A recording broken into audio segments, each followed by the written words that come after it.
Clerk's team will just get it up there for you. They'll just open it up for you. The clerk's team is just going to open it up for you. Yeah.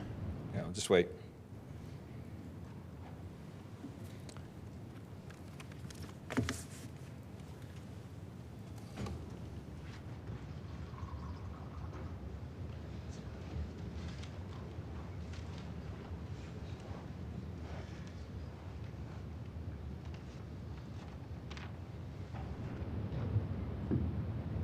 Okay, we're ready when you are. Okay. Sorry, I only have 5 minutes. I'm going to get right into this. I have a lot to talk about. I'm going to break every rule about presentations I know. I hope you can read fast. Slide 1. Every Calgarian I have met supports taking action on affordability. My youngest two are 27 and 30. I know the challenges they are facing. This rezoning proposal could be the most fundamental change to the nature of Calgary in its history. It is essential that you make the right decision for the right reasons. Slide 2. For several reasons, I do not believe this council has a mandate for imposing blanket rezoning. Slide 3. You are the stewards of our most precious investments, the homes of every Calgarian. We bought them to live in them and enjoy them. Single detached homes have a value of $230 billion. Please remember this as you make your decision. Slide 4. The process has been awful.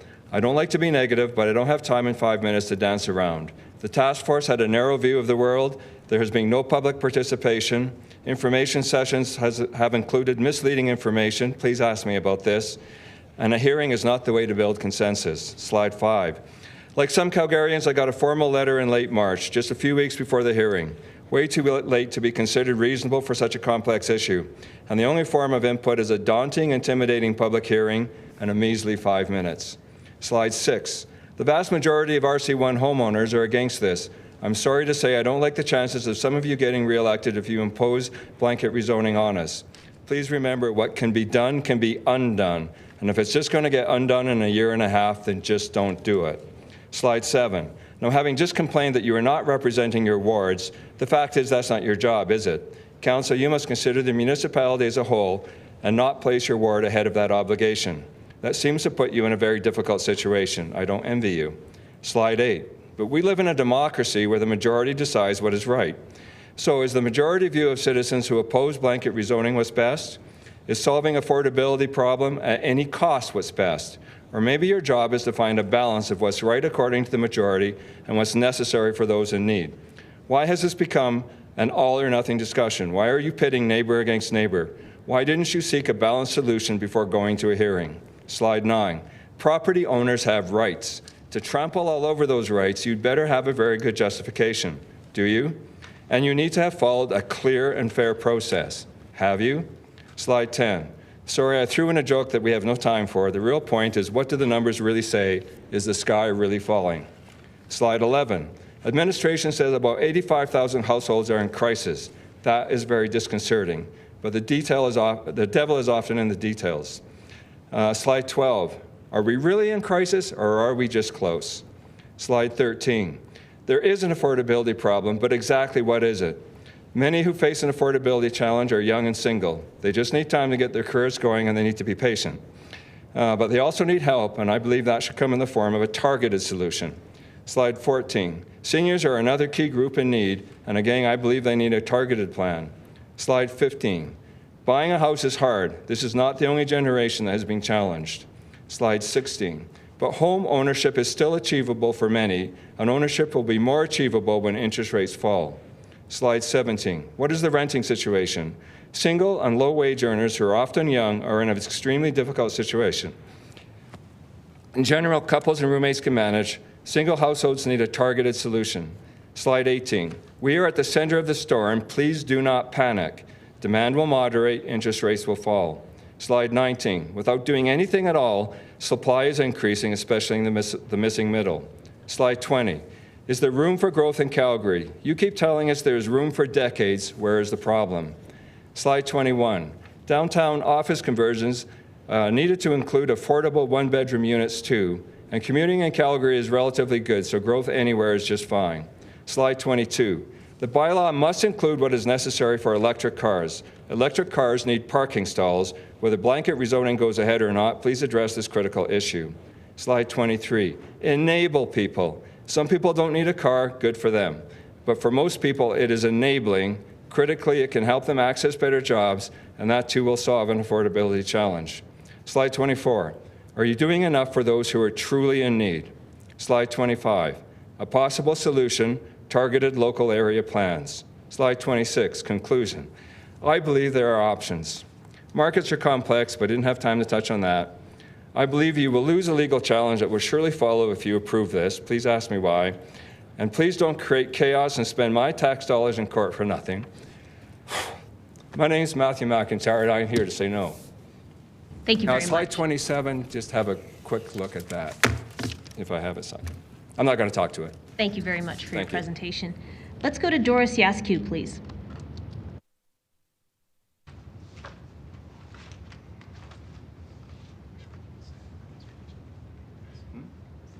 Hi, Ms. Yaskew, are you still on the line? Yes, I am. Yeah, please go Can ahead. you hear me? Yes, we can. My name is Doris Yaskew. I am saying no to blanket rezoning. My husband and I bought our home in Haysboro in the 90s because we wanted big old trees and a large backyard for gardening. 30 plus years later, we're now retired. We love our neighborhood, and even though we realize that change is coming and something has to be done to fix the housing shortage, we do not agree with blanket rezoning as a solution. Each neighborhood is unique with its own character and history. Calgarians should have a say on what will be built on their homes, a home for what they have worked hard to acquire and pay for. I have walked around other neighborhoods in the city, and what I have seen is very unpleasant. If this is happening now before the blanket rezoning is approved, what is to come in the near future? Please work a bit harder to find a solution that works in favor for all communities. In the private sector, when encountered with a problem, we are asked to come up with a solution. And if what we present is not acceptable, we have to go back to the thinking tank. I'm asking you to do that. I also want to emphasize to Calgarians that are in favor of this change that affordability and availability are two separate issues. Blanket rezoning will not make homes more affordable. We have great minds in the city. Let's engage them to find a new solution to this old problem. Let's not take the easy way out. My fear is that we are going to end up like Vancouver, where luxury homes in Cold Harbor sit empty and East Hastings is full of homeless people. That to get from point A to point B will take hours because the roads are at capacity. Sewer problems because the existing system has not been upgraded ahead of time. Loss of trees, birds, and wildlife. And the most important, water supply shortage.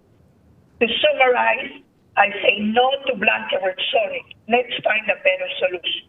Thank you for your attention. Thank you very much for your presentation. Let's go to Austin Surson, please. Hi, good morning, and thank you, Your Worship, members of council. My name is Austin Surson, and I'm speaking for myself as a recent graduate at the University of Calgary, and as someone who runs a small business, and as a very proud season ticket holder to both the Roughnecks and Stampeders. Is it June yet? I'd like to give you a little insight as to what my life was like as a full-time post-secondary student. Simply put, my schedule was insane. I feel like I'm still recovering from the constant burnout. I work 2 jobs, rarely miss class, volunteer 2 places on top of that, while trying to squeeze in any little bit of learning a new language, Korean. 안녕하세요, 여러분. The only way I was able to graduate debt-free with nearly a $90,000 tuition bill was by intentionally living without a car. Many speakers mention concerns with parking, and while I think those concerns have validity, if that is the deciding factor, we are prioritizing objects over people. I'll phrase it in a question. Who has more rights for a place to rest, cars or people? With the ever-increasing public service transit hours, public transit service hours, some of the best cycling infrastructure on the continent, and the ability to rent a car or use commune auto car share, there's less of a need for every single person to have their own car. One of the presenters last Thursday mentioned that sharing a bungalow is an ideal situation for university students. I can assure you that it is not. I live in a single-family home with a total of 7 guys when fully rented out. That's 7 guys using 1 kitchen, and in most of these bungalows, it would mean them sharing 1 or 2 washrooms. If you have classes really early in the morning, someone's in there, too bad. Not only that, but more students occupying single-family housing means that's 1 less home available to an actual family, restricting the housing market for families, which increases the price of housing. RCG upzoning would help to increase our missing middle housing stock and provide more appropriate housing for various stages of life, like the couple that want to start a family and need more space than a 1-bedroom apartment, or someone like myself with no romantic hope who is more than content living in a basement of a row house. Yes, Councillor Chabot, we need, oh, you're laughing, thank you. Yes, Councillor Chabot, we need smart local area planning and area redevelopment plans, but we also need to take action now. And passing RCG would help to eliminate red tape, which of course would help increase the housing much faster. And by the way, I am an immigrant. I moved to Calgary 7 years ago to pursue a better life in a better country. I was captivated by all the public engagement around both Route Ahead and the Green Line, and by the desire to live in a city that has great public transit. My love for Calgary inspired my parents to buy me a Flames jersey for Christmas one year, and I proudly wore it to game days throughout my final few years of high school, and even went to Flames road games in Nashville, Raleigh, Chicago, St. Louis, Pittsburgh. And while on the topic of sports, I've also traveled to Ottawa, Hamilton, Toronto, and Winnipeg to support the Stampeders, and even Rochester to cheer on the Roughnecks.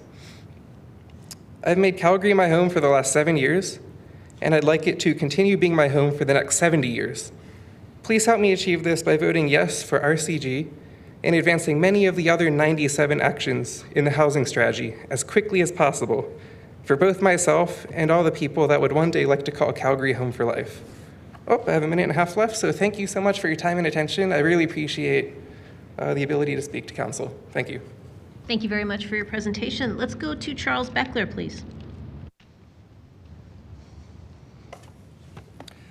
Thank you. Good morning, Mayor and City Council. My name is Charles Beckler. I'm a resident of Calgary, living in Thorncliffe, which is Ward 4 in Calgary. I am appreciative of this public hearing, the public submission process that helps inform you on thoughts and perspectives of the electorate, and these 9 days and every day you've served since hearing on this issue. I'm here today to speak in favor of citywide rezoning. I have faith through my observations since 2021 that you, our elected members, 15, know your job. I have confidence you will continue to represent the interests of all Calgarians making this decision. I support a decision by all of you to ensure shelter opportunities for all residents of Calgary. Democracy is not a popularity contest. It is a group who meets, hears all perspectives, becomes informed, and makes a decision, a pragmatic decisions on our behalf. That is the job that I thank you for and I encourage you to do. I'm in favor and will support and act upon the future decision made by this council, accepting that it may not resonate with all citizens, even me. I'm in favor of these amendments as one tactic to open up a greater land supply across all Calgary communities. The land supply for housing is desperately constrained in established communities where we have access to infrastructure, amenities, transit, and are close to downtown. Our downtown, it's the heart of our vibrant city. Our downtown located at the confluence of culture and tourism, art, education, entertainment, commerce, and employment. Creating more housing, an opportunity for more housing and people near our downtown is essential to sustain that vitality. I'm in favor of the mix that RCG will bring. The maximum expression of these upzonings will not and cannot be implemented across all properties. Each individual landowner will choose an outcome for their property. Each property will present its own opportunity of redevelopment if the landowner chooses. I am in favor of this housing strategy that is focused on benefiting those who want housing, need housing, and do not have opportunities to live, whether by purchase or rental, in our great existing communities. Thank you so much for your time and service, and in advance of the eventual decision on this matter.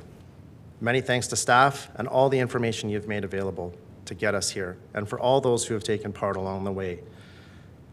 I appreciate their work, their investment, and I look forward to hearing your decision. Thank you. Thank you for your presentation. Let's go to Michelle Kapuzinski. Could I get the presentation up, please? Good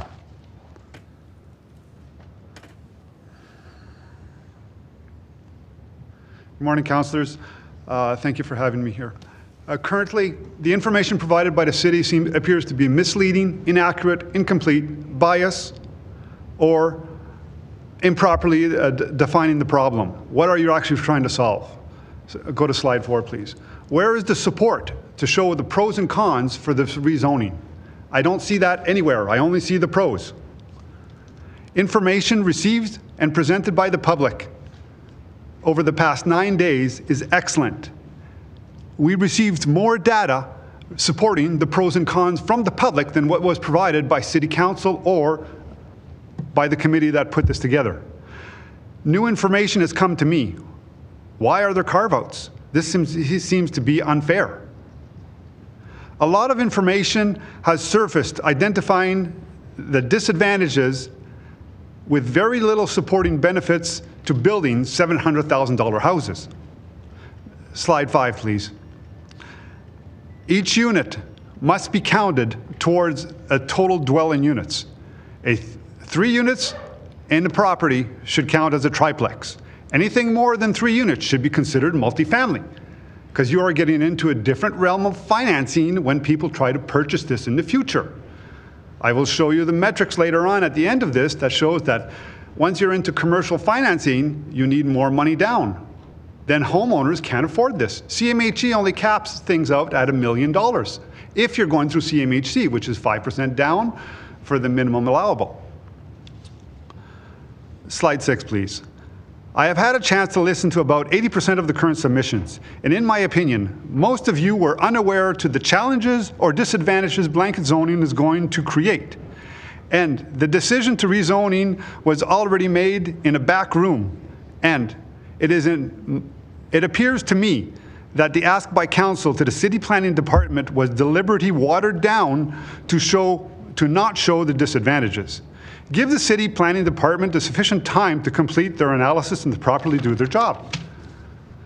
Next slide, please. My biggest concerns. Okay, city services.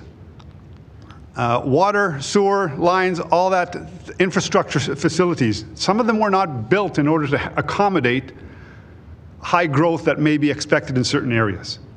Ensure that existing services can accommodate the density without increasing taxes and adding surcharges to the existing homeowners to support the density that you're requesting on each lot or that they are capable of. If upgrades are required, they need to be passed on to the builders/developers. Slide 9, please. Parking. Each unit that is 4 and below should have its own parking spot. As soon as you get above 5 units on one lot, then you can give them a half parking spot. But for those half parking spots, the tenant's got to be given the option of parking their motorcycle, their scooter, their bike in that spot, not combine the 2 half lots and to give it to someone else on that who's renting the property. Next slide. 10. Trees. Trees older than 40, 50, 30 years. You need to come up with a tree police system. If houses can be considered heritage, let's start identifying some of the trees that need to be saved and maintained on a bunch of lots. That's not hard to do. Next slide. 11. Increased noise. I think the only thing you can do on that side is you're going to have to increase bylaw and get them to be able to enforce the noise that's going to be coming from certain areas. On the noise side, you may need to consider also increasing the building code in Calgary if you're going to have a bunch of units that are side by each. Next slide. Sunlight. I'm going to lose my garden. I'm not putting solar panels on my roof because I'm going to lose the sun from my neighbors. So I'm not spending the $30,000, $40,000. Garbage bins. Anything more than a triplex should have a commercial service. in order to pick up their garbage. Not through the city, not having 14 bins out there or 4 garbage one week, one day, green bins and then blue bins. Next slide. Profit. Ask me how builders are actually making somewhere between 20 to 40% profit on some of these buildings. One of the key points that do not allow current builders to demolish the existing houses and have the current until they have received the building approval. Keep the renters in it. Do not allow the builders to evict the tenants in order to actually do renovations at this time. Ask me how this is going to impact us in the next 10 years. You're just at time. Thank you very much. I'm going to go to questions of this panel. We're going to start with Councillor Chabot, please. Thank you. First questions are for Mr. McIntyre. I'll just mention I'm a little hard of hearing, so you're going to have to speak up. Mr. McIntyre, you mentioned something about communications, that you felt that the communication was inadequate. Can Yes. you elaborate a little bit on that? Yeah, I have a couple of examples. If you could open up my presentation and go to slide 45 or 46. Yeah, that's the slide. So this is one example. My daughter's partner told me, she said, we'll never be able to buy a house. A new house now costs $1.6 million. And I thought, wow, where'd that number come from? Must be some sort of social media misinformation going around. This is from a city presentation. It's part of your information packages. I can guess how that number was created, but it's completely misleading. I think you heard several, I heard, when I've been trying to follow the hearing as much as I can, I've heard several presenters talk about, oh, it's going to cost $1.6 million for a house, for a new house. Mathematically, that's a difficult number to create. And that's very upsetting. If you go to the next slide, and I can explain just a bit more. I went to one of the big websites. I took the new construction homes that they had listed on it. I've made the graph there. The median cost is nowhere close. So just to explain a bit. Most people don't understand the difference between arithmetic mean or average versus median. Average, I think most people understand. It's just the average cost. We know how to do that. Median is how many, if you got 100 houses, the median number is when 50 houses are more expensive and 50 houses are less expensive. So it's a very different kind of a number. It's difficult to get a big difference between median and average. Generally, with a normal distribution, that's what the little chart up at the top is telling you, they're quite similar. If you have a huge difference between the two numbers, you've got to put your thinking hat on and say, how is that possible? Anyhow, I was very disappointed to see that, because that has, the young people are really upset. And that shouldn't have happened. Okay, thanks. Your assessment was looking at both greenfield and developed area, I assume, your numbers? Yeah, so this is, I just went to the website, they listed the new construction. I'll give you an example. How do you get 1.6 million? So if we go back to the last slide, it says something to the effect of, this is the median of the districts. So how would you get this number? You get this number by, Mount Royal has one house for $9 million. The average is $9 million, the median is $9 million, it's $9 million. Alboya has 3 houses.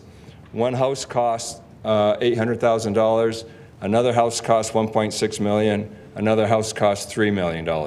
The median is $1.6 million. You've got one above, one below, the median is 1.6. Now you go to one of the new districts with 30 houses. All of the houses are between 700,000 and 900,000. The median turns out to be 820,000. Now you take those 3 numbers, 820, 16, and 9. 1.6 is the median of those districts. But that's completely distorting the facts. What the average kid wants to know is, how much is the house going to cost me? A new house will cost you, generally speaking, $700,000, $800,000, $900,000. I would expect the city to know better. Yeah. That number shouldn't have come out. The other thing I'd like to do just quickly, if we can go to slide 53. 54. So I've seen row houses. There's some in the district. They do look nice. Look at that. That's good. I don't have a problem with that. Go to the next one. Another great picture. These are all from your information sessions. One more. Okay, I screenshot another presenter. This is what it really looks like if you're in the middle of a process of development. Somebody comes in, they build that giant thing beside you. Look at that poor little bungalow beside that. And this is a hit and miss process that you've created, or you're suggesting to create. Some blocks won't get touched. Other blocks are going to get touched heavily. If you go one more slide. If that happens on either side of that house, he's living in an RCG canyon. He's all in the shade. That person is going to be in a really difficult situation. But that's an example that should have been in the process. People need to understand that, well, eventually that might look like nice row houses across the entire block. People will live a miserable life until they move. And then somebody will finally buy that house, now devalued, because who wants that single house? The only person that will buy it now is a developer. Which arguably could be for more money. Pardon me? Which has been argued could potentially be for more money. You just took away half the buyers. Now the developers control who's going to buy that property. Yeah, I don't disagree that it's like, I don't disagree that there would likely be a developer that would be mostly interested in purchasing that property, because most people wouldn't be able, most homeowners wouldn't be able to afford to purchase it and redevelop it themselves, but an investor or a developer potentially could. The vast majority of us buy a house to live in. Yep. It's our home. We're there to enjoy it. We're not here to be developers. We got a lot of other things in our lives. Anyways, thank you for being here. You said something about public hearing being daunting, yet you're here. You don't seem to be intimidated. I'm a former oil and gas executive. I would say I found this hard. I haven't done this for a few years. I'm retired now. I am used to being in big presentations. While I represent myself, in fact, I represent a lot of my friends, some of whom have actually signed up, and in the end they decided they just couldn't come and do this. This isn't easy. I was nervous starting off. I was probably nervous in the whole darn thing. This is hard, and it's confrontational. This isn't public participation. This isn't sitting down and having a fair and open dialogue and having active listening and a two-way conversation. I can't ask you questions. You can't tell me things that would maybe help me to talk this through. Right. No, that's, those are interesting points. You mentioned something about a potential legal challenge. About a potential legal challenge? Yeah, well, I think it was in the paper, it was on the global news. There's a fellow, Lahode, he wants to take an action. I know that if we go to, just trying to think of which slide it was, well, one of my early slides, property, the one that says property rights, property owners have rights. There you go. Under common law and under the Alberta Bill of Rights, property owners have rights. But in the Alberta Bill of Rights, these rights can be changed, but it requires a due process of law. So councils have the authority. You can pass a bylaw and you can change property owner rights, but you need it to follow a due process of law. Twice now I've heard in this council, or in this public hearing process, well, what process are we following? what does the average Calgarian understand about the process you're following? What was the notification? Can you tick off all the boxes in front of a judge and say, we gave full disclosure of all the information, we gave proper notification, Calgarians generally understand what's going on? My guess is I'm not a lawyer, but I've done a lot of contract work. I've had more than one legal vice president tell me I should have been a lawyer, because I have a pretty good understanding of the law. You go in front of a judge and say, it's going to be pretty easy, I think, to say this process was not well done. And the judge would, I think, likely say, I'm going to injunct the decision, go away and do it right. Oh, Now, that doesn't mean you can't come back and do it again, but I don't like your chances. anyways, you have no plans on undertaking such I plan to support Lahode, and a lot of my friends do. Okay, And he's proceeding, and I think there's nothing to do until you make a decision. If you decide to do it, I don't think this was fair. Well, no, I appreciate your perspective and for coming here and voicing your opinion. Thank Further you. questions for you, sir. Pardon me? I said no further questions for you, but I do have a question for Mr. Sure. Bochler. Thank you. Mr. Bochler. Sorry, I'm not pronouncing it Beckler. wrong. Mr. Beckler. Mr. Beckler. My apologies. I should know this. So, Mr. Beckler, you made mention about we should build units where there is capacity. And when we talk to developers that are proposing developments in the greenfield, we look at capacity, infrastructure capacity, water, wastewater, stormwater, et cetera, and we assess the level of development that it can occur in any quadrant or any particular part of the city. And then we typically will impose limits on those developers as to how many units they can develop based on projected capacity. And so when we look at that, we also take into consideration allowing for growth in certain areas. So how do we square that circle as it relates to this when we do a blanket zoning to assess whether or not there is capacity, how much capacity, at what point do we pull the trigger, can we pull the trigger? Like in Greenfield, we can, right from the get-go. But here, once we implement a blanket, if for some strange reason we happen to get a whole bunch of development in one area and there is only so much capacity in that area, how do we finance the upgrades?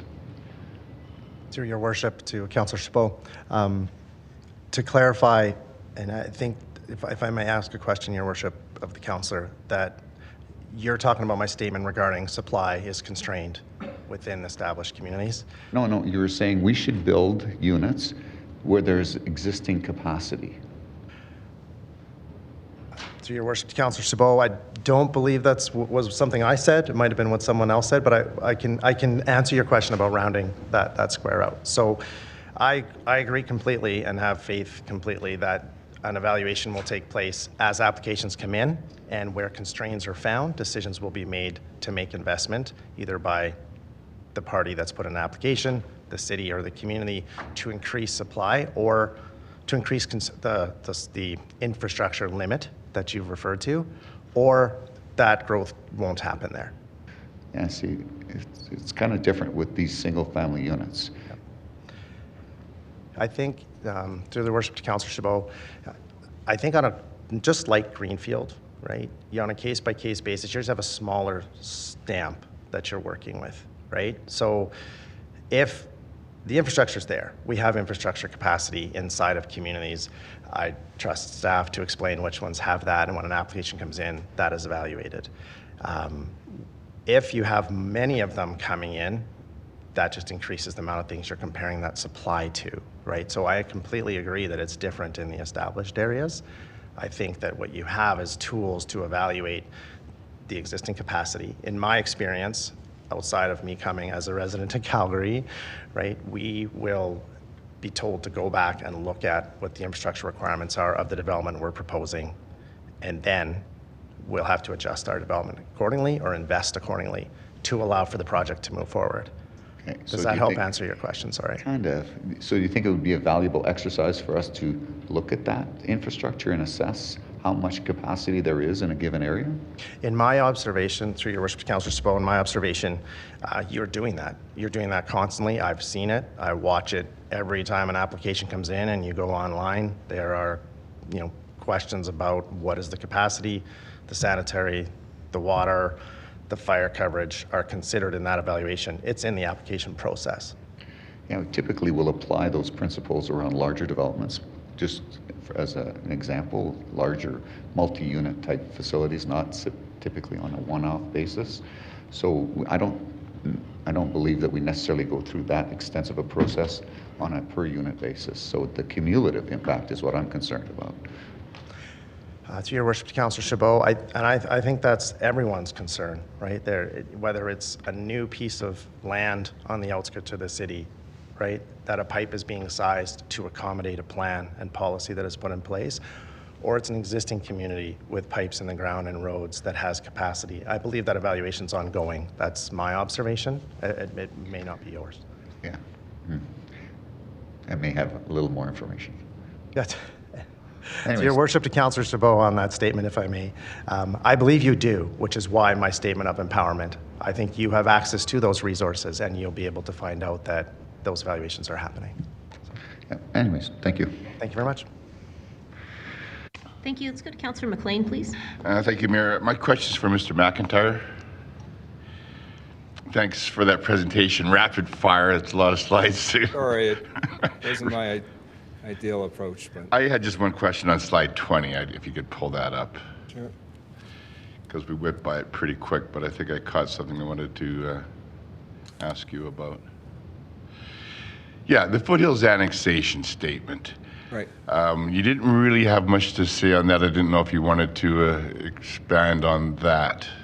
Well, really the point of this slide is simply that one of the concerns I hear from the city in terms of why do we have to, do blanket rezoning is, well, we don't have enough space. We need more supply.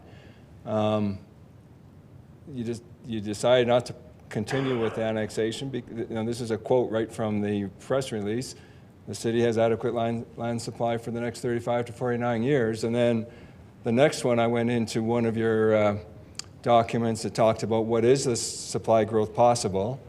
And you've got 100,000 units already approved and serviced. You've got another 150,000 that are approved but need to be serviced. There's lots of room for growth. Now, I'm not saying, I have to look at my whole presentation. I realize that it was probably impossible to read a lot of stuff.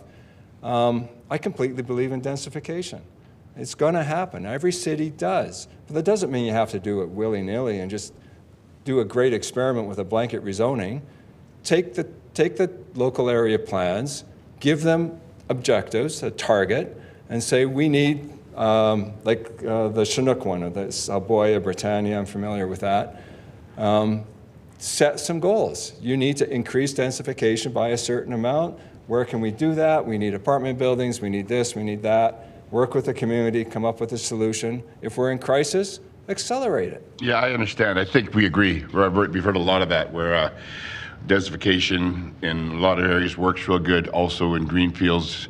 I was just curious if, as far as the Foothills, I don't know if you're aware, we had a 500-acre parcel that 5 years of council direction for council to have that developed could provide 5,000 homes. The pipes went right up to it, ready to go, and then we killed it. So I don't know if that's some mixed messaging we're sending to our public where we need to grow. But so I just wanted to kind of go down that line. But we don't have to go to that further because we've talked that one out. I did a crash course in the last 2 weeks on all of this.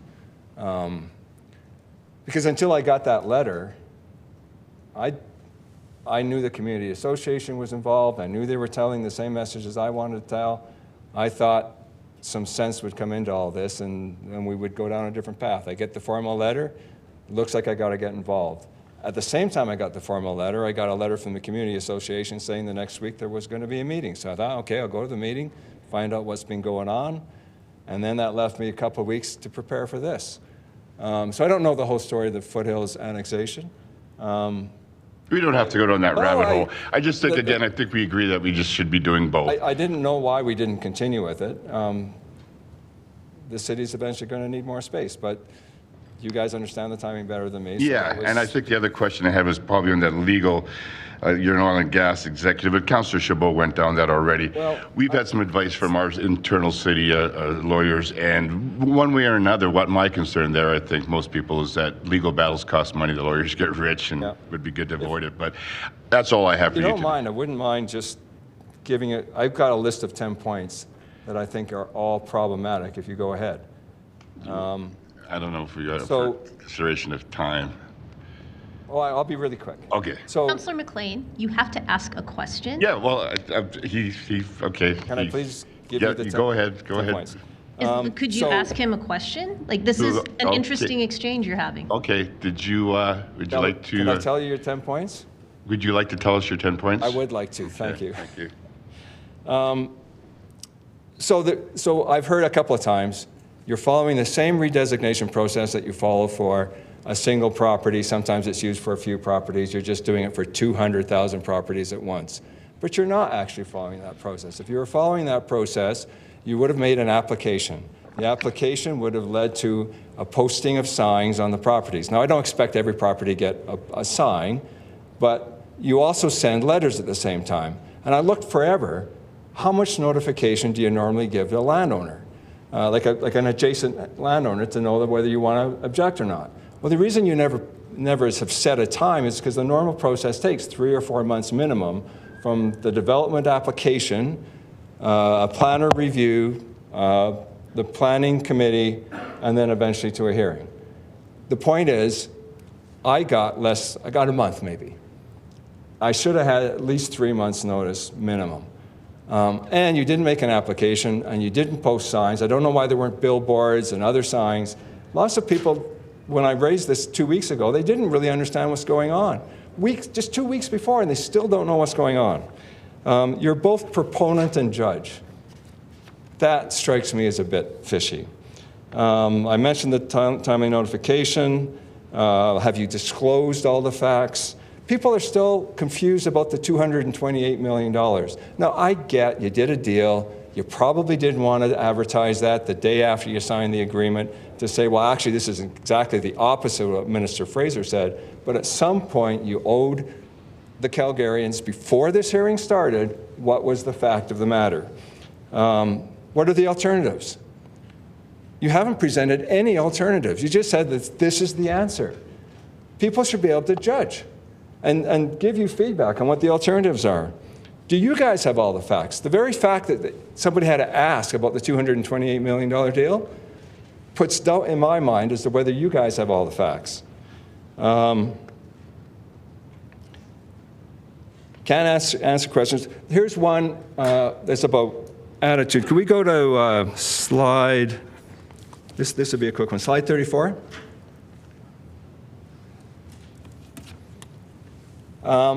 This is on your website. You can read it, but basically you said, we don't think Krebs understands what's going on. They have a senior economist that doesn't seem to understand what's going on. Were we not all impressed with Anne-Marie Lurie when she's here a couple of days ago? She's the senior economist. At least that's what I understand. So you put on the public website that you didn't think she understood. She just didn't agree. She had a different point of view. But where is an openness to really listen to feedback? Go just the next slide. So what did Krebs say? Krebs said engage, over and over again, engaging in a robust community consultation. This could impact individuals, won't necessarily give you the supply and the price range you want. You need condos.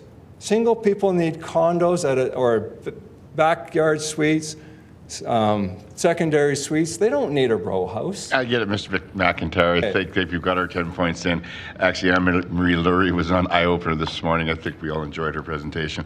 Thank you. I think thank you for your time. Thank you. Thank you very much. There are no more questions for this panel, so thank you all for taking the time to be with us. We appreciate your presentations. I'm going to announce the next panel, and then I'm going to see who's available for the panel after that. The next panel is going to be a panel of 4 people. It will be Michelle Lelace, it'll be Sano Stante, Stephen Shawcross, and Maddie Carter. Following that, we are going to panel 165. So I'm going to see who's available from 165. Do we have Nicole Chan?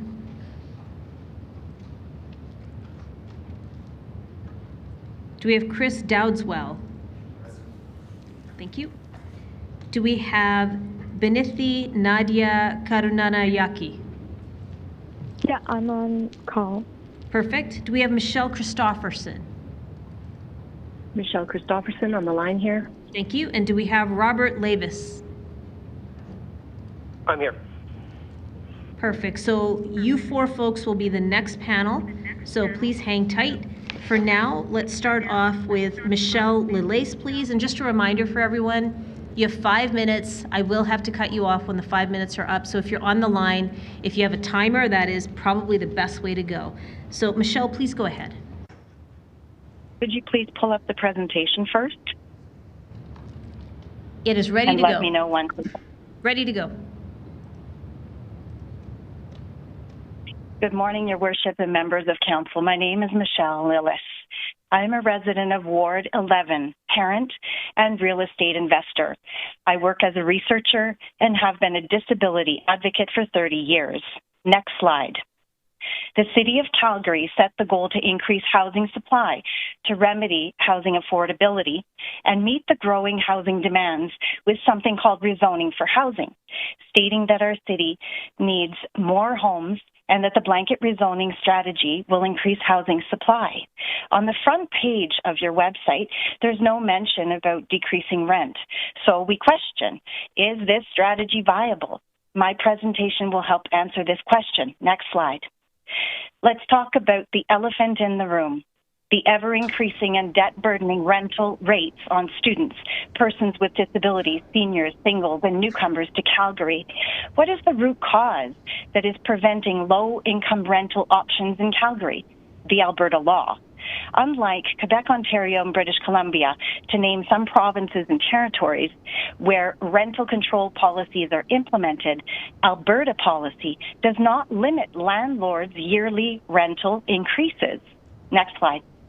Also, 29 years of age, Jeff Wiggers spoke at this hearing on April 26th, and he highlighted several points.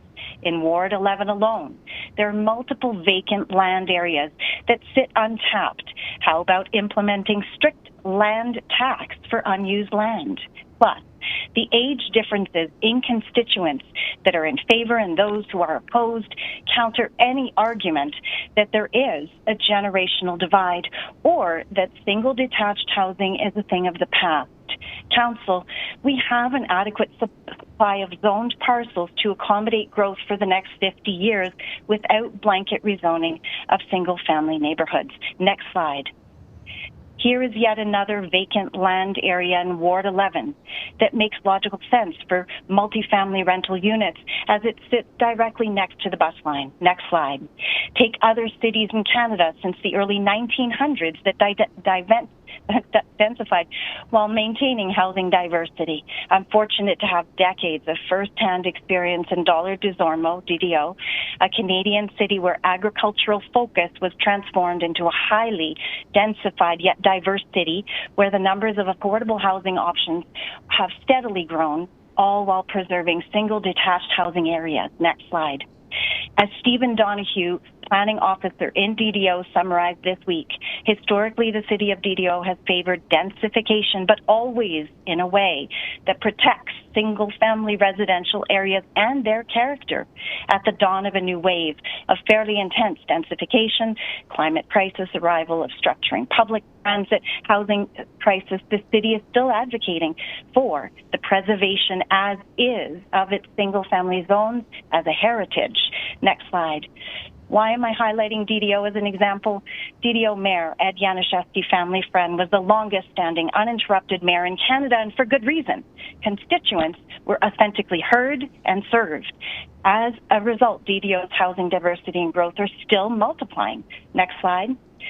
So is this strategy viable? No. blanket rezoning will not solve the housing crisis and is dividing Calgary today. And fast forward 30 years from now, should it continue to be implemented, Calgary will be divided in upper and lower classes, minimizing or eliminating the middle class and diversity. In closing, Council, please do the right thing for Calgary and its residents.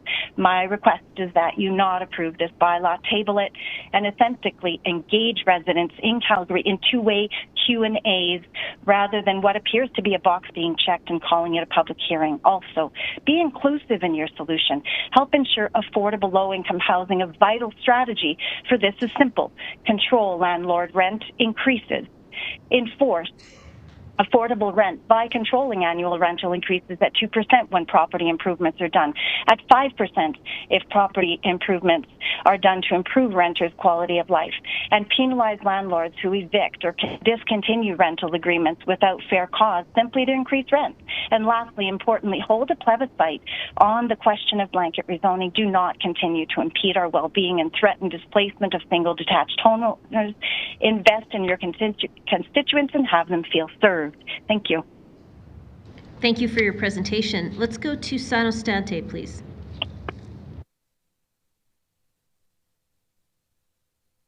Madam Mayor, our presentation is pre-recorded, and I believe the clerk has Steve Shawcross's, which sequences ahead of mine. So with your pleasure, at your pleasure, if you would present his first. I'll accommodate that because I know you're both away, so we'll go to Mr. Shawcross. Mr. Stante will come to you afterwards. Thank you. Your presentation is on the screen, so we're just going to play it now. Thank you. And please be aware, we have about a 60-second delay from what we see on our screen to what we are speaking to you. Thank you. Thank you.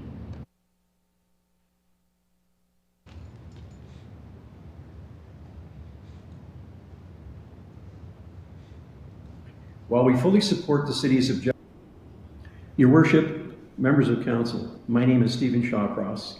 I'm an urban planner practicing in Calgary and internationally for the past 44 years. I am here with Sano Stante, a real estate professional, to present a discussion paper entitled The Unassailable Case Against Blanket Rezoning. While we fully support the city's objectives with respect to the blanket rezoning bylaw, we believe that these objectives can be readily and much more comprehensively achieved through existing planning tools, namely local area plans, without resorting to a sea change in the form of blanket rezoning, which comes with myriad impacts, unintended and otherwise, greatly undermining its utility and efficacy.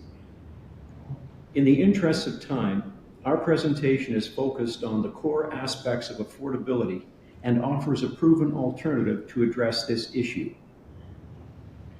The biggest problem with blanket rezoning is its inability to improve affordability. In fact, past experience and recent data from Calgary indicates it has the opposite effect.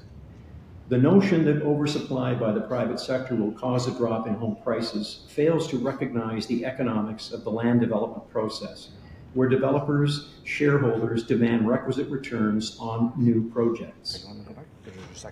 From the city's position regarding improving overall housing market dynamics, they state, adding new homes to the market, even if they are initially priced higher, contributes to overall housing affordability.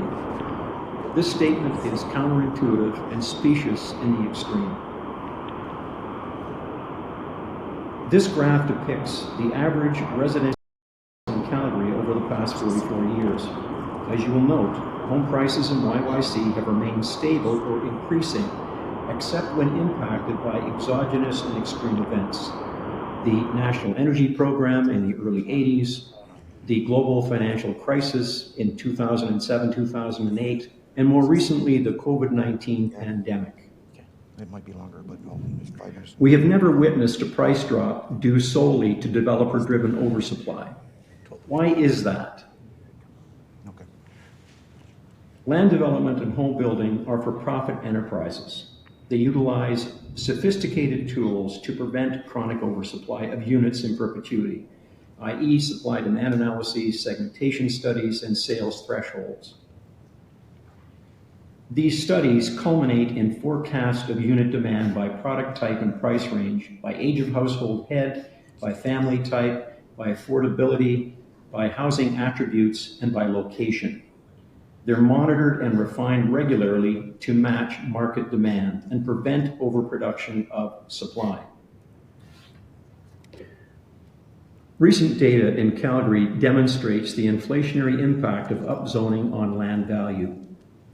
In Mount Pleasant, an RC2 typical 1950s bungalow with a 6,000 square foot lot has an average price of approximately $722,000. This increases to $986,000 or 36% after rezoning to RCG. We make the same observation in Killarney, where that same bungalow went from $740,000 to $1,016,000. While somewhat improving the affordability of townhomes, land prices for singles, infills, and duplex units will be significantly increased across the entire district.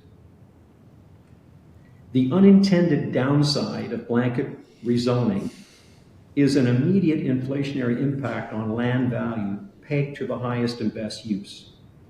Extrapolated to the current inventory of RC1 and 2 suggests a significant decrease in overall housing affordability as opposed to an increase. Now, the way to prevent that is quite simple. You don't use a blunt instrument like blanket rezoning. You would identify specific locations for row and multiplex via the LAP process and zone accordingly.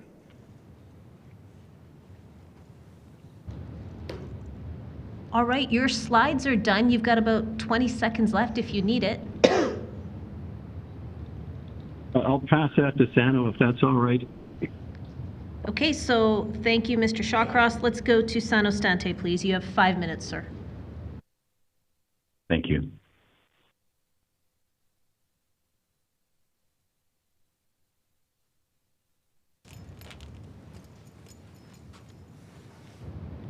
Hi there, are you? Affordable housing and real estate.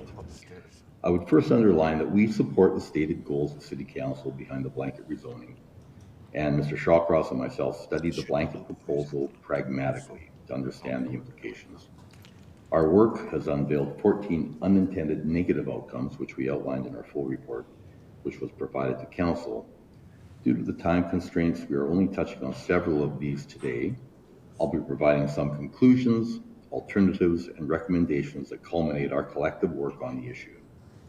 These conclusions are aligned with the position of the Calgary Real Estate Board. Collectively, we strongly oppose implementing blanket rezoning, and we would like to present some viable constructive alternatives and recommendations for Council's consideration. When citizens purchase a home with zoning in place, there is an implied social contract between the landowner and the city. The municipality may alter the contract ostensibly for the benefit of the greater good. However, there is an obligation of proof on the city. In this case, the city has relied on examples of the strategy implemented in Auckland and Minneapolis. On April 5th, 24, the Auckland government reverted back to traditional planning, proving a failed experiment. In other words, the LAP approach. In November of 23, Minneapolis discarded the blanket rezoning initiative, proving the model ineffective. In conclusion, there's a need for a balanced approach to urban development that considers long-term impacts on communities, infrastructure, and environment.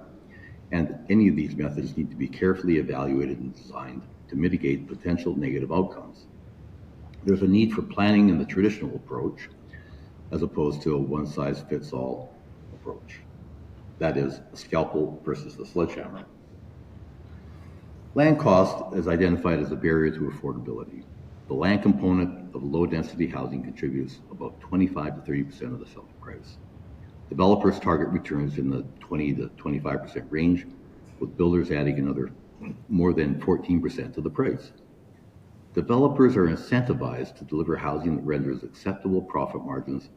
Given the fixed cost components, there's little scope for providing affordable versus market rate housing. The city has no influence over these fixed cost components, but it does have a land base and administrative capability to deliver housing at 25 to 30% below market for comparable units, or truly affordable housing. City's land supply is really a lost opportunity. Over the past 20 years, the city has generated development schemes on city-owned parcels adjacent to LRT stations, school sites, and larger parcels. So we'd like to introduce the concept of a community land trust, which is an opportunity to create a perpetually affordable housing supply. It works like this. The city establishes a community land trust to oversee development of affordable housing. The land is held in the land trust, which is leased from the city for a nominal amount, say 99 years, for $1. Durable long-term housing is then developed and sold by the trust, absent of the land cost, so for about 30% less than comparable housing. Purchasers then must meet an income or means test to qualify for purchasing, and the property must then be resold back to the land trust at the base cost plus the cost of living increase over the duration of occupancy. The trust then may resell the property into the market, again at 30% below market, providing a perpetually affordable housing model. Our recommendations: as evidenced, comprehensive neighborhood planning coupled with the creation of a community land trust are far more effective methods to achieve the city's stated objectives without the attendant impacts associated with blanket rezoning. Accordingly, we respectfully table the following recommendations to City Council for consideration. Number one, that the city abandon the blanket rezoning initiative in favor of comprehensive neighborhood plans that identify specific areas and sites to be rezoned for duplex, townhome, multi-sites, along with multi-family uses, including 4, 5, and mid-rise and high-rise buildings. Number two, that the city establish a community land trust, as previously described, to deliver below-market housing in both ownership and rental tenure. Number three, that the city identify and make available under a lease structure city-owned parcels to provide land for community land trust initiative. And additionally, number four, that the city consider allowing secondary suites and laneway housing in all zones, along with a review and modification of existing regulations. Thank you. Thank you for your presentation. If you can hang on the line while you're muted, if there's questions, I will let you know. I'm going to do one more thing. Lawrence Hebert from panel 164 is here. Is that correct? Do you want to grab a seat up front there, sir? We're going to go to Maddie Carter, and then we'll add Mr. Hebert as our fifth member of this panel. Maddie Carter, please go ahead. Great. Thank you. Thank you, Mayor Gondek and members of council for the opportunity to speak today. I'm privileged enough to take time away from work to speak on this issue, and I'm honored to be able to follow my peers, friends, and family who have done the same. Today, we stand at a crossroads where the dream of owning a home seems to slip further away for many hardworking individuals and families. The pressing issue of housing affordability demands bold and decisive action. We find ourselves in dire need of solutions that not only address immediate concerns, but also pave the way for a sustainable future. I stand before you to advocate for blanket rezoning. This move is not merely a shift in zoning regulations, it's a beacon of hope for countless individuals striving to secure a place they can call home. By transitioning to RCG zoning, we unlock the potential to create more diverse and affordable housing options. Blanket rezoning streamlines the development process, expediting the construction of multi-unit dwellings, townhomes, and other diversified housing. This in turn increases housing density and optimizes land usage, making urban living more accessible and sustainable. Moreover, blanket rezoning fosters inclusivity and diversity within communities.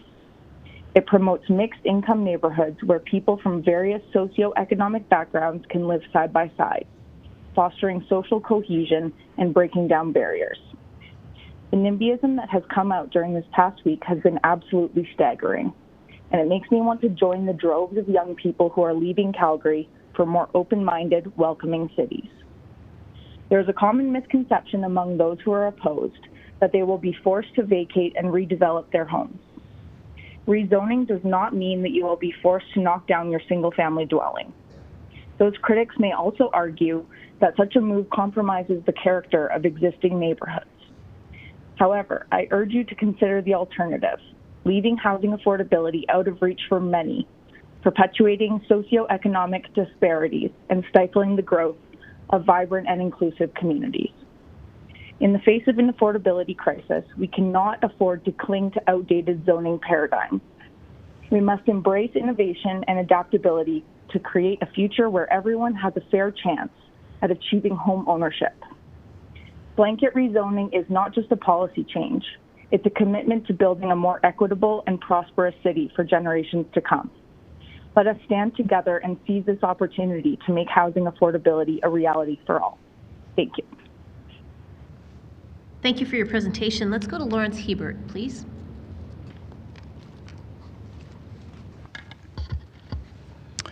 Good morning, Madam Mayor and councillors.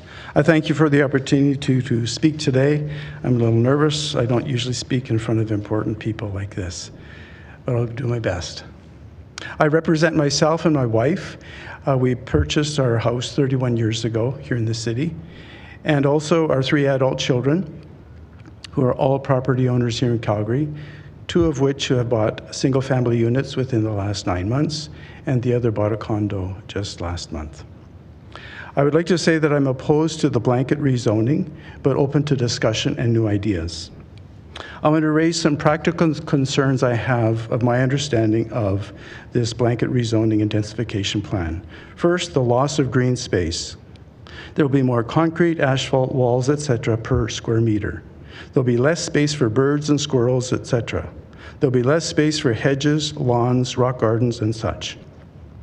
Secondly, I'm concerned about the destruction and reduction of trees. Mature trees will be sacrificed, there will be less space for future trees, and even new trees that might be planted will have reduced space in which to grow to be large enough to absorb carbon dioxide. Thirdly, I'm concerned about jeopardizing gardening and composting. Space will be lost for gardening and flower beds. Will there be space for composting? If yes, where can it be used if there isn't space for a garden or a lawn or such where we would use our compost? So why should I continue to compost? Fourthly, I'm concerned about groundwater depletion. How will our groundwater be replenished if our surface area is covered with concrete decking and roofs? My farmer friend tells me he's happy because there'll be more water going down the Bow River for him. I'm also concerned about possible sinkholes in the future and what will we do to replenish our aquifers. Fifthly, I'm concerned about lack of play area for children. Minimized room on the lot for sandboxes, swings, tree forts, playhouses, lawn darts, etc. will be a reality. Also, there will be an increase in negative developmental issues and mental health issues of children that are confined to small spaces. Indoors and outdoors, they will be cramped. And so I wonder why we should urge so many people to live in resembling a cramped apartment living. 6, I'm concerned about cruel existence for pets. There will be reduced space to run and roam and recreate. Smaller space inside the houses as more residences are squeezed into one lot will reduce the overall size. This means an in-house space will be less and less for pets as well. I'm also concerned about parking issues. With more residents per lot, there will be an increased number of people and cars per lot. But there will be less area on each lot to park cars. Street parking will become a greater problem, and I believe illegal parking will increase. I can speak of my wife's childhood home in Vancouver, where on a regular lot now there are 4 units, and you go in the back lane, there is 1 garage for 1 car. All the rest have to park on the front of the house along the street. I'm concerned about how it'll be impossible to plug in all our cars conveniently and legally. How will people plug in their block heaters when parked on the street? How can we charge our EV batteries if most of our cars will be parked on the street? I'm also concerned about overcrowding. Each lot and surrounding community will lack space and also ventilation. Not all of us can afford air conditioning, so we want our windows open. More people living in close proximity in residence will increase people problems. I'm also concerned about increased risk. With more units on a lot and in closer proximity, there will be an increased risk of collateral damage through fires. Also, less garages per unit per lot will subject our cars to inclement weather, snow, ice, and hail, and so they'll be exposed to damage and insurance costs. Number 11, I'm concerned about garbage collection issues. Semi-detached homes in my neighborhood now have 6 garbage bins. How many will a fourplex or a cluster of row houses need? If there is no back lane and the street is filled with cars parked there because of a lack of garages, where will all the garbage bins be placed for emptying? Number 12, I'm concerned about the depreciation of property and reduction of wealth. Yes, I know our Madam Mayor has spoken to some people and said that this will not be the case. But how can a smaller piece of property, let's say 1/4 of what I now own... You're just at time, sir. You're just at time, sir. Oh, okay. So thank you for your presentation. I'll let you know if there's questions in the queue for you. Okay, thank you. Thank you. All right, let's go to questions of this panel. Let's start with Councillor Penner, please. Thanks. Is Ms. Lillis on the phone still?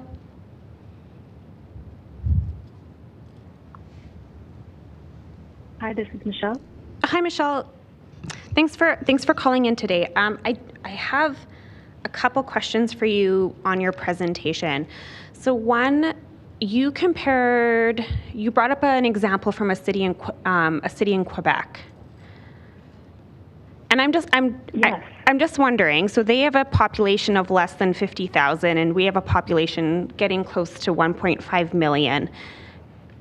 Are the challenges around density and accommodating people the same? I'm just wondering like what challenges would be the same and what might be different with those big population differences? Yeah, this is Courtney Penner. Yeah. Yeah, hi. Yeah, I just hadn't recognized your voice. That is a really good question. When I lived there, there's only so much that will fit in my 5-minute presentation. I lived in Quebec City in the 1990s when the population of Calgary and Quebec City were equal at about 850,000 people. And they're a much older city, Quebec and Montreal, of course. They're, 400 years old. So they have old infrastructure, architectural buildings. They're all lumped together. There's a lot more density. When I'm speaking of the example for density, I'm speaking about in Montreal, where and I've also had international guests staying, like international students in my home from Seoul, from Korea, like really large cities. And they all come here. And so the issue is when you have to wait 90 minutes or 60 minutes for a bus in Calgary, and it's minus 40 outside and there's no bus structure, you're less likely to do it. When it's reliable, as is possible, when the density is bigger, like when it's more dense, then buses can come more often. It's more reliable. People will use them more often. That was my point around that example. Does that make sense? Or okay, thanks for. Would you say that's irrelevant because it's out of date, or? No. I was just trying to understand what the comparison was, and so thank you for clarifying that. No, super great. Okay. You brought up rent control. So as one of the recommendations in the housing strategy, it was to actually advocate to the provincial government around rent control. What more, if that's one of, knowing that Calgary can't impose rent control, how do we continue to advocate that message to the provincial government around the necessity of that? Oh, it's tough, and I know you're in a tough spot, and I know not all of this is under your control. I know, how some housing is under federal jurisdiction. The Alberta government has swooped in and said, yeah, you're getting grants, and we'll have some of that now, thanks. So it's just underlying that we need a variety of things, some of which are in the housing strategy now, and some of which I know you're working on. And, we have to keep pushing for it. I have a lot of friends who are renting And that has come up in Rainbow Elders. I did a call out on our social media for what are people's concerns, and that was one of the top ones, is housing and housing affordability. And we're talking to people that are living in basement suites or sharing a house with multiple people, and it's the rent. And I understand as a homeowner that when your electricity bill hits $400, $500, $600, you have to pass those costs on. We simply stopped using our electric dryer last year. So yeah, unfortunately, I'm not the right person to ask for a solution to that. But I think,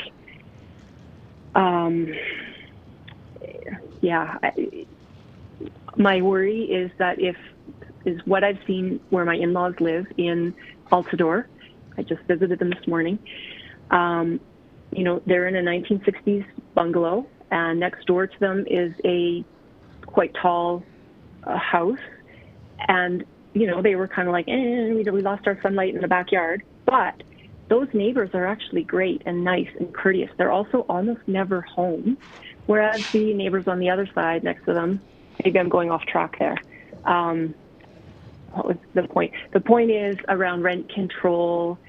We need it. We need a variety of different kinds of housing, and just advocating for those needs of people. But I don't have a solution. Wish I did. Yeah, no, thanks for that. I appreciate, right, that it's a lot more complex. And then the last, we have to ask it like a question. So would you like to email our office and we can give you more information on some of those vacant parcels that you presented? Would you like to email our office about that? Because we could get you that info.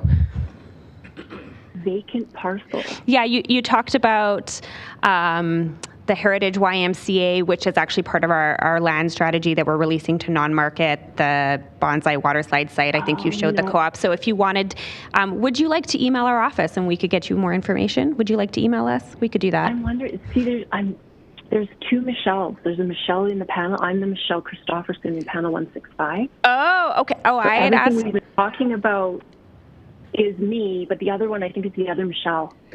No wonder this conversation is sort of not going where I thought it was going. All is good. Okay. I was looking for Michelle.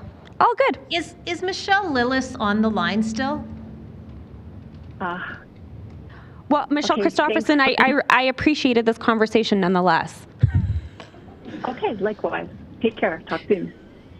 Okay, everybody, I'm going to clarify something. If you are not a presenter who presented on the panel, but you're hanging on the line, please wait until your panel's up before you weigh in on questions. And another call out, do we have Michelle Lillis? Well, maybe she'll watch it back and take me up on the offer. Okay, all good. Thanks so much. Councillor Walcott, please. Thank you. I guess I'll work backwards, so I'll start with Sanos Dante, please. I assume that because the presentations weren't exactly joint, but am I fair to say that you might be able to answer questions for both, or just let me know if I ask a question that you'd prefer Mr. Shawcross to answer, and then I don't mind posing it to him afterward. Your slides mentioned a list of solutions. Are you aware that all of the solutions mentioned in your slides are actually a part of the housing strategy, underway and currently funded? Madam Mayor, to Councillor Walcott, I understand that they're not exactly as we stated. What do you understand to be different? I don't believe that the City of Calgary has a perpetually affordable housing model in place. I'm grateful to tell you in the form of a question that action was something that we were able to do last year with Attainable Homes Calgary. I take it that information never made its way to you because it had to be a question. Yeah, thank you. I understand that property, that the program is not entirely the same. I did investigate that, but I understand that it's not entirely the same. I'm happy to hear that, though. Thank you. Wonderful. Following up on some of the comments made around infrastructure, can you just give me your opinion based off of some of the slides that you provided What has a greater impact on local infrastructure? Small-scale redevelopment across a wide geographic area or large-scale redevelopment in singular locations? I'm here with Mr. Shaw to answer your previous question. We're both here on the line, so if at your pleasure, Madam Mayor, we can both answer them, I suppose. I can't do that. We've done that for nobody else. So if you can't answer the question, you can certainly say that would be best posed to someone else. What I'll do is just, I'll work through my questions for you, Mr. Stante, and then if you're not comfortable, I just will star them and I'll ask them again to the appropriate person, Mr. Shawcross, afterward. You're not comfortable answering that question? No, if you could repeat it, please, thanks. What is a greater impact on local infrastructure, in your opinion, based off your slides, small-scale redevelopment across a wide geographic area or large-scale redevelopment in singular locations? I would say across a larger geographic location, yeah. How come? First,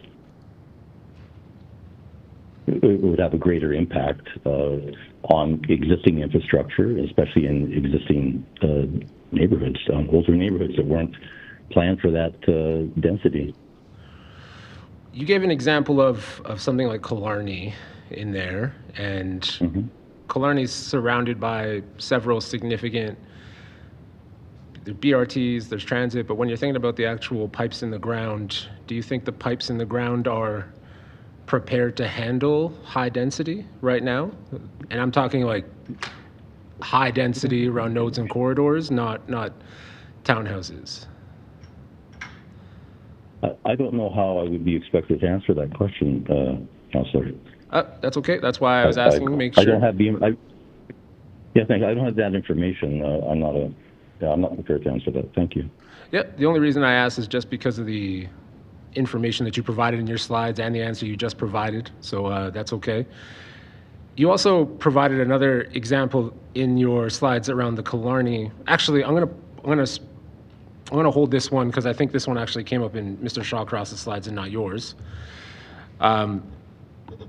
You had mentioned in your section of this one here that Calgary's had pretty stable price increases over the last 40 years with marginal dips during massive global crises.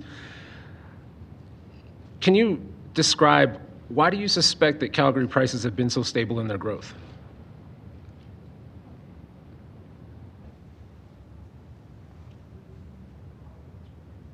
Well, I don't know exactly the rationale, but I can tell you that that's been our the observed effect. And so I think that it's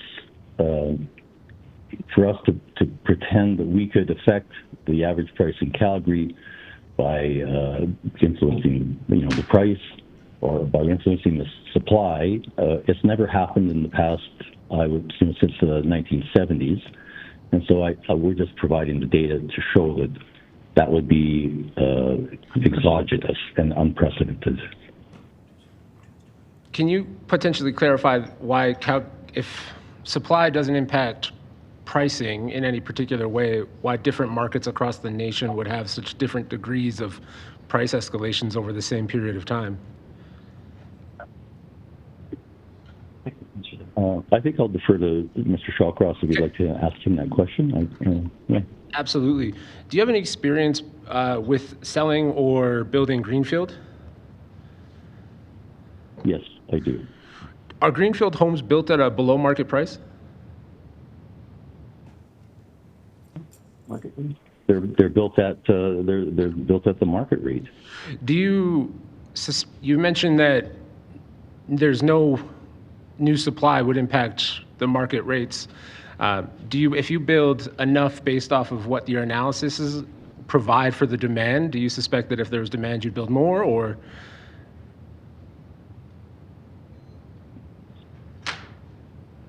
I don't quite understand. Could you restate the question, please? Essentially, I'm asking you, since we know that you're building greenfield and you have experience in greenfield and you're building them at market prices, if there was a demand for more homes, would you build more? And if there was simply a question of supply and there wasn't that demand, would you build less? I'm afraid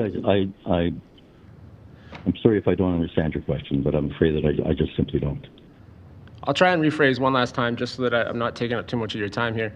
But if there's, do you build, you say you claimed in the presentation that you build at demand, correct? Correct. Okay, so more demand, more homes, less demand, less homes? Correct, yeah. Okay, thank you. I'll pivot to Mr. Shawcross. Mr. Shawcross, are you aware that Auckland did not reverse their strategy and rather it was actually recommended to become optional for all of New Zealand?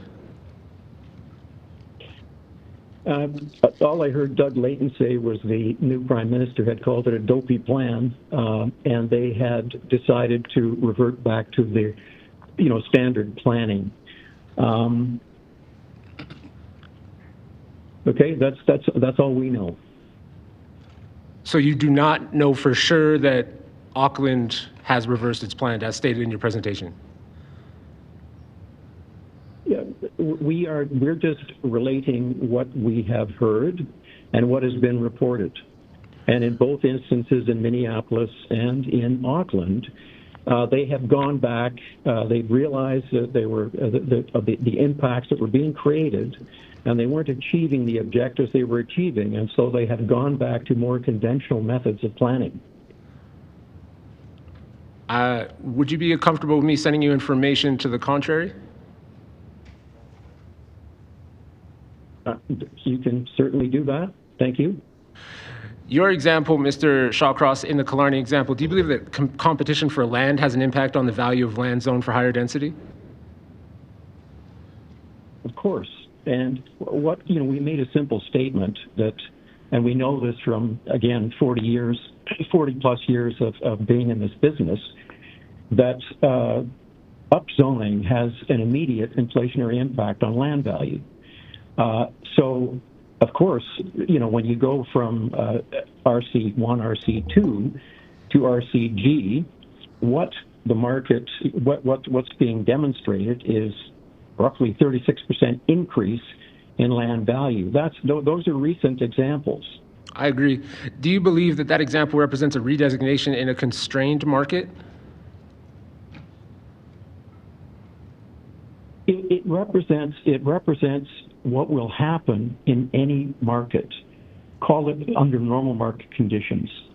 In a constrained market, you're talking about there's high demand. But I want to point out that, as we've indicated, and as Kreb indicated, the highest pressures are coming at the lower end of the market right now. You don't have the same kind of pressure for $700,000 and $800,000 townhomes, and our point is, if you flood the market with $700,000 and $800,000 townhomes, that's not solving your current affordability crisis. The other aspect of that inflationary impact is that you're now making single family and duplexes that much more expensive to build in those areas. Respectfully, Mr. Shawcross, I just want to circle back to the question. The example represents what's happening in a constrained market. You're suggesting that in an unconstrained market, all land will go up by 37%? It'll go up according to the market at the time, based on highest and best use. We've seen this in, call it, balanced markets. When you upzone, you get an immediate inflationary impact on land value. It's just a fact. To what scale? Again, if you want to, you can go back and look at 50 years of record. Sorry, I had my last question there. I just was to what scale? You're at time. Sorry. All right, so let's go to Councillor DeMong, please. Yes, Mr. Stonte. You're familiar with the new zoning we've done in the new land areas? Somewhat, yes, I am. Okay, so it's been suggested in a number of places that the point that the RCG is needed in established areas for fairness to newer neighborhoods like Legacy and other new communities, because they're listed with an RG low rating as well.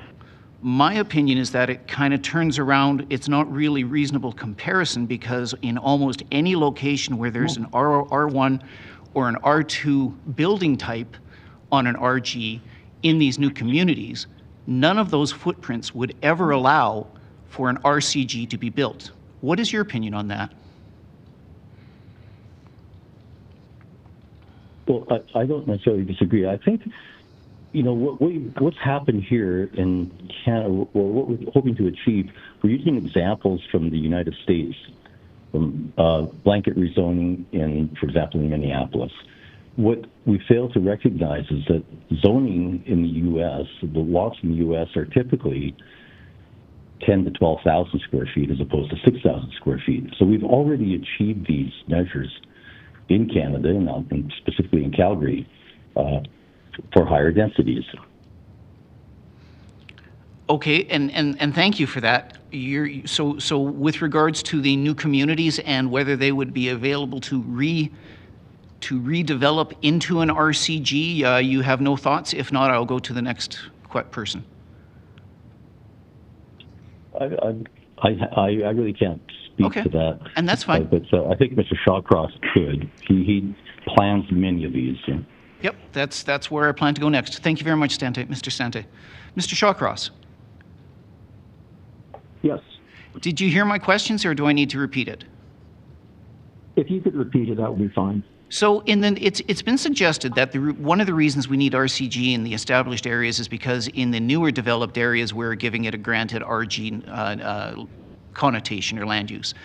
My understanding is that was done for simplicity's sake with regards to landowners and planning, so we didn't have to keep coming to council for areas that have not been developed yet.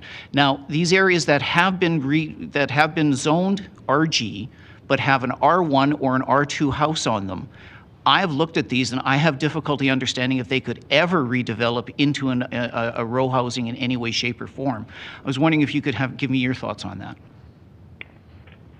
Yeah, you'd have to look at the specific plan and look at the size of the lots, that had been created in the new communities. Let me just put it this way: you have the ability to put any type of product within existing communities through a local area plan, which would approximate, a concept plan and a plan of subdivision in a new community. In a new community, the developer decides, again, what kind of product he wants to put on and where it should go. And you have the ability to do that, again, in existing communities, older communities, through the local area planning process, where you identify the most logical locations for higher density forms, including townhomes. So it's the new communities aren't being penalized. It's just you're adopting a slightly different planning process in existing communities to achieve the same end. And if you do it through the local area plan, as we've indicated, it's much more comprehensively done, and you can eliminate or minimize the impacts that are going to occur as a result. Okay, thank you, Mr. Shawcross. Appreciate that. Thank you. Let's go to Councillor Chabot, please. I think my question's for you, Mr. Shawcross. You made mention, I believe, with a phased approach through local area plans. Do you think there'd be better community buy-in if we utilize that approach? 100% positive, because the community then gets, a chance to work and as we used to work collegially with the city planners to develop a plan that achieves those objectives. And both parties can go away, hopefully, happy. Okay, a follow-up to that question. If we continue to utilize that local area plan to identify areas where this higher intensity use, whether you consider this to be a low density development or not, if we could identify locations where this would be preferred, this type of built form, do you think we should then progress to a staged approach into implementation of a city-initiated redesignation, or just blanket zone those areas that are identified as supportive, like neighborhood local? I think, well, the city has undertaken a blanket rezoning previously. I think the 2007 bylaw update included an approach. I think you could go to a fairly large-scale rezoning once you have the local area plan in place. It would be the next logical step, because then you can start implementing the zoning that's been agreed upon. Okay. Do you think the best way to achieve supply-demand, that the best way to achieve it would be this way, or do you think maybe higher density type developments in specific nodes and corridors could achieve a better outcome? Yeah, you'll always achieve a better outcome by doing proper planning. And I think, as the CREB economist pointed out, the problem you have right now, the real pinch point is at the lower end of the market. That is where you need to put the supply. And that supply is probably best delivered on larger scale projects, a number of which I've been trying to bring to the market for quite a while. Midtown Station being the obvious example. Hopefully it'll get a reading when it gets to council. And I want to point out, I've done a number of studies for the city over the years on intensifying around LRT stations. 2011 and 2015. We did almost all the stations on the line and looked at opportunities. This has been sitting really, again, it's been sitting for what's that, 13, 14 years without action. These are the obvious places to start. And you have a chance to really attack where you have problems in the market. As I said, the notion of trying to flood the market in existing areas with $700,000 and $800,000 townhomes is not solving your problem. And as I've indicated, all it's going to do is going to drive prices higher in those locations. So your affordability, your attempt to improve affordability is going to end in the exact opposite. It's going to decrease overall housing affordability. I can't stress that strongly enough that you have to put supply where it's required. Putting it where it's not required is not going to do anything. So you brought up an interesting point in regards to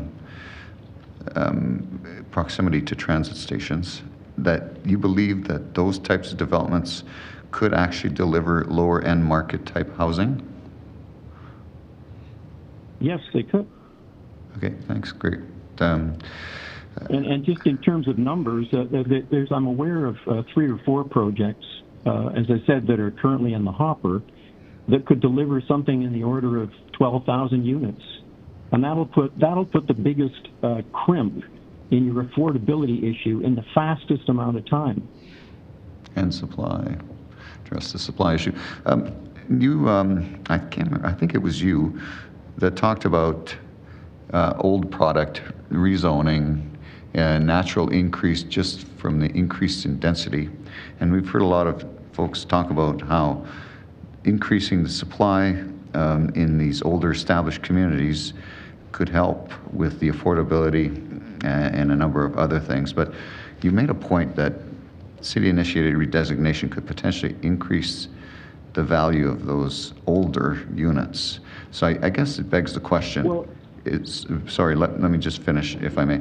Begs the question on, is this going to make some of those older units less affordable that were built under a whole different cost structure, lower priced lands, lower wages, lower priced materials, and replacing it with new based on new costs, new labor costs, new material costs to build brand new units?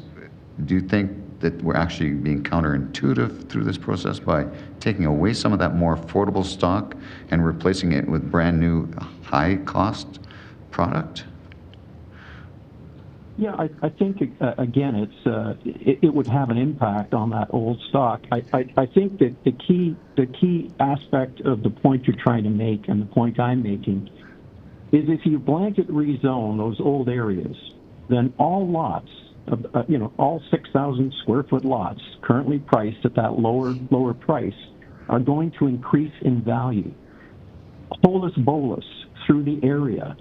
If you go the other way and do a local area plan and identify specifically where you're going to put the townhomes and where they're most appropriate, it will not have the same impact on those older homes that again represent some of the better prices within those neighborhoods. Again, it's look, you can achieve the goals without the negative impact through the processes you have in place. And I can't stress, as a planner, I can't stress that enough.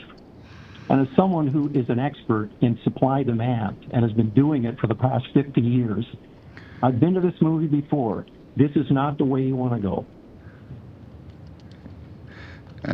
Okay, I do have a question for Ms. Carter.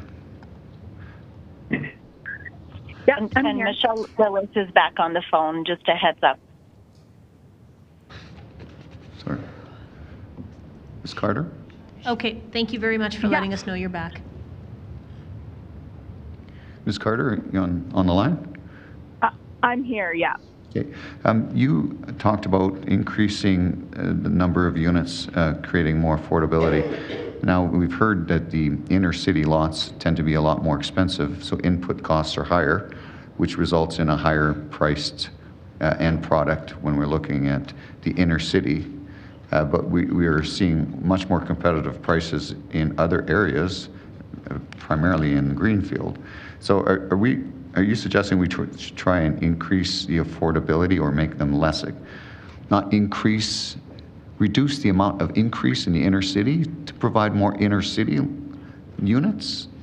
I'm trying to rationalize the affordability issue here.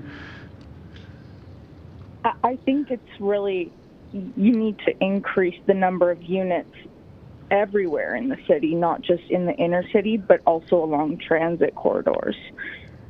I think that diversifying where you have density is the key, because you can't just put all of your eggs in one basket. Does that answer your question? Well, kind of, I guess. It sounds like you're supportive of increasing density in areas where it makes the most sense, like close to primary transit networks, amenities, those kind of things.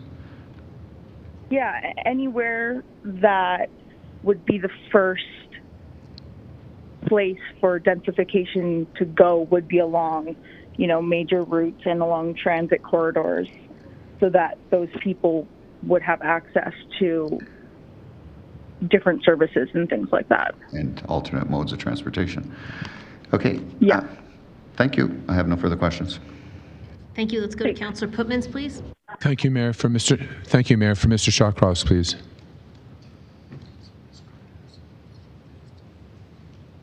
Yes, Richard, go ahead. Thank you. You mentioned a land trust as a possible mechanism to facilitate development.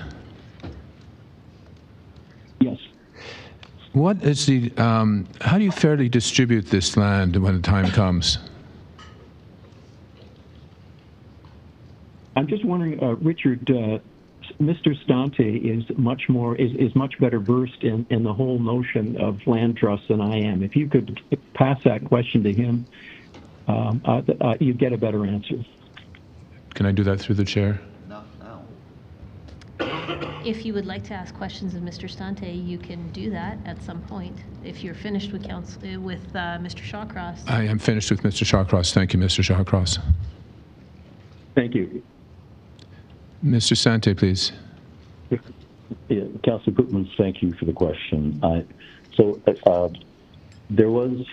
You could establish an independent body that would coordinate the development, and you could use a city owned bodies such as Attainable Homes, which is currently in the business. And I understand that the mandate of Attainable Homes was originally that, but has changed over the last short while. So I can't speak to their capability to do that currently, but an organization similar to that would be well equipped to do it. Thank you. Thank you, Chair. Let's go to Councillor Thaliwal, please. Thank you, Mayor. This is for Mr. Shawcross. One of the slides you had inflationary impact on land value. I just want to understand how can you conclude that you give an example of Killarney, since what is being proposed here is unconstrained supply of land. So how could you say that there could be inflationary effect on land in certain parts of the cities? Well, it's what happens when you upzone. It's the impact of upzoning land. Yeah, there's an immediate rise in prices for that land. Yeah, but we are upzoning everywhere in the city. So that's what I'm trying to understand from, why would we see it in Killarney just because of the supporting infrastructure, that you feel that development will run to these sites first than other parts of the city? No, what we're saying is that if I have a 6,000 square foot bungalow and I can get a higher and better use, then it will be worth more money at the end of the day. Okay. So, and if you blanket rezone so that now everybody in Killarney who's got a 6,000 square foot bungalow right now worth 722, that value, if you want to get them, after three sales, three comparable sales, any appraiser would tell you that the value of that lot is now $986,000 when it's rezoned to RCG. That's just typical impact of upzoning. So that's a 36% increase. Everybody that's got now an RCG lot, whether they develop it or not, will have a higher land value. Okay. And so if someone comes in and wants to develop a single or a duplex, they're going to be more expensive than they would be if it was still zoned R1 or RC2. Okay, great. No, thank you. I think I understood what you were trying to say. My last question is, there was a report that came out yesterday that said April home sales were up 7.3% from last year, and mostly in the, like you said, that lower end of the market. And also, the same report said the houses below 500,000, the inventory has gone down 29%, whereas houses over 700,000 in inventory has gone up. So what I heard earlier, that's the point you were making, that it will make housing more unaffordable and will have unintended consequence of this blanket rezoning? Well, it's going to make housing in the existing areas more expensive. It's, as I said, if you can bring on supply where it makes sense in the lower end of the market, you will stop that pressure within that particular cohort. Okay, great. Thank you so much for answering my question. That's it for me, Chair. Thank you. Let's go to Councillor Winus, please. Thanks. I'm not sure if this question is for Mr. Stante or Mr. Shawcross, but because we're talking about the land lift that blanket zoning creates, is there a concern that we will lose the equity lift that has been funding the built form of the row houses in the established area? No, again, I'm not worried about the equity lift. But if the blanket process will give you that lift across all lots, okay, that were previously zoned RC1, RC2. They will all have that lift. So look, this is not tough mathematics. Just extrapolate that increase And that will tell you that you are increasing the value of land and therefore increasing the value of all homes, all potential homes being built within that community. But my point is that And lift every goes, community- part of the question is that lift goes to the current homeowner, but under the current model, that lift goes to the developer through coming through the rezoning process, which allows them to capitalize the built form. So if we give that land lift to every current owner, how will development industry build this when they have to pay that premium to buy that plot of land in the inner-city established area? Well, that's part of the problem. Thank you. If I'm a developer who wants to do, say, a duplex, if I'm a duplex builder, and I go into that community, it's going to cost me. If you look at the example, under the RC2 zoning, I can build 2 units with a land value of $361,000. After I rezone it to RCG, if I want to build those same 2 units, I'm now at $493 total, $132K extra per unit, because the highest and best use dictates the price. Correct. So, but even looking at the values of homes today, we're still going to have to do greenfield development as the predominant ease on the affordability of the Calgary market. Would you not agree? No, you've got 2 options. I've already indicated there are numerous sites that you have in the existing around the city. I looked at a number for the city around LRT stations and came up with programs, detailed development programs for them. A lot of those, a large part of those programs are based on condominium development, where you could get into a much lower price point. You have those at your disposal. You could fast track those the development of those sites. Yep. Are you aware that council that would be? Are you aware that council voted down that option during the housing task force? Yeah, I was aware that went somewhere, and that's unfortunate. Okay. Well, thank you for answering the questions. Okay. Thank you. That's it for questions for this panel. So thank you all very much for joining us today. We appreciate the time you've spent with us. I'm going to move on to the next panel in just a moment, but I do have a question. I understand that there are a couple of people here from previous panels, so let me just make sure I've got that right. Do we have Hong Wang from panel 160? Thank you. Do we have Jasper Woodard from panel 43? Thank you both. Let me just figure out where I'm going to slot you in. And panel 165, let me confirm. And actually, before I do that, from panel 154, do we have Ejlal Elzadig? Mayor Gondak. Hi. My name is Breton Smith. I'm calling from panel 113. I was out of the country for a little while, and I'm hoping to slot in somewhere if possible today. Okay, it was Brendan Smith, did you say? That's correct. 113 was my panel. Okay, I will figure out a spot for you. Do we have Ejlal Elzadig?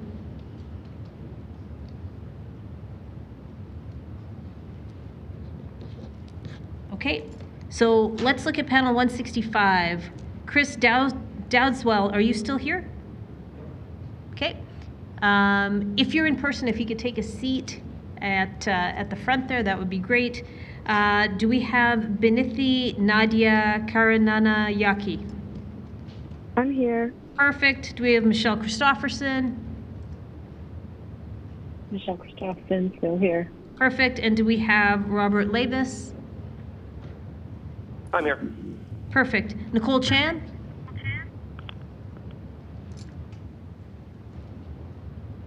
Right then, I'm going to add Hong Wang to this panel, so you can come on up and grab a seat. Let's get things started with Chris Dowdswell, please. Just a question. I did come back online, apparently. There were questions for me from the previous panel. Hi there. Is this Michelle Lillis? Yes, it is. Hi. We're done with that panel, so thanks so much for coming back on, but there's no questions at this time.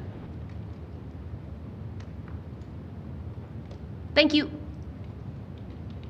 Okay, Chris, go ahead. Madam Mayor, City Councilors, thank you for the opportunity to speak with you today. My name is Chris Dowswell. I'm an Anglican priest serving at the Cathedral Church of the Redeemer downtown, just a couple blocks from here. I'm also a tax-paying homeowner in Bowness. I'm here today representing myself. Like many residents of this great city, I grew up in Saskatchewan. I grew up on a farm where I learned the value of hard work.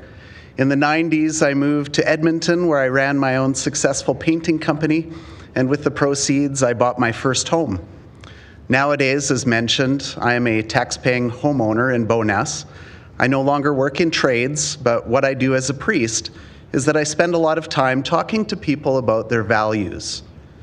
And that is what we are doing here in these meetings.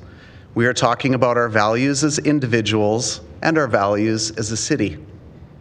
You have had many people come to the microphone during these hearings, presuming to speak very broadly for the values of Calgarians.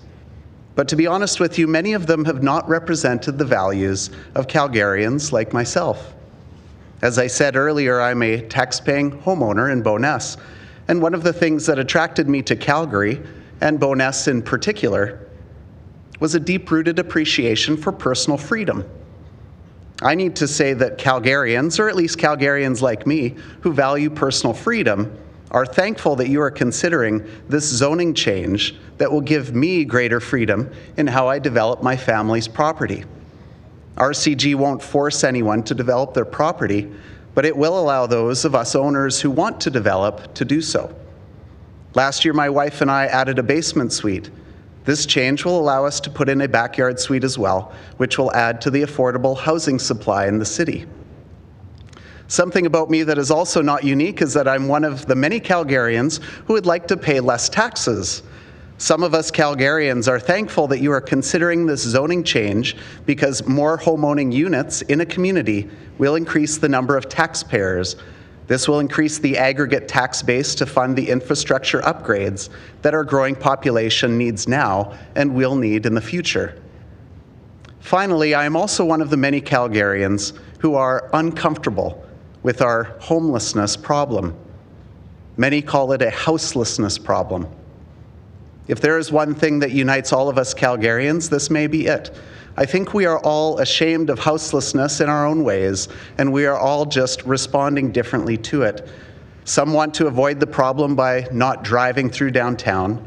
Others push for high-density housing and social services to be located far away from where they live so that they don't have to be confronted with it. Other Calgarians, such as myself, are glad that you are not avoiding this problem. We are glad that you are having these meetings and that you are considering empowering property owners with the freedom to help solve the problem of houselessness. As mentioned, I am the pastor at the Cathedral Church of the Redeemer, and in the short time that I've been at that historic downtown church next to Olympic Plaza, we have had homeless encampments. We have had drug overdoses literally on our doorstep. People who are just numbing their pain, and honestly, I don't blame them. It can be a hopeless existence, especially when it feels as though the wider community would simply prefer that they didn't exist. But they do exist, as do the many, many more low-income people who are using up our affordable rental housing supply while trying to save for a down payment. RCG rezoning will give low-income families a greater opportunity to get into the market. It will create more affordable basement and backyard suites for rent, and it will free up existing affordable rental units for those struggling with houselessness. Please, I urge you, do not push this issue down the road any further. Pass this motion and give us tax-paying homeowners the freedom to be a part of the solution. Thank you. Thank you for your presentation. Let's go to Binithi Nadia Karunanayake, please. Good morning, Mayor and Council members. My name is Binithi Nadia Karunanayake, and I'm a resident of Ward 2. As a recent graduate from University of Calgary with a degree in urban studies, I'm here today to address the crucial housing crisis affecting our cities, communities, and citizens. The housing crisis is not just a challenge, it is a pursuing issue that demands our immediate attention. It's clear that simply adding a few units here and there will not be enough. However, it's crucial to acknowledge that taking a small gradual step is necessary to address this issue. Therefore, I support rezoning initiatives as a solution to the housing crisis. I also wish to underscore the importance of including underrepresented voices of many, including students. Students are a significant part of our community and should be represented in the council discussions. It's important to consider our perspectives and needs when shaping the future of our city. In the past year, students, among many other citizens, have faced numerous adversities due to the lack of representation during this crisis. This is where rezoning comes in. It holds promise in addressing the issue of housing affordability by allowing for increased density. However, it's crucial to note that this isn't just about adding more housing. RCG zoning, for instance, doesn't restrict the number of units, but imposes maximum density. This creates opportunities for diverse housing options that meet the needs of our community. By approving rezoning, we can ensure that students and other city community members have access to affordable housing opportunities. As our city's outskirts expand and try to accommodate population growth, it won't be ideal for demographics such as students, young families, and new immigrant families due to the lack of necessary infrastructure such as transit and other facilities. Moreover, the rapid development of these newer communities are causing damage to our environment, including the destructions of wetland and other natural habitats. Therefore, it's crucial to implement rezoning initiatives in areas that are near transit and other facilities. This approach not only enhances accessibility to amenities for our citizens, but also a positive impact to the environment, aligning with our sustainability goals.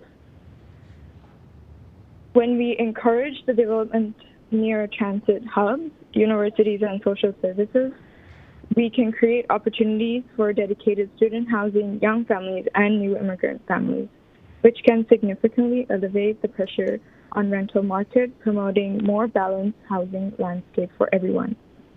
Calgarians deserve more choices, and rezoning initiatives can help meet this demand while promoting inclusivity and affordability. It's important to recognize that market housing alone cannot solve this housing crisis. However, it's one measure among many that can collectively make a difference. To close, I urge council members to consider the necessity of rezoning and increasing the housing supply to address the housing crisis. Thank you for your time. Thank you for your presentation. Let's go to Michelle Christopherson, please. Bonjour et merci, Mayor Gondek and City Councillors. My name is Michelle Christopherson. My pronouns are she, her, and they, them. I'm a middle-aged, white, Gen X, autistic, queer woman born in the 1960s, nearing retirement. I was born and raised in Mohkinstsis on Treaty 7 land, and I'm a great-grandchild of European settlers. I've lived in many different housing configurations in Quebec and wards 1, 4, 9, and 13 in Calgary. I'm currently living in Ward 11 and have been here for the last 15 years. I've taken transit, biked, ran, carpooled to work in the Beltline for the past decade, and my in-laws live in Altadore, so I'm aware of a lot of examples in Calgary. I am in favor of rezoning to make housing options more attainable and meet the needs of minority and marginalized groups. All Calgarians deserve safe, affordable, equitable, and accessible housing. We need to ask ourselves which voices are missing from this conversation. Not everyone has the privilege of the time, energy, knowledge, and other resources to advocate for themselves in this space or ever dream of purchasing a home in Calgary. I ask you to pay particular attention to prioritize affordable, accessible housing and on meeting the specific needs and rights of minority and marginalized groups, including Black, Indigenous, and other people of color. They should get to choose to live anywhere in the city without racism and microaggressions.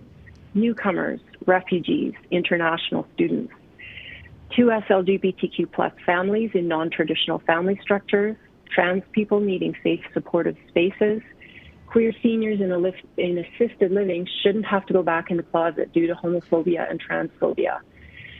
Non-stereotypical families with single parents, blended families, multiple generations living together, adult children living at home, or multiple roommates, each needing a bedroom but sharing a kitchen and living room. Physically and intellectually disabled people with accessibility needs and adaptive spaces, people receiving support for their mental health and substance use, neurodivergent people receiving support for their differences in their ways their brains work, and other equity-deserving groups, often overlapping and intersectional. Some work multiple jobs but are one paycheck away from being unhoused. Shelters, sleeping in cars, couch surfing, hospitals, and prisons aren't housing solutions. Density can make it easier to offer more frequent and reliable city services like public transit, but densification doesn't always equal affordability, as we already see in Altadore, where older single-family homes are replaced with single or multi-family housing, and where each unit costs as much or more as what it replaced. We also need missing middle housing, secondary and backyard suites, townhouses and row houses, subsidized housing, non-market housing solutions, landlord licensing, tenant rights, and rent control measures. If you're white, like me, you may not have ever had to consider the privilege you have. I recommend that you Google the Canadian Wheel of Privilege and Power and watch Dr. Kimberly Crenshaw's TED Talk on the urgency of intersectionality to learn more. When you're surrounded by a lack of diversity, you're often less aware of the needs of others and less likely to be open to change that may affect your privilege. This can sound like fear of diversity or change, or what if the neighbors are noisy or messy and I can't park in front of my house? We moved out of our last house because of inconsiderate neighbors. A neighbor parks his work truck in front of our current house. We're fine. Other neighbors have a messy yard. We're fine. There's radon in our basement. It's remediated. We're fine. It can happen anywhere in the city, including in single-family neighborhoods. We are settlers on Treaty 7 land, and as such, there's an obligation to be good treaty partners. I echo and amplify the statements made by Jenny Lowe of Reconciliation Action Group, reminding us of our obligations as treaty partners, and of Rowan Weeb of Alberta Aces and Arrows on the needs of queer, non-traditional family structures, and the City of Calgary's own Gender Equity, Diversity, and Inclusion written submission in support of rezoning. And those trees, we need preservation of trees on private property and city property and affordable, equitable, accessible housing. In summary, I ask Council to explore and approve ways of supporting housing solutions for all Calgarians in a timely manner. I support the city's home and peer housing strategy, which includes the proposed citywide rezoning to RCG, RG, or HGO. Thank you for your time and consideration, and my sincere apologies for speaking out of turn earlier. To you and the other Michelle, Councillor Penner came on the phone with a question about Quebec and rent control. Thank you. In the chaos of Thank my you, Ms. roommate Christopherson. Thank you very much for joining us. Apology accepted, no worries. There's a lot of moving parts. Let's go to Robert Lavis, please. Good morning, Mayor and Council members. My name is Robert Levis, and I'm here representing myself. I've been a Calgary resident for 17 years. I live in a single detached home that my wife and I own in Ward 9. I have 4 children ranging from preschool to teenager. I'm here to talk about baby steps to busy playgrounds. A busy playground is just what it sounds like. It's an active community play area for children and families, but not just at school recess or lunch hour, all the time. A busy playground gives new parents a place to meet other parents. Making relationships as a new parent can be challenging, and this is on top of the rest of the challenges that come with a new baby. A busy playground is ready access for new parents to a peer group. A busy playground is community support when it's needed. Older kids need a busy playground too. They need to have local peers to interact with. At the risk of stating the obvious or suggesting council should do their own research, too much screens bad, more physical activity good. A busy playground is one that is not boring, Dad. Well, let's be honest. They might still say that it's boring, but they'll be wrong.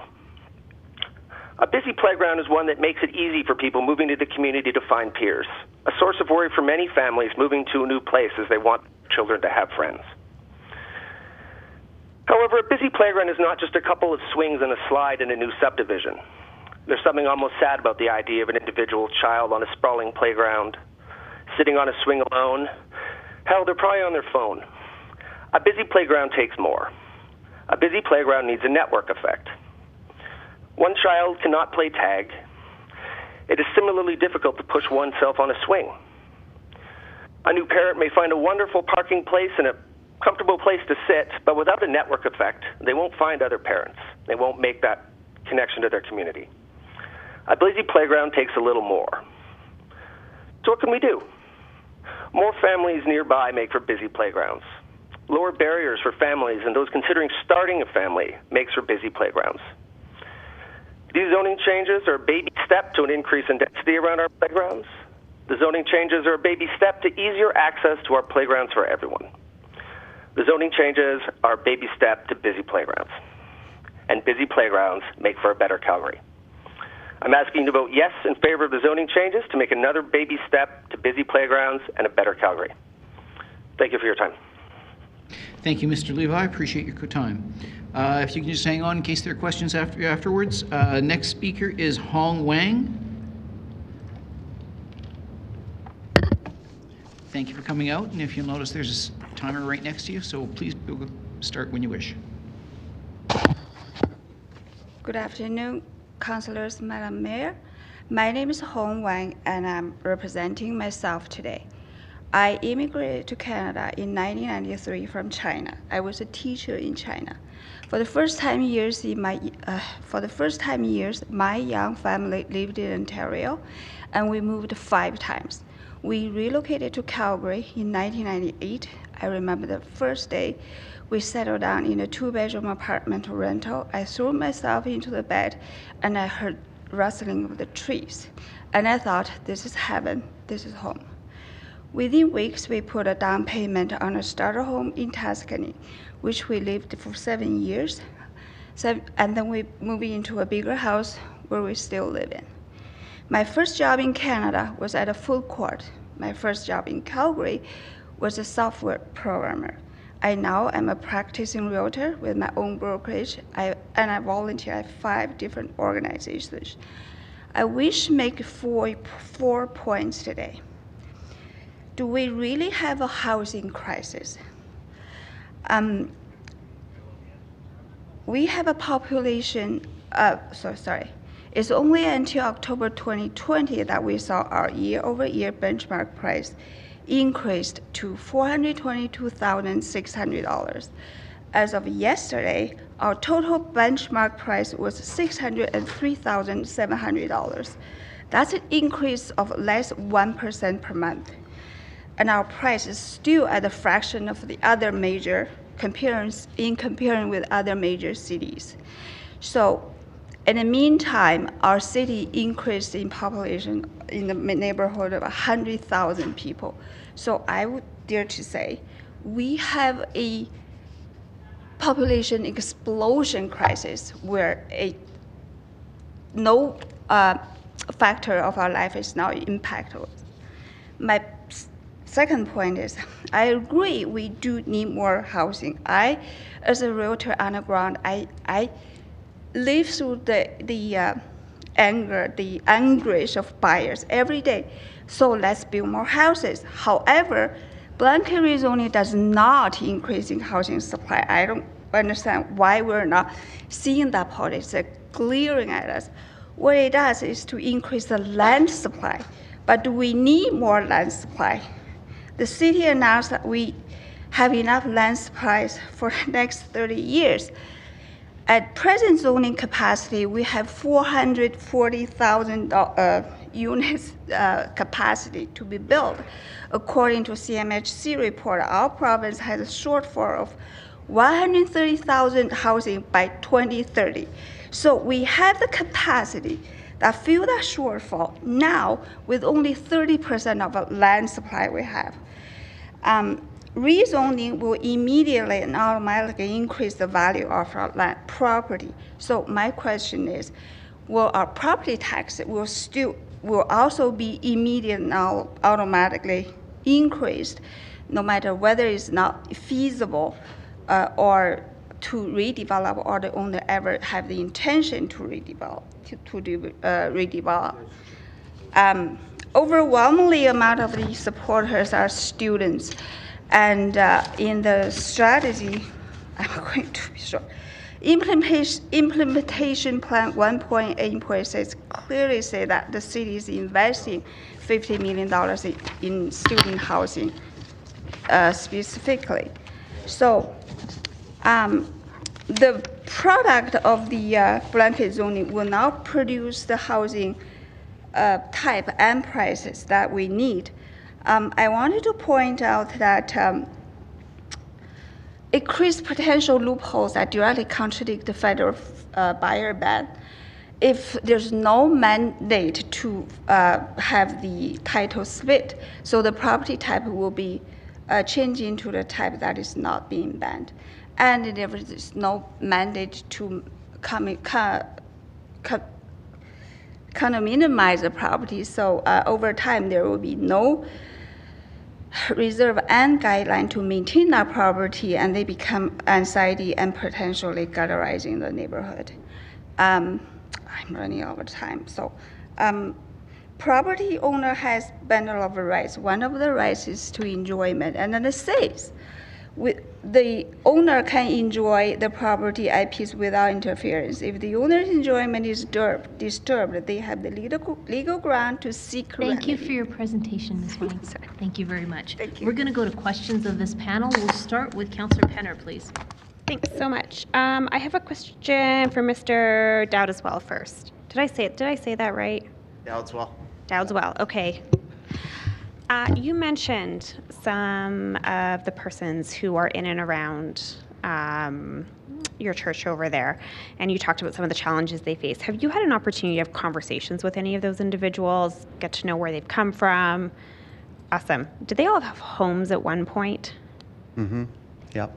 And is their goal right now a roof over their head or something, a big house on a big yard that they have to mow? Like, where are they at? They are finding shelter anywhere they can. They are using our back alley between Carter Place and the church as a public washroom because there's none others that are offering them the dignity to do it in private. There was an encampment on the east side of the church facing Paget Park just in January where there was a drug bust broken up. There's been people sleeping at our front door when I've arrived in the middle of winter. So they need this amount of space that's warm that will keep them from death, is what it comes down to. And by providing increased supply up the chain, it allows the population to move up into those spaces and opening up the more affordable housing at the bottom. Some of them can't afford a down or a deposit on a rental accommodation. Those who are trying to work are barely able to make ends meet to support themselves while living in shelters, let alone get into the lower end of the rental market. And so I appreciate that this is a very multifaceted problem and that the city has a very multifaceted approach, this rezoning just being one part of it. Right. Councillor Penner, I hate to interrupt you for a minute. Yeah. We're getting notification that the live stream has stalled. Mr. Clerk, could you give us a status on when it might be back up? I can't tell you, unfortunately, Mayor. We're just looking into this right now with our service providers to see what the status is. It may take some time to understand what's happened and why it's not running. Okay. What are the implications? Well, I think obviously there's public interest in people who are trying to follow today's proceeding virtually online. And in fact, we have given some messaging to the public who are hoping to participate in the meeting that they can follow the meeting through the live stream. So that's a little bit of a challenge in terms of their ability to understand what panel is being addressed at the public hearing is sort of limited now to calgary.ca/agenda, where we do have that, but it's still challenging for those who want to follow and observe. Okay, so you and I should figure out how we can get that information up and what channels we can use. In the meantime, I'm loath to not go to questions. So I'm also just mindful that that means anyone who, if questions for this panel, we're asking them to wait an hour and 15 minutes to come back. So maybe we need to check if they're actually all available to come back too. So that two-way courtesy. Well, and let me do this. Go ahead and finish your questions. I don't want to cut you off. Yeah. Okay. I'll be super quick. Of course, now I'm trying to be like cycle back to where I want to say I appreciate the work you're doing. Do you believe these people, the individuals that are out? I mean, you deal with so many. Do you think that they internalize some of the shame and stigma that sometimes society puts on them about not having a home? For sure. They've gotten so used to being either disregarded or treating like refuse that their initial response to anyone approaching them, oftentimes, not a blanket, but it is very common for the first response when engaging folks on the street is harsh, to put it lightly. And that's because it's a survival mechanism. Yeah, they've been treated poorly. I'll just leave it at that. Thanks for bringing some humanity to the conversation today. I have a couple questions for Mr. Levis, if he's still on the line. I'm here. Mr. Levis, I appreciate also the perspective that you brought. I'm assuming you're a parent. I have 4 children, yes. Do you say unfortunately or fortunately there? I have 4 children. Oh, 4 children. All right. So I'm speaking a little too fast. It's all good. It's all good. One of the arguments we've heard is that children need backyards, and that if we move towards densification, it will decrease the quality of life for children. And in your experience as a parent, is a backyard the only place where children can grow and develop? Not at all. I mean, one of the things that when we picked a place to live was the immediate proximity to playgrounds, and we had the additional good fortune that the community center built another playground that was literally across the street, and that's been a godsend. That's perfect for infants, and then slightly further away, there's kind of the 5 to 12 age range playground for my older children.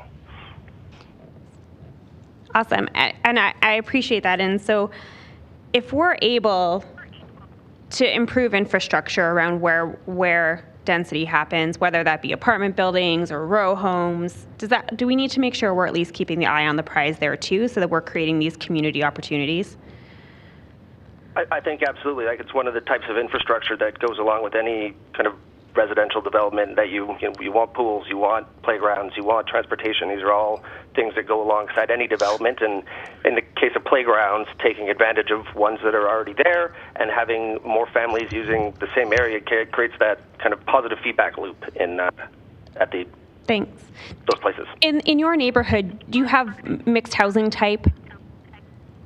Yes, there's a couple new row houses that came in rather recently, and there's nothing particularly high density. There's no 20-story apartment condo things in the nearby. Okay, but still a mix of. But when you go to the playground with your kids, do you ask the other parents what kind of house they live in? It's not usually something that comes up. Oh, do your kids ask other kids what kind of house they live in?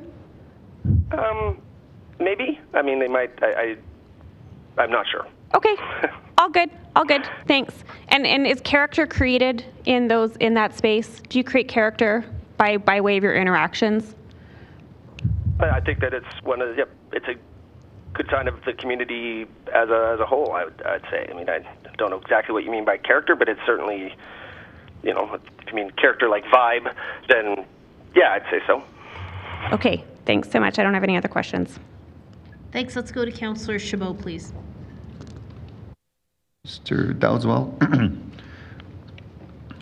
and thank you for being here and for suggesting that that you could actually contribute to the affordable housing drop in the bucket continuum. No, it's and I think it's great.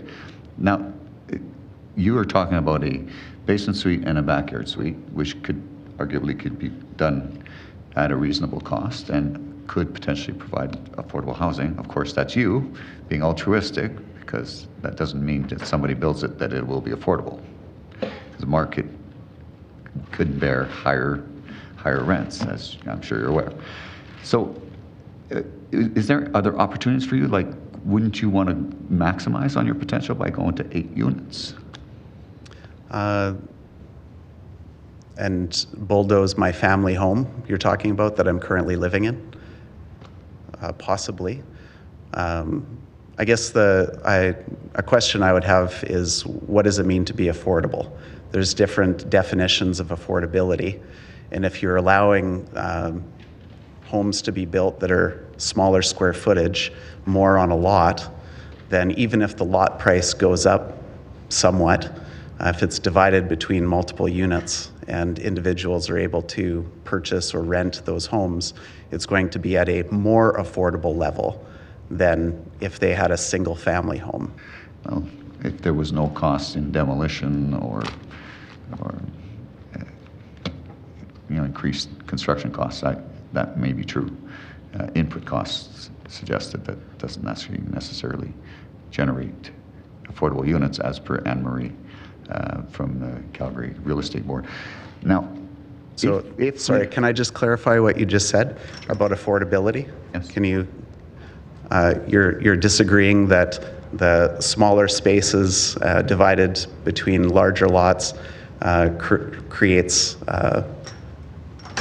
in an aggregate, it creates a larger value of property, but the individual properties would be a smaller amount to purchase. In the Northwest, smaller units, but not necessarily a lower cost. Like in the Northwest, the average or the median single-family dwelling, I believe, is something in the 700s, whereas the town home sales, I think, were somewhat in the 400s. That's just one example of how smaller units are going to be more affordable, relatively speaking. So if you're looking at an aggregate, an average, I don't dispute those numbers 1 second, but all of the units, we asked all the inner city developers that have converted units from single to RCG, if any of those units sold for less than the primary dwelling they originally purchased, and none could say that they were able to sell them for less. And this is the developers that told us this. So that's valuing maybe one metric. So if you also value density of housing, which has kind of a lot of other subsidiary benefits, then I think there's still a very, very strong argument to be made for the more flexible rezoning. Anyways, just based on your personal experience, I know a whole bunch of other people that would be willing to do that kind of thing and still be able to live in their home and provide a backyard suite. Currently, it's either a basement suite or backyard suite, not both. Do you think it would be reasonable for us to consider amending the bylaw to create at least that opportunity on a go-forward basis? Because lots of people were concerned about the blanket zoning of RCG. And I'm looking at potential options, which might be including something like basement and backyard suite as a maybe interim use or a transitional use. Is that something you think that would be a reasonable thing to consider? I think anything that increases the density is going to work towards the solution. I think we're in such a crisis that it's not enough, though. Yeah, no, I don't disagree. There's a whole bunch of other options we need to look at, and many of which have been actually voiced here. Yeah. Anyways, thank you for being here. Thank you. All right, that's it for questions for this panel. So thank you, everybody, for joining us today. We appreciate the time you put into your presentations. So we are going to break in just a few moments, but let me just do a few announcements. Sincere apologies that the live stream was down. The team got on it very quickly. It has been restored. The only thing that you may have missed were questions to a couple of the panelists. Both Councillor Penner and Councillor Chabot asked some questions to Mr. Dowdswell, and that has been missed, but I apologize for that. So let's talk about who's coming back after the noon break. It'll be panel 166.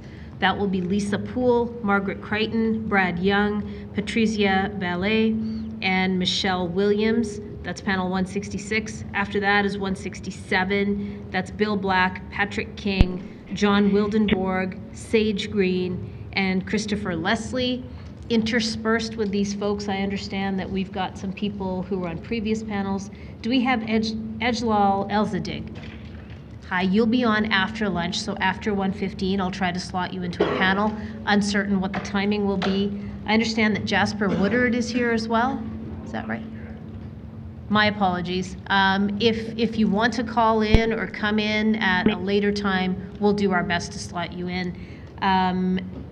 Bretton Smith from 113, we will get you in after the break as well. Thank you. Okay. Is there anybody on the phone line that is from a previous panel who is wanting to speak today? Okay, I'm not hearing anyone, so we will come back at 1:15 and we will start with panel 166. Thanks, everyone.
Hi, everyone. Welcome back to the public hearing. Madam Clerk, roll call, please.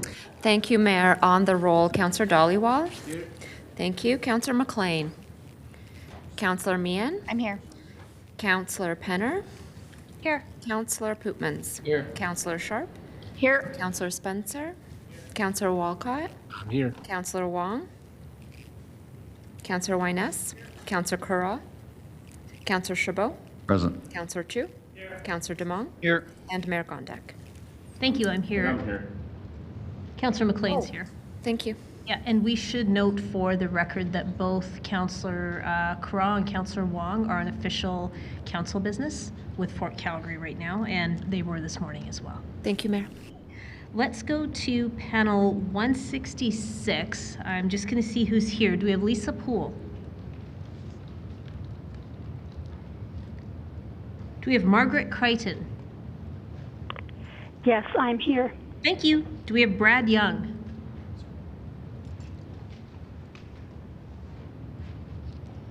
How about Patricia Valet? Or Val?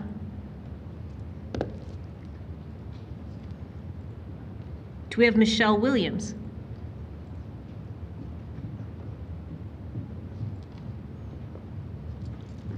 Okay, from panel 167, do we have Bill Black?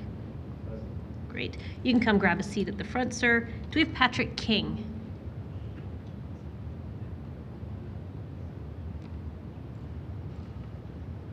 Do we have John Wildenborg?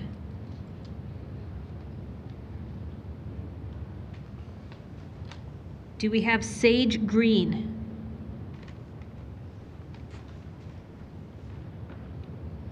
Do we have Christopher Leslie?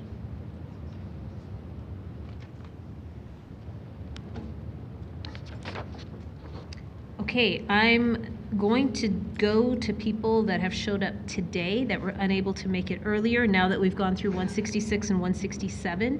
Ejlal Elzadig. She was here earlier. Okay. Do we have Jasper Woodard? How about Bretton Smith? Smith here on the line. Hi there. Thank you. Do we have Barb Meyer? Hi, Barb. You can come on up.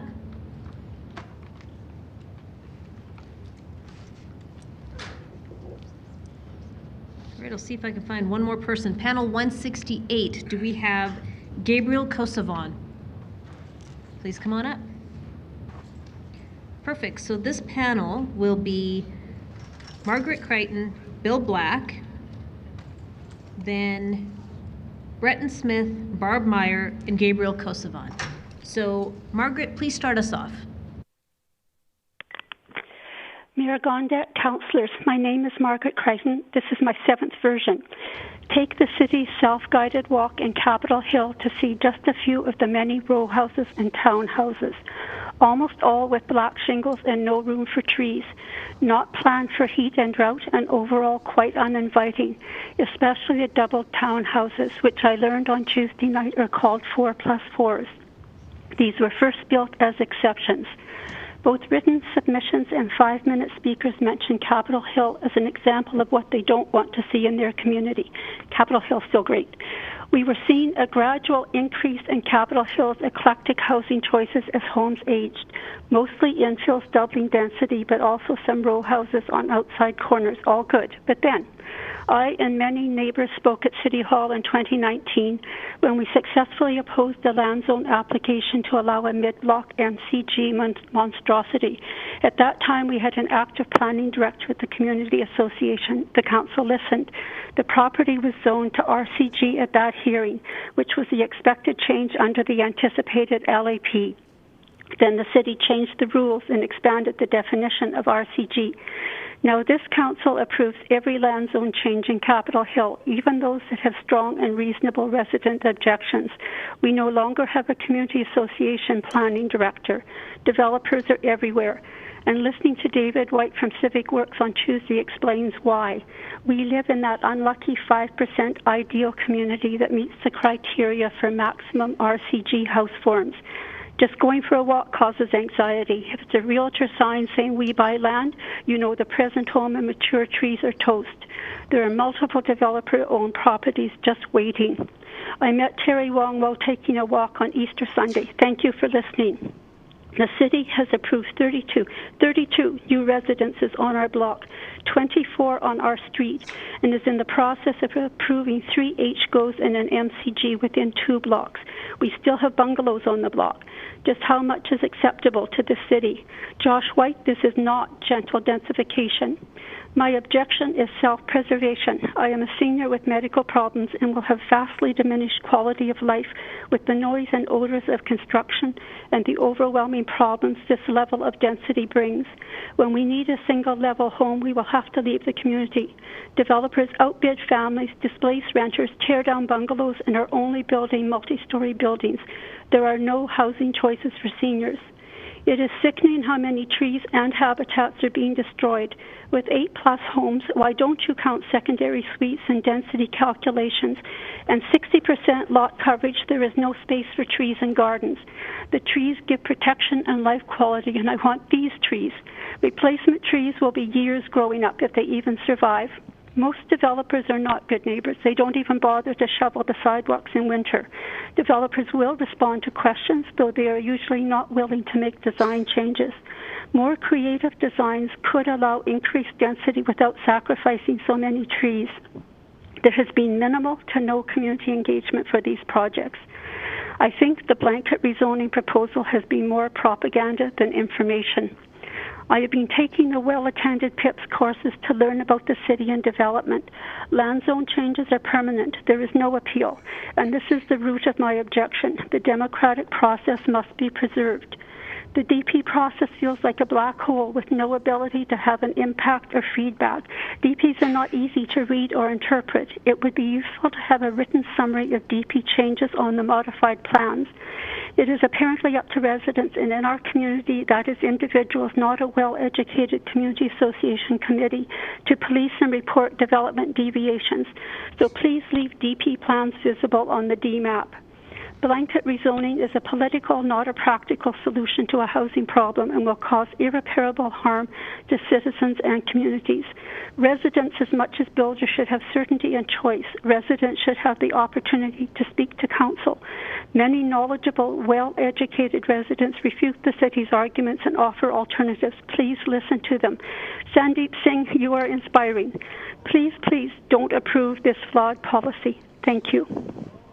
Thank you for your presentation. Let's go to Bill Black, please.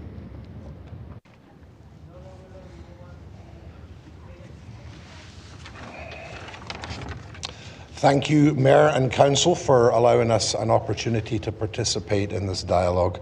My name is Bill Black. I'm the President and CEO of the Calgary Construction Association, formed in 1944. So this is our 80th anniversary this year. Our membership is largely from the non-residential sector, with some exceptions. I also have the honour of representing the industry on the city's Building Advisory and Climate Advisory committees. As we did in September of last year, the Calgary Construction Association stands in support of the City of Calgary's housing strategy and the introduction of creative solutions to assist with housing affordability and expediting processes. As an association, we believe that if the City of Calgary is to realise its municipal development plan goal of 50% growth in existing communities, rezoning is somewhat inevitable, and as Calgary grows overall, this will also lead to continuing greenfield development. Along with such growth, there is a need for roads, sidewalks, utilities, and then in time as densities evolve, schools, hospitals, retail, and other city building aspects. We do not feel that this is a question of density versus sprawl, when as a city we need to recognise that we need both. And Calgarians deserve choice, and that growth needs to be balanced. Moreover, according to the City of Calgary's own data, 95% of RCG applications receive approval. Therefore, and as our colleagues at Build Calgary alluded to last week, we support methods to remove barriers around the overall application process. However, we also recognize the contention that the rezoning conversation has caused our communities, and we also do not believe that all concerns can be written off as NIMBYism. We have heard of such concerns about parking, height, setbacks, as well as architectural relevance and the preservation of neighbourhoods. Should the rezoning bylaw pass, we call on Calgary City Council to direct city administration to establish clear, standardized, consistent guidelines of public engagement and input required for the various built forms enabled by RCG zoning, in line with its own engage policy. As we stated in September, the rights of individuals to appeal projects on legitimate planning principles should be further bolstered in the development permit process, and the onus is on this body, City Council, to do so if it wishes. As stated in September, we trust the professionals of the Planning and Development Department to work with the community, do their due diligence, and adequately and contextually apply the principles of planning. Beyond rezoning itself, however, the Calgary Construction Association fundamentally believes that any new policies and procedures are somewhat moot without further action on the skilled labour gap. The federal government could continue to pour money into housing and we could blanket rezone the entire country, but at the end of the day, the bandwidth of industry will be a fundamental factor. Despite the imaginings of some, trade labour will not materialise without substantial effort. Our job is to inform the public and policymakers regarding the issues affecting our industry. Yes, there remains a labour shortage in our city that exists outside of the regular boom-bust cycle.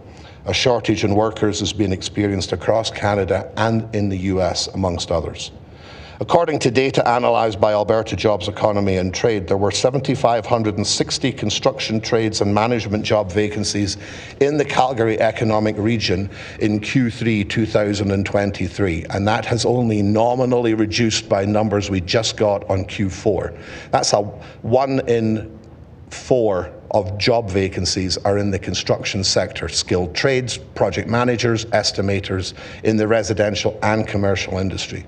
Retirement alone over the next decade and beyond is expected in some circles to be for every 5 retirees of 30, 40-year veterans, we will only likely see 2 intakes of new apprentices, and that experience does not get replaced. The current challenges could get worse before they get better, and further action is required by all levels of government to ensure that we have the skilled labour supply to meet the needs of our growing city. Some of these skilled labourers are going to need to find places to live so they can come to Calgary and build the homes and the communities that we will need to live in. I'd like to point out in closing that despite the headwinds of labour and supply chain challenges, in the last 3 years, the residential industry has delivered record housing starts, which is a testament to a resilient industry. Thank you, Mr. Black. You're just at time. Okay, Thank you for your fine. presentation. Thank you. I was just done. Can we go to Breton Smith, please? Hi. Thank you, and good afternoon to all. Excuse me, I'm grateful certainly for the opportunity to speak today. Oh, and I'm on a headset. Is my audio okay? Yes, it's great. Okay, good. So, hey, my name is Breton Smith, and I'm a third generation born and bred Calgarian. I'm a 30-year resident of Ward 11. Today I'm representing myself, my immediate family, which includes 2 adult children, my parents, both of them, my sister and her family, and her family of 4, and also 3 of my immediate neighbors. So I've got a few on sort of in behind me today. So firstly, I'm impressed with and thank all of you for your patience to wade through what is really a difficult and historic process. Further, I'm very impressed with my fellow Calgarians who have really summoned the courage to appear in front of the mayor and the council. It demonstrated a real passion, expertise, and some incredible preparation. And this is a hallmark to the spirit of Calgarians, and kudos to all, really on both sides of this issue. So I've watched as much of the proceedings as possible, and I'm really struck by the passion and the expertise of my fellow citizens. Among others, just like Mr. Black, who just spoke, many of these folks have literally built this city. I'm very impressed with our next generation as well that strive to live within it, and everybody owns their own story and has a point of view. That being said, I'm strongly opposed to blanket upzoning. This is actually the second presentation that I prepared, and I put the first one in the bin because it really didn't offer anything supporting my position that you haven't heard already really several times. So today I'll just simply offer some of my observations and conclusions from this process, but I also want to ask a few questions of the city. So maybe only a couple more minutes. Through these proceedings, several things have really become quite clear to me. Firstly, no one disagrees that affordable housing is an issue. An evidence-based, benchmarked, and thorough analysis of the impact of imposing blanket rezoning has not been completed. Thirdly, blanket rezoning will not, on any meaningful timeline, create an abundance of supply and solve the affordability issue. In fact, studies of historical proxies suggest possibly the opposite. Motives and objectives remain unclear. Blanket rezoning will introduce myriad issues for Calgarians. As I said, I won't reiterate them. Largely, if not entirely, it's the developers who stand to benefit, and it is not going to be something that will self-regulate. It's clear from the proceedings that the majority of Calgarians are opposed to the imposition of blanket rezoning. And the council itself is obviously split on the issue, with no significant majority as evidenced by the outcome of the plebiscite vote and also the pattern of questions and comments to the panelists. City does have numerous and very valid suggestions from experts for alternatives, and it would seem a healthy opportunity, and a healthy inventory of opportunities for targeted near-term development. Thus, I would assert that it's been established through these panels that the blanket rezoning offers limited benefit and brings real challenges for many Calgarians. I'm saddened by three things. Firstly and personally, I'm profoundly saddened that we see this initiative becoming so highly divisive in our community. It pits young people against the older generation, a group of people who hope to gain with a group of people who are protecting against loss. Forgive the generalizations, and I concede that there are some refreshing exceptions on both sides. Secondly, I'm saddened by my observations of certain of council. It's plain to see who's been engaged, and then there are those who haven't. I appreciate those who have listened actively and appreciate the thoughtful questions. And I'm personally offended by the apparent intransigence of others. Thirdly, I'm sad as I hope to witness really democracy in action, but rather this feels to me like brute force politics. This is the largest public hearing in city's history. Blanket upzoning initiative is highly material to all Calgarians. It's not small potatoes. Mayor and council did not campaign on this basis, and they weren't elected to achieve this outcome. Plainly put, you do not have a license. My challenge is to mayor and councilors. What are we trying to do here? Do we really believe that we have privilege and can ram through an ideological platform and that this trumps thoughtful analysis and democratic decision-making? Are you so sure that you are right and that the apparent majority of Calgarians are wrong, that we're not willing to have meaningful conversation with an outcome that balances all input? If you're there on that bench, I called them. I ask that you carefully consider all presentations. Breton, can you hang on for just one second? We're going to give you some time back on the clock. Hi, if you're on the line and you're not Breton Smith, I need you to mute, please. Thank you. If you could wind back just a sentence or so, that would be great, Mr. Smith. Thank you for the decorum. Appreciate that, Your Honor, Your Mayor. So are we so sure that the council is right and that an apparent majority of Calgarians are wrong that we're not willing to have a meaningful conversation with an outcome that balances all input? Finally, I ask that we carefully consider all presentations and acknowledge that this matter cannot be settled without a broader and more thoughtful process of stakeholder engagement, considering beneficial outcomes, all impacts, and valid alternatives. Respectfully, thank you, Mr. please Smith. take this back. We're just at time. Thank you for your presentation. Hang on the line on mute. If there's questions, I'll let you know. Let's go to Barb Meyer, please.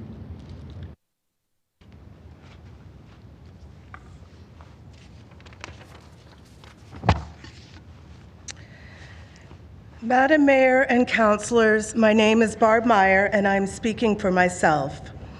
I've lived in various places and neighborhoods in Ward 9 for about 15 years and I'm currently in a townhouse. I have no objection to well-planned densification. Having said that, I am against blanket rezoning as none of the councillors or mayors have ran on this platform. I find it very concerning that you want to silence the voices of Calgarians, including those who have volunteered for years to develop their local area plans and area redevelopment plans, from bringing their concerns about specific redevelopment in their neighborhoods before council. As it is, I can no longer even find the phone number for my counselor on his website. It's been said somewhere between 3 and 5% of residential building applications are rejected. Some people think that's a small number. In 2023, according to the city website, 16,505 applications were accepted, which means somewhere between 510 and 870 applications were rejected. These are not small numbers when they scale up. The whole point of having this process is to weed out the applications which are not appropriate. Taking away these procedures as we're entering a construction boom sounds foolish, and I expect there will be some unintended consequences. The city needs to find other ways to streamline the redevelopment process. What is happening in Calgary with this housing crisis is also, and more importantly, an affordability crisis. I think it's misleading that blanket rezoning has been framed as an affordability issue. It is not. Blanket rezoning will not address the underlying issues of affordability. The city has said in these hearings that social housing is not within their purview. Then I would ask, what can they do to increase the stock of affordable market value rentals?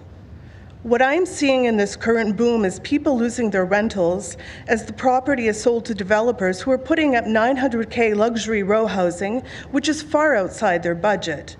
I'm seeing people outbid while being attempting to purchase modest townhomes. And I've been seeing for a while now developers buying property, then tearing it down and leaving an empty lot rather than renting it out.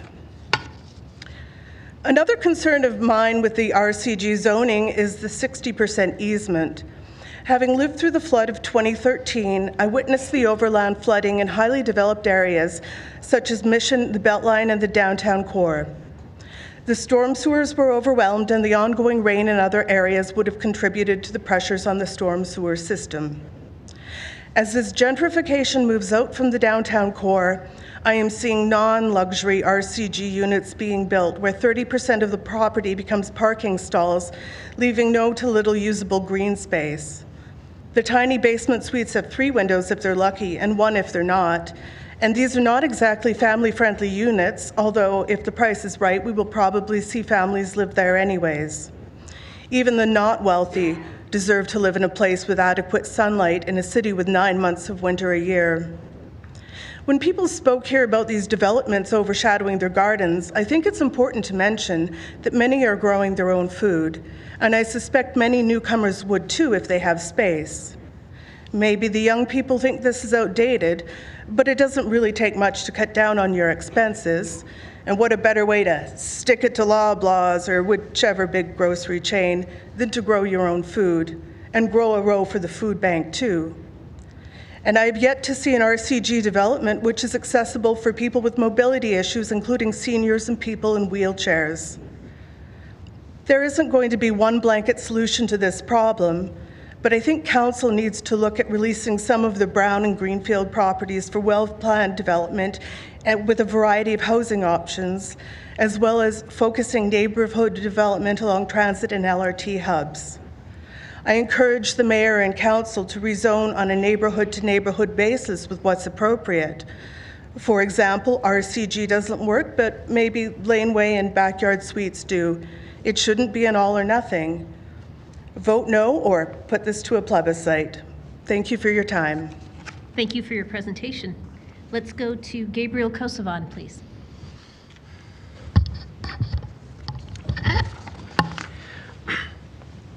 Hello, Mayor and Council. My name is Gabriel Kosovan, and I've just graduated from the University of Calgary, and I'm starting my career as a teacher. I am speaking to you today to voice my heartfelt support for the blanket rezoning. As a young person in this city, looking to start renting and hoping to one day buy a house, the state of the housing market in this city is frightening and frankly frustrating, with incredibly low vacancy rates and houses going off the market sight unseen almost as soon as they're put on. The prospects for young people looking to begin lives for themselves within this city looks very bleak. I was born in this city. I've lived here all my life, and I believe Calgary is a world-class city, but one that I feel very strongly needs to evolve and continue to become an even better place to live. Blanket rezoning, while by no means a fix-all solution to housing and affordability in this city, is nevertheless an important step in the right direction.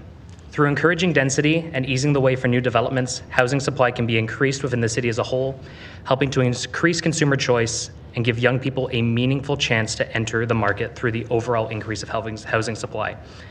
Middle housing in this city has long been missing, and I am very happy to see this finally being addressed. The fact of the matter is that the cost of a house as a proportion of average income has skyrocketed. Home ownership is not as certain as a thing or as easy as a thing as it might have been 20 years ago, and I don't say this to dismiss the myriad experiences of those who have spoken before me.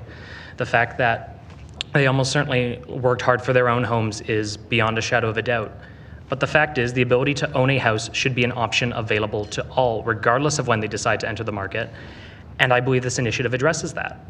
Additionally, increased density in the city will allow for more efficient use of public utilities and make our transit network more robust through increased ridership within the areas they serve. Continuing to expand outward to fulfill our housing needs is simply not a sustainable solution, as it only further increases commutes, putting more carbon dioxide in the air and places a further increased strain on public utilities that we now need to build out further. The times we live in have changed, and the building patterns of the past can simply not keep up with the needs of the city as it exists today. The proposal will not fix housing overnight. The city will, of course, need to pursue other policies in tandem with this one if effective, workable changes to ensue. For example, increases in public transit funding, alternative transportation solutions like bike paths, and support for small-scale, mixed-use buildings and communities will certainly go a long way to provide meaningful alternatives to driving and help transform communities into places where a car might not be an absolute requirement and address some of those concerns over parking. But the fact of the matter is that the time has come to take a long, hard look at the long term. Regardless of where these newly built houses might fall in terms of overall affordability, they will nonetheless increase supply and density, something that I believe is a net good. It may require some sacrifice in the short term, but I believe this is the right way forward for this city and its citizens in the long term. This city is a place I love, and I want to continue to call it home. But living here and enjoying a reasonable standard of living is something that has become more and more tenuous over the last few years, and housing is not the only factor in that equation, but it certainly is one. I believe that the Council's proposal marks a step in the right direction towards addressing this. Thank you for your time. Thank you for your presentation. Let's go to questions of this panel, starting with Councillor Spencer, please. Thank you, Mayor. My first question is for Mr. Black. Thank you for being here, Bill. You talked about the need to have the public voice included in development out the other side of this. Can you give me a sense of what, obviously we have the discretionary that is already baked in. There has been some conversation about adding something to the DP stage to thoughtfully include that. If you were writing it, if you were setting it up, what would it look like to you? Well, I think it needs to be consistent, first of all, and I know there have been concerns that sometimes things aren't consistently applied. I believe a public engagement element of the DP needs to be more robust so that voices aren't silenced, those that have neighbourhoods that they wish to preserve. But I also think that architectural relevance and controls over the actual physical aspects themselves. The example we saw this morning was an example, in my opinion, in a way of the DP process failing, that was allowed to be built in the manner it was, not necessarily just a land use issue.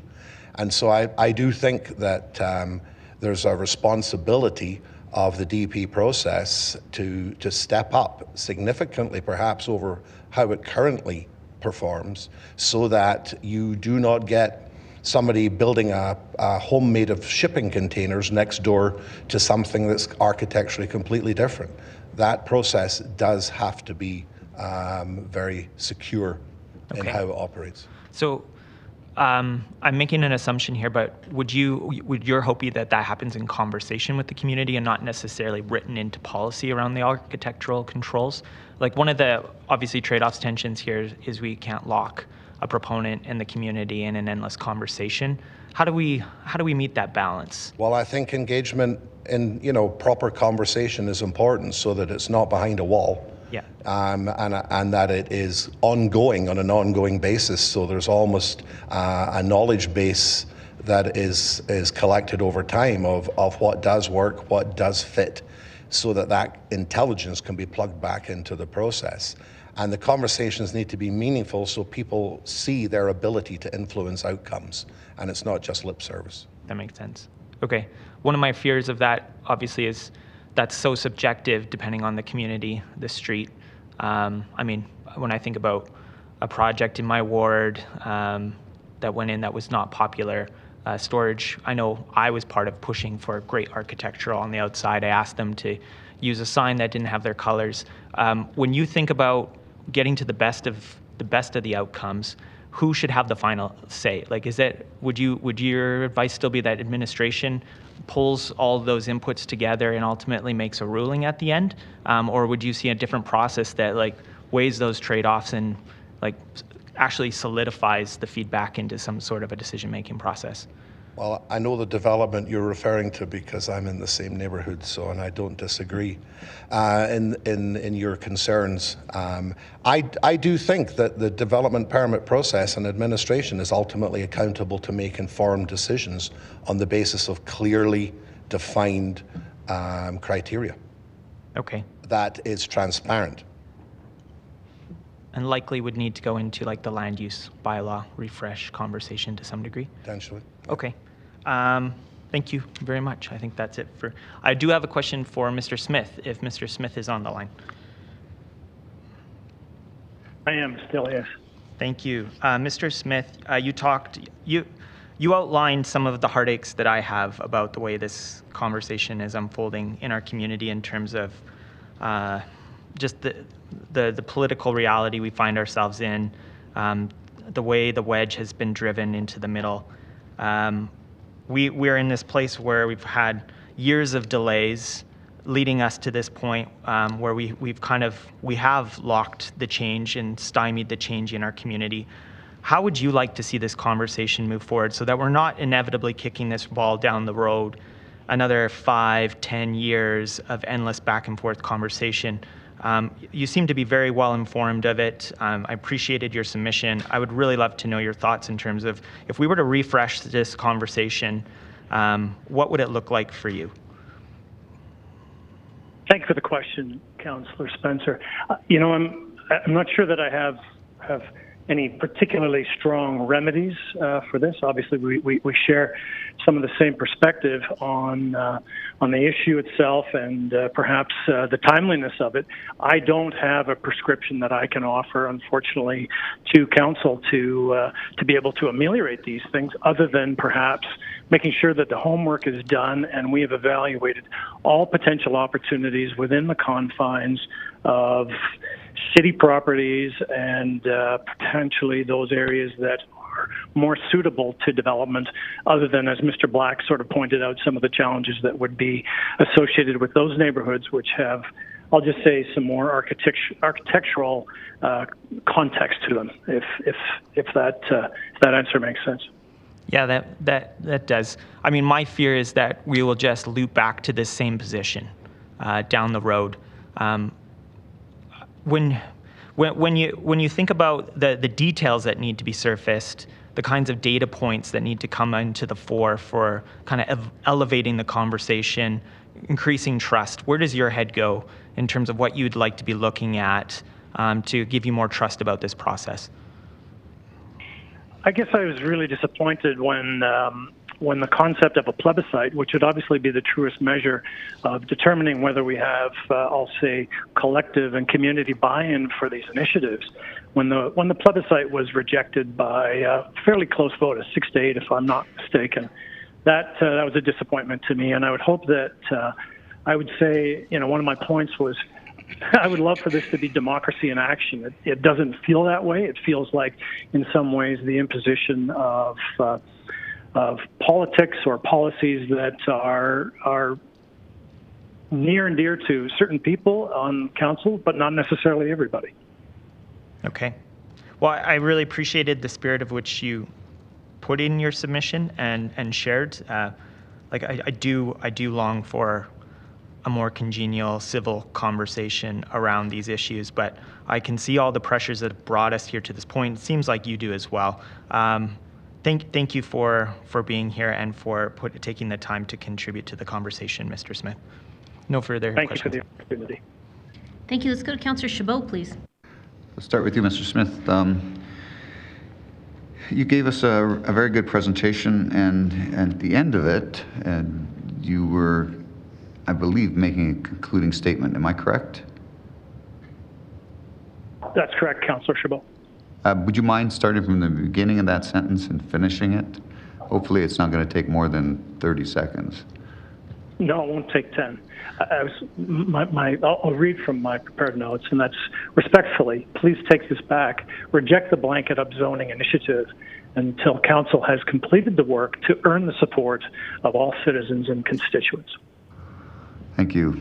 Thank you for your submission and your input. I've heard similar concerns from many of the residents in my area, so appreciate what you brought here.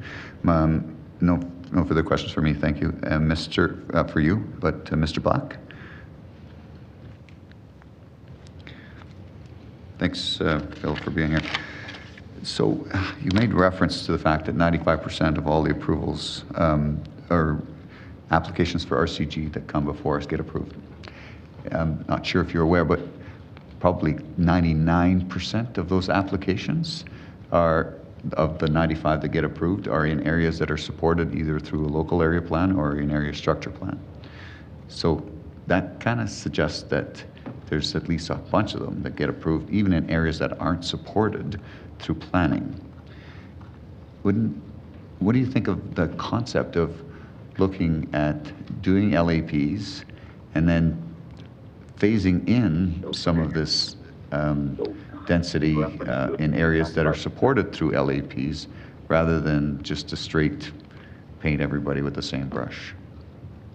Well, I think part of the point that we've been making is that there needs to be balance in the process. There needs to be change to meet the changing needs, and perhaps the land use is not the only gate keeping that can be implemented through other models and other methodologies. Yeah, I know you've obviously are well connected in with the industry. Have you heard some input from some of the folks in the building industry as to the potential for creating more units more affordably in a different method than this, then possibly achieve better results? Well, one thing I've been made aware of that is more an example of the process standing in the way, the current process standing in the way. It is generally accepted that stackable townhomes are one of the most affordable formats in today's market. It's very effective use of materials, shared party walls, etc. Very useful, good use of footprint and land based on a relationship between land use and floor area. However, because the townhomes seem to be fraught with issues at DP and planning, many of the developers are staying away from them because they can't take the risk of delays. And so as a result, the townhomes that are being built are going up in price because they're on demand. So that's more an example of how the DP process has potentially prevented affordable elements from being utilized, and albeit that's in Greenfield, but that's just a factor of how the process needs to be more accountable. And would you say that the same thing applies with single-family residential as well, because they seem to be in short supply as well? I would say, but my understanding is that there are less challenges associated with delays and/or inconsistencies in the development and building permit process with single family. Okay. From what we heard from Ms. Anne-Marie, that seems to be where we have the greatest deficiency still, is in single family residential. Any thoughts on how we can improve that? Well, I mean, one of the things that I keep coming back to, I do not believe the cost of construction is going to go down. No. It's not. It's only going to increase.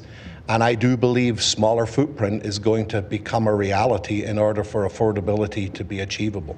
And that's a big culture shift. I moved here from the UK in '91, and the cost of homes and the cost of living here was incredibly attractive with the city I came from.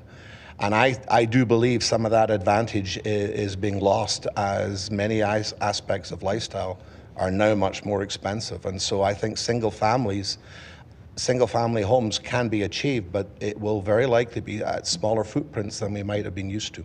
Interesting.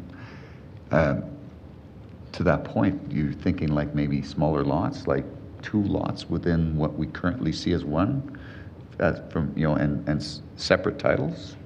I'm not sure down to that level. I was more referring to the overall floor area, which is obviously a factor of size and scale, and the relationship between perimeter walls to floor area. The more perimeter you have, the more expensive you are per square foot. So you have to, if you go to other parts of the world that have experienced incredibly expensive real estate for many years, most people are living in much smaller footprints because of that reality.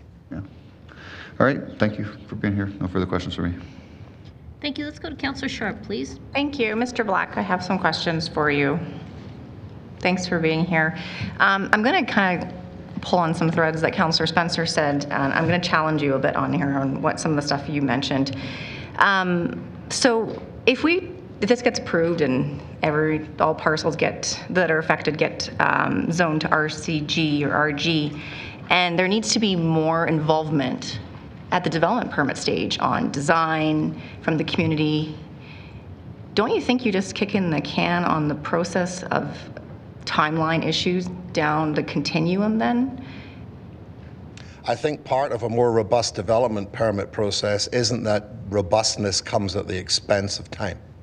Do you think then members of council should be involved more so on that time, on the development permit stage? And I'll give you an example. What I'm trying to say is we get it circulated to us. Some of us look at them really quickly. Our comments don't hold any more weight than the community.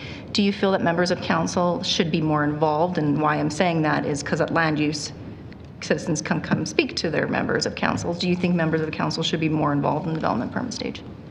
I'm not sure if I'm ready to talk to overall organizational structure, etc. But I do think being aware of how things proceed after they've left council's input, awareness at a minimum should be implemented. Okay. Do you think that low residential applications, including development permits, should be going to Calgary Planning Commission, or do you think that should be a process removed in order to speed up the timeline? Not enough. I don't have enough knowledge of that process and how it currently would negatively affect, and therefore able to understand how it would have any future positive impact. Okay. You mentioned that stacked townhouses are fraught with problems at development and building stage. Is it a process thing or is it a fire code thing? What are issues coming out of the development or building that you are seeing or hearing from the industry? And how can we, if this doesn't pass, how can we actually mitigate those issues so we can move forward on that? Well, it's my understanding that if a DP is provided for an overall subdivision, duplexes and single-family residences can go straight to building permit process. A townhome development within that overall subdivision needs a brand new DP. And then there have been building permit issues. The Building Advisory Committee is actually working very diligently to identify these and try and remove these obstacles. But and I'm also speaking through direct experience. My own daughter and her husband bought a townhome, signed on the dotted line. It was already under construction. And because of challenges that existed between that developer and the permitting authority, they were at one point at risk of a 4-month delay because there was an argument over placement of water meters. So the consistency is an issue because one inspector actually disagreed with the previous inspector and decided to reopen things. You experience that as a developer and you start staying away from townhomes because you're letting down customers who have maybe sold a home and are waiting to move in and now they're 4 months delayed, and your financing is being extended before you are able to actually do the transaction, which obviously erodes profitability. And you're saying that those are the most, I would say, affordable, profitable for, or is it affordable for folks to live in? Because the way they're being built? They are one of the most affordable formats, just because, the garage is affordably incorporated within the development. You've got party walls, so there's shared walls, etc. So it's a very effective cost-based solution because of that. So then if this weren't to pass, we still have an issue that we need to mitigate. So what I'm saying is even if this didn't exist, this hearing, we would still have a problem we have to solve that has nothing really to do with blanket rezoning. Yeah, there are, and these are being worked on with the building advisory. There's actually some really good work being done to listen and to act upon with a view to resolving some of these. Okay, thank you for being here. Thank you. Okay, that's it. Thank you. That is it for questions for this panel. So thank you all very much for taking the time to join us. We appreciated your presentations. Now I'm going to assemble the next panel by going to panel number 168, but I need to confirm that we've got a couple of people with us. Do we have Ejlal Elzadig? Hi, you can come on up and grab a seat. What about Jasper Woodard? Right, is there anyone else who's here right now that missed an earlier chance to speak? Yes, this is Patrick King from 167. Hi, hang on one second. I heard Patrick. Is it Patrick King from 167? Yes. Perfect. We will make you number 2 on this panel. And who else was on the line that just spoke? I'm here. Patricia Valle from panel number 166. 166, Patricia Valle. Okay, we'll make you the 3rd person. And is there somebody else as well? Thank you. Yes. Hi, who's this? It's Chelsea Reed from panel 163. Okay, Chelsea, we'll make you the 4th person on this panel. And I am going to see if we can find person number 5 from 168. Do we have Kathy Schultz-Pelser?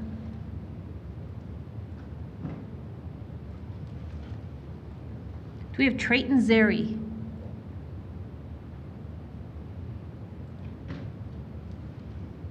Do we have Jacqueline North Pagan?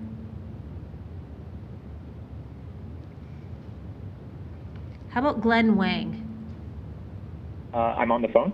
Hi, perfect. So you will be the 5th presenter on this panel. So the order will be Ejlal Elzadig, then we will go to Patrick King, then Patricia Valle, then Chelsea Reed, and then Glenn Wang. So Ejlal, if you could lead us off, please.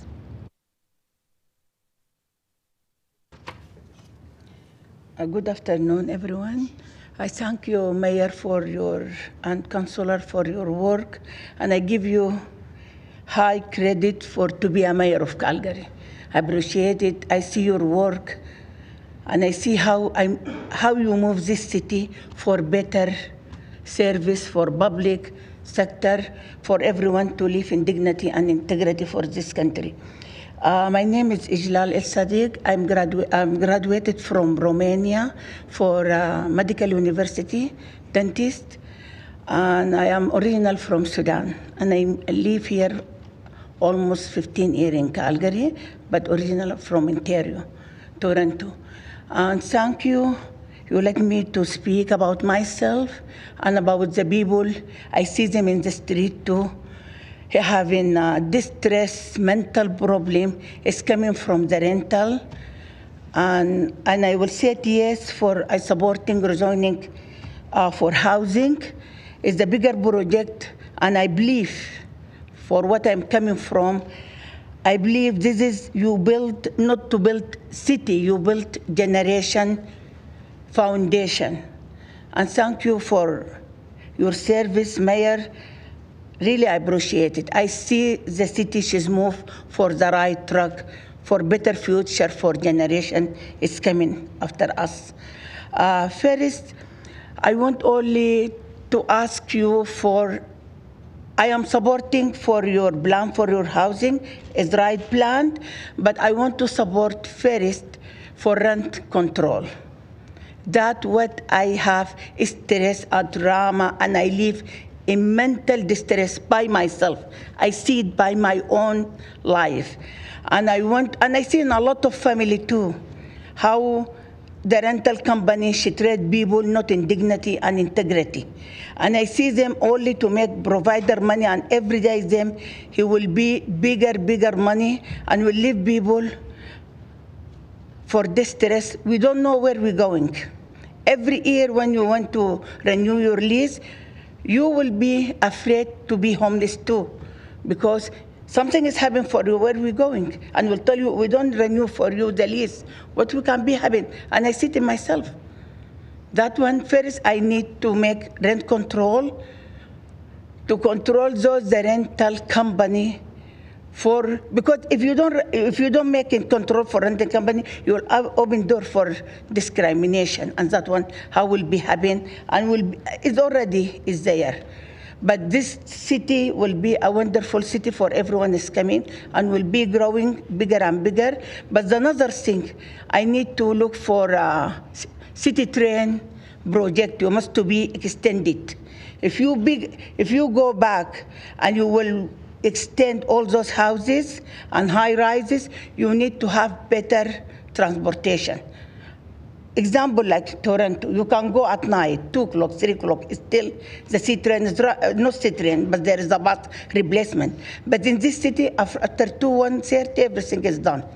And that one, and another thing, the city will be growing and more will come, because Calgary now the third city in Canada as diversity city.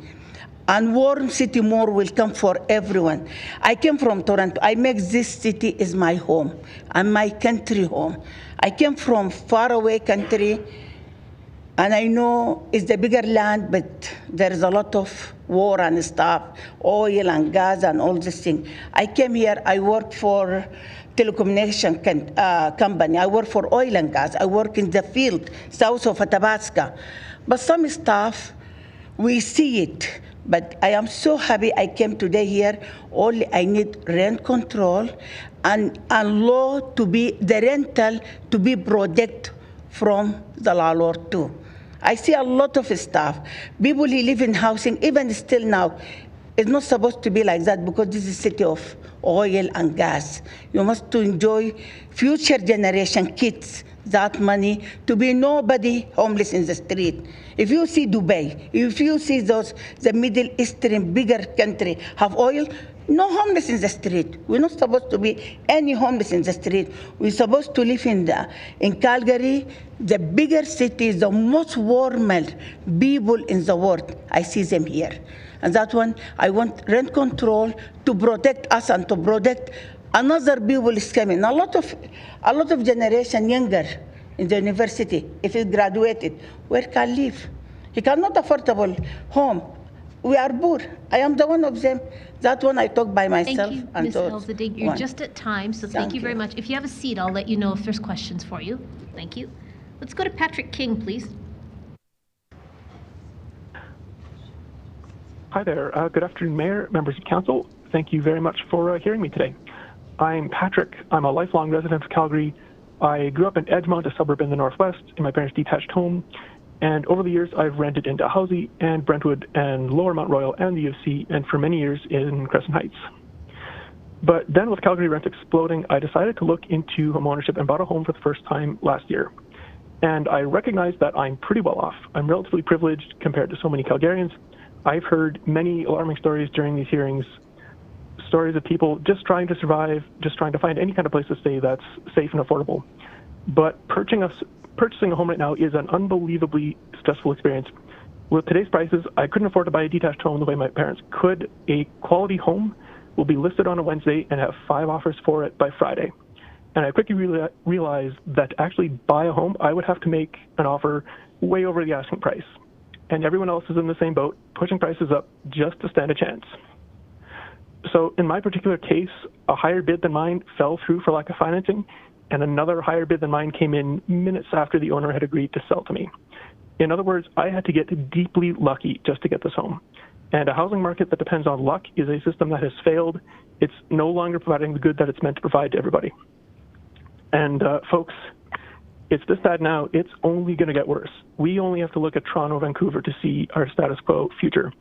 It's a city where most of us can't afford to live, a city where young people leave for greener pastures, a city that locks the next generation out of belonging to it, and it's a city that has failed to provide a basic resource to its residents. So we want housing to do two jobs for us today. We want it to be for its use as a home, and we also want it to be a good investment. But the truth is that housing cannot be both affordable for all and a really good investment at the same time. In a market with affordable homes, it has prices that don't exceed inflation too much. Prices change by a few percent per year, but in an affordable housing market, your home keeps its value, but it doesn't grow like a stock investment does. In a market that works for investment, though, we have homes that gain 10 or 15% per year, like Vancouver's and Toronto's and now Calgary's. It stops being accessible for most of us. The prices for homes and rents grow so much faster than income that absolutely everyone gets squeezed trying to pay for housing. And this has huge costs for everyone. We have ordinary working people and families that have to move all the time, searching for a rental rate that isn't going to crush them.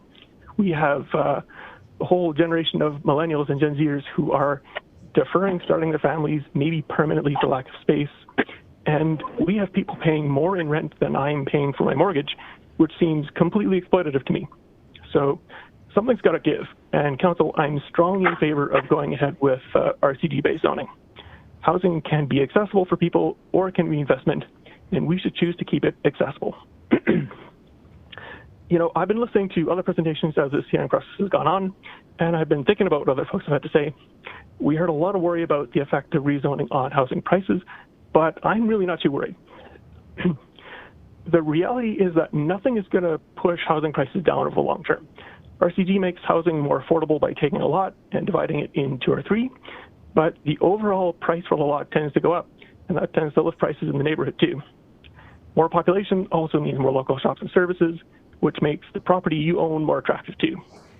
So the prices for my home and yours are probably going to be just fine. We've also heard a lot about these imagined nightmare scenarios where an R1 lot has 4 row houses built on it, and then each row house has a basement suite, and each has a garage suite, and each suite has half a dozen people in it, and suddenly we somehow have hundreds of people living where a single-family home used to be. And I hope people can appreciate that this is fear-mongering, that in the real world, people are going to make normal decisions. Odds are your subdivision will see a couple new basement suites or garage suites each year, and that's about it. So, Council, I'm strongly in favor of going ahead with the RCD-based zoning. RCD will give homeowners more options for what to do with their land and their property. If you own a home, then you might be the one who decides to take advantage of the new zoning rules and redevelop in 5 or 10 years' time. RCD will keep our property taxes under control, too. The city provides services to all new homes, but gradual growth across the city is way cheaper than suburbs, which have huge new outlays of roads, water, sewer, power, transit that all has to be maintained. RCD cuts red tape. City Council will be able to spend much less time dealing with continuous RCD lot-by-lot approvals. And most importantly, RCD will help keep housing affordable in the long term for people from all walks of life and prevent us from turning into a Vancouver or Toronto on the affordability front. Thank you very much for taking the time to listen to me today. Thank you for your presentation. Let's go to Patricia Valet. Your Worship, members of City Council, good afternoon. Thank you for the opportunity to speak today as a Calgarian who is also an inner-city homeowner, a single mother to a wonderful little girl, a legal practitioner, and a local small business owner. I also volunteer-run a nonprofit exclusively supporting kids, teens, and adults living below the poverty line. I'm speaking for myself, and I'm strongly opposed to City Council's blanket rezoning. It is undoubtedly a growing problem that many Calgarians are without affordable housing. However, it is a myth that upzoning will create the affordable housing the City of Calgary so desperately needs. As we have heard from various experts during the last week and a half, land and construction costs will not go down. Real estate developers will save time and money, but in a free market society, it is naive to believe that they will pass these savings on to renters. Developers are in business to maximize profit. As an example, 2 years ago, 5 row houses with 10 units were built in South Killarney at the intersection of 28th Avenue Southwest and 35th Street Southwest. Each 473 square foot basement suite rented for $1,600 per month. $3.38 a square foot is not affordable housing. It is a prime example of developers exploiting renters. I shudder to think of what those miniature basement suites cost today. We need sustainable solutions. All three levels of government must come together to build subsidized housing with federal money. Universities need to build more student housing, and if they're actually serious about solving this growing problem, Calgary's largest landowner, the City of Calgary, must allocate some of its land to building homes at no land charge. The City of Calgary also needs to force developers to develop land shortly after acquisition. Matco Developments has held several acres of undeveloped land in the Inglewood Brewery Rail Lands District for 2 years with zero development progress.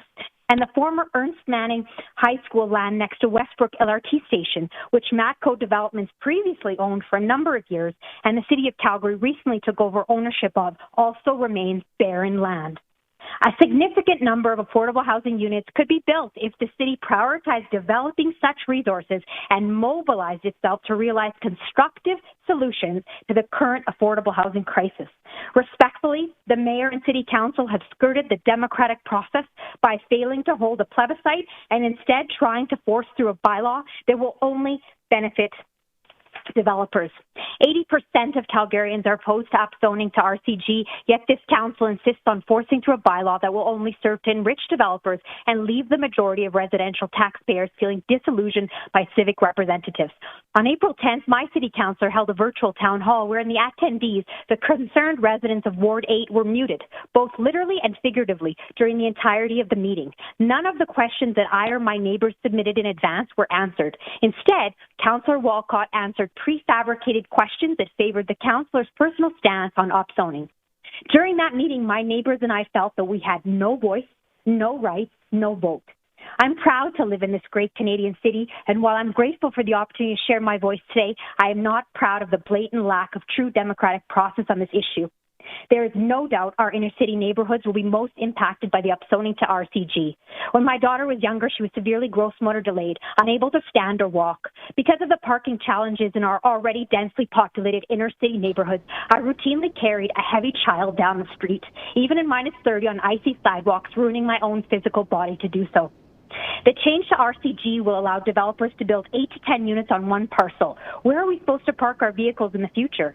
As a single mom of a busy 7-year-old with various health appointments and after-school activities, I don't have the luxury to live without a vehicle. I'm forced to drive long distances where transit could not take me. Will we be soon forced out of the inner city entirely? I urge the mayor and council to continue to improve our world-class, top-rated city and create constructive solutions to our affordable housing crisis by using the significant number of land parcels it owns to create the affordable housing this city desperately requires.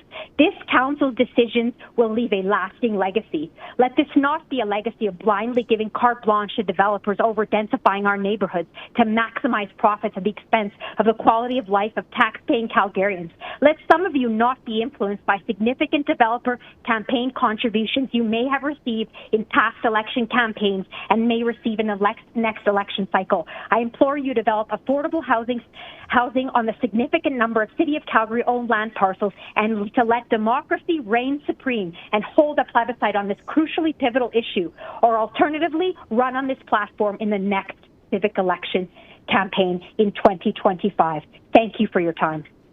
Thank you for your presentation. Let's go to Chelsea Reed, please. Thank you for hearing me. Hi, we can hear you. Except not now.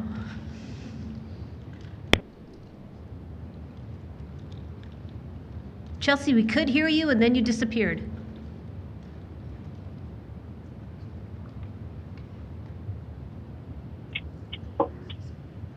Oh, can you hear me now? We can hear you now. Thanks. Okay. Thank you for your patience. I apologize.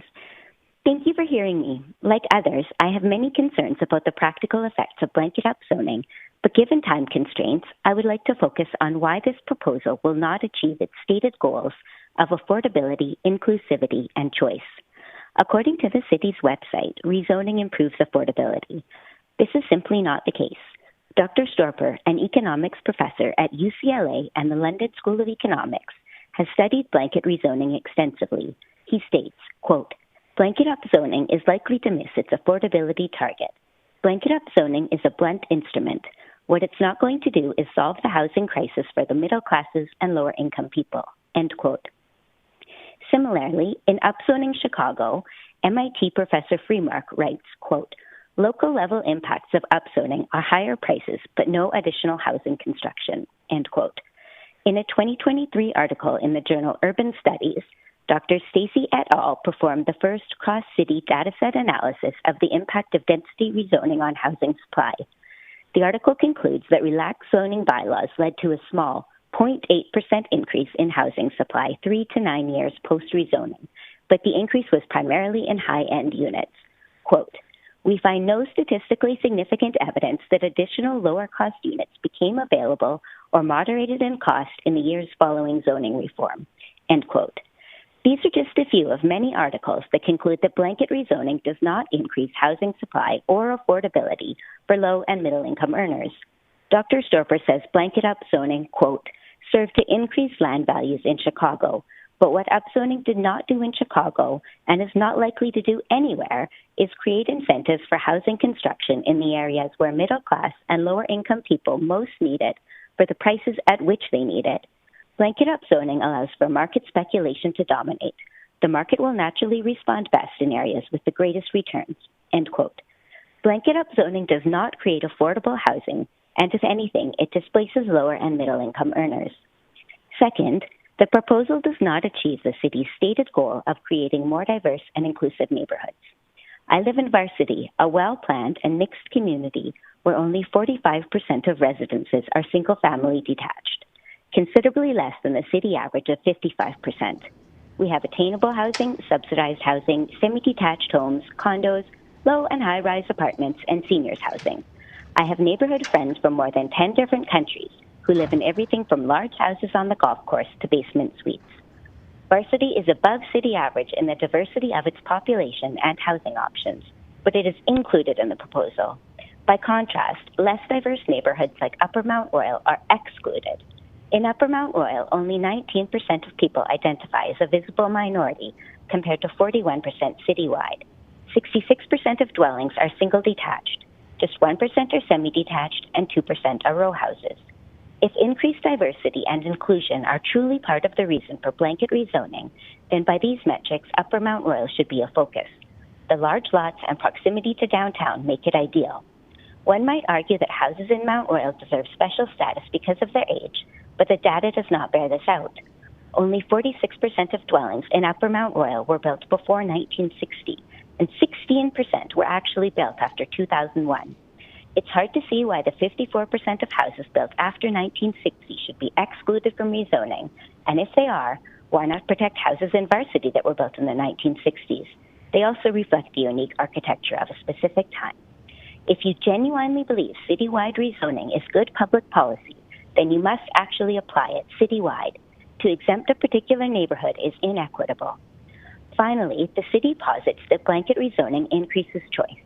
I cannot comprehend how virtually eliminating an entire type of neighborhood achieves this. If the city was to upzone only certain areas, including mine, and I wanted to live on a street of single-family homes, I could move to an unaffected area. With blanket rezoning, my only choice would be to move outside the city, thus increasing suburban sprawl and its associated blights. If this proposal is about choice, let communities choose whether to rezone or make rezoning an election issue.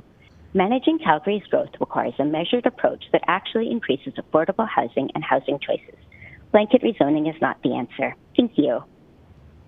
Thank you for your presentation. Let's go to Glenn Wang, please.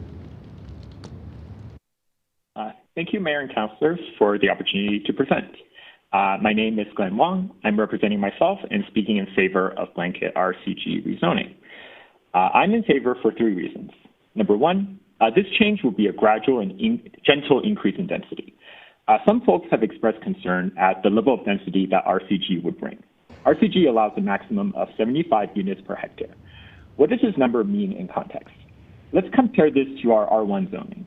The minimum area for an R1 parcel currently is 330 square meters. This means that the maximum, when you pack everything as densely as possible, you could fit 30 R1 parcels in a hectare. So you do that by doing 1 hectare divided by 330 square meters, you get 30. And if, let's say, each of these R1 parcels has a secondary suite, that means a maximum number of 60 units can actually be fit into a hectare under R1. And in my opinion, the gap between a max of 60 under R1 and a max of 75 under RCG is not very big. That's why it represents a gentle change in density. Moreover, because of the maximum density of 75 units per hectare, it wouldn't actually be possible for every single parcel in a neighborhood to be redeveloped into 8 or 12 unit row houses anyway. It won't even be possible for a majority of these parcels to be redeveloped into row houses because you can only go from 2 units, a single family home with a secondary unit, to an 8 to 12 unit row house so many times before you hit the 75 unit per hectare limit. So in our existing neighborhoods, most of the existing single family homes will probably still stay like that, even under this regime.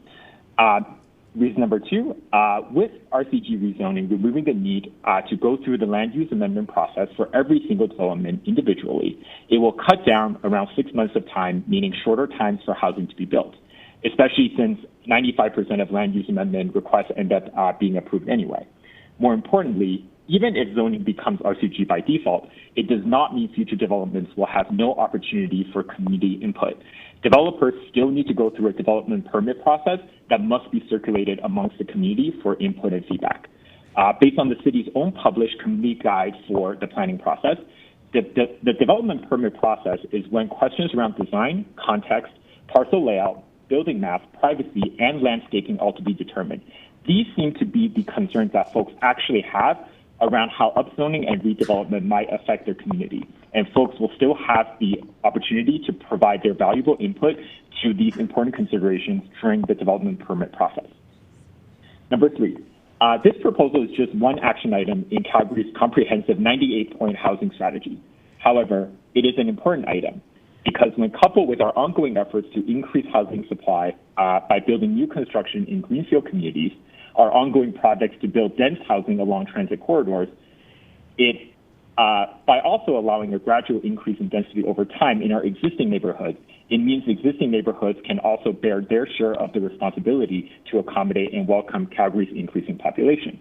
In short, I am in support of blanket RCG rezoning because the change represents a gentle and gradual increase in density in our existing neighborhoods. It makes the development process faster while still retaining the opportunity for valuable community input. And it represents an important piece of Calgary's overall comprehensive housing strategy, one that complements our greenfield development and high-density development initiative and provides more diverse housing options in the middle range of density so individuals and families have more options in the neighborhoods and housing types best suited for them. Thank you for your consideration.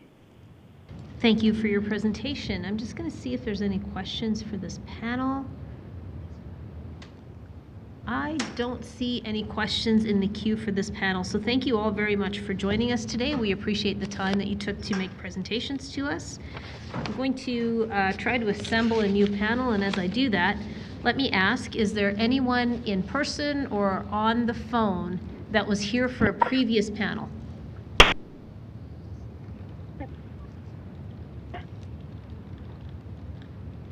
All right, let me ask, is Jasper Woodard with us? How about Sage Green?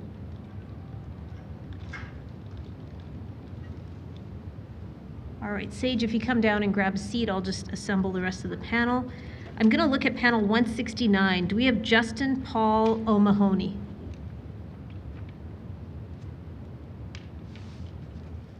Do we have Julie McFadden?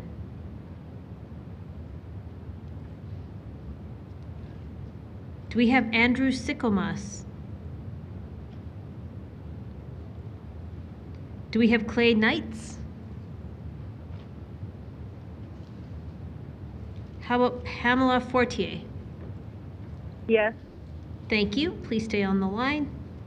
All right. Panel 170 is one of those empty panels, so I'm going to skip over it. As I explained yesterday, the clerk's team assembled panels as for, against, and neutral, and if there's nobody in those sections, we're moving past that panel. So I'm on to panel 171. Do we have Ruben Vandermeulen?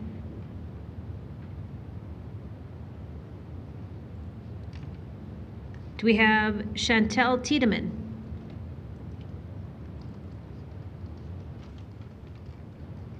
Do we have Aaron Ramos?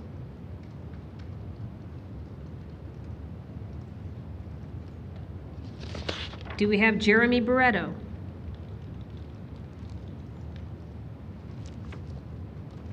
Do we have Dylan Rama? Hi, please come on down. All right, I'm into panel 172. Do we have Jordan Murray?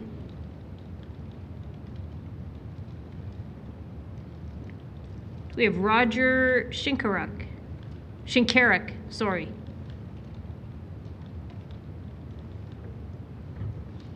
Do we have CJ Fights? Kathy Danielson? What about Alvin Cabaron? Okay, then we're going to go with this panel. It will start with Sage Green. It will then go to Pamela Fortier, and then it's Dylan Rama. So Sage, please start us off.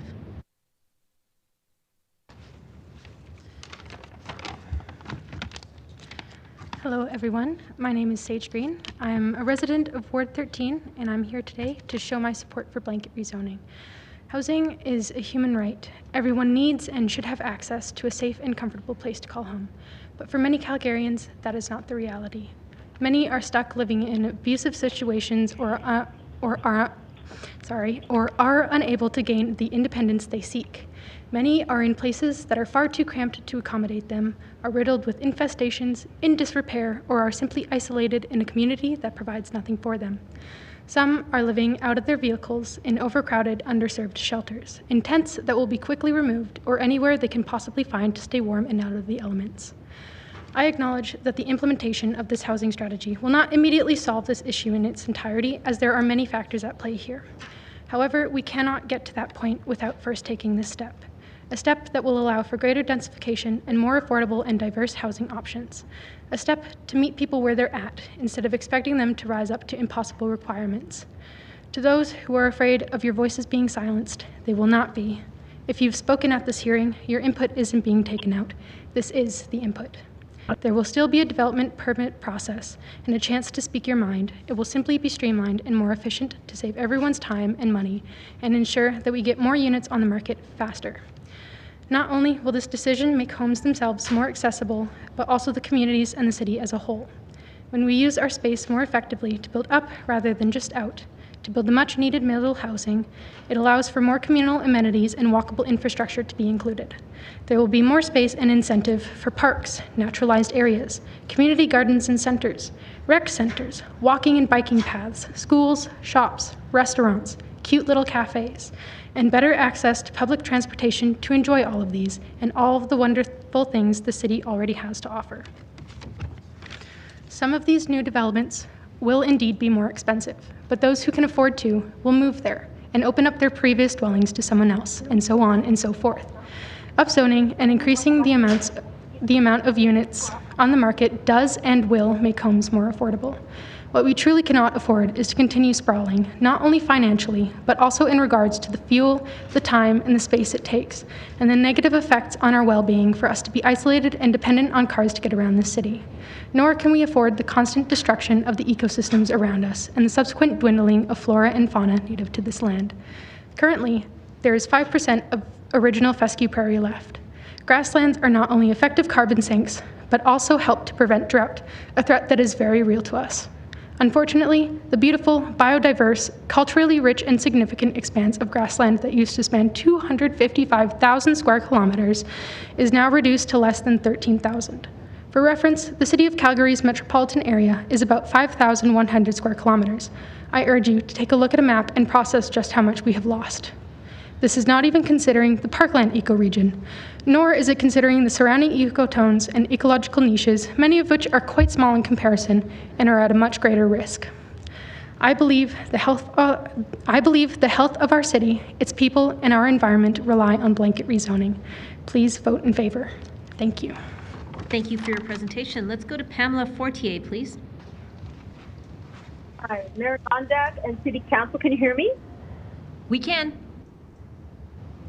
I'm a homeowner in Ward 8 and would like to speak against blanket rezoning. I've rewritten this a couple of times over the last week as I've listened to Calgarians speak. I started again after hearing a young woman speak in anger against what she sees as uncaring homeowners the other day. We are being pitted against each other. So how did we get here?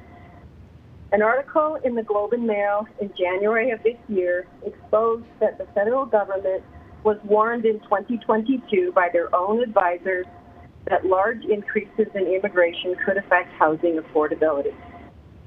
They ignored their own advisors, continuing with historic levels of immigration.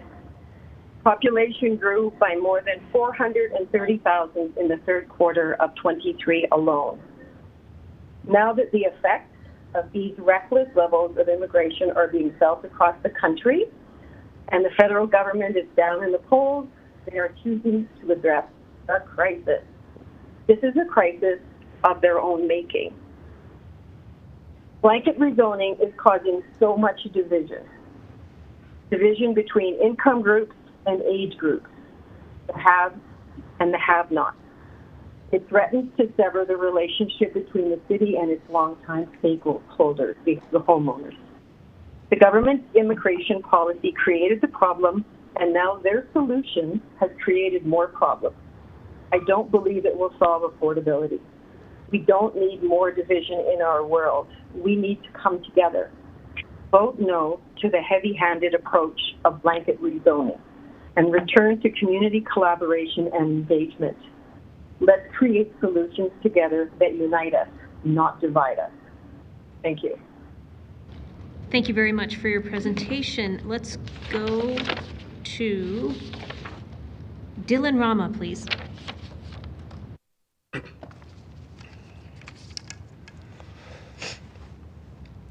Good? Okay. Thank you, Council and Mayor Gondek, for allowing me to speak and for your general public service in facilitating this public hearing. My name is Dylan Rama. I'm a current master's candidate at the School of Public Policy at the U of C, and I'm in favor of rezoning. Forgive the digression, but I would like to give a brief shout out to SPP alumni Councillor Jasmine Meehan. Thank you for showing me and my classmates that what we learn in the program can make a difference in people's lives. Now, I'm a born and raised Calgarian, because apparently that matters, currently residing in Bowness. And not long ago, I was a homeowner of a duplex in Ranchlands. The only reason my partner and I were able to afford to purchase this modest starter home was because of help from our parents.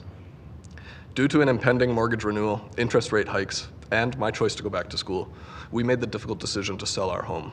For reference, we bought at $320 and sold at $380 4 years later. This is double the rate of inflation, more than double the rate of inflation in price growth, and I believe that's indicative of a problem. Now, I'm not here representing the School of Public Policy, only myself, but it's my understanding that the SPP was founded largely on the belief that a lack of economic literacy in the Canadian public service was negatively affecting governance in our country. Existing zoning regulations represent an example of a well-intentioned regulation that has distorted the free market. In other words, red tape. They've artificially restricted the supply of housing and contributed to driving up prices, and therefore the current housing crisis. Now, don't misunderstand me. Rezoning will not single-handedly solve the housing crisis, and many well-informed speakers have used this fact to argue that it won't have an effect on affordability. I find this line of reasoning to be flawed at best and deliberately misleading and obstructionist at worst. Let's talk about housing prices for just a moment. They're growing rapidly. Before prices can come down, we must first slow the rate at which they are rising. So just because a measure does not decrease prices does not mean that it isn't having an effect on them. There is no single policy that can solve a crisis of this magnitude. This means that we do not have the luxury of ignoring an effective tool in our city's toolkit simply because it doesn't fix everything by itself. Rezoning will lead to a higher number of units and help put downward pressure on housing prices. We cannot afford to wait for the perfect solution that has no trade-offs because it does not exist.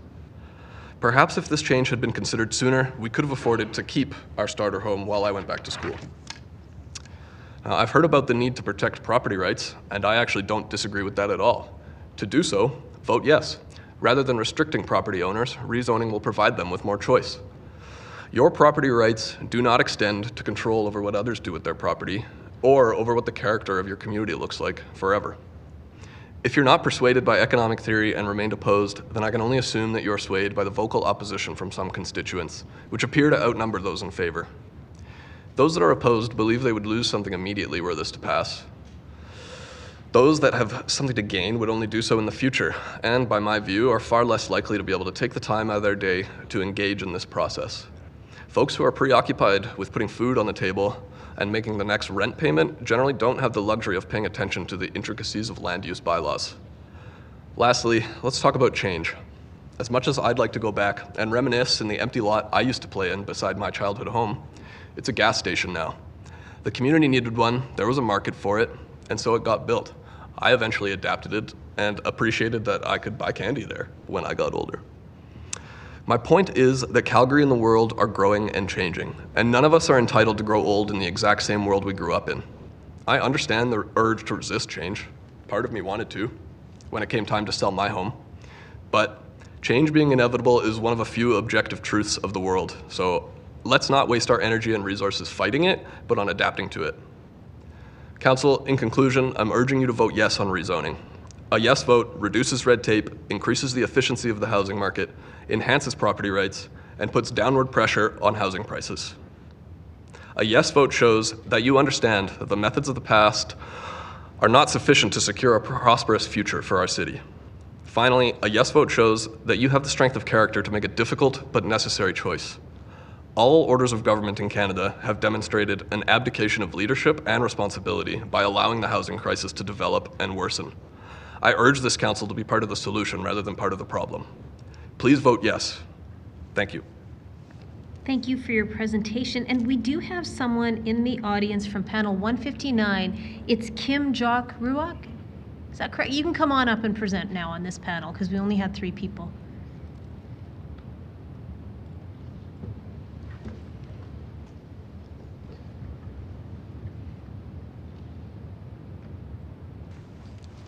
You can come on up and present, sir. Thank you. Sorry, I've been running around all day for years, and thank you to Mayor of Calgary for giving me this opportunity. I have some issues that I have question about justice, or they turn it to be injustice. And I have a case with the Calgary police officers that the investigation. Sir, I'm going to ask you a question. Are you here to speak about the public hearing on the bylaw change being proposed? I'm here to speak about my behalf, and I can also share about what I feel about maybe when I was changing from using drug to the portable places. So I think what would be a good idea, so that you're not disclosing any personal information that you shouldn't be, let's make sure that if you're here to talk about the zoning change that we're looking at, the change to the land use district to be RCG, if you would like to speak to that, we'd be happy to hear from you. If you've got other items that you want to speak to, I can certainly find someone to come and speak with you, and we'll get you in touch with someone else. But you need to stick to the land use item today. Okay. Can you help me to find someone? Absolutely. Yes, we can. And I also have a question. Who is supposed to be directing for the trial date to be appointed in the courthouse of Calgary? You know what? We're going to get someone to come and chat with you. Okay. Okay, thank you, sir. All right, I am going to look for questions for this panel. Let's go to Councillor Penner, please. Thanks. I have a question for Mr. Rama, please. In your I respect that, like in 5 minutes, it's hard to get everything. You talked a little bit about the abdication of responsibilities at all orders of government that have led to this crisis. And we've heard a lot about what has contributed to this crisis, whether it is immigration, whether it's a lack of continuous investment into social housing. Have you done any work or research into reading that about sort of what have been the multitude of contribution of factors leading to what's before us today? Yeah, I haven't done a specific research project or anything on those reasons, but in my program I've done pretty extensive reading, and there's like various examples, like you listed some of them, like immigration. I think like restrictive zoning is one of them. There used to be like a social housing corporation for the federal government that doesn't exist anymore, and there might be good reason for that, but that's like a lack of social housing, non-market housing. That's another reason. I think a lack of the missing middle due to zoning, lack of choice, but I wouldn't claim to be an expert on all of it. When you look at things from a public policy lens and you're looking at essentially systems failure, which is kind of what we have here, is it ever a result of a single thing, or is it often multiple things that are happening kind of in conjunction, tandem, sometimes known and sometimes unknown, that can lead to a crisis state?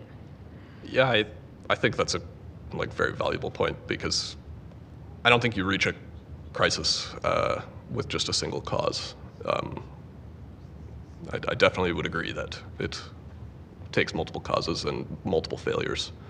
And as a result, it takes multiple things to then try to at least reverse to some degree. Yeah. Okay. Yeah, absolutely. This is not, like I said earlier, like this is not going to be a silver bullet, but we don't have the luxury of, because we're already, an analogy I used earlier with a friend is like, if you have a house fire, you don't worry about the water damage when you're putting it out. You put the fire out first and then deal with the consequences of that later. You don't try to figure out the best way to put out the fire and take more time to do that. You just put it out first. So I think while I don't see as significant of negative downsides with this policy, that's how I like to think of it. Yeah. And I guess maybe like in your estimate, because I think we've heard there's potential consequences on either side of the decision. Mm-hmm. And so I think, am I hearing you correctly? We just need to think about that and choose our consequences wisely? Yeah, definitely. And like I don't know, that's one of the first things they taught us in our program, is that any public policy decision will have trade-offs. You very rarely get a free lunch, or so they say, that just like helps everybody and hurts nobody. And I guess it's just about what kind of city and what kind of Canadians we want to be. If we're a little bit more concerned about parking and shade, or if we're concerned about people being able to afford a basic need. And to me, that choice is very obvious, but yeah, others may disagree. Thanks for coming today. Thank you. Thank you. I don't see any other questions for this panel, so thanks very much for taking the time to share your presentations with us today. We appreciate it. I'm going to try to assemble another panel, but before I do that, we have called everybody up to panel 172, and panel 173 is one of those blank panels. So is there anybody here in the audience that was on a panel, either 172 or before, but you're here to speak to us now? Is there anybody on the phone? Who's this?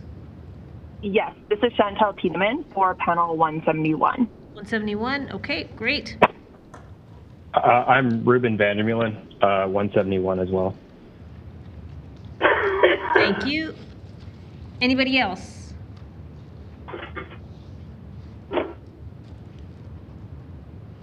Okay, I'm going to go to 174 and see who we can assemble. Do we have Thea Wingert?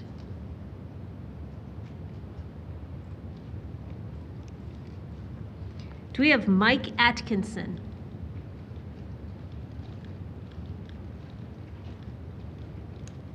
How about Nathan Ross?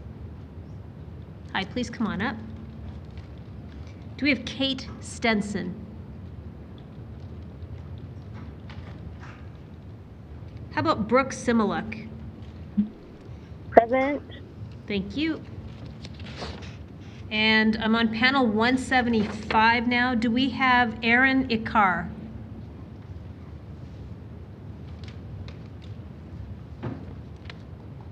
What about Idania Hart?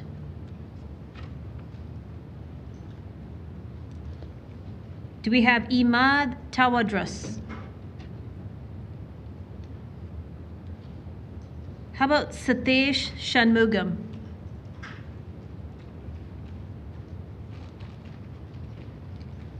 How about Jesh Kamaral Manawis? Okay, then we're going to go with a panel of 4. We will start with Chantel Tiedemann, then we'll go to Ruben Vandermeulen, then we'll go to Nathan Ross, and then Brooke Similak. So Chantel, please start us off. Hello, Mayor Gondek and members of council. My name is Chantel Tiedemann, and I'm a professional geologist and a resident of Ward 8. Today, I am speaking in support of citywide rezoning for housing. First, I would like to thank all of council for the incredible amount of time and commitment you have put into this critical public hearing over the last several days. Having said that, I find it extremely unfortunate that some of you seem more committed to re-election than what is best for our city long term. Many of the people who need housing do not have work-life situations that allow them to speak in a forum such as this. This opportunity is primarily available to well-off homeowners with flexible jobs. If you feel you are hearing the loudest voices in opposition, that is likely because those who need this the most are being significantly underrepresented. I've been fortunate to live in several communities in Calgary that already contain a wide mix of zoning and therefore housing options. I've lived in a condo in Beltline, a row house in Parkdale, a single-family home in Tuscany, and now a duplex in Clarny. I've seen firsthand how a diversity of housing types can exist side by side within a community. Our current semi-detached home has a bungalow on one side and another semi-detached on another. Across and down the street, there are a mix of semi-detached, singles, and even townhomes. Spooky, I know. Our community has seen a massive amount of spot zoning for RC2, RCG, and HGO, and it continues to be one of the most sought-after communities in the city. With all this change, property values have continued to rise drastically, not drop. As you already know, with increased density comes an increased population base. This leads to an increased tax base for the city, the opportunity for better community amenities, and an increased customer base for small local businesses. This increased population base makes existing transportation options more effective and opens the door for additional public transit opportunities. While I do understand that Calgary is a vehicle-dependent city, added density in all communities will help us grow towards becoming less car-centric. Our vehicle dependence will never go away entirely, just like oil and gas. However, by building a more compact city, it will in turn help ease our reliance on cars as the primary mode of transportation. I have been very disappointed in the entitlement and lack of empathy and misinformation being spread by many single-family homeowners during this public hearing. This is certainly not representative of the inclusive and diverse city Calgary is striving to be. Cities change. That's what they do. Most, if not all of Calgary's communities were at one time farmland. Homeowners who say, my community has been this way for a long time, don't seem to realize that. Why should we choose today as the point in time we stop changing and growing? Had we picked a different point to stop changing, the homes and buildings we have today wouldn't exist. Cities are not static entities. They are living, breathing organisms. And the only constant is change. To expect anything different is completely unrealistic. Additional density in housing forms serve to add to the diversity of communities, and I believe this is not a bad thing. Many opponents to this proposal seem fixated on not allowing others into the community, and that is shameful. Despite what many opponents to this proposal have said, I believe this will actually improve community character. A community's character is made up of the people who live in it, not just the shape of its buildings. Besides that, how does a community of all the same houses and all the same people equal character? That just sounds exclusionary and protectionist to me. More housing and more housing options will also help to provide a larger variety of price points throughout the housing market. As you have heard, students and young professionals are already struggling to afford housing in our city. How will we continue to attract talent, including an increased trade base, if there aren't enough homes and including homes at varying price points to support new Calgarians? I understand that change can be scary, and I believe the fear of change is primarily driving opposition to this rezoning proposal. There are some key facts that council should keep in mind when making their decision on how to vote on this item. First, RCG zoning allows for single-family, semi-detached, and townhomes to be built. The housing types will be built where they are appropriate and meet market demand. Second, change will not happen everywhere. If your neighbors don't sell your homes, nothing will change. even if your neighbor does sell their home, if it isn't bought by a builder or if there isn't appropriate demand, again, nothing will change. And last, the change being proposed is very modest. All the allowable uses are residential, and the building sizes across the spectrum are very similar. So to conclude, please have the best long-term interests of the city at heart when you vote on this item. We need significantly more housing at more price points in the city, and your actions will have a direct impact helping the housing be delivered. Thank you. Thank you for your presentation. Let's go to Ruben Vandermeulen, please. Hi, could you confirm that my presentation is up, please? Just give us 1 minute.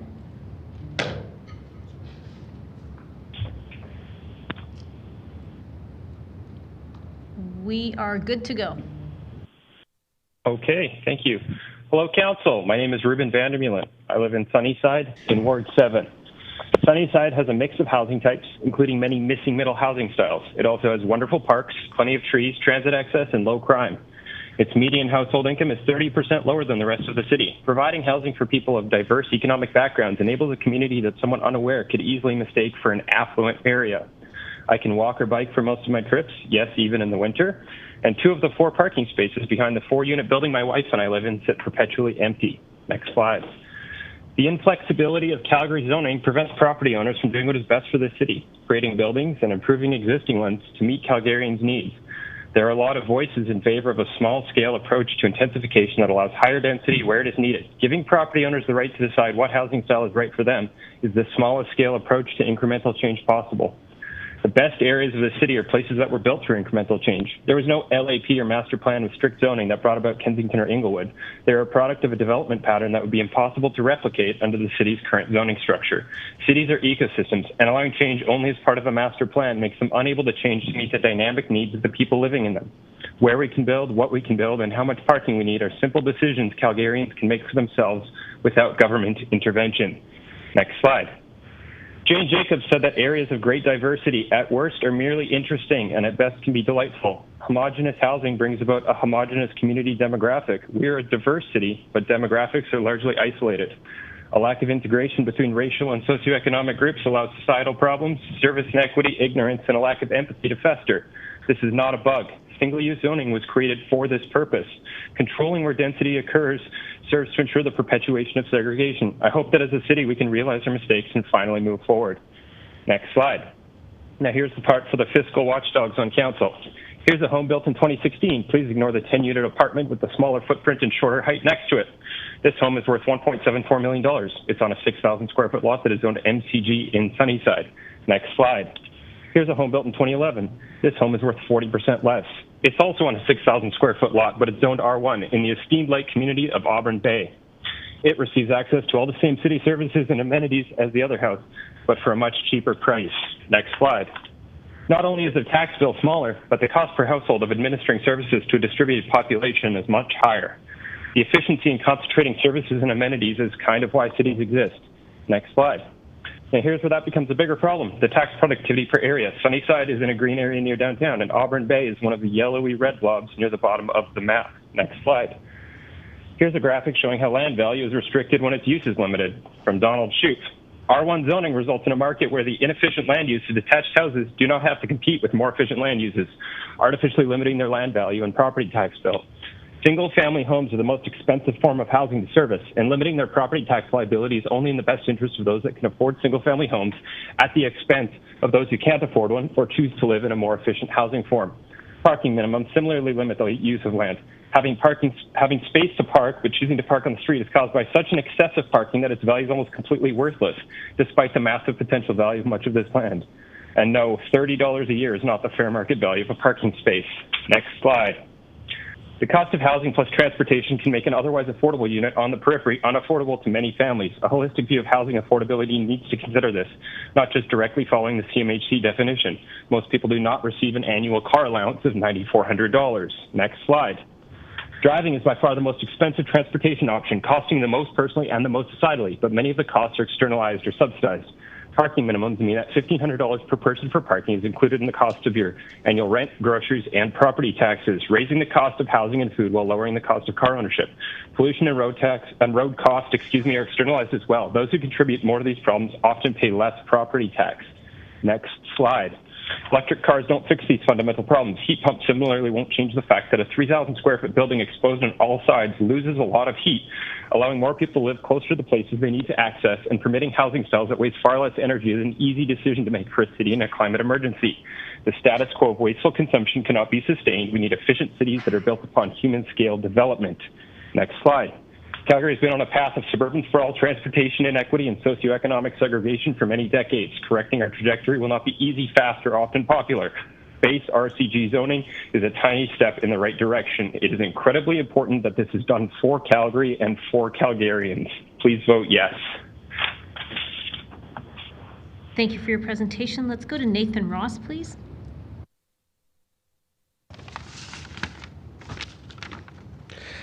Good afternoon, Mayor Gondek and all councillors. My name is Nathan, and I want to speak in favor of RCG zoning. You've already heard from a lot of people in favor of this who are a lot smarter than I am, both in the last half hour and your own city admin, so I don't want to go over the very compelling data and logic for why you should pass this. Instead, I'd like to take this time to make a plea to give everyone a shot that I was fortunate enough to have, because I love this city very much, and I want to continue believing it is a city that rewards hard work and dedication. I'm a born and raised Calgarian, and in my head, I'm just an average Calgarian. I graduated from a Calgary public high school. I got my first degree at MRU. I'm a Roughnecks season ticket holders fan, and I'm one of those weird tarpies who sleep out on Princess Island Park during Folk Fest. I was raised in a big single family home, which I could never dream of owning today, but just that's fine, because I live with my wife in a lovely MCG home in Ward 8 that we were able to afford. As a homeowner, I know that I am no longer the average Calgarian.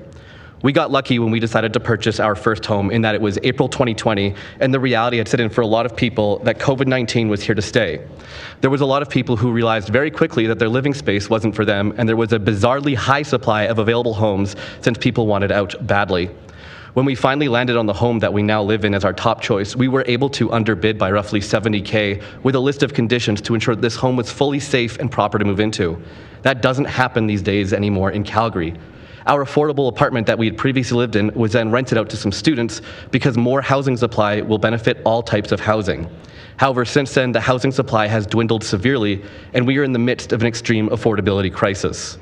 I want to live in a city where everyone has the chance to move out of renting into owning if they should choose to, and I hope that council elected to work in the best interest of the city would make choices to support all Calgarians, not just those who are uncomfortably content with what they have and don't feel that should be an option for everyone. There has been a lot of talk here about when I'm older, I'm going to change my mind, and that could be true. I may even, as has been suggested by a councillor, get a turtle, but we'll see what happens. However, there was no reality 4 years ago where I could go from renting to purchasing a single-family home that would work for me and my wife. My wonderful MCG home, which my wife and I simply refer to as home and not the neo-Marxist blight that ruined our neighborhood's character, allows me to exist in the city today and not some future that I couldn't guarantee. It is frustrating to listen to these talks and hear narrow-minded or outright false statements to try and scare the vote in a certain direction. On my street a few years ago, there were 2 single-family homes that were torn down and developer Old Street wanted to build on. The land is now zoned as HGO, and they proposed the first build. The neighbors around me got upset and made it known to council and the appropriate development processes. This was issue LOC 2023-0015, and it was brought forward to the city in May of last year after it had been zoned as HGO. It was agreed upon that the development as proposed did not make sense for the land, and Old Street was forced to wait for 6 months, gather community feedback on how to redevelop it, and then reapply with a new proposal. Today, Old Street is building their reimagined property, and while the construction is a nuisance, I am excited at the future of more neighbors, knowing that this was a community process that still continues on. To say that there are no more public hearings would be inherently false, and there is a way to move forward for all Calgarians, even extending neighbors a luxury to comment on their neighbor's property, which is specifically a luxury and not a right. There are knee-jerk reactions to change, and then there's making smart, informed decisions to best guide Calgary as it continues to evolve over time, and this vote is one of those choices. Since graduating university for what I hope to be the last time, I have worked at the Calgary Drop-In Centre, Sled Island, and now work with the students at the University of Calgary Student Union because I purposely work in jobs that help improve or shape the Calgary that I want to live in, which is why I felt compelled to speak up today. If my wife and I were going to have children one day and move into a big family home, I feel confident that they would be prouder of us for not slamming the door behind us and ensuring that their generation would not have a fair shot. We want to build community. I highly doubt if they are able to afford a home that they'll lament the character of their neighborhood, because who knows what it's going to be. That's an exciting thing that is constantly evolving. I hope that you listen to the experts and also remember that average Calgarians, like me, are really hoping to continue to build on the excellent work that was voted on last September. Thank you for your time, and also thank you to the clerks and laborers working tirelessly to ensure that everyone has had a chance to speak on this issue, in particular the stenographers who never get thanked and have to keep up with very fast speakers like me. Thank you very much. Thank you for your presentation. Let's go to Brooke Similuk, please. Hi, good morning, Council. I want to begin by thanking you all for your patience over the last week and a half. I know it isn't easy to hear the same arguments over and over again, so really your perseverance is very appreciated. I'm speaking today in support of the proposed rezoning for housing. You hired experts to provide the solutions we need to increase housing availability and stability. And you see this advice is reflected in the rezoning proposal. A failure to approve it would be a huge waste of city resources and, quite frankly, would be really foolish. The experts told you what needed to happen, and while I respect the democratic process, all I've heard from those in opposition is parroted misinformation from community associations and half-baked excuses as to why you should amend this proposal to death. A lot of the solutions that those in opposition are recommending would result in the exact same housing problems that are impacting Toronto and Vancouver. For the sake of our children, we cannot afford to further inflate the housing market in Calgary. We need more density in existing areas, and we need it yesterday. I have a child, and I speak today with his interest in mind. This proposed rezoning is not something that is going to immediately impact us to the degree those in opposition are trying to make out. Instead, it will slowly increase housing availability over the next few decades so that when my child and future grandchildren are looking to leave home and start a family, they aren't forced to leave the city they grew up in. This proposal isn't about us. It's about our children, and those trying to block the implementation of this expert advice are quite literally stealing our kids' ability to afford a home. When younger generations talk about how the older generations have stolen their futures, this is what they're talking about. Society tells them the only way to be successful is to get a well-paying job, buy a house, get married, and have kids. And we present the success in a way that sounds attainable, so long as they pull themselves up by their bootstraps and have a great work ethic. But what people don't grasp is that this ideal is no longer reality. Housing prices continue to rise, wages continue to stagnate, and students end up stuck with crippling debt and degrees not worth the paper they're printed on in today's employment market. Those who cannot afford homes aren't lazy or not working hard enough. In fact, it is quite the opposite, with most having to work multiple jobs and go hungry just to afford rent. They are gaslit into believing their failures when really the doors that were once open to their parents and grandparents have been slammed in their faces. Greed through bad policy has led to the inflation of the housing market at the expense of our children's future housing security, and still there are those who fight to destroy current efforts to rebuild the security. They are, in essence, giving their children and grandchildren the middle finger. As you've probably already guessed, I'm outraged. I'm outraged at the audacity of those in opposition to try and block something that does the bare minimum to address housing inequality. I've heard them whinge and moan about how this zoning will cause their house to lose imaginary future value. I wonder what it is that makes these homeowners believe that council is responsible for protecting their personal investments. In the words they so often spew at their children, how entitled. They seem to think if they invest in real estate that they shouldn't have to take on the risks associated with it. What other investments or stock portfolios do they want the city to manage for them? They claim developers are greedy and just in it for the money, but by their whinging over the last week, it's evident they are also in it for the same thing, money. It is depressing they demand council seriously consider such laughable arguments as justification to kill our kids' housing security through pointless amendments. Approving this upzoning and implementing the rest of the housing strategy in its entirety is a chance for the city to reverse the inequality of the last 4 decades and secure the ability of our children to afford homes in which to start their own families. Make no mistake, denying this upzoning will make you a thief. And if our children one day ask why they are unable to afford a home, I'll be certain to point to your tainted legacy. The experts have made their recommendations, so do the smart thing and improve this upzoning. Thank you for your time. Thank you for your presentation. I'm going to see if there are any questions for this panel. And I don't see any. So thank you very much for joining us today. We appreciate your presentations. With that, Council, I'm going to assemble what the panel will look like after our break. So just bear with me. After we come back from break at about 3:45, I'll be looking to panel 177. So that will be Corbin Oriti, Rob Zhang, Jaden Tran, Clyde Johnson. Following that is panel 178, which will be Owen Kavanaugh, Catherine Blood, Charlene Prickett, Wayne Gamble, and Amy Pahor. So that's who we will call after the break. And as always, I will see if there's anybody from previous panels who's here now. So we will see you at 3:45.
Hello, everybody. Welcome back to public hearing. Madam Clerk, a roll call, please.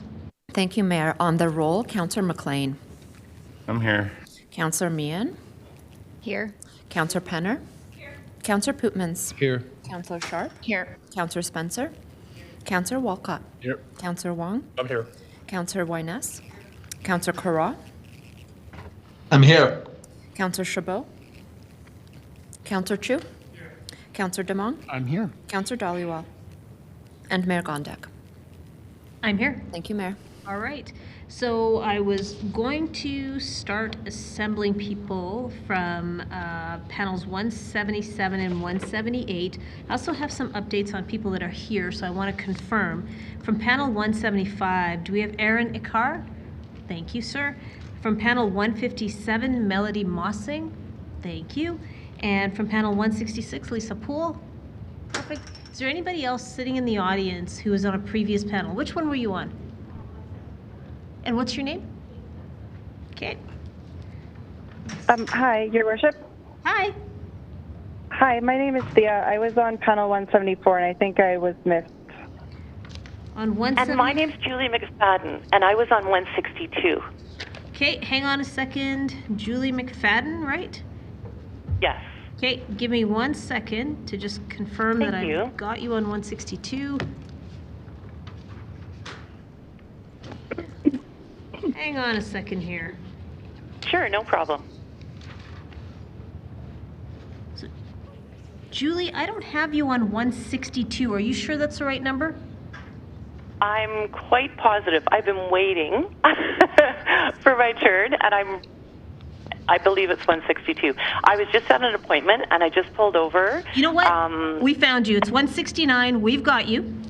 Oh, good. Okay. Sorry. Okay. Thank you. That was my memory recall. No worries. Hang on the line. From 174. Who said they're from 174? Hi, it's Thea Wingert. Perfect. Okay. Is there anybody else from a previous panel who's on the phone line? Yes, Your Worship. My name is Jeremy Barretto. I was on panel 171. My apologies. I was at a medical appointment. No problem. Anyone else? Okay, so everyone that missed their panel, I'm going to get you in. I'm going to intersperse you in with the ones that I'm calling, so just bear with me. Panel 177, sure. Do we have Corbin Ariti? Do we have Rob Zhang? Do we have Jaden Tran? Yes. Thank you. Do we have Clyde Johnson? Hello, sir. You can come on up and grab a seat. Do we have from panel 178, do we have Owen Kavanaugh? Do we have Catherine Blood?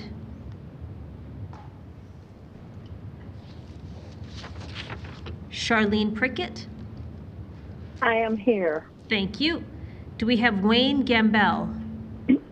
Hi, sir, you can grab a seat at the front here. Do we have Amy Pahor?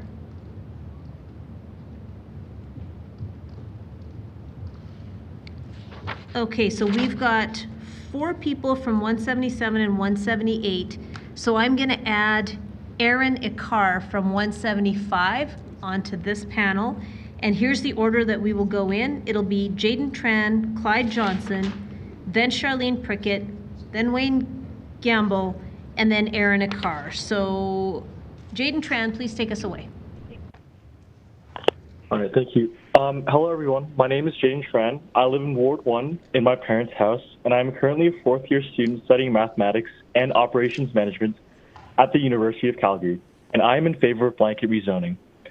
I was fortunate enough to grow up privileged and wealthy. However, this is not the case with a lot of my peers. It pains me to know just how unfair it is for me to be able to live such a life and for my friends to suffer so terribly in a city that was supposed to be so great.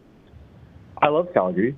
I've grown up in Calgary, and I've always encouraged my friends from all around the world to move to the city with the promise of affordability, great opportunities, but more importantly, a future.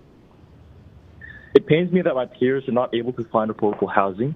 It pains me that some of my peers come from an abusive household and yet are unable to move out because of exorbitant rent costs. It pains me to know that there are queer people who live in horrible conditions at home and are facing imminent homelessness because of our dire housing crisis. And most of all, it pains me to know that I may not have my own future, independent of my parents, and that in mind, the future of the city seems quite bleak.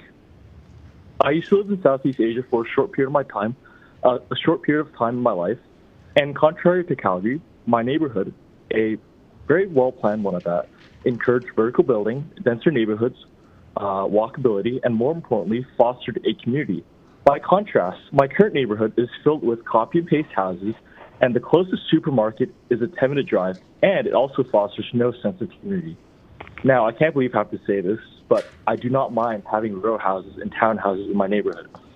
As a matter of fact, I would be more at ease knowing that there are places my friends and family can afford, but also potential places I could also afford to live in the future. I want to make it clear that this policy is to serve not only the current young Calgarians, low-income Calgarians, and immigrant Calgarians, but also potentially your children and your grandchildren. No, also our grandchildren and our grandchildren as well.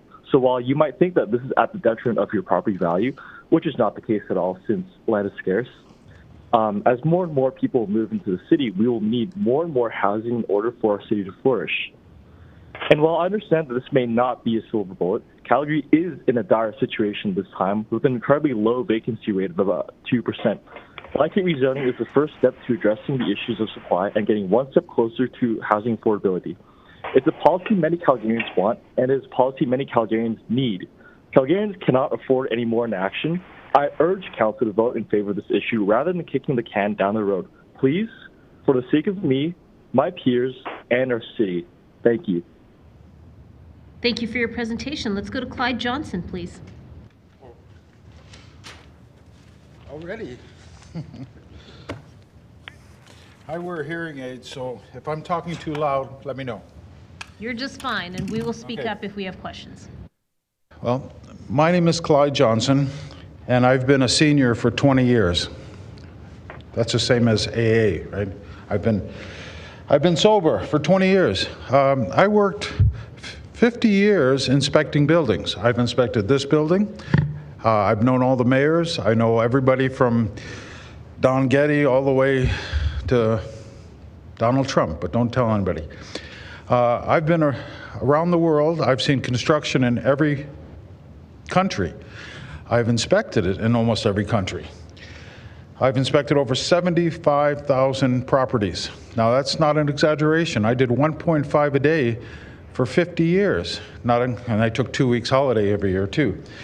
When I retired, it was very hard because I had no more income. And because I'm a senior, I just had my pensions, okay? But here's the thing that I'm going to tell you right now is that I own 4 properties. They support me, but they don't support me. They support the mortgages, okay? My rent is exactly what the mortgage, the taxes, utilities, everything that goes into that house is what they pay. And I've been doing that now for almost 14 years because I own properties in Calgary, Peru. I had some in New York, but not anymore. What I'm going to tell you that is the renters that I interviewed during COVID, I had students, I had my own sons, my children living in all the properties too when they were going to school. They had to sign a lease, and the lease was, my lawyer put it up for me, it's called a rent-to-own lease. They have to take responsibility for the insurance, everything that goes on in the house. They have to pay all the utilities. So basically, the rent that they have actually pays the mortgage and everything, and it's worked out great. I have 2 Native people living in one of my properties right now. During COVID, I was vacant for 2 years, so I renovated them all. I even renovated my house in Peru. The thing is, when you have 6,000 people trying to get into your unit, you have to be very picky. I only had 3 showings of all my properties during COVID, and I chose a native, 2 natives that were so clean that they take care of everything. They've been there 2 years now. And the reason they do that is because I'm a good landlord. And I've been a landlord like 14 years, and I've seen bad landlords, and I've seen even worse landlords. Okay? A landlord in Calgary housing is basically to make money. Okay? And I guess that's the same thing. I've built houses, I'm a contractor too, and I've built condominiums. My brother-in-law is a developer, and I inspect all his properties when he builds them. My key thing in any property is safety, okay? Since 2018, I've been doing accessible housing. All my properties have 2 hand railings, 2 exits, they have big windows, everything is for seniors, basically, because that's what I do it for now, is that people need to be safe. And this is why I am okay with you rezoning. Okay, all my friends that have houses in Crescent Heights, Mount Royal, one of them just sold his house in Elbow Drive just because he renovated a condo and he wanted to move in there. But the houses that I see for over 50 years, from $30 million houses to $500 houses in the Philippines, so you can get the house and lot for $5. The best thing for a house is maintenance, and if you maintain them, they'll last, and I got all the statistics for you on that. The insurance company says a house will last 80 years. After 80 years, basically, it's not big enough for all the new equipment. One of my houses I renovated, I couldn't even put a new fridge in because the old little icebox didn't fit. I had to redo the whole kitchen just to get a refrigerator in it. Trailers only last 40 years, and I've done a lot of trailers. What the city did to the trailer park on 16th Avenue was wrong. They kicked all the people out, and 7 people committed suicide there because they had no other place to go. They owned it for 30 years, and now it's getting to this life expectancy, and they have to get out. And they got mad, and they did that. Thank you for your presentation, sir. You're just at time. What? You're just at time. Your 5 minutes Okay, is up. I'm okay. Okay. I had 20 pages of notes. The last thing I want to tell you is that's that... it, sir. You're at time. Your time is up. My time is up? Yes. So thank you. Oh, good job. Yeah. If you grab a seat, I'll let you know if there's questions for you, okay? Oh, okay. Okay, thank you. Let's go to Charlene Prickett, please. I am a resident of Mount Royal and have been since 1976. I married into Canada, having fallen in love with a young Canadian in Great Britain, and we came back and took up residence in the Beltline in an apartment. We lived in the Beltline, which is now and has, as far as I have known it, a very dense area of southwest Calgary. We lived there, but we walked and we recreated up the hill in the more spacious Mount Royal, and we hiked in the Rockies. We only used our apartment in the Beltline. Back in the 1900s, an urban planner named Olmsted designed a community format that came to be known as a garden suburb. And Mount Royal in southwest Calgary is one of the best examples of this urban design in North America. Mount Royal, as many of you will know, is characterized by winding streets, not a grid, sided with grass boulevards that are planted with now mature trees. The homes are well set back from the street, and in that setback zone, more trees are planted. So Mount Royal enjoys a huge inventory of trees planted long ago by forward-thinking folks, and that now provides a magnificent tree canopy. So this format takes on a park-like environment. It provides enjoyment not only for me and my fellow residents who live here, but from surrounding denser urban environments. Those folks bike and walk and stroll, walk dogs through Mount Royal. We, as human beings, seek sunshine and space and trees. So I think it's worth asking the question. If you cram more people into a certain space, if you increase density, do you increase life enjoyment? Do you increase longevity? Do you increase happiness? When COVID hit, we were well aware that the most dense cities around the world fared the worst. Because this is an iconic community, I think we should see and talk about where more density is appropriate to be located. It seems thoughtless. It seems disrespectful to destroy some of Calgary's oldest heritage communities, but rather, shouldn't we confer with the community and use smart planning to locate density where it's best suited? I suggest to you, Council, that blanket zoning is not just poor planning, it's no planning. When it's just a free-for-all, who can decide where best to invest a large amount of your life's income? Most of us will see a large percentage of what we earn in our lives put into our home. It might not be the same home throughout our lifetime, but our home is the biggest repository of what we've earned in our lifetimes. When we can't depend on our space being the same sort of space that we invested in, it destroys the economy of our lives.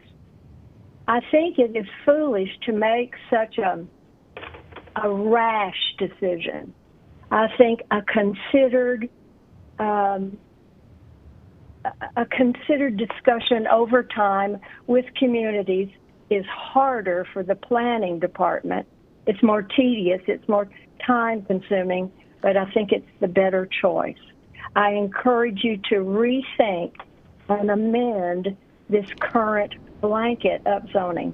I appreciate your attention. Thank you so much for your presentation.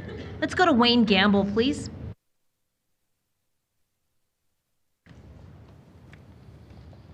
Mayor and Council, thank you for your time.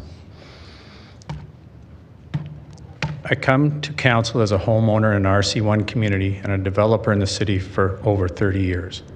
I, along with partners, a great team, suppliers and trades, have built executive homes in RC1 areas, duplexes in RC2 areas, sixplexes in zoned areas, not asking for increased density, medical condos, PCN Chaparral Medical Building as an owner leasing back to AHS, the list goes on.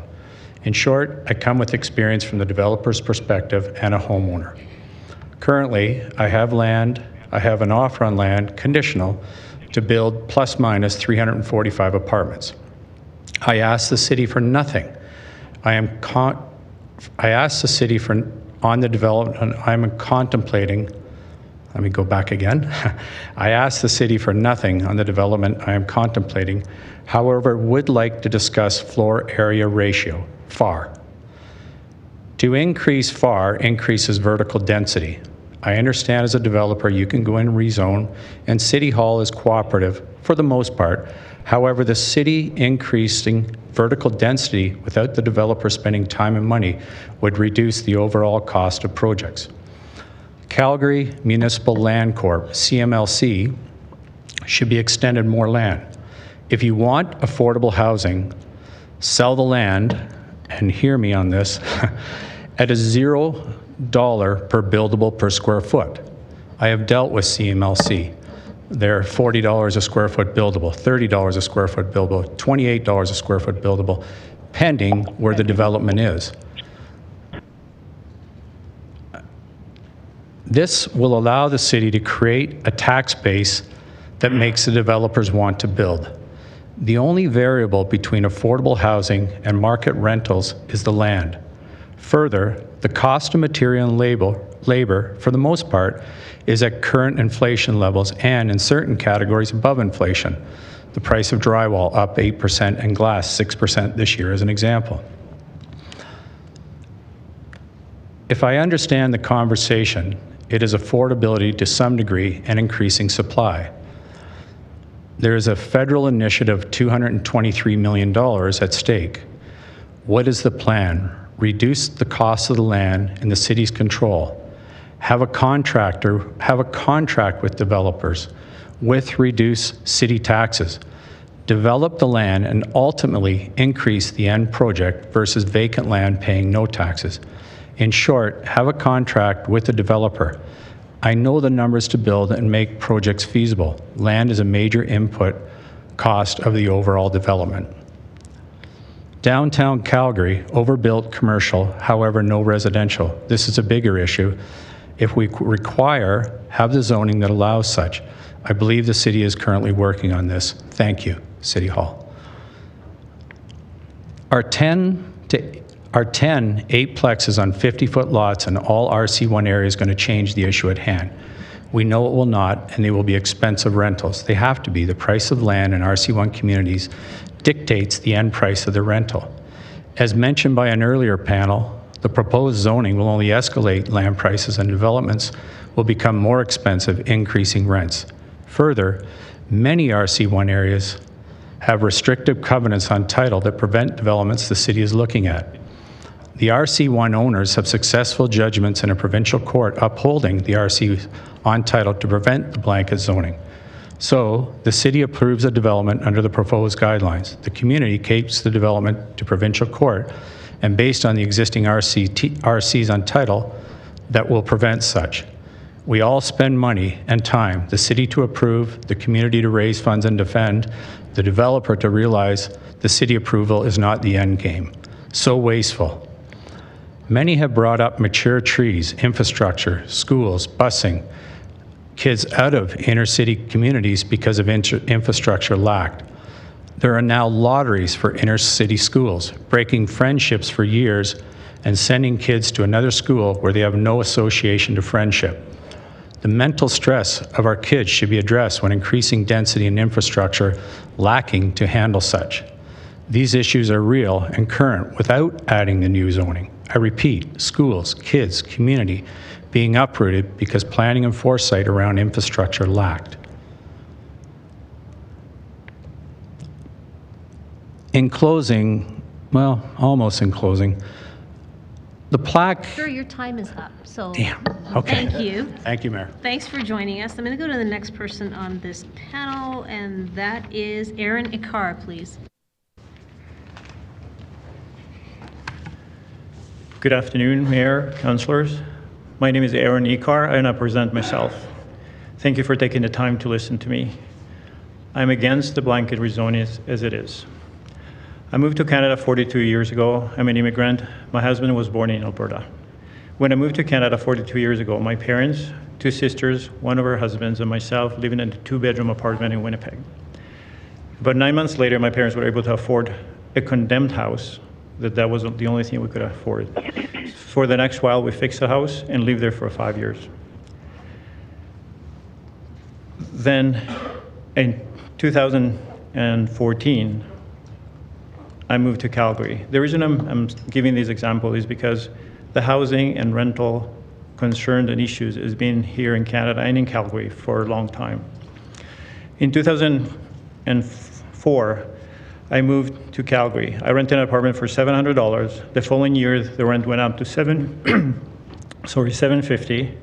Halfway through that year, all of us got, 5 buildings, got notices of termination of rent because all the apartments were going to be built into condominiums. But a month later, the landlords came back to us saying that the condominium process fell through and they offer us rent for $1,250, $500 more than it was before. This is 2006, 18 years ago. I moved into a basement into one friend's place. And after he met his wife, I moved again to another apartment at a higher cost once again. About a year after that, I met my husband for today. He also was living in an apartment with a roommate. After a few months, we moved together into yet a more expensive apartment as we were not able to afford a house at that time. We were in our late 40s. The cost of renting housing has been a concern for a long time. By living together in this apartment for a while, we were able to save some money, and very excitedly, we were able to buy our first home in 2013.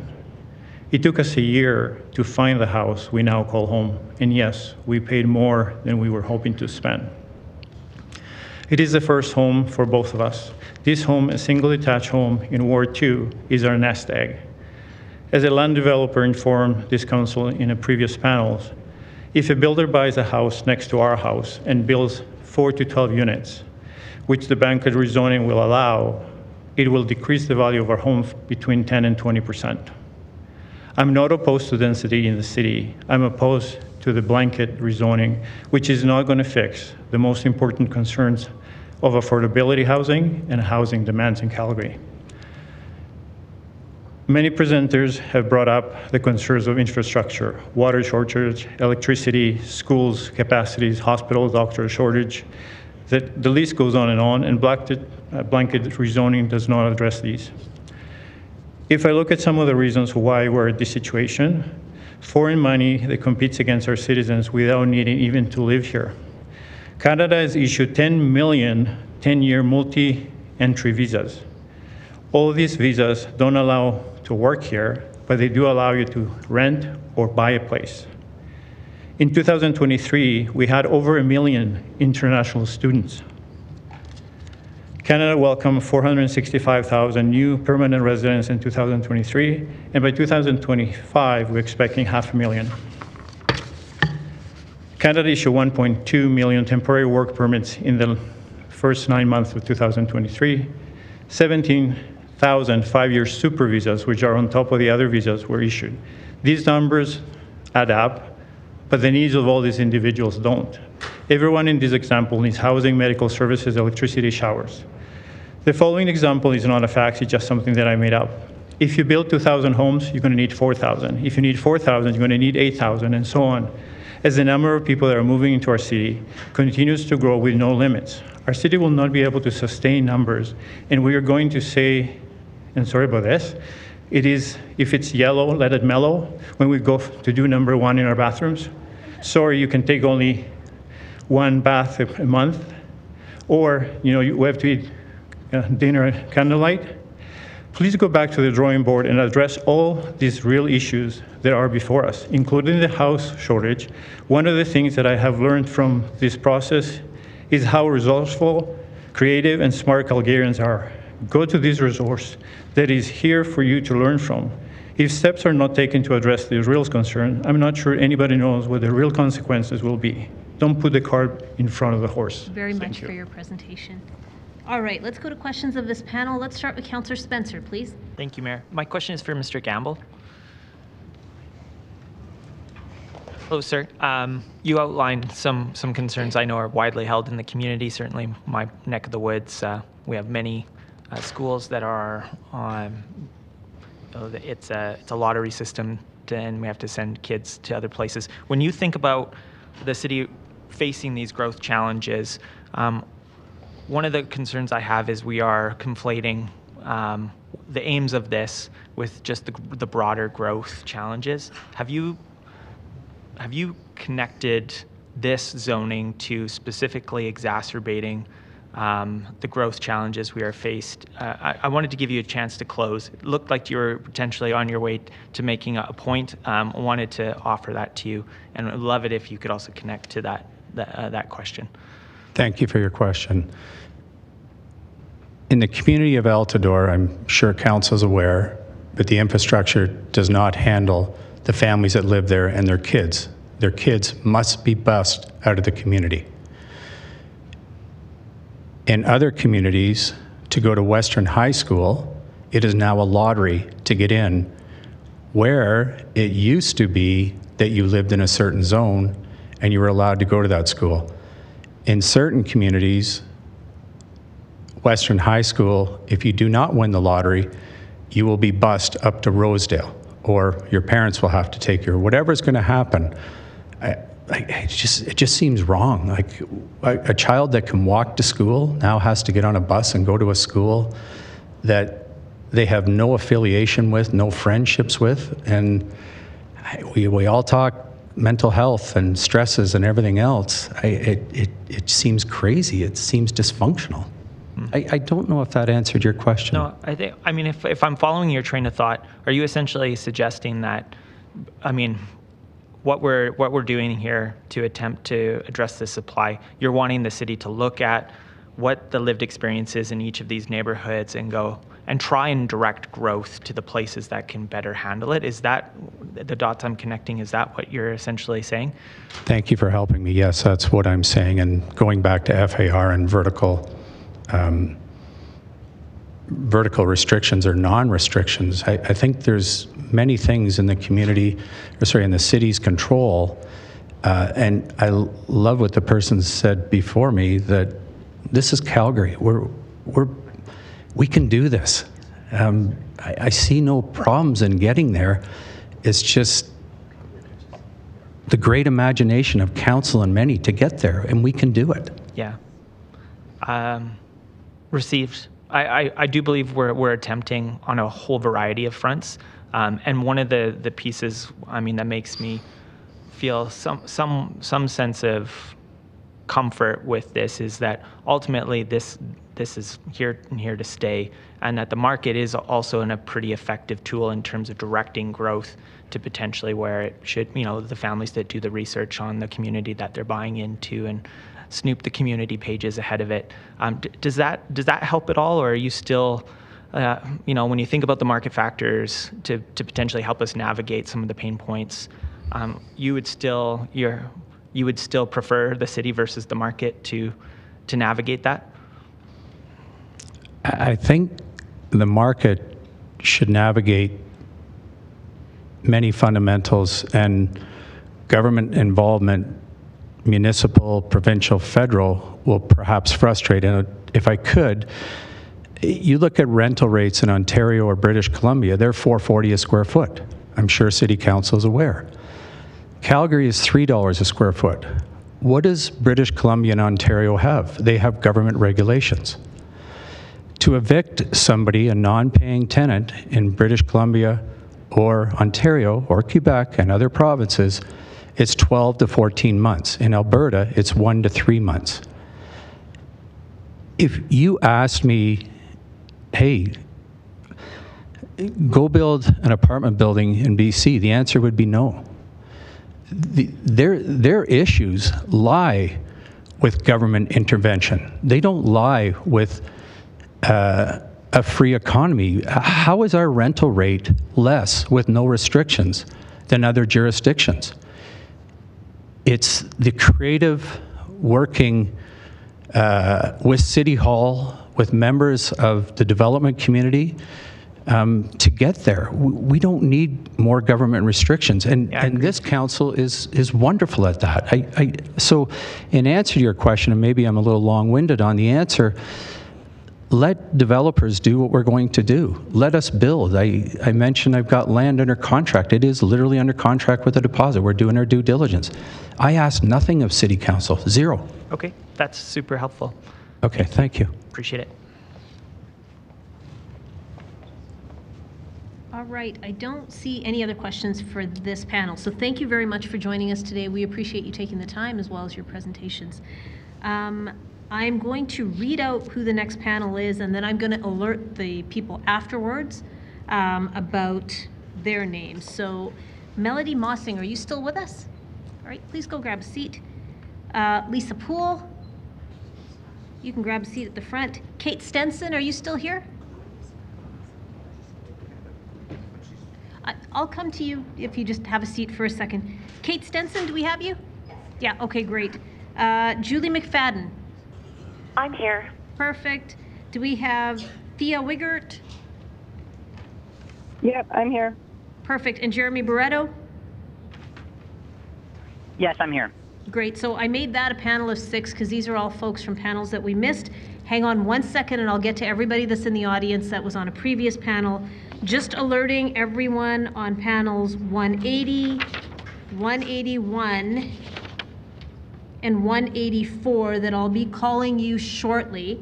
There is no panel 182 or 183.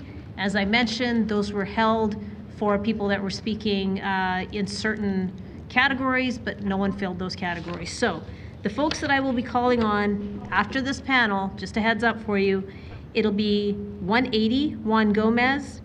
From 181, it'll be Sandra Lavoie, Bob Schmall, Sarah Popowich, Tom Spenceley, Brennan Howie, and from panel 184, it'll be Brendan David, Wesley Brindle, Trang Pham, Frank Anderson, and Robert Zubkowski. You don't need to respond right now, but just hang on because you'll be up soon.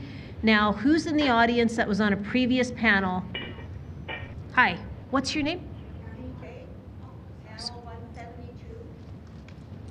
All right, 172, and I'm sorry, I missed your name. CJ, okay. And hi, in the front? 75, Hart, okay. Anybody else on a yeah, go ahead. Yeah, Gregory Scott Finney, 159. 59. All right, is there anybody on the phone line that's from a panel earlier than one, what do we do? Yes, right there. ma'am. I was on 91, panel 91. And what's your last name? Fox. Okay, and sir, what's your name? My name's Owen. I believe I was on 178.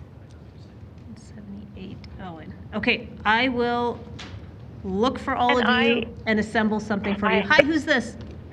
Hi, sorry, this is Julie, and I'm on 169, but I think we've captured that already, probably. Julie, you're number 4 on the panel that's about to go. Great, thank you very much. You're very welcome. Is there anyone else on the phone that's on a previous panel who's here with us now? Brad Young. Okay, and what panel were you?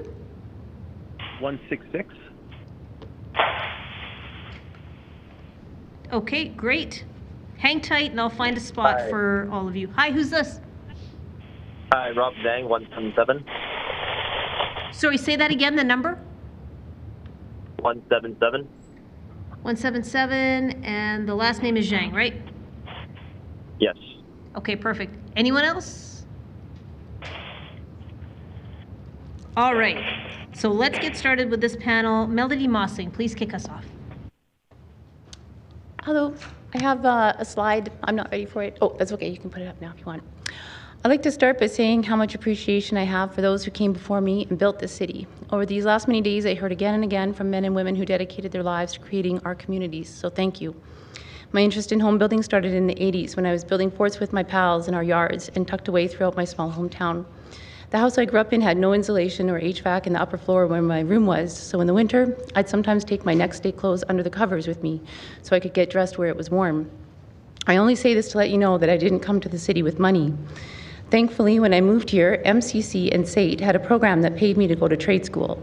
I took pre-employment carpentry and I got to work in the trades. We need more support for our future trades. More grant money for students, more financial support for those just getting started, and incentives to stay in the trades for those of us already established, and good parking for our work trucks. It's not like I can take my tools on the transit, regardless of what some people are encouraging. Slide 1, okay, it's there. By the late 90s, I was self-employed and working mostly in new builds, mostly on the outskirts of the city. I've done many different jobs in construction, the vast majority being finished carpentry, but also framing and renovations, etc. But working with alternative materials like hempcrete and restoring old houses are my passions. I've also been a regular volunteer my whole life, much of that time being dedicated to food and housing. I've been a single mom of 3 for the last 10 years. My 18-year-old just moved out right after finishing grade 12 last year. He's been a full-time framer since then, literally building his nest egg. My youngest is on the autism spectrum and will likely need my support well into adulthood. My elderly disabled mom moved in with us a few years ago when she needed new heart parts and a new knee and to be closer to her grandkids, me, and her multiple doctors. Thank goodness we are in a bungalow with a big enough yard that I could build her a ramp. Personally, for my family, adding a basement suite and backyard suite would be ideal for long-term multi-generational living, making it easier for me to keep my family together. This helps us, but it also helps keep more people out of the overwhelmed rental situation. My little guy does very well in a quiet, slow-paced neighborhood, surrounded by people he's known his whole life and some nature right in his own yard. I realize this small town feel of my community is not the right fit for everyone. It's great for those who need quiet in the daytime, like shift working doctors and first responders and people with severe PTSD who can't handle crowds and noise. And that's okay. We're big enough to create communities to fit everyone. It's important that we focus on adding more homes in areas that not only want it, but can support it. And our city has so much vacant land that could be used. My little guy's school sent notice that the student population is going to increase significantly, and students needing a fourth year to complete grade 12 will have limited spots to do so. I believe a lottery for us is not far away. One amazing thing that I've witnessed over these many days of hearings is other people's desire to share ideas. Slide 2, please. I see that we need to make changes in how we build. I'm regularly watching the next farm we'll be plowing over from the windows of my job sites, which are low density on the outskirts. Why aren't we making better use of newly acquired land? That's incredibly sad for this farm town girl to witness. It hurts my heart to be a part of that. It also hurts to show up to infill sites with established neighbors who built the community are being shadowed out. So I'm slowly transitioning out of this work to focus on something that fits me better. And I'm glad to see hundreds of people showing up here also wanting to explore a better way. Informed, community-based rezoning, yes. Blanket rezoning, no way. Last week I was listening to the hearings while working on job site, and I wanted to drop my tool belt at what I heard because I own a single family home, and I don't believe that my community is suited to allow 12 units on a lot or 10 or 8, and that I must be a privileged and uncompassionate person who can't stand change and doesn't want poor people in their community. This is wrong on many levels. I've wrecked my body over the last quarter century with boots on the ground actually participating in real life homes, actual physical houses real people live in. Minus 25 to over plus 30 temps, and I still show up. I'll tell you, the outhouses on site are equally terrible at both those temperature extremes. Regardless of the differences in how we want to live, I will come to help you build your multifamily complex downtown, even though it's not the right fit for me.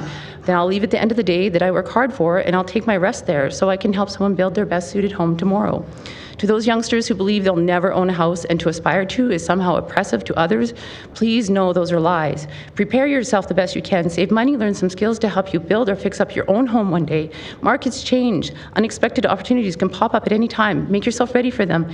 Do not give your voice up for what happens to your community, which will happen with non-community-based rezoning. Also, use your voice while you still have it to demand that the federal government step up to increase on-market housing and take the time to read the harsh warnings put forward by citizens of cities who've already gone through this. Thank you.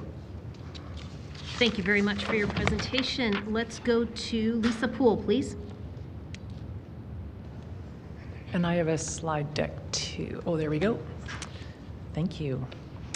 Mayor Gondek and City Council, my name is Lisa Poole, and I'm the president of the Elbow Park Residents Association. Next slide, please. For the record, we polled our residents, and 88% of respondents were opposed to blanket rezoning, 7% were in favor, and the remainder needed more information. I've been following the public hearing as much as I can and have heard many excellent speakers. My main takeaway is that Calgarians are sending the message loud and clear that they want to have a say in the redevelopment of their community and this city. People of all ages, from all corners of the city, renters, owners, and aspirational owners have taken the time to share their perspective. No matter where one stands on the issue, the volume of people coming out to speak is a powerful indication of how much people love this city and their communities. This is fantastic and needs to be acknowledged. From the perspective of many citizens, it's not clear what problem the city is trying to solve with blanket rezoning. There are too many unanswered questions. Next slide, please. If we believe a healthy housing system has supply and a choice across the entire continuum, what are the targets for single detached? For example, in 2021, Ward 8 only had 18% single detached homes, and chances are good that's much lower because there's been a lot of redevelopment in the last few years. Next slide, please. Compare this to Ward 12 at 60% and Ward 5 at 63% single detached homes. Next slide, please. Why do we need to blanket rezone the entire city when we have 440,000 units of available capacity? Next slide, please. And we have sufficient land within our current boundaries for the next 35 to 49 years. Why is co-op housing not part of the strategy? Why are short-term rentals given a free pass? Is there a middle ground where we can meet the current housing demand without disrupting established communities? To what extent was this option explored? What does success look like? How will we measure it? Next slide, please. Where's the impact assessment of developments with 2 sets of row houses? If the federal funds are not contingent on the approval of blanket rezoning, why is this being rushed through so quickly? These questions and more need to be answered before moving forward with the proposed policy change. From the citizen perspective, what is being proposed is not gentle density or a modest change. On the contrary, blanket rezoning is a dramatic and irreversible change that will radically alter the way Calgary grows and develops. To get citizen support for a change of this magnitude, the assumptions have to be rock solid, the evidence has to be credible, and the intended outcomes transparent. The proposal for blanket rezoning fails the sniff test. How and where we allow density is not just an important part of the equation, but rather it should be the starting point for ensuring that infill development is contextual, sensitive, and respectful of the neighborhood in which it is built. That has not been the case for many of the examples we have witnessed. Density can benefit the city and communities if it is smart, thoughtful, and well-designed. RCG land use is suitable in some, but not all locations. As we have heard, density without regard for community context can have a significant negative impact on the adjacent neighbors. Allowing the market to make mistakes and fail on the backs of existing communities is not an acceptable strategy. The city needs to move at the speed of trust, and by rushing this process, you have lost the trust of Calgarians. I was part of the group of community representatives that met with Mayor Gondek. Thank you for making the time for that. The meeting was an excellent step towards building trust. We felt heard and hope that our request for you to vote against blanket rezoning will be honored when the time comes to vote on this matter. We don't want to see a flurry of Band-Aid amendments trying to address the severe flaws in this proposed planning policy. We urge you to press pause and work with citizens to take the time to get it right. Calgarians have a long history of rolling up their sleeves and working together when needed. We are problem solvers and have a strong spirit of volunteerism. Let's harness the energy of all the speakers in this long public hearing and work together to find solutions to the challenges facing this city. Next slide, please. And I have a short list of suggestions that are by no means exhaustive. Number 1, bring back a city census. Number 2, we want community residents to have an active and respected role in the development decisions that impact our communities. Add a requirement to involve... Thank you, you're just at time. Okay. So thank you for your presentation. Let's go to Kate Stenson, please. Good afternoon, Mayor and councillors. I'm here today representing myself as a citizen who's concerned about the future of our city. I live in Ward 7 in a community that has already been rezoned, and I am in support of the blanket rezoning for 3 reasons. First, we are in a housing crisis and need to add housing supply of different types and across income levels. Blanket rezoning represents one step toward achieving this. Second, we are in a climate crisis. We cannot continue adding housing in the form of new suburbs. It must be added within established neighborhoods to reduce the infrastructure and environmental implications of sprawl. And third, while my assumption is that this will ramp up development in established neighborhoods and is intended to do so, with 95% of this type of land use already being approved, there is an efficiency of public resources to be gained by approving blanket rezoning. While I am supportive of rezoning, it is somewhat conditional. I think that it's critical to acknowledge that this is only one small part of addressing the complex challenges of housing and climate change.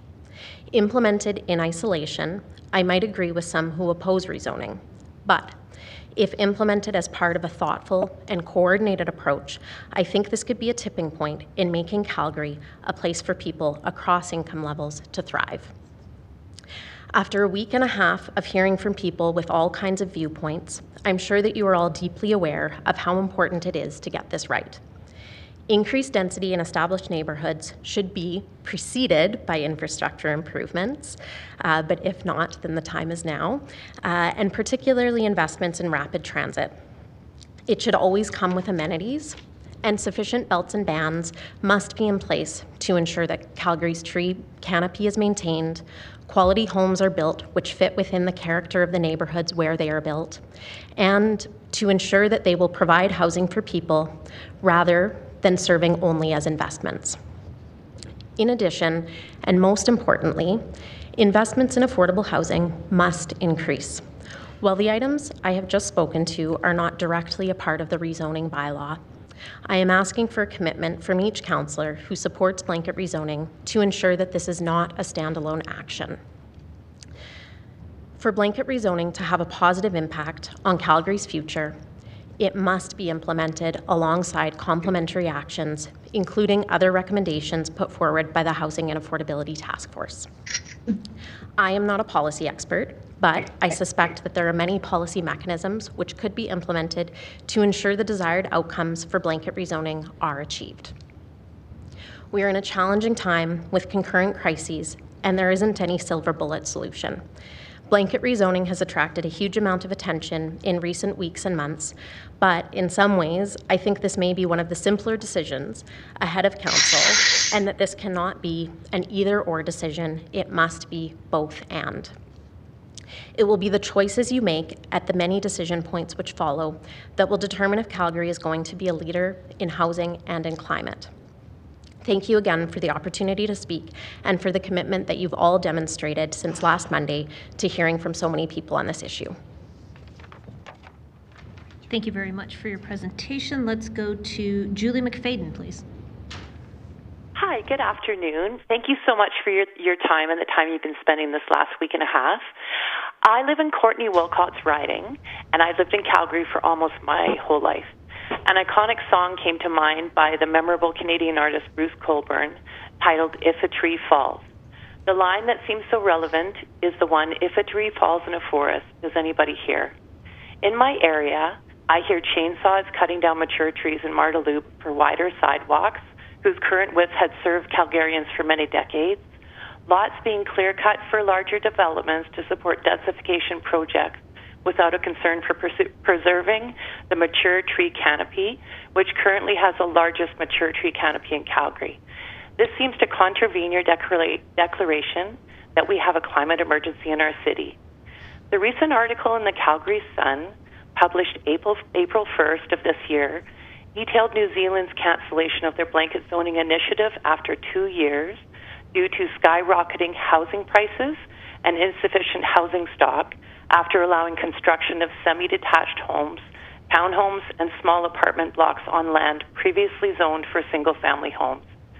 In Toronto, their infrastructure is strained and overpowered by rainwater as a result of the overbuilding on lots that no longer add to the natural drainage.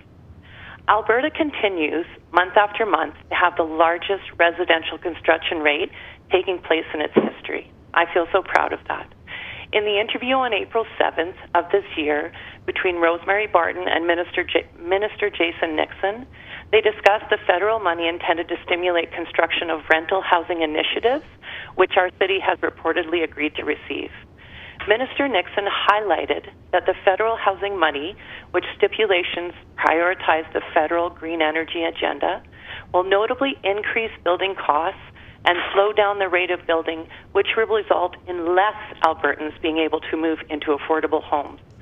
Building homes under the stipulations of the federal government demands will reportedly slow down our construction and increase the costs, with which result in less Albertans being able to move into affordable homes. The Alberta government is currently providing $75 million for agencies to help with this initiative. This is a 40% increase from last year's budget. As a council, you've declared that we must act to ensure housing affordability, but the blanket zoning changes to redesignate residential areas in Calgary that currently allow single or semi-detached homes to also allow row houses and townhouses will not achieve this affordability. The developers will benefit immensely by increasing profits, and the landscape of our city would be irreparably changed. One of the appealing aspects of our city is the variety of choice and location. I have strong concerns that relate to the overcrowding of public schools that are already at maximum capacity and lotteries for students that live inbounds and can walk to school in their area are being bused to schools across the city. How does this support strong communities and the climate change initiatives your council is focused on? I have a daughter who can walk to her designated junior high school and high school, who may not be selected by the lottery system the CBE is planning on implementing because of lack of capacity in her inner city high school. This is not a provincial responsibility, but a responsibility of our city council and the school board to ensure that public schools are accessible. This issue paramount to safety, reducing emissions, and maintaining communities. There are areas of our city that are currently designated for density that are great examples of how this can work well. Why is this impacting change being forced upon Calgarians in all areas and not consider a plebiscite to encourage more voters to come out and have their say? This initiative benefits developers maybe more so than Calgarians in certain areas in need of affordable housing. Let's direct growth to the areas that can handle this densification, and as a Calgary community, work together, as we've always done, and identify solutions that best handle this. This is all of our city, and the response to the blanket zoning initiative should cause pause to consider options that are well thought out to address the affordable housing crisis, not hurriedly pushed through on the present timeline. As a city council, it is your job as an elective official to represent and sincerely consider all of your constituents' opinions and situations, consider informed community building, take note of other areas that have implemented with unsuccessful results, and not rush through this agenda which will irreparably change the landscape of our city forever. I'm not asking you to kick the can down the road, but to consider the implications of blanket rezoning and truly consider solutions that address the affordable housing crisis. Thank you very much for your time. Thank you for your presentation. Let's go to Thea Wiggert, please. Yes, hello, Your Worship and councillors. So many things have already been said about this topic, and you've been so patient in hearing it all. I want to thank you in advance for your time and consideration and focus on one area of interest to me, my family, and my like-minded friends and neighbors, and that is diversity. So allow me to explain. Regarding the RCG detractors' claims that green areas are under attack with RCG zoning, I wonder how many of these people are considering their monoculture resource-sucking lawns to be so-called green spaces. I also wonder how they can be okay with destroying our amazingly biodiverse, carbon-sinking native grasslands to expand the city's footprint rather than building within the city's existing boundaries. In short, there is nothing green about greenfield construction and green grass masquerading as so-called green spaces. Grass is essentially North America's largest cultivated crop, and its maintenance causes more greenhouse gas emissions than it absorbs. And no, despite what others have tried to argue, a man-made pond filled with treated city tap water in the middle of a new subdivision doesn't stop biodiversity loss. What nature needs to flourish is contiguous tracts of undisturbed natural habitats, not tiny islands of habitat in the middle of a suburb. As the Climate Hub speaker already said, if people in Calgary want to plant more trees, let's all get together and plant some trees. I'm ready. Second, there is nothing that prevents a small subdivided lot to host lots of biodiversity. My single-family home on a subdivided lot in Mount Pleasant hosts at least 53 different perennial plants, and that doesn't include the annuals, vegetables, and herbs that I grow yearly, many of which also, and at times somewhat begrudgingly, provide food to animals and pollinators. We are currently in what scientists are calling a human-caused mass extinction event that rivals the one that killed off the dinosaurs. In light of this, many jurisdictions have started imposing biodiversity clauses on developers. For example, developers in the UK must replace 10% of biodiversity loss caused by their actions, so there is a net gain. Los Angeles offers cash for grass to replace water-gulping grass with drought-tolerant native plants.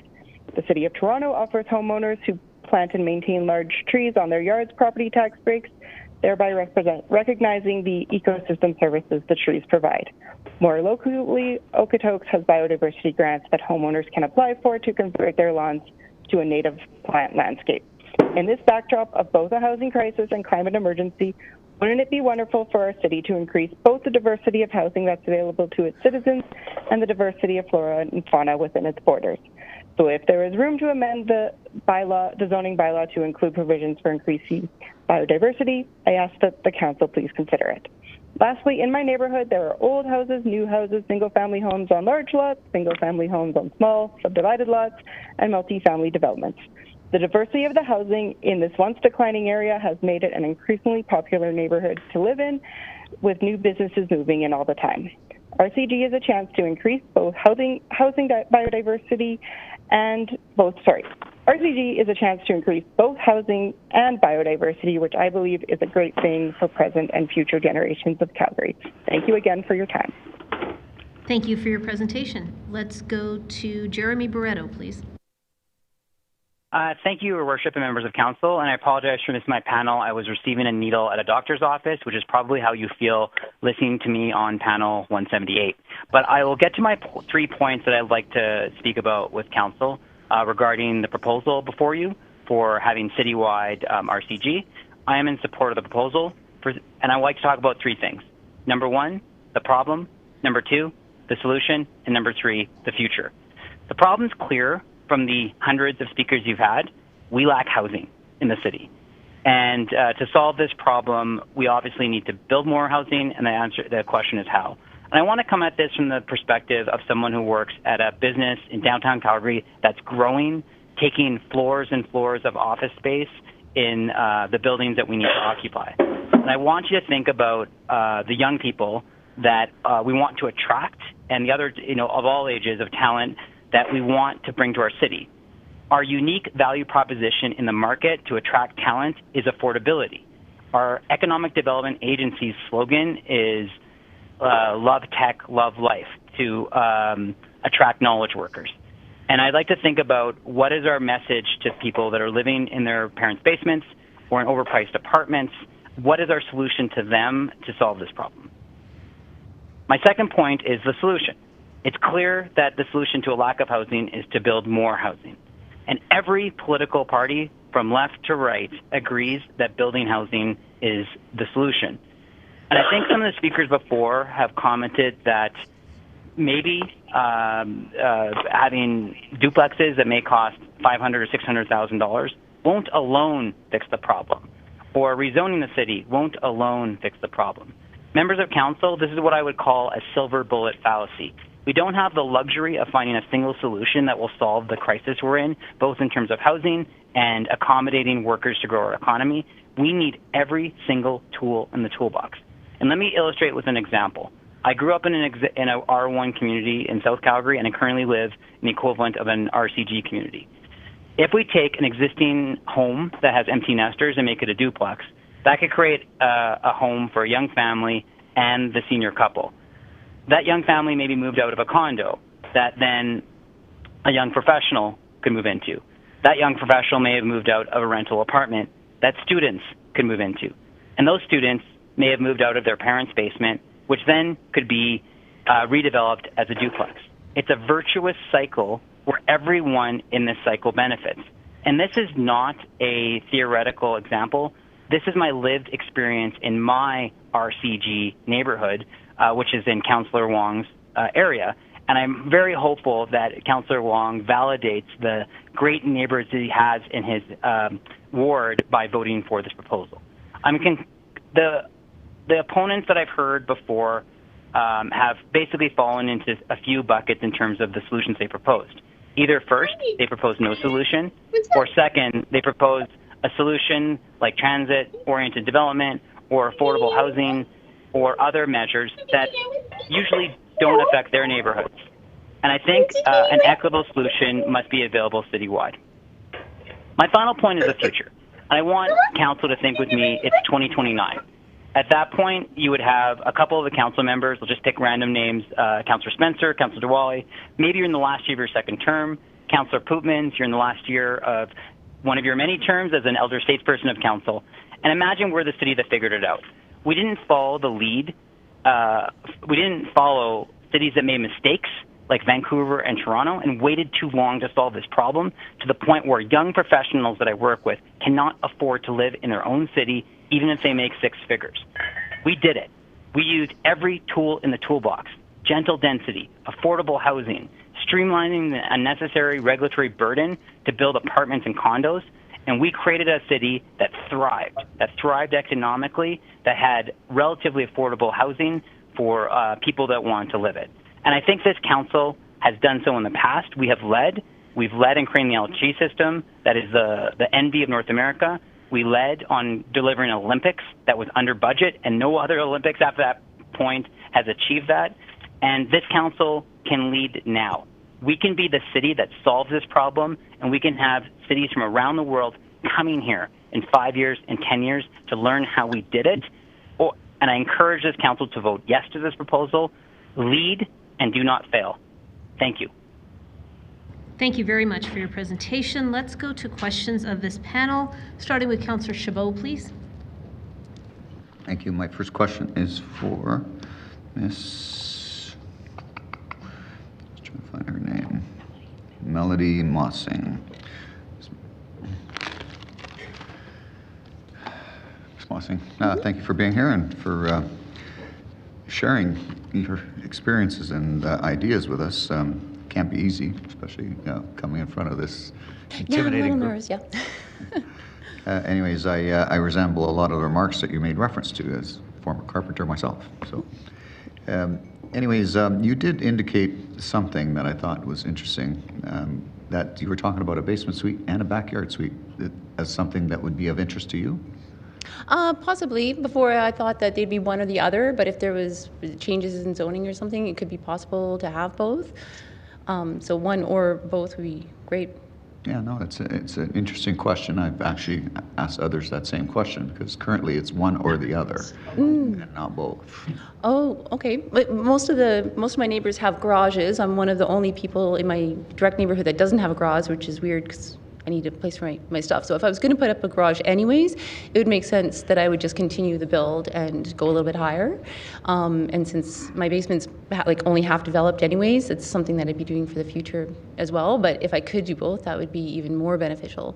Yeah. And would you consider that to be contextually sensitive to the rest of the neighborhood if that were allowed, not just on your property, but neighboring properties as well? I think so, because the other garages, they're really decent sizes, and I don't have an alley actually, so my driveway would have to continue along my house, which it pretty much already does. So I'd be putting a garage in the same place where the neighbors have all of their garages, and I have a walking path in the back. There's no alley, and there's space and there's trees in between myself and the neighbors that are behind me as well too. So if I didn't go crazy and take up the whole backyard, I just want like a basic one-car garage with a small suite on top. Yeah.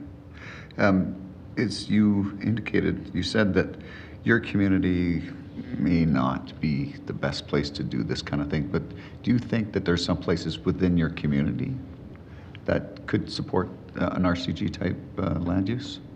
Yeah, definitely. Yeah, and I know that we do have a co-op at the end of my block. There is cooperative housing there. We do have low-cost housing in other places around, and we do have I'm in Minnepore, so I'm pretty close to some C-train and stuff. So there is some areas and part of the older parts of Minnepore that are really close to the transit that could be used. I don't think every lot. I don't think that is a good idea. But I think that if it's well planned, then being able to bring in more suites where it makes sense would be a really good idea. Yeah. So Minnepore, that's in Calgary right now. I'm kidding. It is now. Yeah. Thank you. Anyways, thanks for being here, and no further questions for you. Thank you. Although I do have some questions for Ms. Poole. Ms. Poole, you put up a slide towards the end of your presentation, and I took a picture of it just because I wanted to see what was all on there, and I saw something on there that I don't recall anyone ever mentioning before. So you talk about collaborative engagement, and on your slide you make reference to NPCers specifically. Can you elaborate a little bit on what your thoughts are around that? Neighborhood program sure. coordinators? We have a neighborhood partnership coordinator, an NPC, who is like an outstanding addition to, you know, our community association, and her name is Sarah Papineau. We'll give her a little shout out, and she really is amazing, and she helps us understand and navigate the city. And if, you know, we're trying to find a key to a gate to get into an area, and so she's the person who can help us do that. But the scope of the NPCs does not extend to planning and development.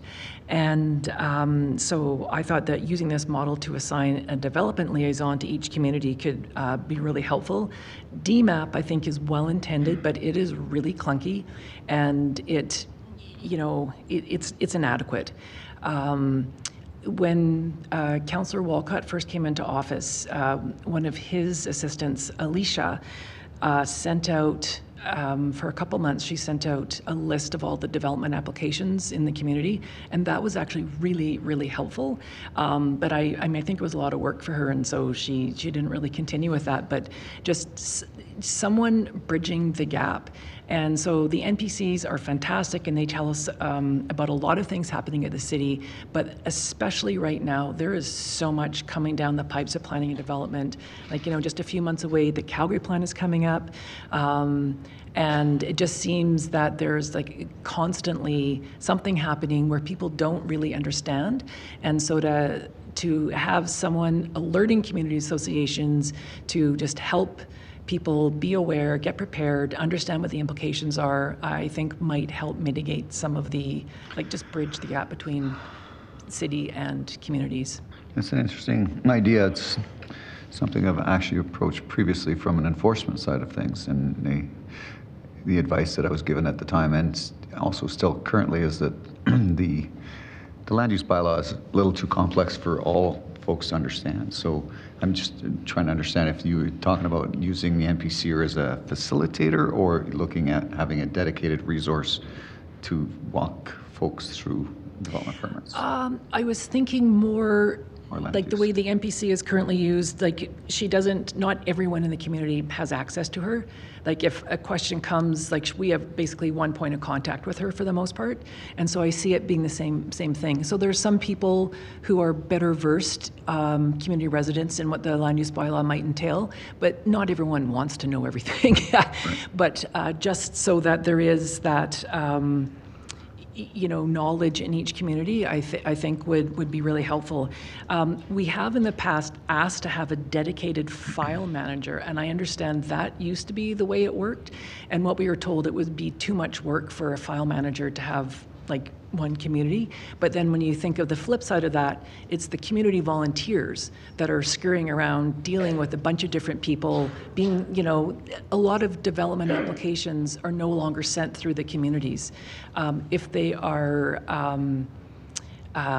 permitted, the communities aren't alerted. And so that's why when we have to be scouring DMAP, and there's not like there's a list where you can go and see, you can't see like what dates something's been put on. Someone has to be, and we have someone doing it, but it's inefficient, and it's, scattershot. Eliminate CPC only as it relates to this type of use? The Calgary Planning Commission.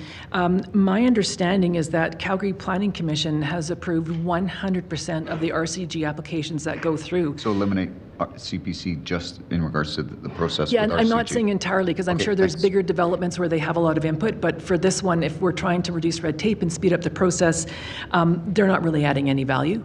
Okay, thanks. Use optimum population levels. I'm not sure I understand that. Instead of talking...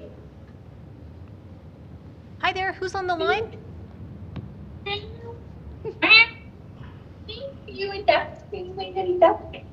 Hi there. Hi, there's someone on the line. Your kids are adorable, but if you could mute, that'd be fantastic. That's good. Thank you. Okay. What I was talking about there is there's a lot of chat about peak population. And what does that really mean?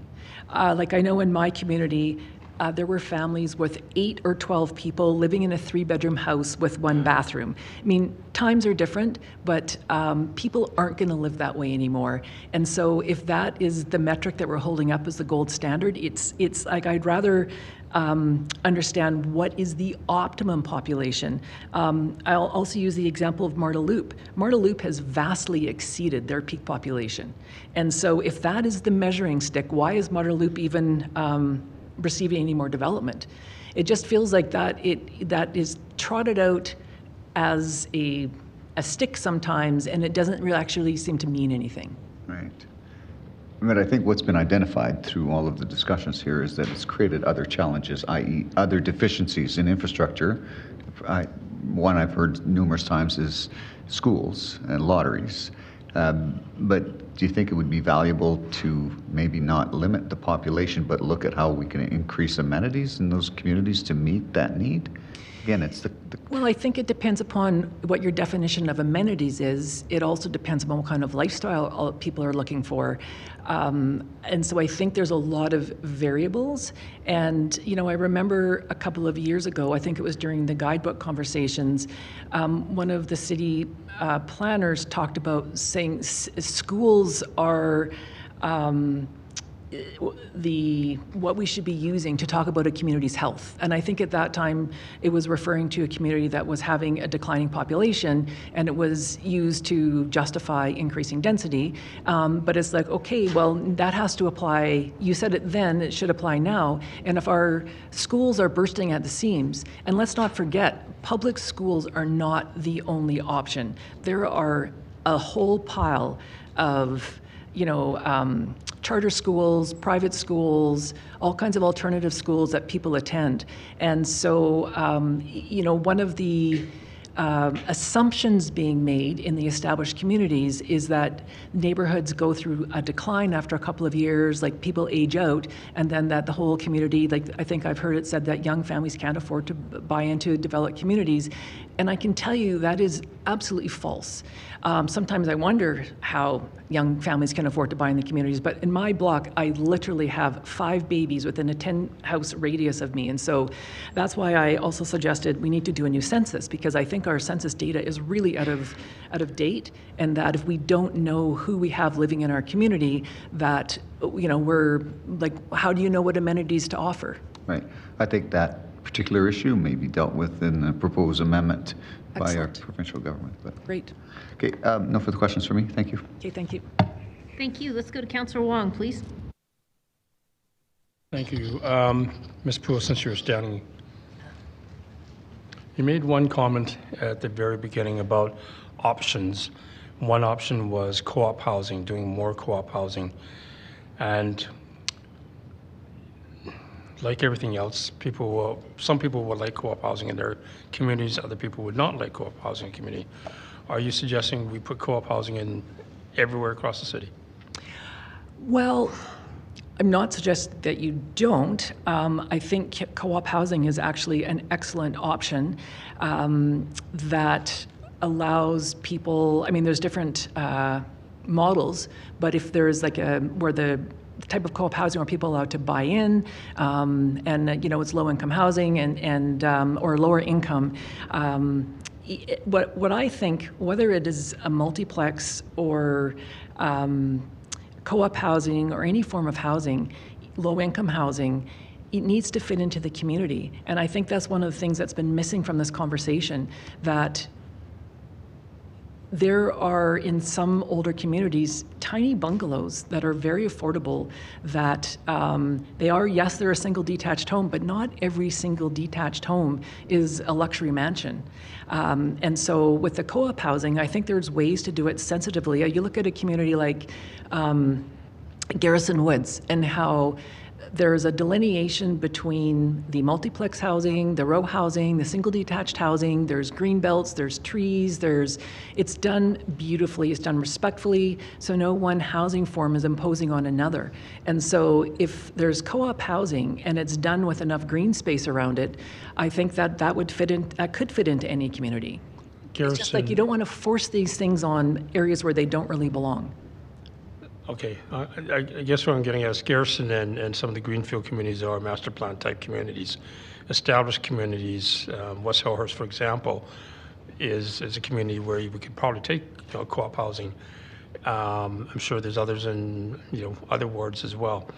And so if you don't mind me interrupting, Sure. what I would suggest for co-op housing is some of the co-op housing that I've seen has multiple units.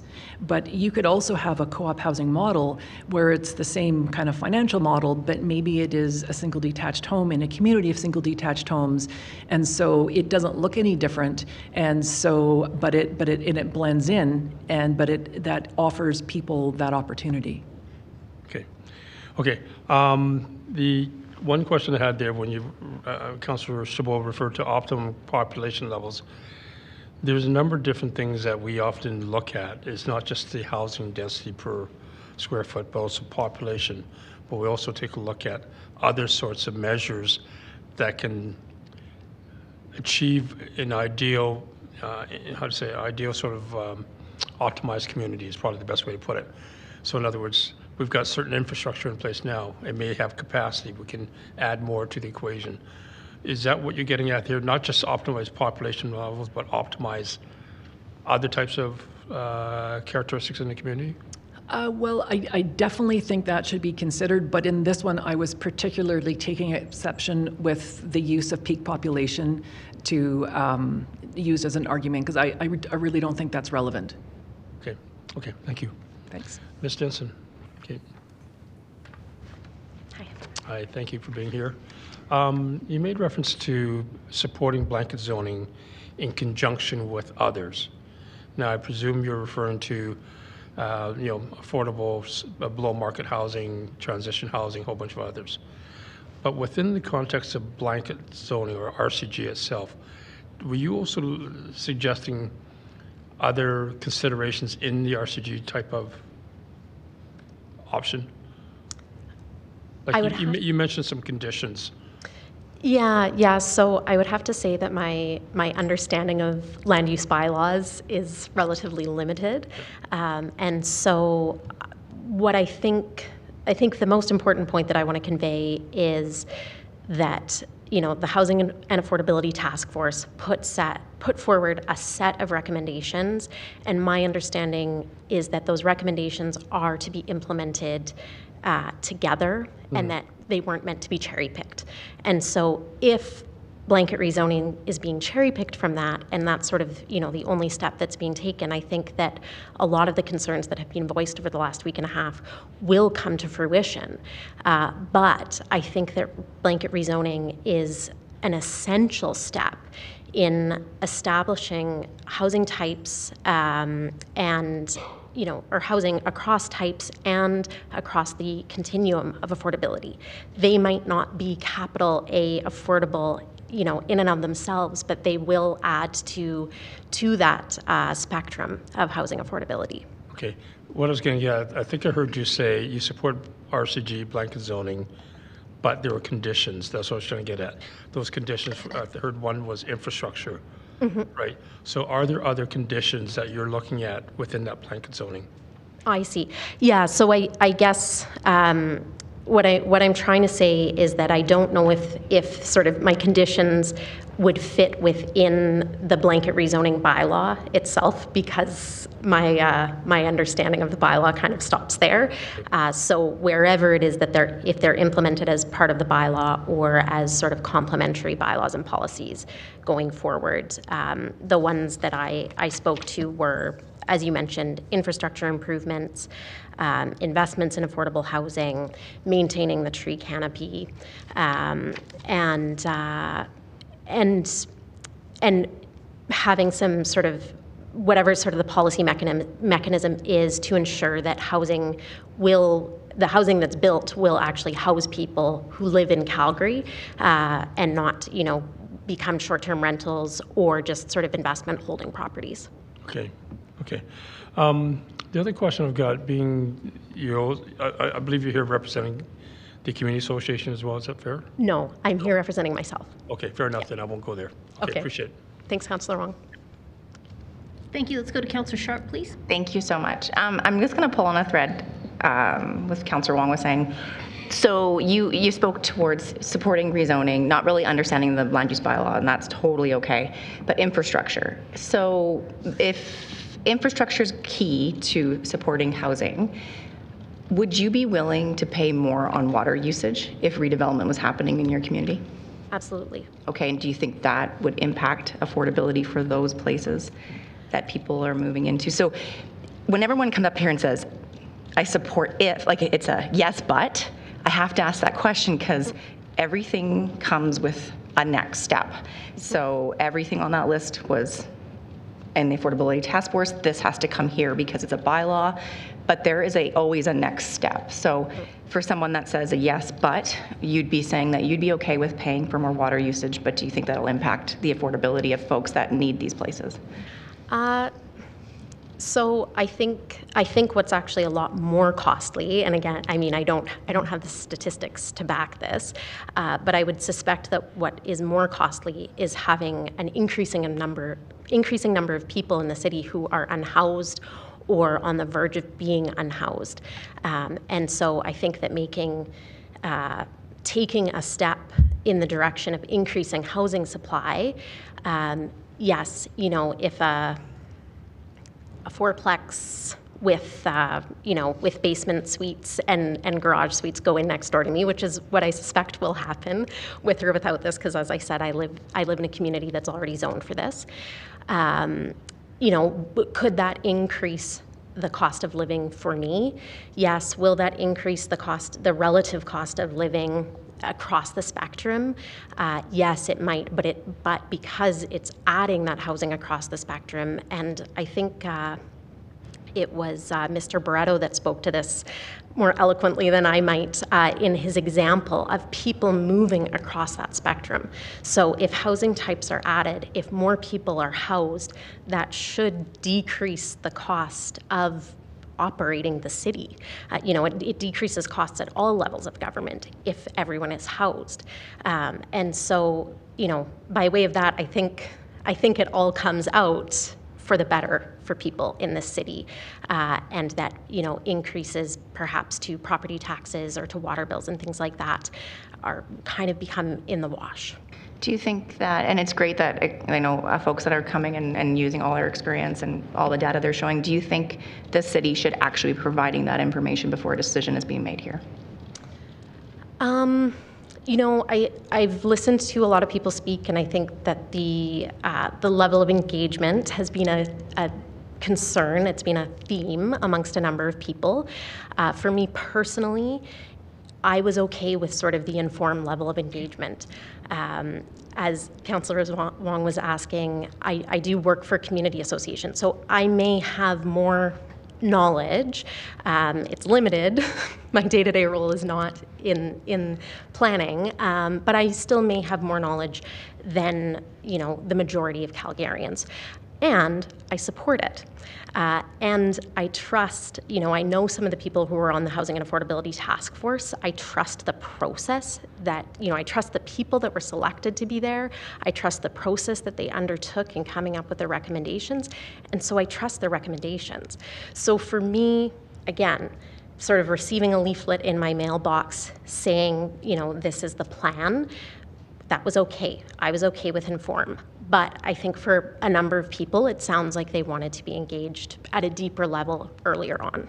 Okay. I hope that answers your question. It does. I think what it is that you come with a little bit more knowledge than maybe the average person, but understanding the cost, everything comes at a cost. So I think we need to balance that out and the information.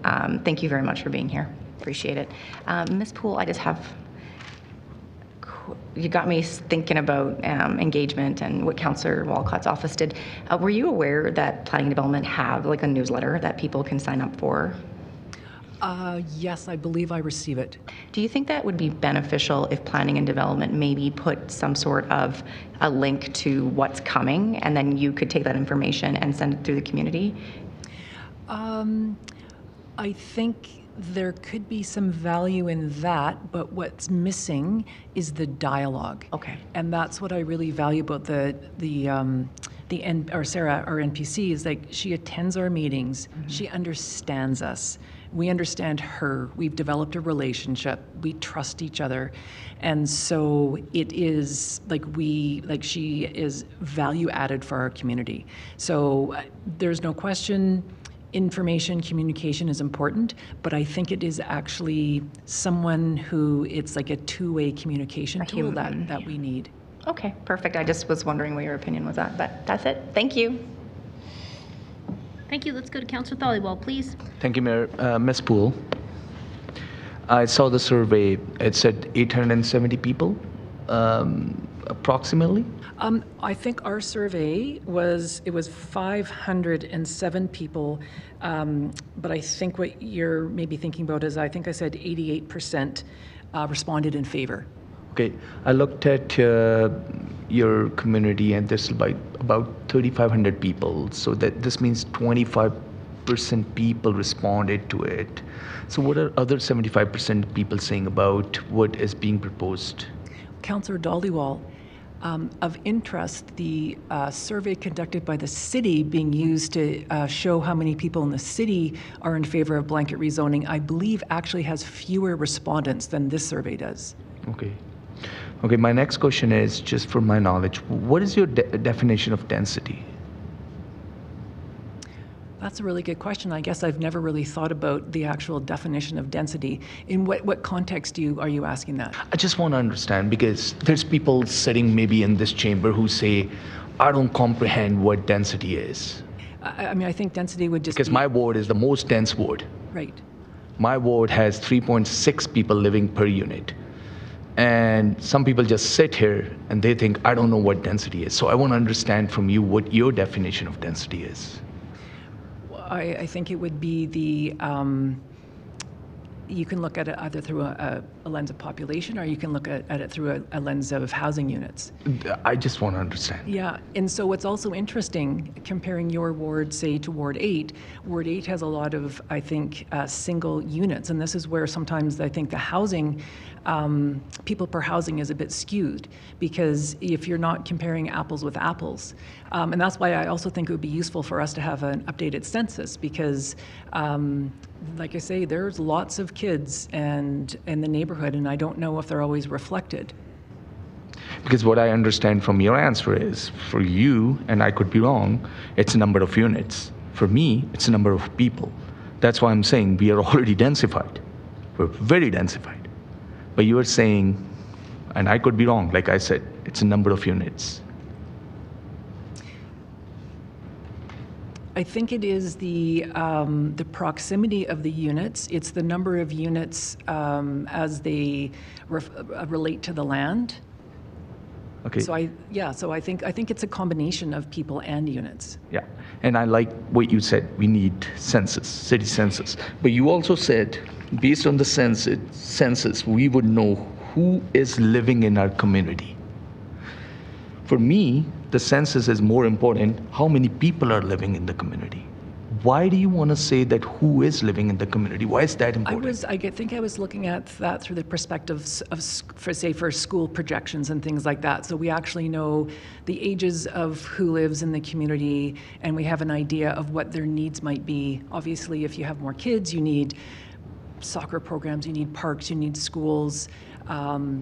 And I don't think that the numbers that we're using reflect the current demographic that we are observing. Okay, great. My last question is number 5. You said eliminate the CPC. Why? Well, it was, and it's not entirely, like I think the CPC has an important role to play. My comment was about the idea of removing red tape. And that the point I was trying to make is citizens are not red tape. Citizen input is not red tape. And the public hearing is a really important step that must be retained. And decision-making should not be given to business entities who are driven by profit motive and self-interest. Developers are not focused on community input. community context or the well-being of existing or future residents. So they should not be making decisions about where, what, and how redevelopment occurs. And if the CPC is approving 100% of these applications, there's no point in going through that process. Like, they don't add any value. So I'd rather lose the CPC and retain the public input. Okay, great. No, thank you so much. Thank you for all the answers. Thank you, Mayor. Thank you. I see no further questions for this panel, so thank you all for joining us today. We really appreciated your presentations. I'm now going to see who's available from 180, 181, and 184, and then I'm going to pepper in the folks that are here from other panels. I haven't forgotten about you. So do we have from 180, Juan Gomez?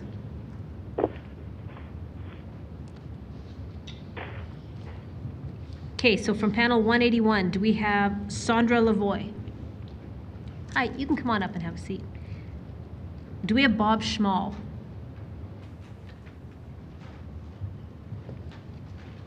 Do we have Sarah Popowich?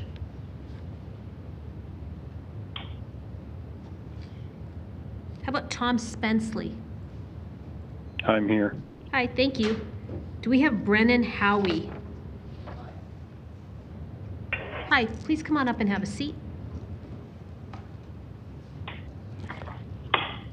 Okay, and then we will also have from panel 91, Susan Fox. Susan, are you on the line?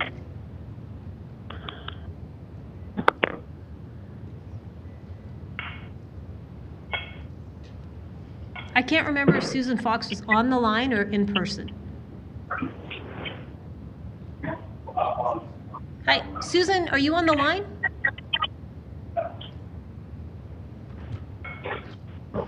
Okay, what about Gregory Scott Finney? Hi, please come on up and have a seat. And Brad Young. Yes, I'm here. Okay, so this is the order that will go in. It'll be Sandra Lavoie, Tom Spenceley, Brennan Howie, then Gregory Scott Finney, and then Brad Young. For the other folks, that was Susan Fox, CJ Feets, Ediania Hart, Rob Zhang, and Owen Kavanaugh. You'll be first up after the dinner break. So anybody who's on the line right now, could you please mute yourself? And when I call you, you can go off of mute. Okay, so let's start off with Sorry, what time does the dinner break end? Dinner. Well, it depends on when it starts. More than likely, it'll be either 7 or 7:15. I will let you know once this panel goes. Okay, thank you. Okay, you're welcome. Okay, so let's go with Sandra Lavoie, please.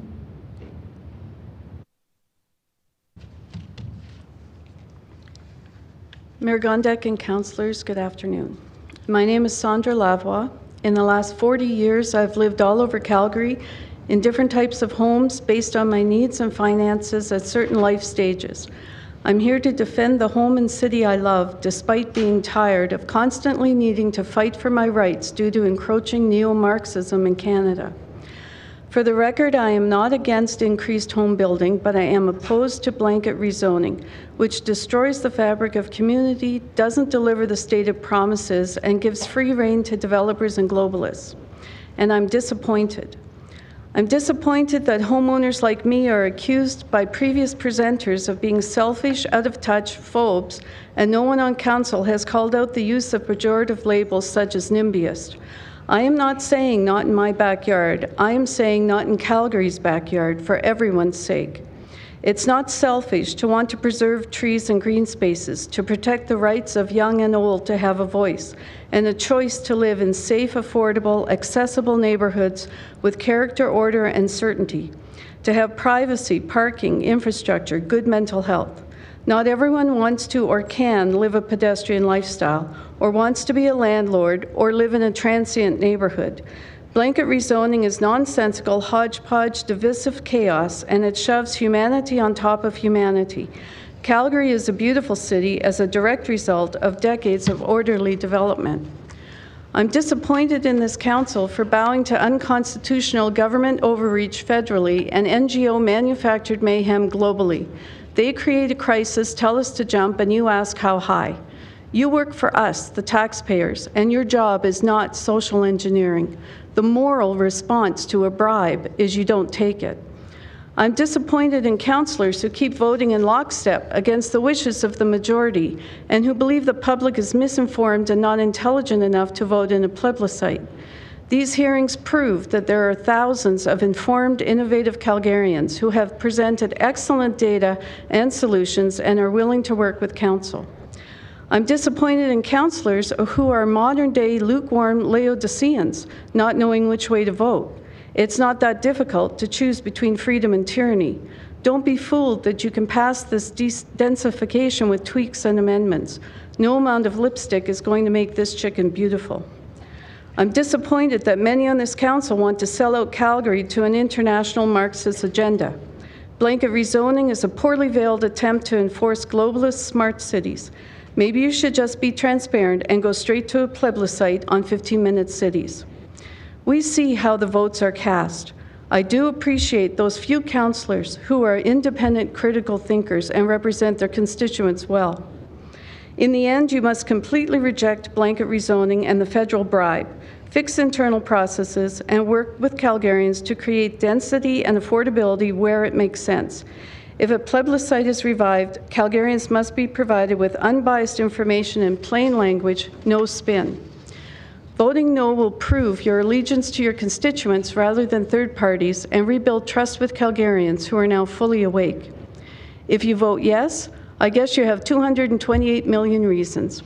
However, any rewards you hope to gain by voting yes are temporary. Like every other human being, you can't take it with you. You can only take your soul and leave behind a legacy. You are faced with making a choice for Calgary's future. We all face judgment for our life choices, so your vote matters more than you realize. In Mark 8:36, Jesus said, "For what does it profit a man to gain the whole world and forfeit his soul?" I have some faith in this council, but I have lots of faith in God, who can turn the evil you mean against us into good. As you cast your vote, I urge you to consider if it is rooted in light or in darkness. We all serve a master. Which master are you serving? I pray God grants you wisdom, discernment, and humility. Thank you. Thank you very much for your presentation. Let's go to Tom Spenceley, please. Hello. My name is Tom Spenceley, and I've been a long time. A few of you on council already know who I am and know what I stand for. I'm not pleased about this. I'm in opposition to it. But I'm also not adverse to having everybody have their say on how they want to decide how the city is going to go. I'm not sure I could make a better presentation than the one the lady just before me did. It was well done, and I agree 100%. The legacy of what you'll do will be living with the rest for the city for the rest of time, because in my opinion, we should take this to a plebiscite, and I don't want 8 members of council taking the direction they have, while the other 5 seem to have been choosing the light of the best way to proceed. But I think we need to go to a plebiscite, and if we don't, it's just going to be, you will never ever put a lid on this of this issue. It's always going to flare up one way or another. 71% of the people who Evan Spencer sent a memo to agree with what we're saying, that this need to be revisited. I'm not sure where the lady a couple of calls or points of view came with 88% in her writing, but as we know that the 71% was done in a proper plebiscite, or not a plebiscite, but a proper vote. This 88% thing I find hard to believe, but that's why we need to go to a plebiscite. So I can wax on all day long about where there's tree cover, there's too much concrete, too much density, too much this, too much that. But you've heard it. You heard it all for the last week and a half. You don't need me to repeat what we already know. What you need to do is govern yourself accordingly, because if you don't, then unfortunately, I can see a lot of you will be replaced in the next council. That's all I can add. I appreciate your time. Thank you. Thank you for your presentation. Let's go to Brendan Howie, please.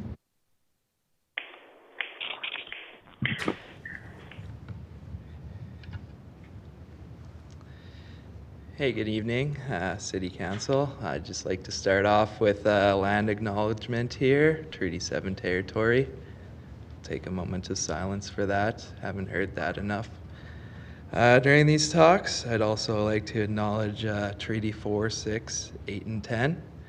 I come from Saskatoon, Saskatchewan. My name is Brendan Howie. Like I said, I'm a mechanical engineer by trade. I have a certificate in technology innovation from the University of Saskatchewan. My mother was the director of lab services for the SHA. She's just retired. In 2020, I worked on a project that made emergency use ventilators for the province of Saskatchewan. I'm speaking today on behalf of millennials, Generation Y. Why are we doing this? I vote nay to blanket rezoning. Why? Generation Y. A blanket is a Band-Aid solution. How long have you guys been sitting on this data? 10 years?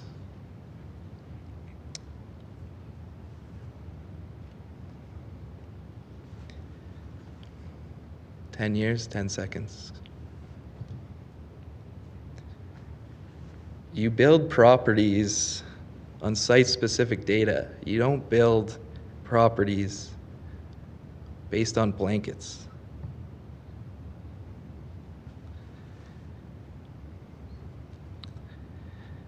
So my grandfather, Murray Couch, he is a war veteran, helicopter pilot, World War II. I grew up in Montgomery, Saskatoon, Saskatchewan, veteran community. It's very ingrained to me how structure is important and it's fundamentals to society. Just speaking from the heart, you know, like I couldn't prepare for this meeting. Obviously, I'm on huge capital projects right now, based out of the Calgary office. Lots of them confidential.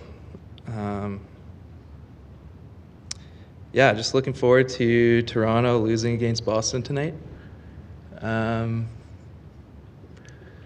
Density equals mass over volume.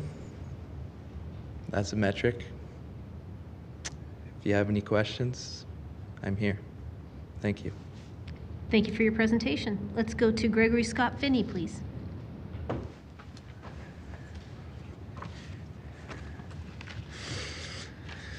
Good evening, everyone. Born and raised here in Calgary. I was born on August 21st, 1981. I want to start by taking the time to thank the mayor and the city for granting me the opportunity to share my input on this critical public policy decision. Thank you, Your Worship, and thank you all city councillors. I'm here to proclaim my support for rezoning for housing for the following reasons. It will provide a greater supply of affordable housing for economically disadvantaged Calgarians and middle-class Calgarians in a time of critical need, and an evidence-based analysis substantiates this claim. When I read the pamphlet sent to my residents to come and address City Council on this issue, it stated the following, and I quote, "A secondary suite and backyard suite could be built on the same property with no parking requirements for backyard suites," end of quote. As someone who's previously addressed Calgary City Council in favor of secondary suite legalization out of concern for a lack of affordable housing in the past, the proposed rezoning would increase that supply in a time of very high demand. Secondly, an evidence-based analysis examining other municipalities in Sweden, Finland, New Zealand, and the United States of America corroborate the proposed course of action being pursued at this time. As the 2021 article from the VAT Institute of Economic Research titled "Citywide Effects of New Housing Supply, Evidence for Moving the Chains" states on page 3, and I quote, "New housing built in expensive areas of the city does indeed primarily house the better off. However, the moving chains triggered by these new units reach middle and low-income neighborhoods quickly, within a year or two.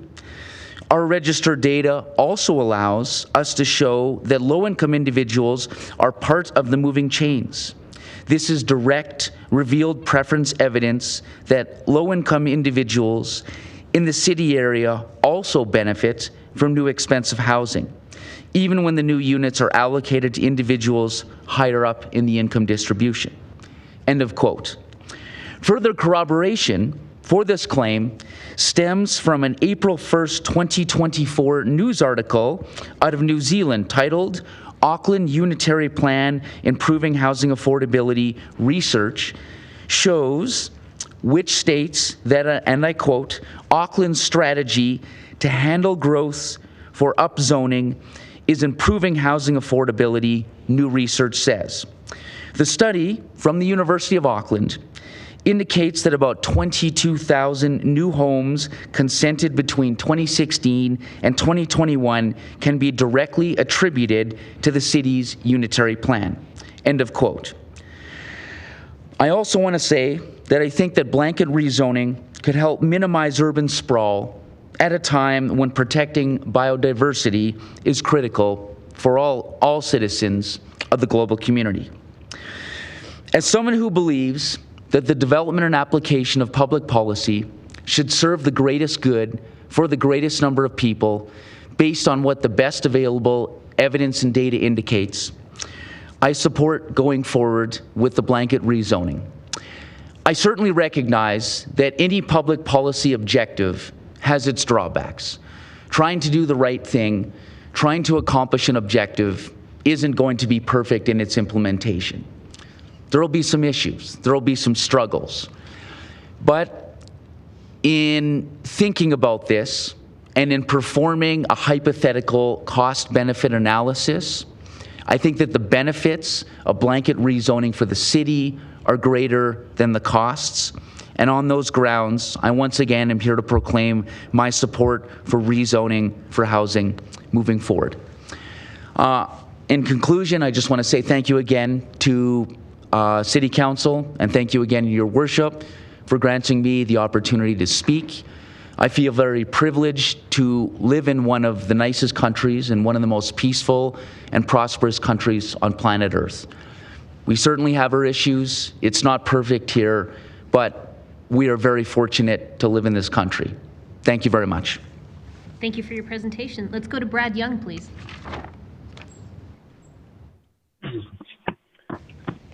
Hi, my name is Brad Young. I live in Sundance. I'm extremely concerned about what the blanket rezoning would do to our community. Our community is designated as an R1 family housing. I'd like to highlight the concerning information I learned at the Mid-Sun School Town Hall and the details the councillor and Calgary Planning Department confirmed. First, I'd like to mention my first home experience and how I managed. When I moved to Calgary, I rented for almost 10 years. First apartments, then townhouses. My furniture was all used. My end tables were milk crates and cardboard boxes covered with blankets. My TV stand was cinder blocks on boards. I had a very well-paying engineering job, but I still rented for years, later with my wife. It seems nowadays everybody feels they have to have everything brand new and to be able to buy a home immediately. I really wanted to own a home, but it took 10 years of savings. After I saved a 25% down payment, I bought an R1 single-family home. I did not want to buy or live near a condo, townhouse, duplex, or anything resembling a multifamily home. I could have went to a community zone for these types of homes, which were much cheaper. I didn't want to deal with the traffic issues, parking issues, privacy issues, lack of green space, and sadly the crime and attitude those living in multifamily areas that I lived in. I lived in and saw these issues. However, I didn't want to live in these conditions again. When I went to the Mid-Sun School Town Hall a few weeks ago, several of the people lived in areas that have multifamily housing. They have seen issues with parking, increased traffic, increased crime, and those not taking care of their property. They also noticed many of the people worked for companies that supplied them with company trucks. This added to the parking problems. We don't want that in our community. At the Mid-Sun Town Hall, the planning department said there are currently a few new communities that are focusing on building multifamily units. I drove through Seton the other day and was quite amazed at how many multifamily houses there were being built. But it was planned that way. The Calgary Planning Department then stated that an additional 3 communities were planned. However, City Council stopped all the work on the 3 new communities. Why? The Planning Department said they were told to focus on rezoning all of Calgary instead. At the same town hall, and recently on the news, it was stated that the federal government will give Calgary $220 million if they approve the blanket rezoning of Calgary. Maybe federal bribe money stopped planning for the 3 new communities? So it seems City Council and the Mayor have no concerns for those of us living in the R1 single-family communities. And when 3 new communities may have been sufficient to meet the needs of multifamily housing. At the Mid-Sun School Town Hall, the Planning Department then said all of Calgary is planning to be rezoned except for Mount Royal. Apparently Mount Royal is very special and they can stay R1 single-family housing. If Mount Royal is so special, why can't communities like Lake Sundance get the same approval? Homes in our community are in the 30-year-old range. They may need upgrades and renovations, however, they don't need to be torn down as they are solid homes. In older communities, more city center and inner core, houses can be 60, 80, or 100 years old. In those communities, it could make sense to tear down or rebuild. However, listening to many panel speeches, I've learned many people in those areas don't want blanket rezoning in their communities either. For those older communities already have that multifamily zoning, so this is happening now. My community will have 60, 80, or 100-year homes, but not anytime soon. Thank you very much. Thank you for your presentation. Let's go to questions for this panel, starting with Councillor Chabot, please. For Ms. Lavoie. First of all, I want to say great job, great presentation. You didn't look nervous at all. Thanks. Still shaking. You did a great job. Anyways, I thought I heard you say that you don't think, and maybe I mistook what you said. If we tried to amend it, do you think that's something we should consider? That's what I thought. I heard you say. There's so much wrong with it. Like the very premise, the basis of it. Like you're putting lipstick on the chicken. Okay, so you think we should just scrap it for now? Mm-hmm. Do you think we should look at other options, like maybe looking at local area plans, Yes. looking at things more Yeah, I think that 2 things. One, people are conflating densification with blanket rezoning. They're not the same thing. You can densify without taking away the certainty and the rights of people's voices for having certain types of building forms in the neighborhood, next door, whatever, down the road. You can densify without blanket, taking away all that. And the other thing is you just, if you start from scratch, like the local area plans, you're keeping the control here. You're keeping the control with the people who care about Calgary the most. It's decentralizing as opposed to putting it in the hands of people who don't care about the neighborhood, don't care about the city, and have an agenda. Yeah, obviously there's a lot of things for us to take into consideration when we're trying to move towards greater sustainability from our city's perspective. I've been blown away at the amount of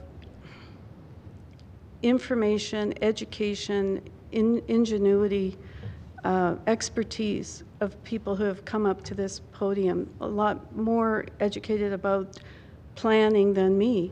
And I think you have a plethora of talent here, and I don't see why you wouldn't use it and work with Calgarians who care.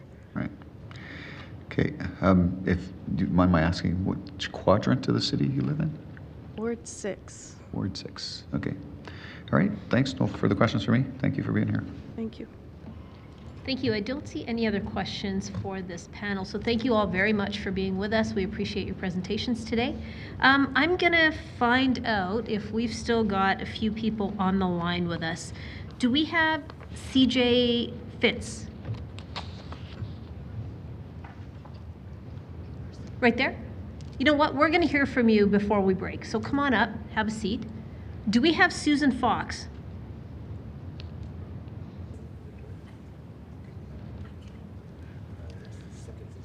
All right, what about Idanya Hart? You're here. Why don't you come on up too? We'll hear from you before we break.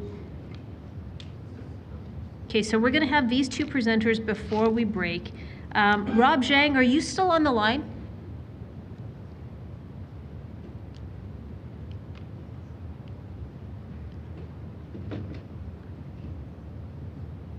And Owen Kavanaugh, are you still with us? Okay. Let's go to these two speakers, and when we return, we'll look for those folks, and we will also go into panel 184. So for now, let's hear from CJ Fitz, please.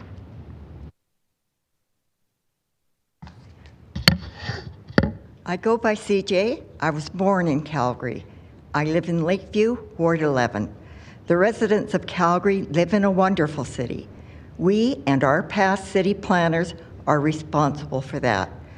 As a result, more people want to live here than our infrastructure can handle. At 80 years of age, I got into politics due to governmental mismanagement and overspending. The high debt being created cannot be burdened on future generations. The housing crisis we are facing was fostered by government printing money, overspending, creating inflation, allowing massive amounts of immigrants, refugees, overseas students, and guest workers without giving effective consideration as to whether the country's infrastructure could address their needs. Agenda 21 and Agenda 2030 are driving a lot of other organizations like the UN, ICLEI, and others who pretend to be helping the world by creating the idea that all wealthy nations need to sacrifice so others can improve. The opposite is true. The more we do, the more we produce, the more we can help others. Municipal plans drafted by Partners for Climate Protection are brought forward by unelected city staff and emphasize UN directives. Consultation is needed with people whose regions tried this, as it has been a disaster for them. No level of government has the authority to implement foreign mandates, policies, treaties, or any agreements that violate the Canadian Constitution, Charter of Rights and Freedoms, Bill of Rights, or Coronation Oath. You could be held personally responsible. Official plans based on sustainable development restrict private property rights and severances, target mobility, drive future population growth to selected settlement areas, and reduce tax revenue and services to smaller municipalities. Results seen are that towns have turned into villages, hamlets, and ghost towns. Once in families for generations, rural homes have been sold off to foreign investors. The land is left unoccupied, and cities are overwhelmed with healthcare, homelessness, housing, and mental health crises. Madam Mayor, as you are part of the United Nations Covenant of Mayors, the World Economic Forum, and in agreement with Trudeau. Whose agenda are you serving? Is your allegiance elsewhere? We need a mayor and councillors that have the citizens of Calgary and surrounding areas' best interest in mind. Anyone whose commitment is elsewhere, you need to step down. I live on a street comprised mainly of duplexes. We have a parking problem. Increasing the occupancy of properties will create greater parking and other problems, causing a negative effect. Blanket rezoning takes away Calgary homeowners' rights and does not deal with causes. Therefore, problems will continue, so this blanket rezoning should be scrapped and more appropriate solutions taken. In what world does the federal government know what zoning is best in our city? None. City zoning is not a federal jurisdiction. Federal coercion forcing blanket rezoning is reprehensible. There should be no strings attached to any federal financial allocation. It is our money. This council is spending our money disrespectfully. You have committed $87 billion or over a $65,000 debt to every person in Calgary for a bogus climate emergency, not the city's jurisdiction. I don't have $65,000 plus to cover this. Be fiscally responsible. Don't spend what we don't have. By the way, we don't have a climate emergency, as Canada cleans 10 times more CO2 than it produces, making us already at much better than net zero. CO2 is necessary for plant and food growth. I am a low-income senior on a fixed income. After this council's approval tax hike, my monthly tax payment increased $59 a month, or over 27% greater. Now I must do without something else to pay for that. This blanket rezoning will also increase property values, which will also worsen my situation and taxes. Instead of being physically responsible, you are spending like drunken sailors. This has resulted in prices of housing, transportation, and food increasing beyond what many can afford. If we spent like you, we would be bankrupt.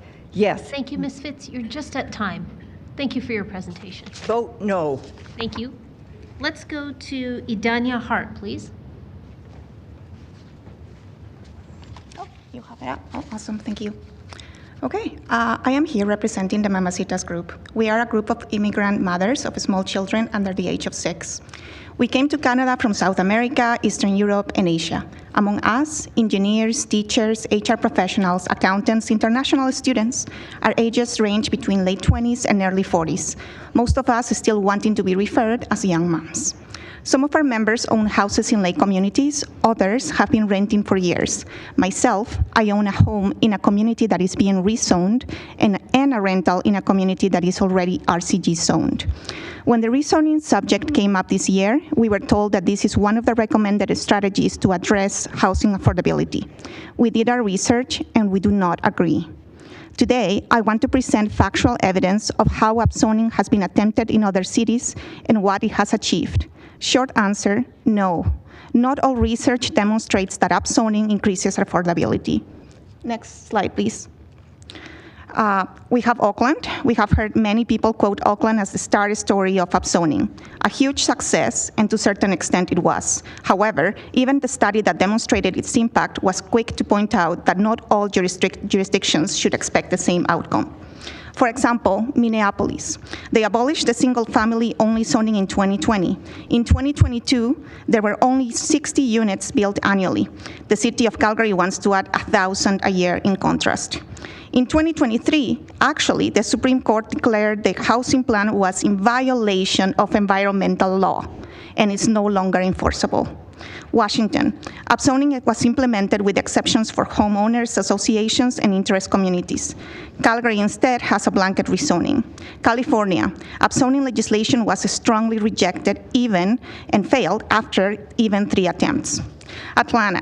In 2021, rezoning proposal by former mayor and city planning commissioner Tim Keane, who was recently hired by the city of Calgary. There's actually a Bloomberg article that called it the housing proposal that is quietly tearing apart Atlanta. The issuance of the plan in a non-transparent and confusing fashion fed even more controversy. Some residents of northern Atlanta even lobbied to form a new city if rezoning was approved. The city adjusted based on feedback. They approved a reduced version, promised more public input, and the mayor and team left. Chicago, there's a study by Freemark that analyzed rezoning effects from 2010 to 2018. The conclusion was there is no effect from zoning changes on housing supply. Housing prices rose in the areas that were upzoned. Short-term local level impact of upzoning are higher property prices and taxes, but no additional construction. Next slide, please. There was an article by Wendell Cox in 2021 that looked at 53 major U.S. housing markets. It determined that higher urban densities are associated with worse housing affordability. Upzoning in high-demand economical areas will not have any effect because migration will still continue. Supply will never keep up. It was also mentioned that the densification of Vancouver has not improved housing affordability. In fact, rent and house prices are so unaffordable there that people from BC are migrating to Calgary. Next slide, please. In summary, upzoning research is not conclusive. Actually, there is strong evidence against it. Upzoning created an overall modest increase in the amount of housing produced, with the exception of Auckland. Increase of land value. There are more property taxes, which is a lot of times passed on as rent. The common denominator, though, among all of the cities I mentioned, public controversy and conflict amongst groups of citizens. So what do we have at the end? The developers getting richer, citizens will pay more for smaller residences, the city will get more taxes, and there might not be even a change to housing affordability. Next slide, please.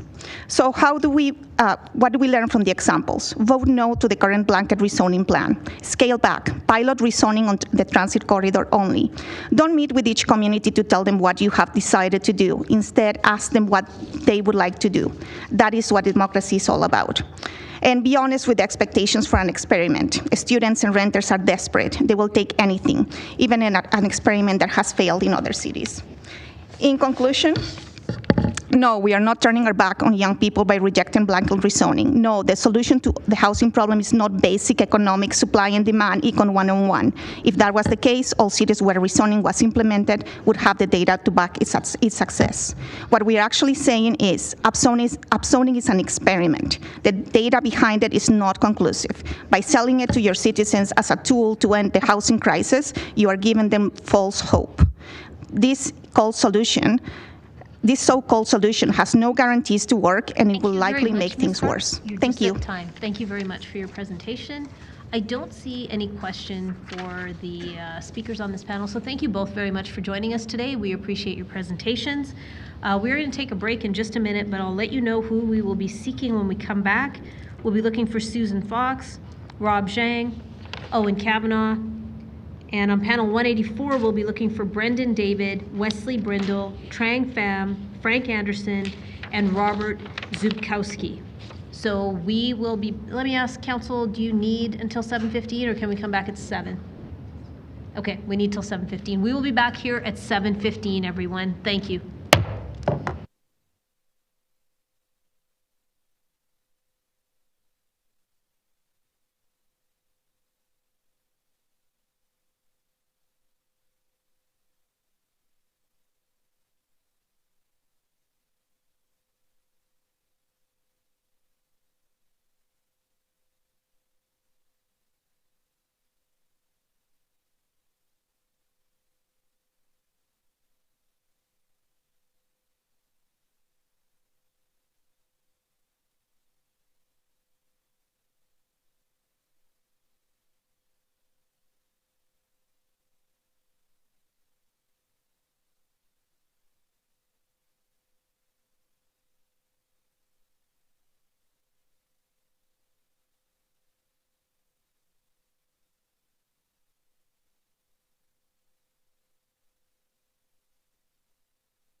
Hi, everybody. Welcome back to public hearing. Madam Clerk, could we do a roll call, please? Thank you, Mayor. On the roll, Councillor Wyness. Here. Councillor Carra. Councillor Chabot. Present. Councillor Carra. Here. Thank you. Councillor Chabot. Present. Councillor Chu. Councillor Demong. Here. Councillor Dhaliwal. Councillor McLean. I'm here. Councillor Meehan. I'm here. Councillor Penner. I'm here. Councillor Pootmans. Here. Councillor Sharp.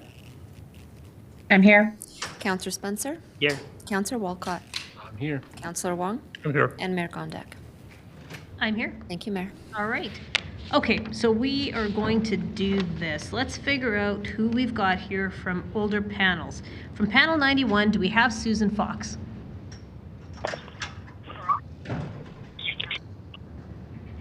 Okay, from panel 177, do we have Rob Zhang? Here. Thank you. From 178, do we have Owen Kavanaugh? Perfect. From 78, do we have Olga Knight? Yes, we do. From 18, Douglas Ferguson. Perfect. From 181, Sarah Popowich. Perfect. So that is 5 people. We are going to turn you into a panel, folks, in just 1 minute. I'm going to see who we've got from panel 184. Do we have Brendan David? Yeah, okay, perfect. Do we have Wesley Brindle? I'm here. Perfect. Do we have Trang Pham? Do we have Frank Anderson? Do we have Robert Zabkowski?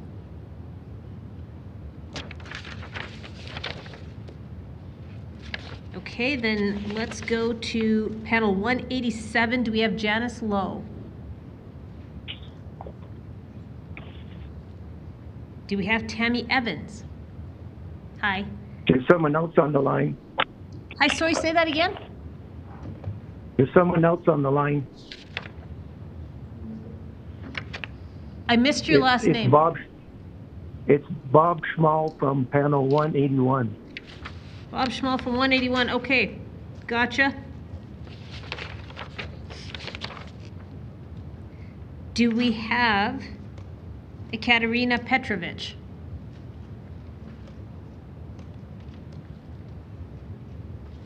Do we have Helen Yu? How about Cassandra Mihalich?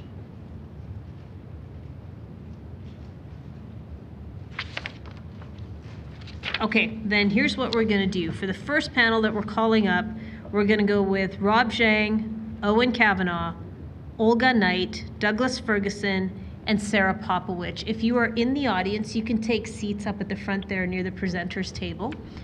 We will go with those 5 folks first, and then following them, it will be Brendan David, Wesley Brindle, Tammy Evans, and Bob Schmal, and we'll see if we can find a 5th person at that point. But for now, let's get Rob Zhang to start us off, please. Okay. Hello, council members and mayor. My name is Rob Zhang. I'm 29 years old, and I own a single detached home with my fiance in Ward 6. We bought it in 2023 when we moved from Winnipeg. Alberta called, and we came. I'm here to speak in favor of rezoning for the sake of housing affordability. Thank you all for taking the time to listen to us vent. I'm going to take the next few minutes to address my opposition, if any of them are still listening at this hour. I'm a professional engineer, and my fiance is a registered nurse. We both have a high combined income, and RBC pre-approved us for $550,000. Go on Realtor.ca and see what house you can buy for that price. There's nothing. The only reason we can afford a house was due to a generous donation from the BOMAD, the bank of mom and dad. But what kind of society are we living in where 2 young professionals can't even afford a house unless their parents are rich? I sleep soundly every night because I know I own a house I live in, and I'm good. I wish I can share this feeling with everyone, and it saddens me to know that I can't. Have any of you tried to buy a house since the pandemic? I doubt it. Let me paint you a picture. It begins with an inflated asking price. Then comes the weekend where 20 people show up at the open house. Next is the blind bidding, the unconditional offers, and dishonest realtors. The heartbreak when you lose. and then comes the indecision. Do I bite the bullet and go way over asking? Maybe it'll cool down 2 years. If interest rates drop, then I can get a higher loan. But what if that jacks up housing prices again? What should I do? Who can I ask? No one. No one knows the answer. But you don't know how this feels because it's a seller's market and you only read the headline. Housing unaffordability is like climate change. No one solution can solve it. But we can distill the core problem down to one sentence. Too much demand is chasing too little supply. If increasing supply is the only tenable way to improve the situation, then we have to try. House prices will still rise, but the velocity will decrease. And instead of reaching affordability in 10 years, maybe we can do it in 7. It's small consolation to those struggling, but we got to take our wins where we can. The criticism that new row houses are unaffordable compared to the existing house is distorted. The new row house you see are expensive because it takes the developer a lot of time and energy just to get that one property rezoned for the new use. Of course, they're going to go big and increase the margin to make up for all the effort they put in. We also cannot, quote, upzone select neighborhoods where it's appropriate, unquote. Does your team have a consensus on what appropriate means? If we try to do this, we're all coming back here to have another 4 weeks of public hearings. As counterintuitive as it seems, blanket rezoning is the most fair way to implement this. But here's an olive branch. There are some good points from the opposition that I can get behind. Parking is an issue. Our city is very car dependent. But theoretically speaking, living closer to work should lead to shorter commutes, which opens up options for cycling or walking. And increased density makes public transit a more financially viable option for the city. Theoretically speaking, car dependency should decrease. And who can even afford a new car these days? Garbage is also a problem. There are some gnarly pictures up there, and I would be annoyed too if I saw that every week. But I don't think this is a problem that a beautiful and talented council can't solve. And I'm sure they will commit their absolute attention in addressing these challenges. But if your beef with the bylaw is that the character of your neighborhood is going to change, I'm sorry, but I think you should just get over it. Cities change. This country has been building suburbs and cul-de-sacs for the last 70 years. This country has reached its limit. And I really don't think your life's going to change very much from this bylaw. Your financial future is secure. But to those homeowners who support this change, you have my heartfelt gratitude. So councilors, mayor, Mr. Pootmans, I would like your attention again. We see the opposition, and it's fierce. You may lose your seat over a yes vote, because the sad truth is my generation is kind of apathetic to this kind of thing. But I care. And the other people, young people who you've heard care deeply about this issue. Housing unaffordability is an urgent crisis affecting young and vulnerable people. Therefore, we need to have the same urgency in our response. We are the economic future of this city. So I selfishly ask you to do it for us. Thank you. Thank you for your presentation. Let's go to Owen Kavanaugh, please.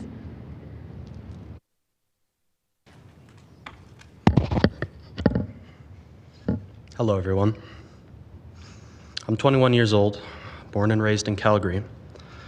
During this hearing, I've had the privilege to hear many thoughtful, nuanced contentions from Calgarians in opposition of this measure, and I appreciate that very much. Some have cited confusing development guidelines, lack of transparency, very technical language beyond my vocabulary. But at its heart, I worry I hear a cynicism that troubles me. Things like, Calgary is a city for cars. Calgary is a city in which we drive. Calgary is spread out, and that's just the way it is. We were built after the automobile, of course. Calgary is a city with a suburban character. That last one's very interesting, the character of Calgary. There's a lot of talk about this character, about defending and preserving it, but who is it really? Does this character own a home upon Mackenzie Lake, or do they occupy a rental unit above 17th Avenue? Does this character share a block with their fellow homeowners, or do they share a bathroom with their fellow students? Does this character worship at a church, a gurdwara, a synagogue, a mosque? Do they worship at all? And out of the now over 150 languages spoken here in Calgary, which does this character call their mother tongue? The answer is that our character possesses but one coherent trait, and it's been here since the beginning, since before the beginning. It saw Brookfield Place overtake the Bow to become our tallest skyscraper. It saw the first operation of the sea trains. It saw the streetcars and the trolley buses running the MARTA loop, built and dismantled in favor of automobile centricity. It saw a great fire take out a large portion of downtown, prompting Calgarians to adapt by rewriting their character, building out of sandstone rather than timber. From the first sawmill up on the Bow River to the first million residents, from the trials, the triumphs, the pain, the betrayals, all those who've made their lives and all our community members who've fallen and the wounds yet to heal, this character presided over it all. I believe that our motto of onward is more than a fancy platitude slapped onto our C-train cars. Before I leave, I'd like to read an excerpt from this Livewire article, stacking up the submissions for Calgary's citywide rezoning public hearing, published April 21st, 2024. It's an analysis of the written public submissions up to that point from 5,515 Calgarians, 4,300 when you remove the serial submitters, as the article puts it. And I quote, "It's critical to note that data collated cannot be relied upon to be a representative sample of Calgarians' opinions on the topic. It's merely a tally of those who felt compelled to submit in advance of the public hearing. It's also a collection of unique submissions, not necessarily always citizens, but includes organizations that may represent tens, hundreds, or thousands of Calgarians who may or may not have made individual submissions. To Council and to my fellow Calgarians, I urge you, in this hour of crisis, upon meeting our character, upon looking it in the eye and shaking its hand, and coming to recognize it as a familiar face, heed caution. For like the rivers that shaped this city, you're gazing upon a body that changes, ebbs, and flows from the past to the present, and what we see before us may merely be our own reflection, staring back from its waters." Thank you. Thank you for your presentation. Let's go to Olga Knight, please.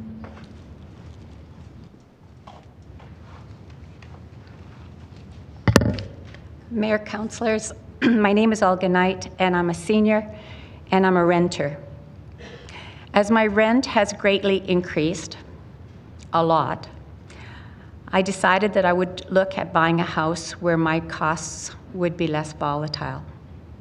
I looked at several bungalows in different communities over the last 2 years that were all sold over list and within a few days of listing.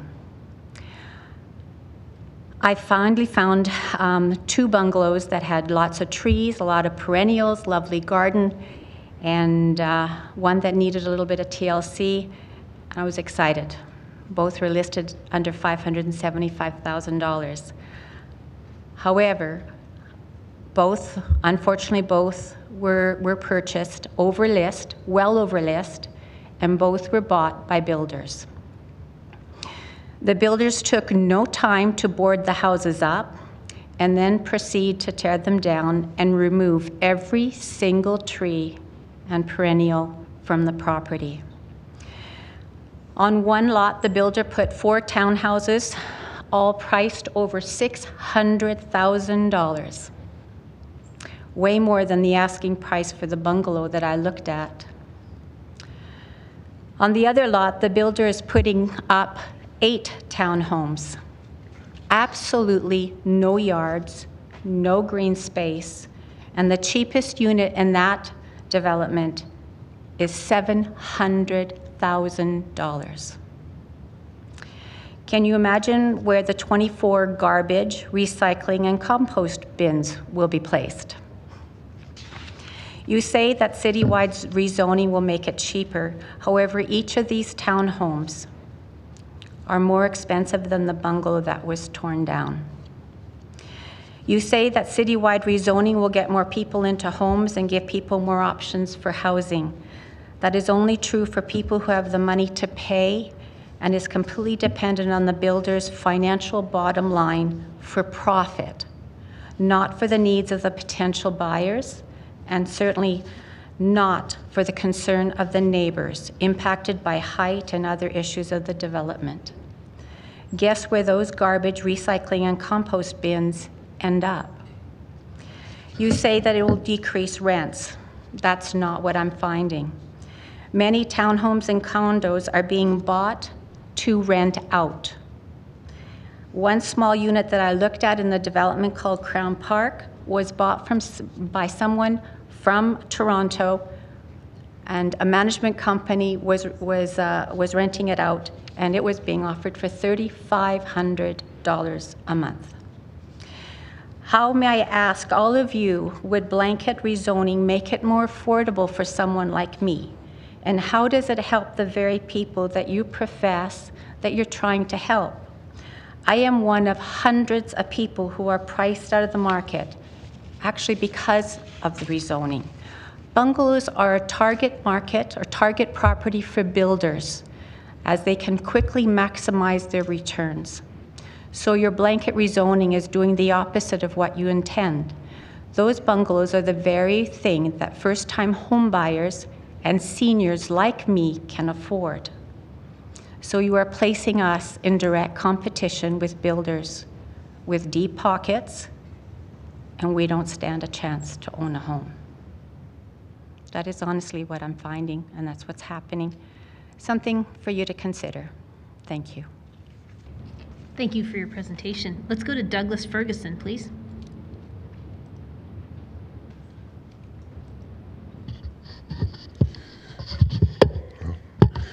Thank you. My name is Douglas Ferguson, and I really appreciate everybody coming here to hear this talking, because it really gladdens my heart, because I know that everybody here is following the regulations that people have made for this very purpose, and it just is very good.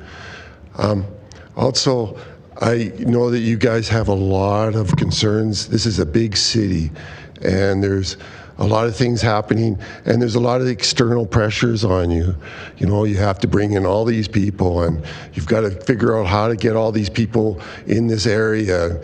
And I just want to say, you have a power to say, no, we don't have to take in as many people as you want. We're not ready. Because it's very important to take people in that you can actually help, not to just warehouse them into houses and to make a high density. You can say no to the powers outside. Like, I know that Trudeau says we have to have so many people. You have power to say no. I just want to make sure you guys know that. You have power to say, I want my city. You have to have a vision for your city. And what is our vision? I know that every one of you guys want to leave a legacy of something beautiful, not something that's a mess. And I know that. Why else would you be here? And I think it's very important to really consider the vision of what we have for the city. What makes a city? It really is community. I was just over in the library, you know, because I came earlier, and there's a recess. And I talked to a woman, I hope I get her name right, Kamheksha. Anyway, she had all these badges on her outfit, and I asked her, and she was saying, yeah, it's my family. She works in the library there, and she's so proud of her family, and that's what really makes community, is family and having community. Now, if we have high density housing, it's just apartments, and it's not family.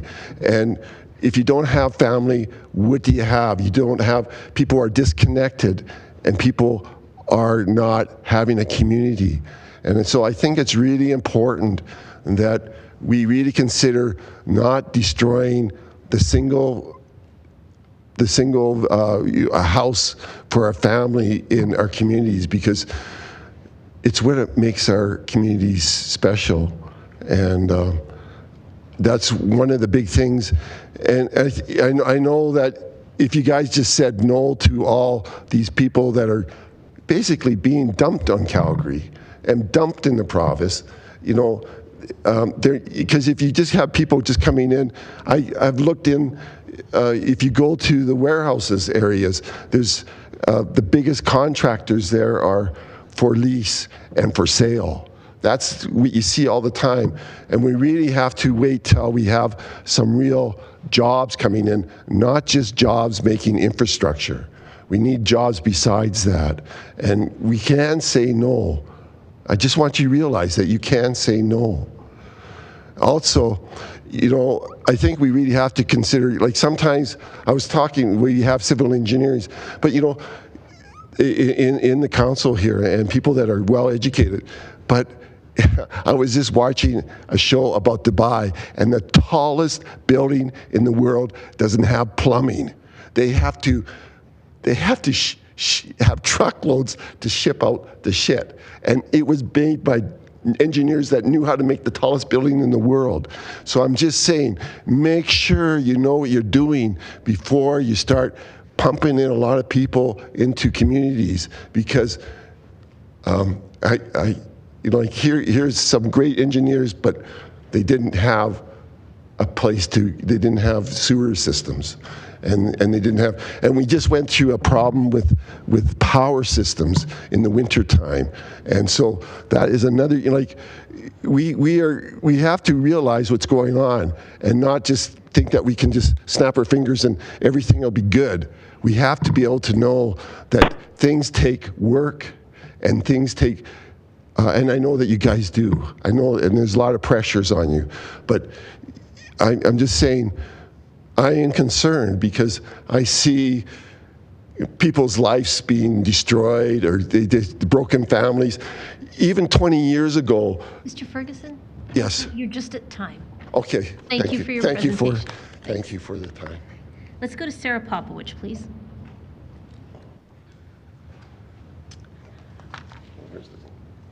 You can just click through it slowly. I'm not reading off of it, so if that's okay. If you could let us know next slide when you would like us to advance, that would be helpful. Okay. Thank you. Hello, Mayor and Council. My name is Sarah Popwich, and I am a constituent and taxpayer in Ward 1. I am an impacted body of your trial for RCG zoning.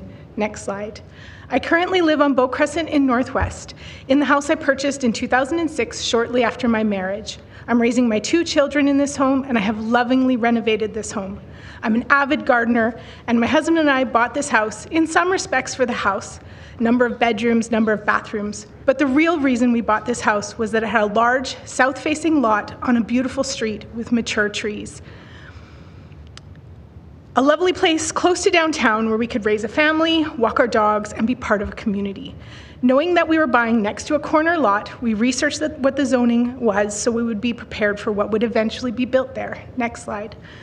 Over the years, we have been good friends with our neighbors that lived in the cute little house next door with the tenants in the basement. Having multiple neighbors was not a problem, and the idea that a cute fourplex would one day be built there didn't bother us in the least. At that time, you could build on, I believe, 45% of the lot, and there were many others in our neighborhood that are both tasteful and functional. Next slide, please. We thought maybe they would build executive duplexes, as they were a fad for a while. They ended up too expensive. To be honest, we were very excited about the prospects of the rejuvenation and beautification of our beloved Bowness.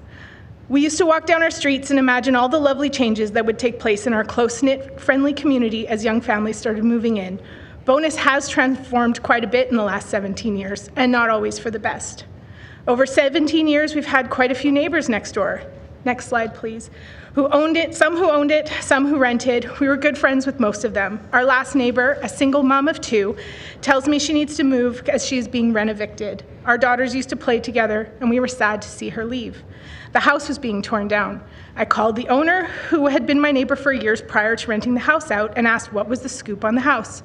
She told me she was building 4 townhouses, that she went that route as it was an automatic approval and so it would be so much faster. She didn't want any nosy neighbors butting in, making the process take longer. So she asked for 0 exceptions, and she was thrilled to tell me how much I was going to love it. Next slide, please. To say the process of having the monstrosity built, as our neighborhood has dubbed it, has been a nightmare. The excavators have damaged our property, dropped a tree in my yard, a very large one. They've raised the noise volume to intolerable levels, the parking mess as the builders all park in front of my home, and the dust. I am aware that these are all temporary challenges, but over the last year, as that the monstrosity has been built, this has made me think, where are all these people going to live? Where are they going to park? They each only have one very small garage. It is a 3.5-story, next slide please. It is a 3.5-story tall building that towers over every house on the block. It has huge windows and huge doors. It's flat-topped roof that pours water into the very tiny gap between our properties. All that water so far is aimed at my house. Their bedroom, bathroom, kitchen, and dining windows all look over my house and into my yard. Their 4 air conditioners are located right above my patio. They have no yards, and their back door is raised above the fence line. I cannot legally build a fence high enough to even have the illusion of privacy. I can hear the workmen all day from inside the unit, and every time they open or close the door, next slide, please. When the builders were working on the second story last summer, one of the workers would watch me planting and harvesting in the yard, and he shouted down to me, "Your garden is beautiful. These people are going to be so lucky to have such a great view." I know I can't live like this. I didn't sign on to this level of invasiveness. I've also lost all my morning light on half my yard, but more importantly, in my home. Next slide, please. In the winter, it's even worse. I get seasonal depression, and the lack of light for almost 6 months of the year is hard to bear. When my house was built, they didn't put windows on the side of your house facing other people's homes. So my windows are in the front and the back. And now that the monstrosity blocks my light until 2 p.m., I'm struggling. My garden is now half in shade and has become very difficult to grow what I used to. This may seem silly and inane to some, but to me, it's the very reason I bought this house. Next slide, please. Now I have to sell my house. I have put $200,000 in renos into this house, and from talking to my realtor, these new townhouses, which are starting at $750,000, are worth more than my 2-story, single detached home with a yard and an oversized garage. No one wants to live next to that. Next slide, please. My house that I've so lovingly tended will probably be bought by a developer, and then Cheryl, my lovely neighbor on the other side, will have to go through this too. If you approve the blanket rezoning, I will not be buying in Calgary for my next home. I will not go through this again. Thank you for your presentation. You're just in time. Thank you. Thank you. We're going to go to questions of this panel. We'll start with Councillor Spencer, please. Thank you, Mayor. First question is for Mr. Kavanagh. First of all, Mr. Kavanagh, I just want to say I have a deep appreciation for the wordsmithing and the attention to detail you gave your submission, so thank you for that. If you had a crusty, your parents, let's just say, I don't know where they would fit on this, and you're going to speak to the heart of the reason for our city to need to evolve and change, can you give, using your deep well of words, how would you speak to them about a situation like the one we just heard from Ms. Popovich?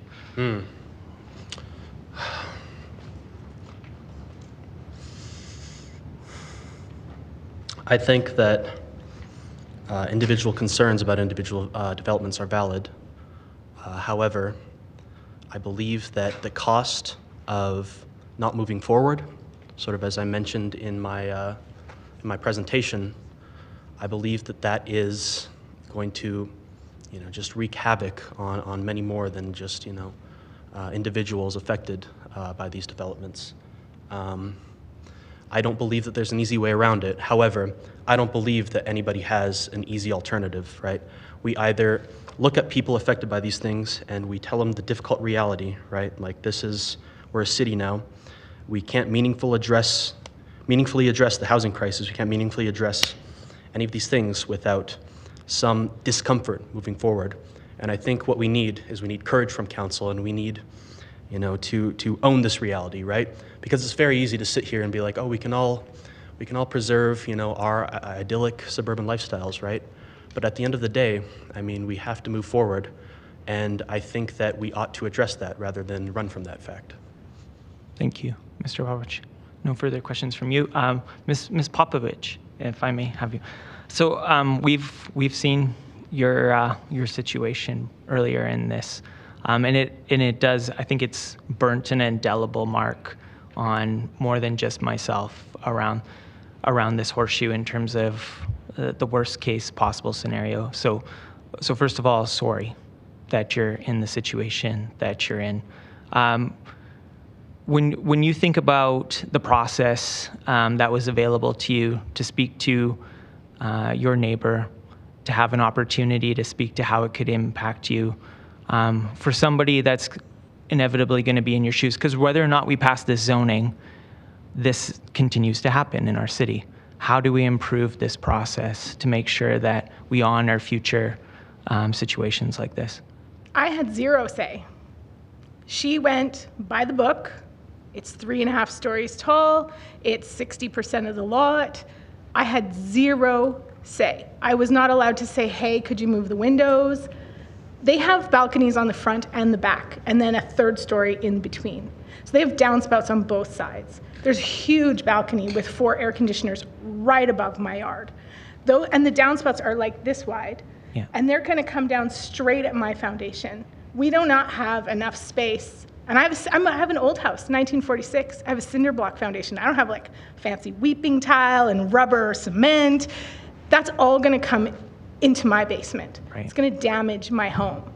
At this point, I'm looking at it. My contractor who did all my renos, he said, don't put another penny into your house. It's not worth, it's land value only now. Could you see a situation where you were given a conversation to actually look at the drawings? To see that would have been amazing. Okay. She told me, she said, I went by the book, Yeah. so nobody could say a word, and it was approved before I even knew it was happening. Yeah. And then once it was approved, like even now, is there a way to get the downspouts to point, I don't know, that way and not at me? Probably not. I am not one who believes that I own my neighbor's land, okay? Right. I knew they were going to develop that property at some point, and it was R6 at the time when we had R6 zoning, and I knew that it was likely to become a 4-plex or multi-density property. I was okay with that. I had no problem with it. I personally think if you want to boss around your neighbor, buy their house. This is in no point of me trying to say that we should have complete control over the people around us. We do live in a city, we live in a community, and I really like my neighbor. Yeah. And I'm glad she's making her money and her developer's making her money. The problem is I've lost all my money that I've put into my house. And it is so invasive. I mean, I have become really good friends with the builders because I'm a gardener and I was out all summer and we chatted because they're that close all year, all summer long. The problem is when I walk outside, I can't ignore it. I am saddened every time I walk out. It is so big. It is so close. People don't live there now. I'm sure they're all going to be lovely, and I'm sure they're going to be great families, and that'll be great. But I'm starting 1,000 seedlings. I'm a gardener. That's what I bought it for. Yeah. And that choice, so when people say the upzoning gives everybody choice, you're right. It gives the homeowner the choice to build, and I can't say that I don't think people deserve the choice. The problem is this is so affecting to me, to my family. I don't want to live there anymore. And I've been there forever. There's my kids in that house. I've lost my first dogs in that house. And for a lot of people, that these are things that are silly, but it's my life. I love my neighbors. I'm part of school council, Ed Society, I volunteer. I love my community. Another house came up for sale in Bowness. My neighbor said, go look at that house, go buy that house. I don't want you to leave Bowness. On both sides was a small, older bungalow. And I said, I can't do it again.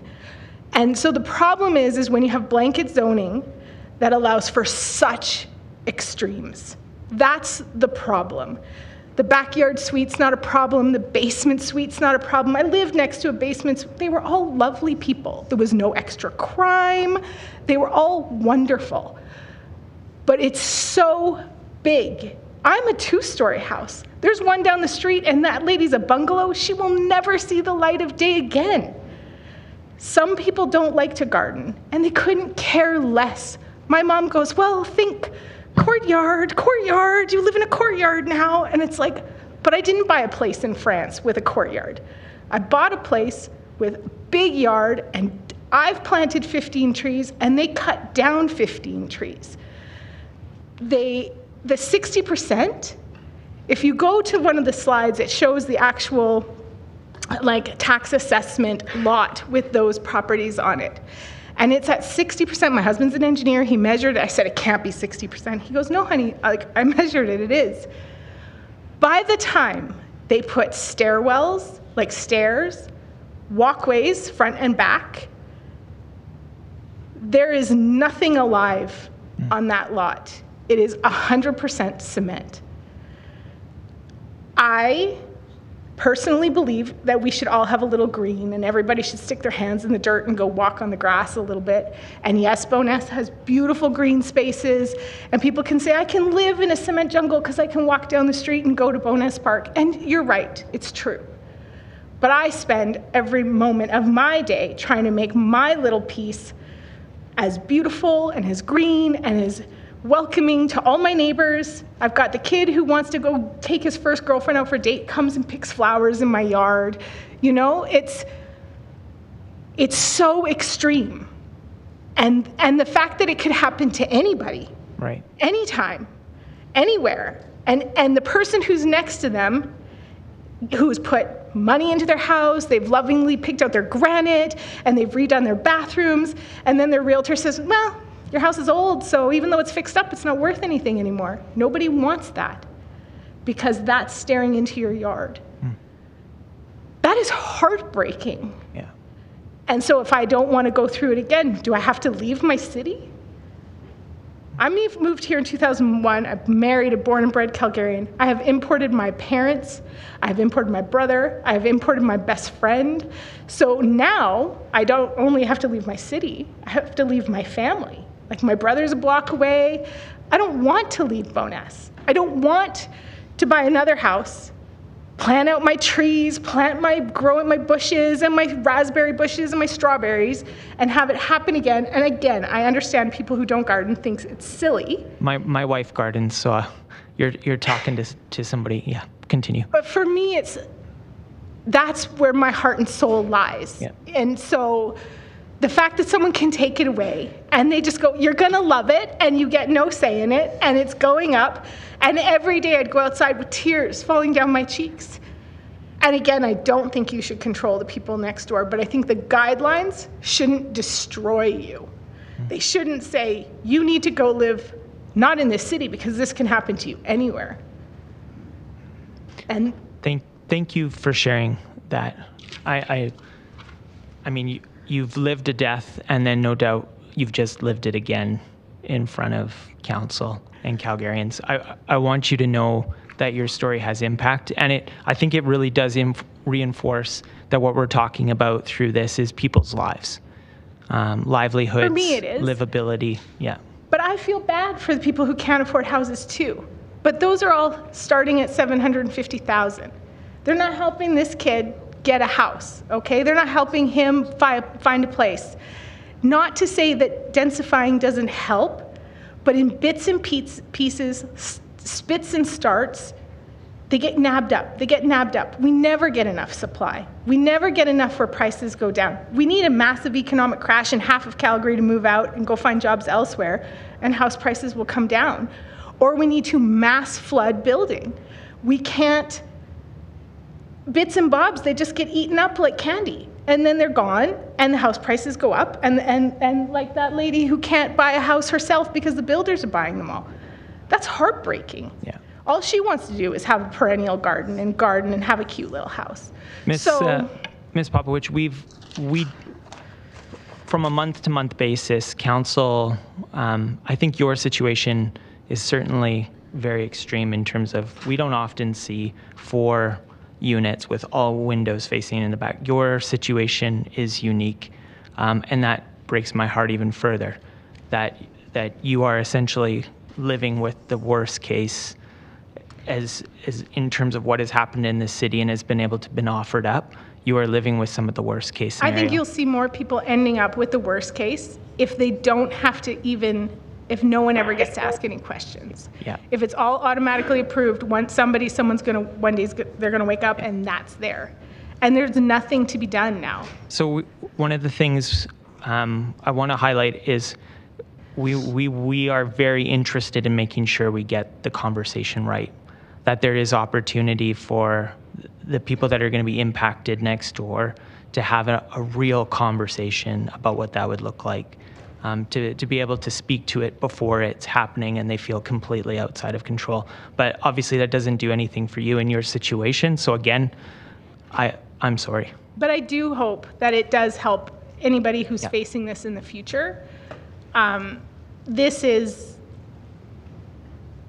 a lot of people talk about the crisis, but these are everybody's life savings that they have put into it, right? I could have taken my 200 investment and bought another house somewhere else, rather, if I'd have known Right. that this was going in next door and my house was a tear down, I wouldn't have wasted my time. Yeah. I wouldn't have wasted my money. I'd have more money in the bank and I could go buy something else. But now it was for nothing. I have a sense there's a few more people that are going to ask you questions. Okay. So thank you for being here and sharing that painful experience. Thank you. Councillor Sharp, please. Ms. Popovich, apologies. I had to step away before I could see you before I left, but thank you for coming. I know this has been really hard for you, and I know we've talked a little bit about this situation before, and I'm thankful you're here to share your story. And the other reason I'm thankful you're here is because you're sharing your story in front of 15 members of council at a public hearing. And it's important for them to hear what you've been going through. But I have a question for you. Councillor Spencer actually asked a couple, but I'd like to know from you what you think the infrastructure changes or costs will be to you if you develop your house, tear it down, or someone else comes. What do you think the impact of infrastructure is going to be because of that house next door to you? Well, within 2 blocks of my house, there's already approved 42 new units, all with very low parking. I even actually got a survey from the City of Calgary asking me how much more I was willing to pay to have the same level of water service that I have today. And that due to drought and the amount of people moving to Calgary, would I be willing to, if it's yellow, let it mellow? Would I be willing to shower less? Would I be willing to water my garden less? And I said no to all of those. And how much more am I willing to pay to upgrade the water infrastructure for the amount of new developments? And the answer is 0. I'm not willing to pay a penny more. You're going to get tax dollars from 42 new units. Get them to pay for the water infrastructure. You're going to have builders and developers that are building all these units. Get them to put $10,000 per building aside to fix the water situation. I've been paying my taxes and I pay for my water. And I also don't live in a third world country and I'm flushing the toilet. Like, that is just happening. I have 2 children. I already have a problem with that as it is. But the infrastructure, so Bowness was beautified and it went from 4 lanes down to 2 a few years ago. And now we're bringing all these people into Bowness, which I welcome. I welcome the density. Bowness is a very friendly place. They're going to love it there. But what used to take my husband 25 minutes to get downtown to work now takes 45 minutes just because it's 1 lane each way. Now you're going to bring in 42 new units with people who probably have at least 1 car. We're probably going to end up with street permit parking, which, probably could have been avoided. We are probably going to have massive more congestion and traffic. So we live 15 minutes from downtown. It takes 45 minutes to get to the outskirts of downtown today. You bring in more people, that makes it an hour. At this point, what difference is it if we move to Cochrane? It takes an hour to get to downtown. The whole point of why we live here is we are close, we have lots of trees, and we have a beautiful space. And now it's congested, it's full of traffic. Water systems, we have water main breaks all the time in Bowness. It's insane. What other infrastructure? I'm not an engineer. I don't even know what other infrastructure there is. But when you put that many people pounding on any given surface, it will start to crack. And then people have to fix it. And then the other thing about these townhouses is they're beautiful now, but they're not condos. Who's repairing them in 30 years? Who's paying for the roof? How are you going to get 4 people to agree to replace all the windows and the siding and maintain the cement and the walkways? Like, it seems like a quick and easy idea now, but it seems like there's going to be so many problems down the road. And unless we upgrade our public transit, You're literally dependent on cars from Bowness to almost, you have to go to Brentwood to then go to anywhere. So you can't, there's no direct routes other than downtown. So how are these people going to get around? It takes 2.5 hours to get to anywhere other than downtown. And even that's slow now due to the road being changed. So these are things you have to think about, the impacts. I mean, to be fair, I've bumbled through life for most of it. I married an engineer, and he has spent a long time keeping me alive and telling me to have foresight and think about the consequences of my actions. And by 44, I would say I've kind of gotten there. You guys have a lot of foresight to do. There's a lot of unintended consequences. That this was an unintended consequence. But how many more are there going to be? I'm talking about controlling the worst of it, controlling the most of it, having a plan for the worst case scenario. Again, I've been married to an engineer too long, but have a plan for that. Because without a plan, we bumble along, these things prop up, and then the worst case scenario happens. Okay, so just to state a fact, would you consider like all these lots like RCJ are not equal? So no, definitely. I don't think they're all equal, but I don't think they should be 60%. I think that's the worst part of it, is the 60% allows them to be super invasive. There's no backyard to backyard of like to like of what there was there before. And there is no, the height requirements are vastly different, but there's also no green space left to the people who buy them. And they're gonna buy them because there's nothing else to buy. That's what they're gonna do. They're gonna be like, well, at least I have a house. At least I have a balcony. But kids like a yard. They have a dog. They wanna have somewhere to play. They wanna maybe grow some tomatoes, like something.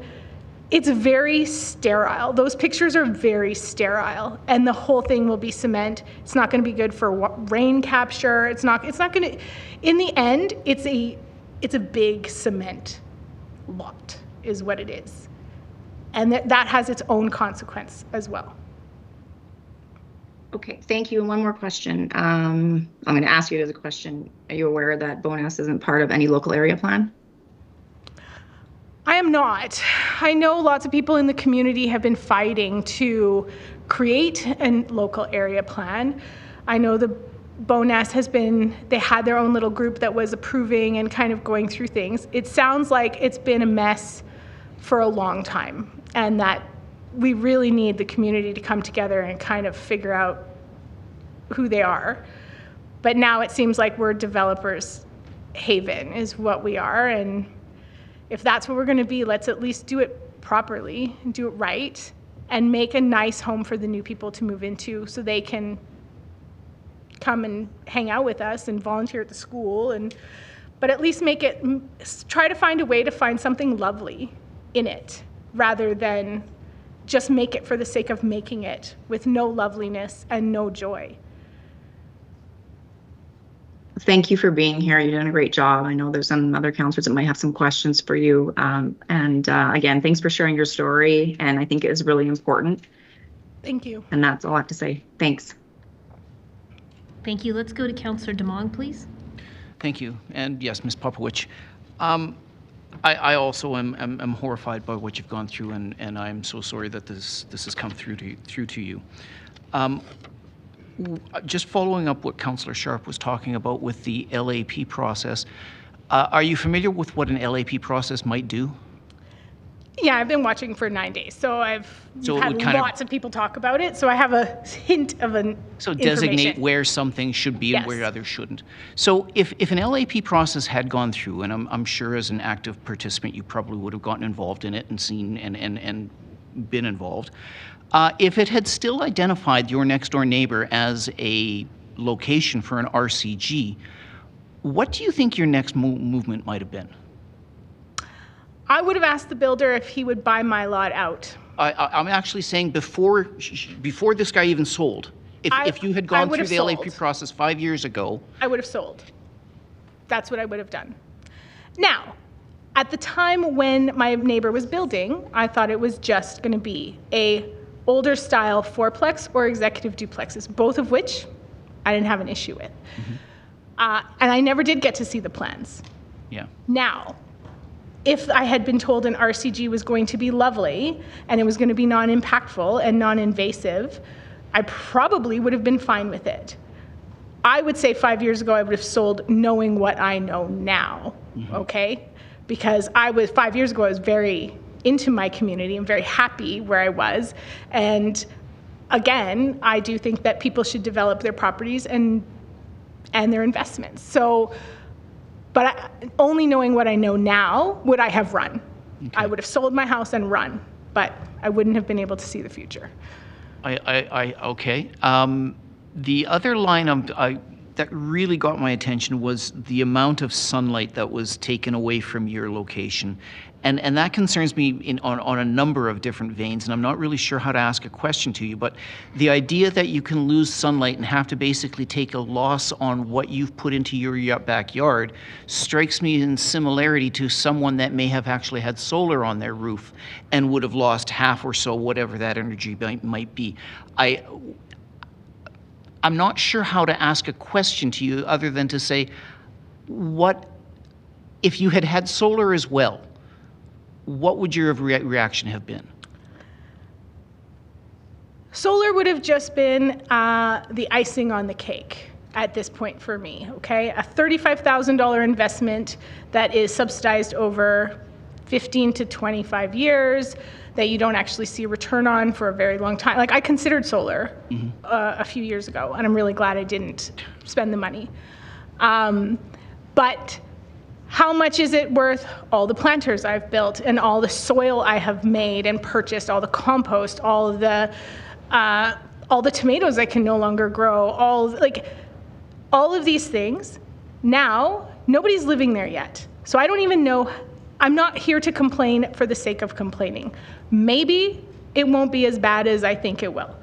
I am worried about 4 giant air conditioners that are half a foot above my patio and my fire pit. That, I have a feeling it's going to be loud. If we have a hot summer and they're all going at once, what does that sound like? In my mind, it sounds like a jet plane. Do I know what it's going to sound like in reality? I don't. But I worry, again, married to an engineer for too long, I worry about what it's going to be like.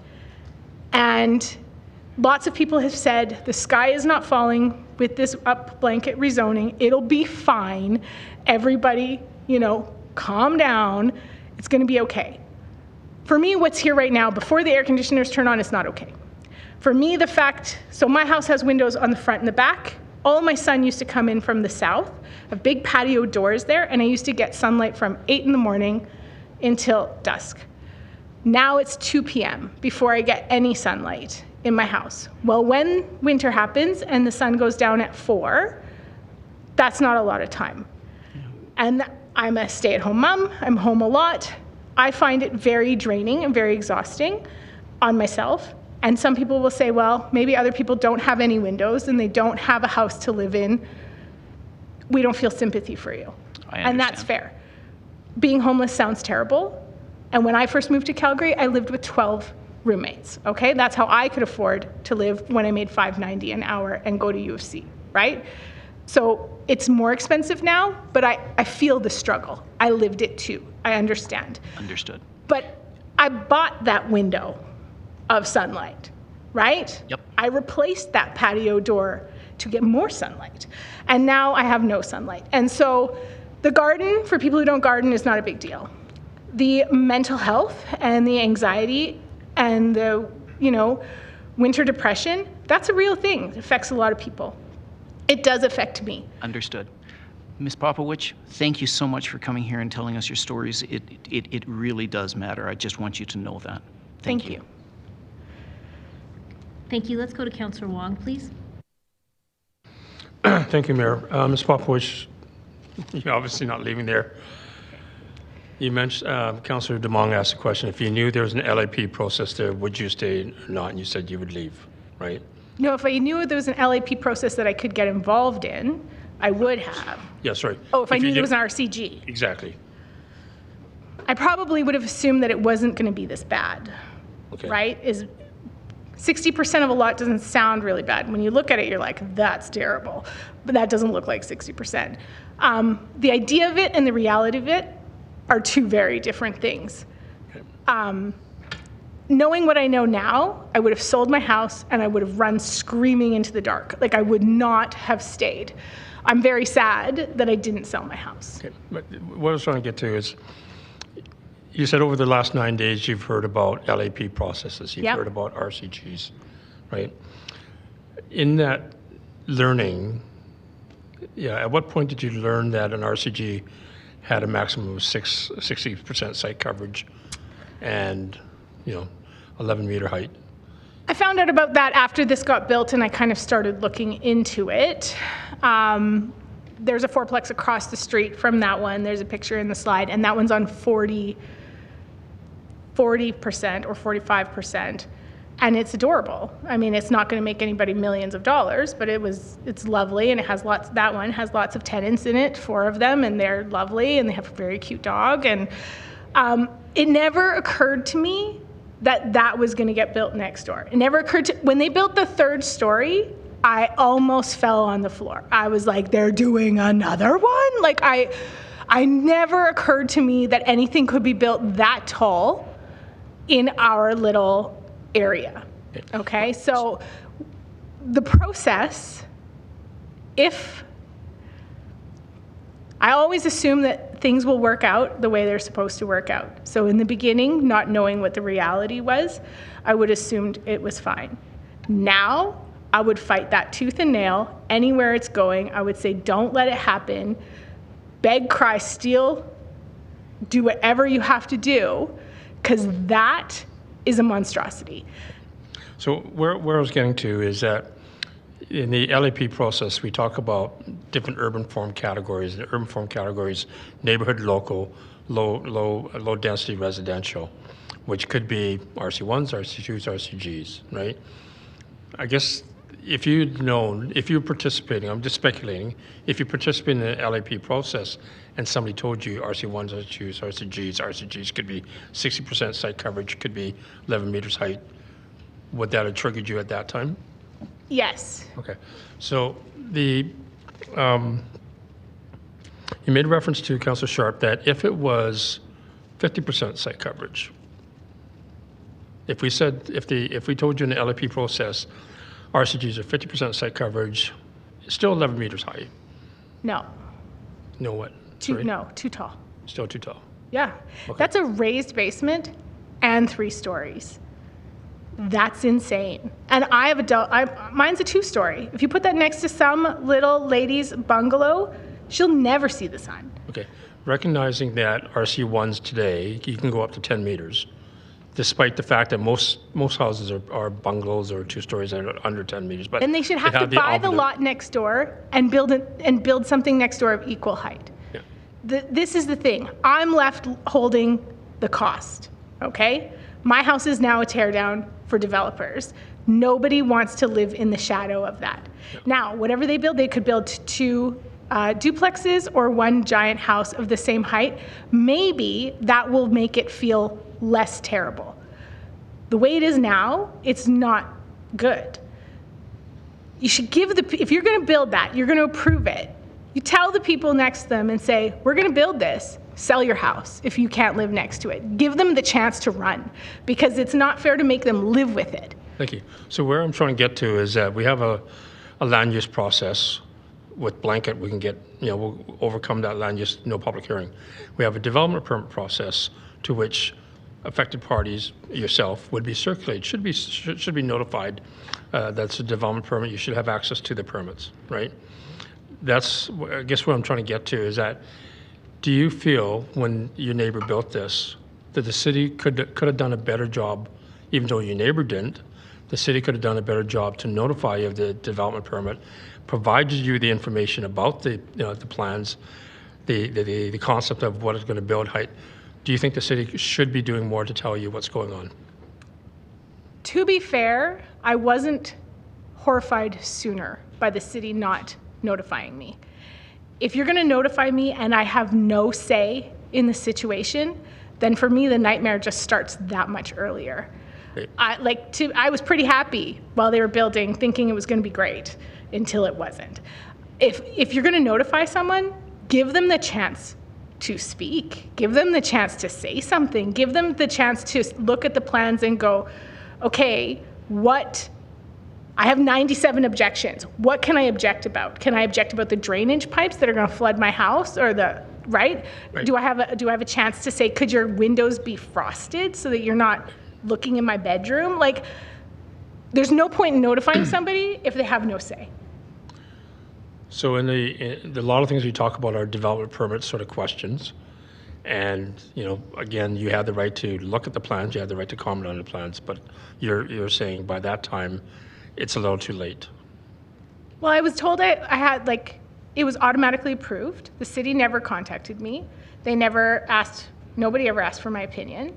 And by the time I realized I was upset, it was built. Yeah, okay. So- There is a notification process. Okay, thank you for that.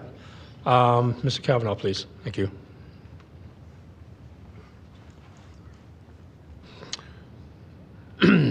One of the things we hear often from people who are struggling for housing is that we need to build more housing.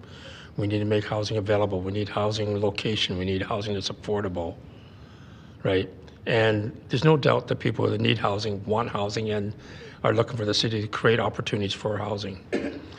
My question to you is, where's the balance between the need, the want for housing versus those that have housing, those that have property investments? Where's that balance there where we can satisfy both ends of that stick? I know, and I'm sorry. I think that's a very difficult question. I don't think anybody has a clear answer to that.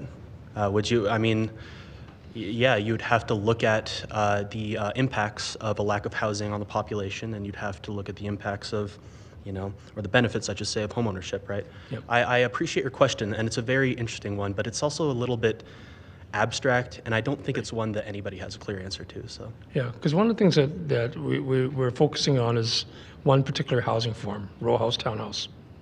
Sorry, say that. Oh, row house, townhouse, you said? Yeah, we're focusing on this bylaw, row house, townhouse. But there are other housing forms that could be there. Secondary suites, garage suites, apartments, condos, even co-op housing, that sort of thing. Yeah. And for those that are looking to get into the marketplace, and yourself, 21 years old, is an RCG type property what you're looking to get into, or could these other forms be just as available to you? Well, for me personally, I mean, there's two questions there. There's sort of what's good for the city at large. Yeah.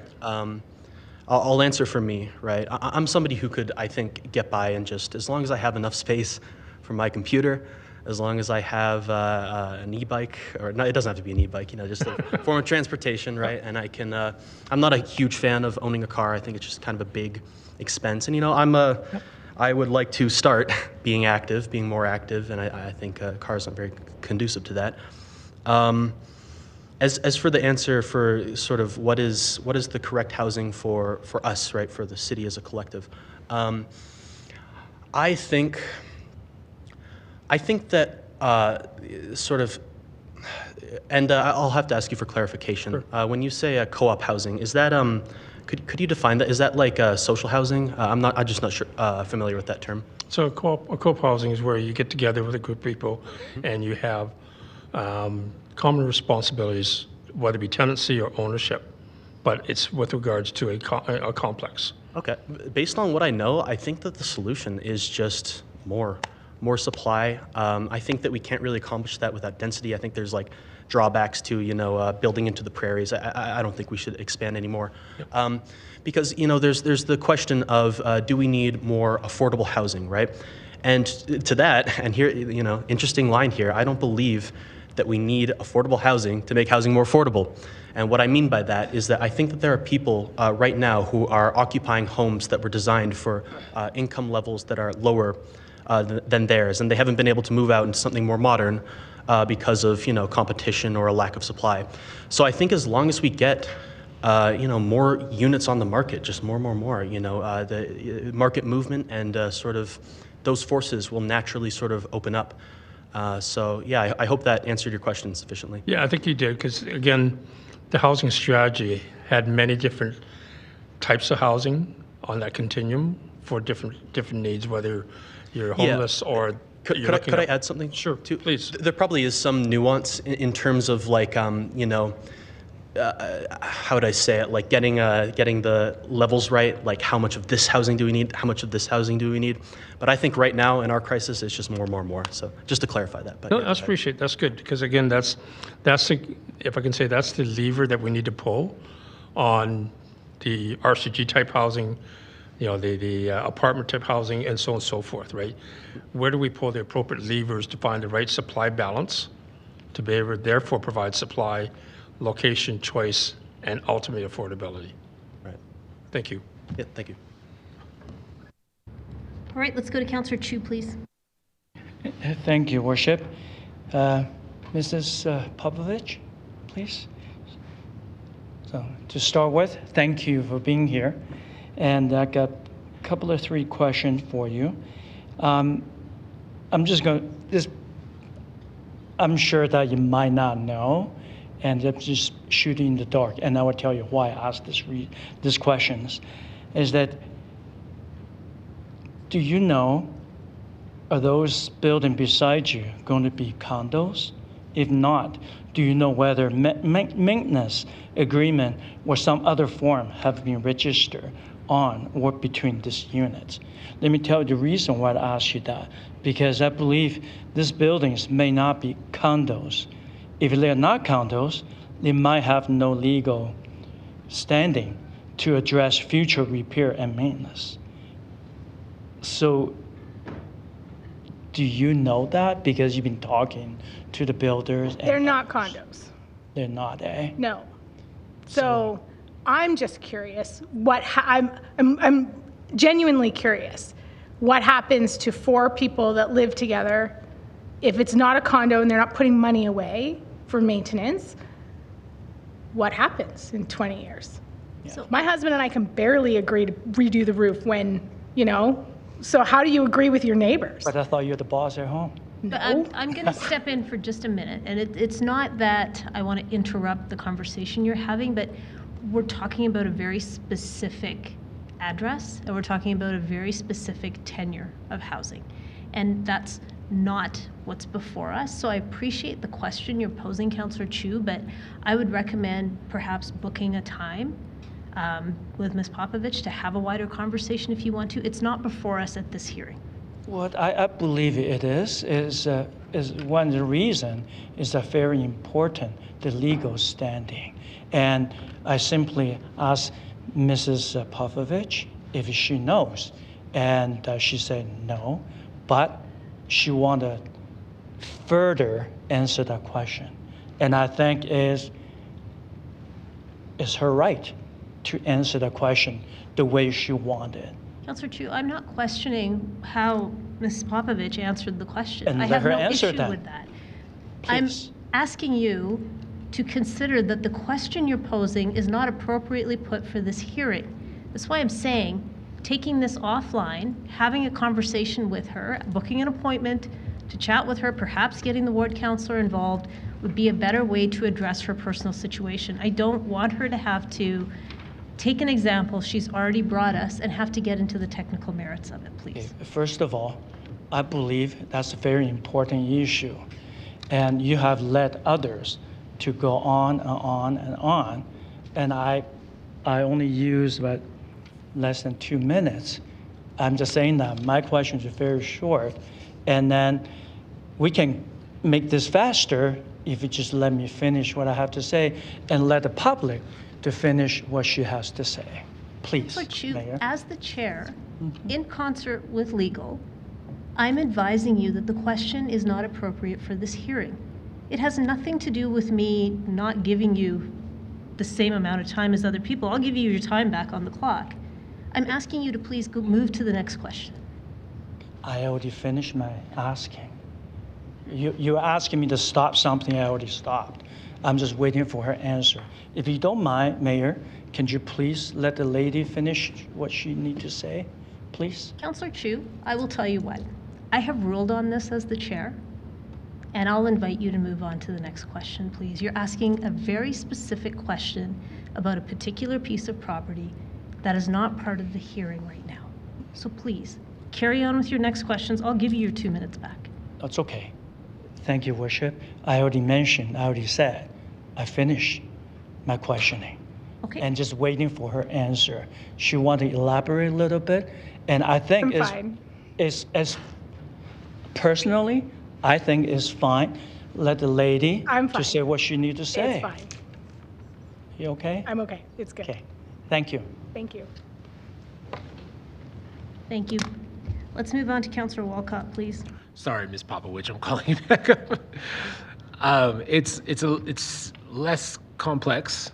Councillor Wong got most of the way there, and I wanted to just kind of put a bow on it for you. Is your description of the situation is a really significant one, because the difference between a permitted use and a discretionary use.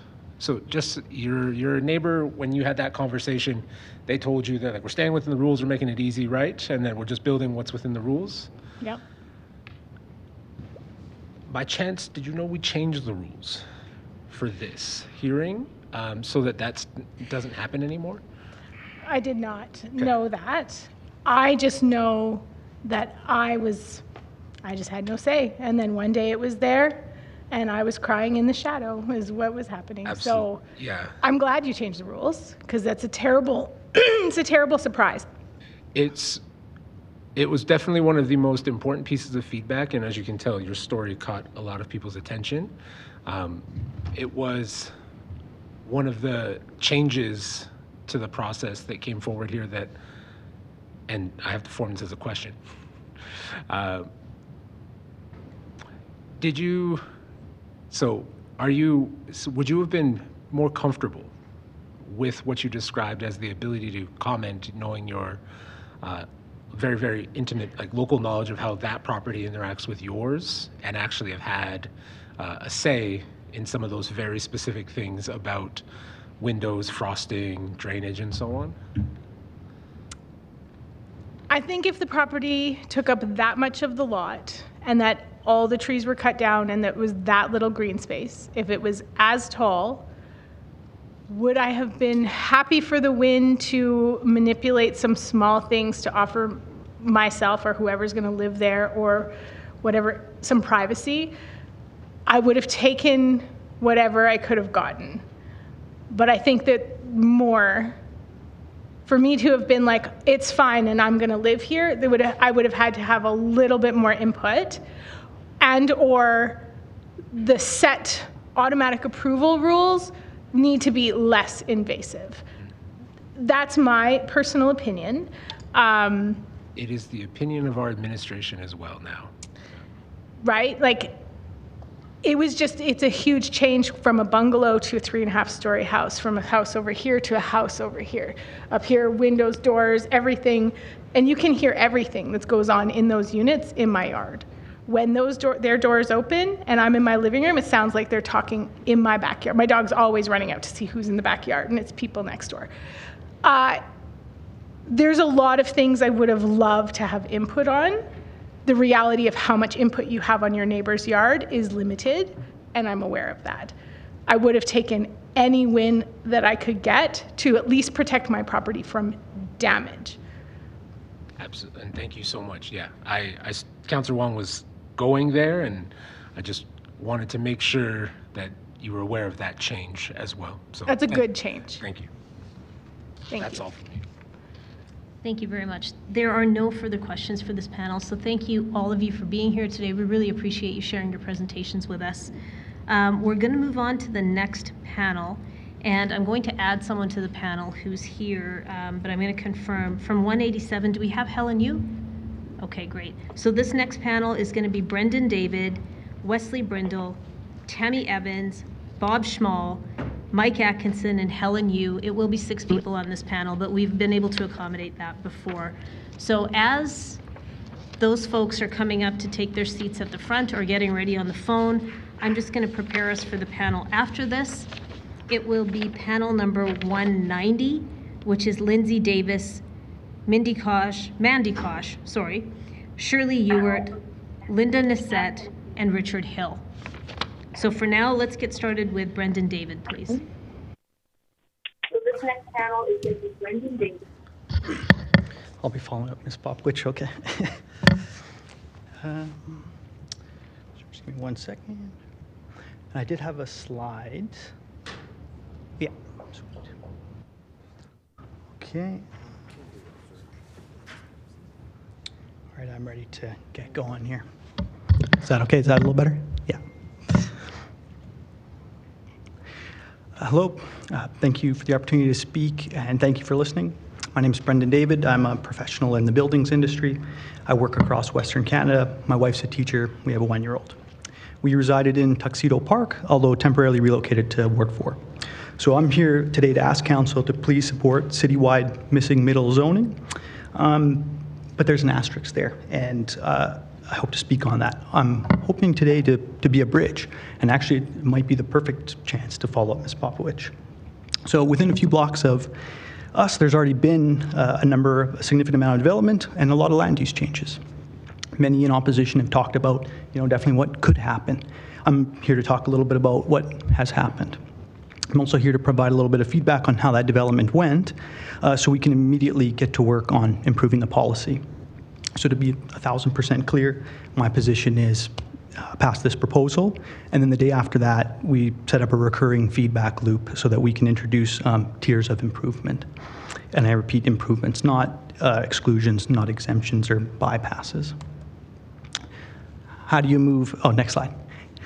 How do you move a stubborn donkey, right? You have the carrot, a reward, an incentive to get us to our desired location, or a stick, a penalty for deterring bad behavior, bad actors. Next slide. Where are the carrots? Where are the sticks? After reviewing the proposal and attending town halls, my biggest criticism is around parcel coverage. We don't need to incentivize density at these higher levels. Density is the incentive. And what about our other goals, right? Whether it's efficiency, universal access, heritage or retrofit incentives, tree canopy, I see those missing here, and I don't think they should be. So I'm going to chat about this in the context of, next slide, please. A couple projects I've seen. 98% probably fall here in this kind of okay to good range. Architecture, build quality, it's kind of meh. And this is actually a good example of that land use change and LAP process kind of failing, actually. And 98% of these projects are going to end up exactly here unless we make some improvements. Yeah, it's missing middle density, so that helps, but it really drops the ball when it comes to greater housing strategy. So as currently proposed, a builder can do the bare minimum and get the maximum profit. How does that make sense? Next slide. Now, I've seen a few glimmers of hope, but to my knowledge, this has come because of grants or national incentive programs, and I just don't think that's good enough. So in this example here, there's much more balance in terms of scale and design. There was quite a bit of original tree retention and then a high tree replacement ratio. Next slide. I even spot the occasional unicorn. So here's a project underway. It's adding density in what I feel is a pretty meaningful way. The builder's based right in that community, so they have just as much interest and stake in seeing it succeed long term. They're building to a very high energy efficiency standard with measured and verifiable targets. It's going to have a blend of market and below market rents. Next slide. So how do we create a space for outcomes beyond just that bare minimum, right? Getting from just that good and to bring something into better and best. How do we balance the density we need with our other goals while addressing some of the concerns raised, exactly like Ms. Poffich? And the answer is already there. So she kind of touched on it, right? We're using parcel coverage, but I challenge council and city admin to leverage it far better than we're doing. So kind of at a very high level, left to right, the idea is you get to unlock that highest parcel coverages of something like 60%, and those additional units and profit that come with it when you incorporate more of our goals. So for example, air tightness or barrier-free or maybe some contextual considerations. So we're still adding density, but we're guaranteeing a blend of outcomes, meaning more choice, and then eventually in time, more affordability. Next slide. Now they're not so good. Ultimately, if we want to get to affordability and choice, we need to penalize some of the bad actors in the system, right? If you're purely speculating without adding any value, you don't simply get to keep rentable homes vacant, and you don't get to sit on buildable lots for years at a time. would it be ridiculous to have a vacant lot tax? I don't think so. And further, I think it should have pretty steep increases after a set number of years. I can actually speak to one or two of those later if you want about going through the LAP and additional comments. Next slide. Next slide again. So we love our single detached homes in the city. That's not going to change anytime soon. However, single-family zoning doesn't guarantee the existing form, and it won't save a garden from shade. Oh, next slide, please. Instead, I think that missing middle densification is a way that we can come together to share the growing pains so that one neighborhood isn't overwhelmed. And I'll stop there. Thank you. Thank you. Let's go to Wesley Brindle, please.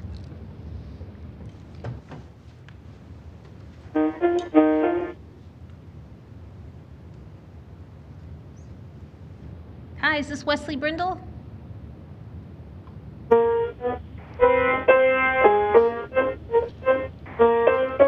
Hi there. Hi, whoever's playing the piano, is that Wesley Brindle? Or is he nearby? Okay, tell you what, you know what? We're going to come back to Wesley. Let's go to Tammy Evans, please.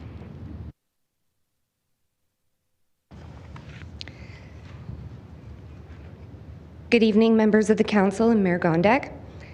My name is Tammy Evans. I am here representing myself, a 34-year-old resident of Maple Ridge in Ward 11. I am what sociologists refer to as a boomerang child, having returned to my parents' house multiple times. Their support was my lifeline, preventing me from falling into the abyss of homelessness. Today, I stand on more stable ground, having built a career that provides a comfortable income. My next step is to secure a home of my own, a dream that seems increasingly distant in our current housing crisis. I recognize the lack of affordable housing and the inadequate rental market in our city. I am keenly aware of the urgent need for action. Throughout this process, I have listened to numerous speakers, many of whom oppose blanket rezoning, echo this statement.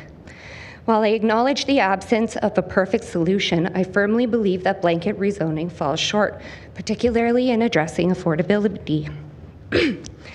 Throughout my academic and professional journey, I have learned the critical importance of thorough analysis in selecting any strategic plan. I am skeptical that the current plan has undergone such scrutiny.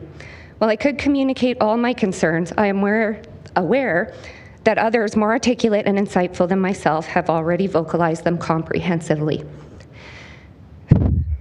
Councillor Wyness, you acknowledged the broader economic factors affecting property values, primarily the influence of interest rates set by the Bank of Canada. Indeed, these rates not only devalue property, but have a direct impact on rental rates as landlords seek returns on their investments. This discussion has underscored the significance of interest rates. While the Bank of Canada raises rates to curb spending and combat inflation, our city is moving in the opposite direction, enticing developers and others in our city to spend. Transitioning from historically low interest rates to higher ones may indeed present challenges, but it is a necessary step to addressing inflationary pressures. My parents' experience echoes the challenges posed by high interest rates. They navigated through times of 21% mortgage rates, making significant sacrifices to build a home and a better future.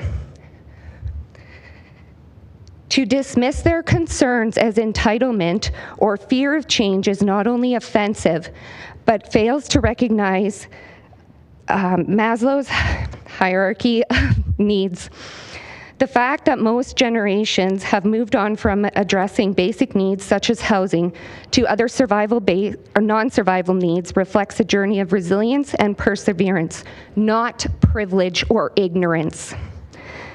While I fully support the idea of diversity and density in Calgary's neighborhoods, including Maple Ridge, I remain cautious about the efficacy of blanket rezoning as a solution to our city's affordable housing crisis. The notion that such rezoning would magically achieve socioeconomic diversity in every community during my lifetime feels akin to selling snake oil, and I am not buying it. I'm running out of time, sorry. Handing over the reins to developers won't address the root causes of affordability issues. Instead, I believe affordable housing initiatives should be led by our city and supported by not-for-profit organizations, which are better equipped to handle the needs of residents over profit margins. Blanket rezoning does not align with Council's mandate to promote an integrated and strategic approach to intermunicipal land use planning. Instead, it opens the door for developers to dictate land use decisions, potentially allowing council members to shirk their responsibilities. Justifying such actions under the guise of cutting red tape is misguided and risks undermining effective governance. Therefore, I urge Council to vote against the blanket rezoning proposal in its current form. Instead, let's engage with communities to develop solutions that are both effective and respectful of local concerns. While there will inevitably be opposition, I have faith that Calgarians will demonstrate their support and willingness to participate in shaping the future of our neighborhoods. Thank you. Thank you for your presentation. Let's try Wesley Brindle again.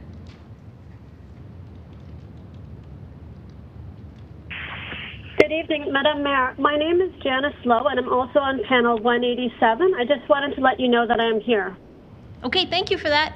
Do we have Wesley Brindle? Okay, let's go with Bob Schmall, please. Okay, thank you. Good evening. My name is Bob Schmall, and I live in Ward 6. I am against rezoning because it will not benefit the residents. The city says that their objective is to provide more affordable housing by replacing single-family homes with multi-family homes.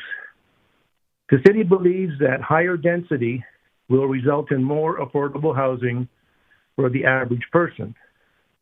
The city's objective is to reduce urban sprawl and increase the city's density. They want to build up and not out.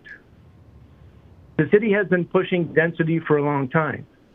It starts with secondary suites and ends with slowly eroding our quality of life. Rezoning will increase the city's tax revenue and decrease their operating and capital costs. But what about the residents?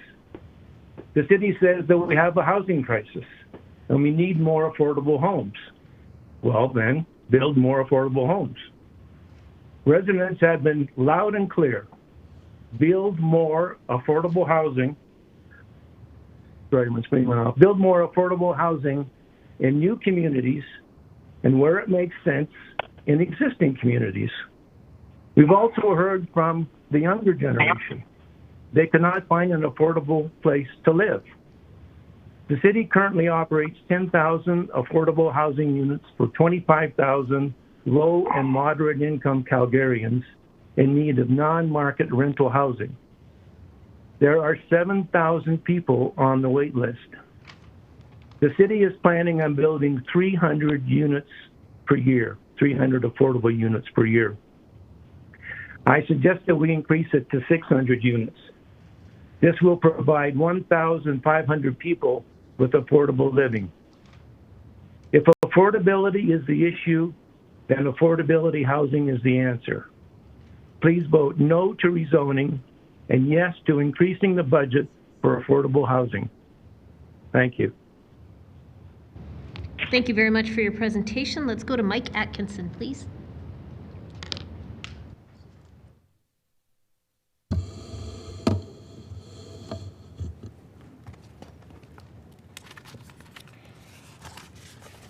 Great. Is that working there? Yeah, perfect. Okay, yeah. Yeah, just zoom to the full page or whatever.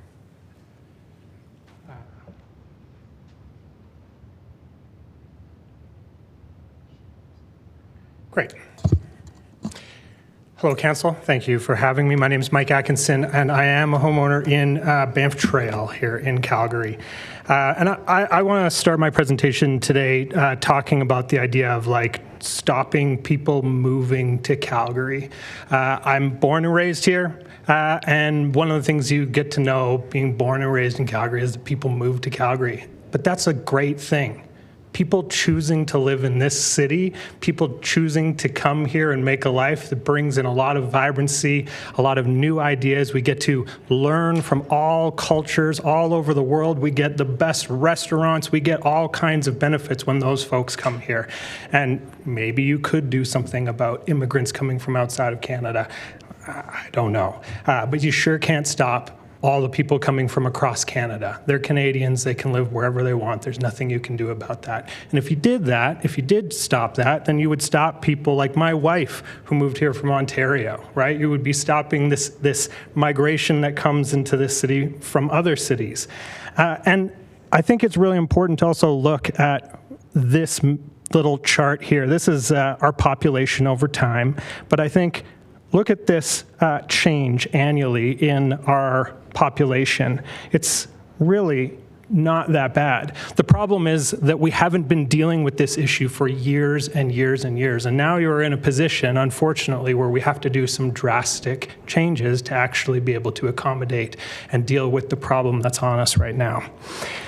The other side of this is I want to speak about my mom. My mom is actually going to be celebrating 50 years in Canada as of this October. She moved here from Malta 50 years ago. That's her on the one side there. That's her 12 grandchildren that she's got here in Calgary. And she's put a lot of effort into building a family that, you know, stays here and stays connected in Calgary. We get together usually once every week or two, and I am so blessed that my kids get to have friends in their cousins that luckily, actually, all of us got into housing about 10 to 15 years ago at a point in which things were relatively somewhat affordable at the time, and that, you know, we're actually quite connected between all of us. I visited Malta with my mom a couple years ago, and we went and saw my uncle here. This is him just sitting beside my mom there.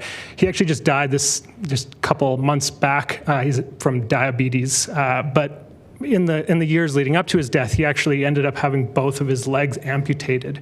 And he would sit out on his front porch and he would get to see people as they walk by, right? He'd get to see friends and family and folks and sort of this level of community. And why did that happen? Well, that happened actually because this parcel of land right here, he's right here. Well, that entire block there was actually owned by my grandfather, and they split it up and they turned it into housing, and it actually houses almost, you know, a good majority of my 7 uncles and aunts, my almost 24 cousins on this little plot. So it was amazing because, you know, my uncle didn't have a lot of mobility, but every day his daughter, who lived around the corner, would get to walk by the house, check in on her dad, and keep on going. That's how we build a community. That's how we do it.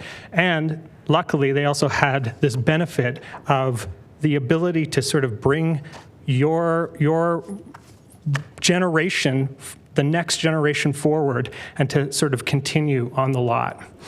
And so with that, I just want to sort of move into my asks of council here in this final minute. So first, encourage non-market housing. Very, very important. This is one of the proven ways to actually start combating affordability, is to start breaking out of being this corporate bid back and forth and whatever. You have to encourage, and I'm not talking about affordable housing, I'm talking about non-market housing like co-ops, different models for building housing that gets out of sort of the make as much money as you can. We need to evolve the engagement process. In Banff Trail, I was on the development committee over the last little bit for a little while, wasn't on it after a while, was on the board, wasn't on it after a while. You guys know many of the things that happen in Banff Trail, and we need to change the engagement process so that it starts looking at how we make our houses more green, how we can start bringing in different demographics into the building, how we get people to make their front yards something that is more conducive to a community. Thank you for your presentation. Yes. It's just at time. Yes. Thank you very much. Okay, let's go to Helen Yu, please. First, you're going to need this. Sorry. Yes. Okay. Yeah, I'll just give it to him. Yeah. Gotcha. Okay. Oh, sorry. Helen, you can come on up.